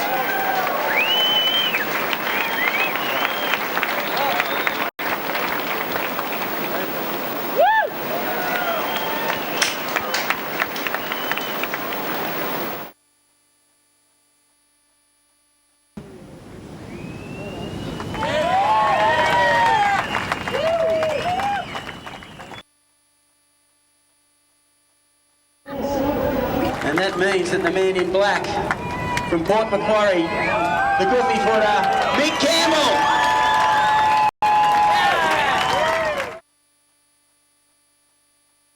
Oh, I'm stoked.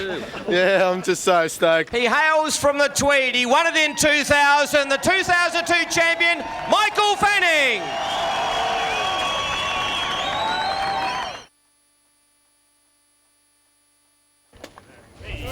Ooh. And gets a bit of a champagne shower. Oh dear. This last in the back, no, he's last team, ridiculous. He's the winner for 2004.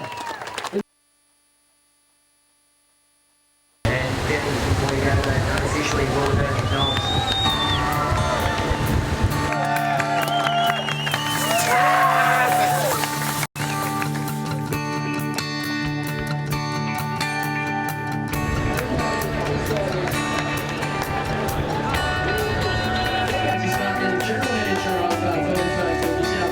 Hold it nice and high like a true champion.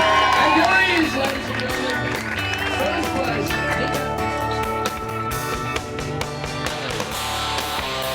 Yeah, just started off and it was perfectly planned. It was just, I'm just so happy, frothing.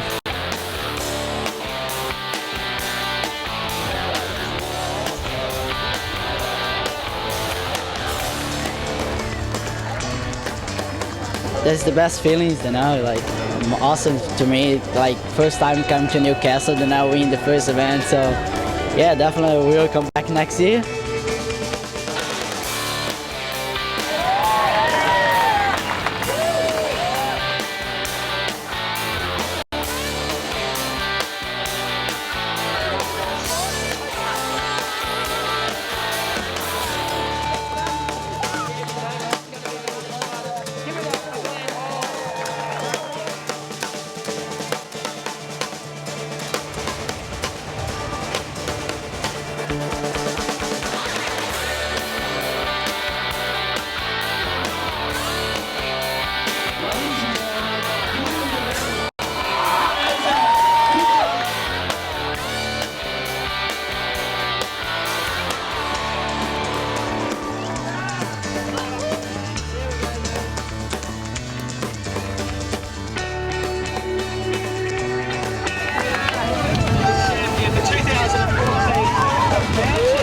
So I was a bit nervy going into it. I really wanted to win, and it was great to get a couple of decent waves and show a bit of my surfing. I'm happy, so happy.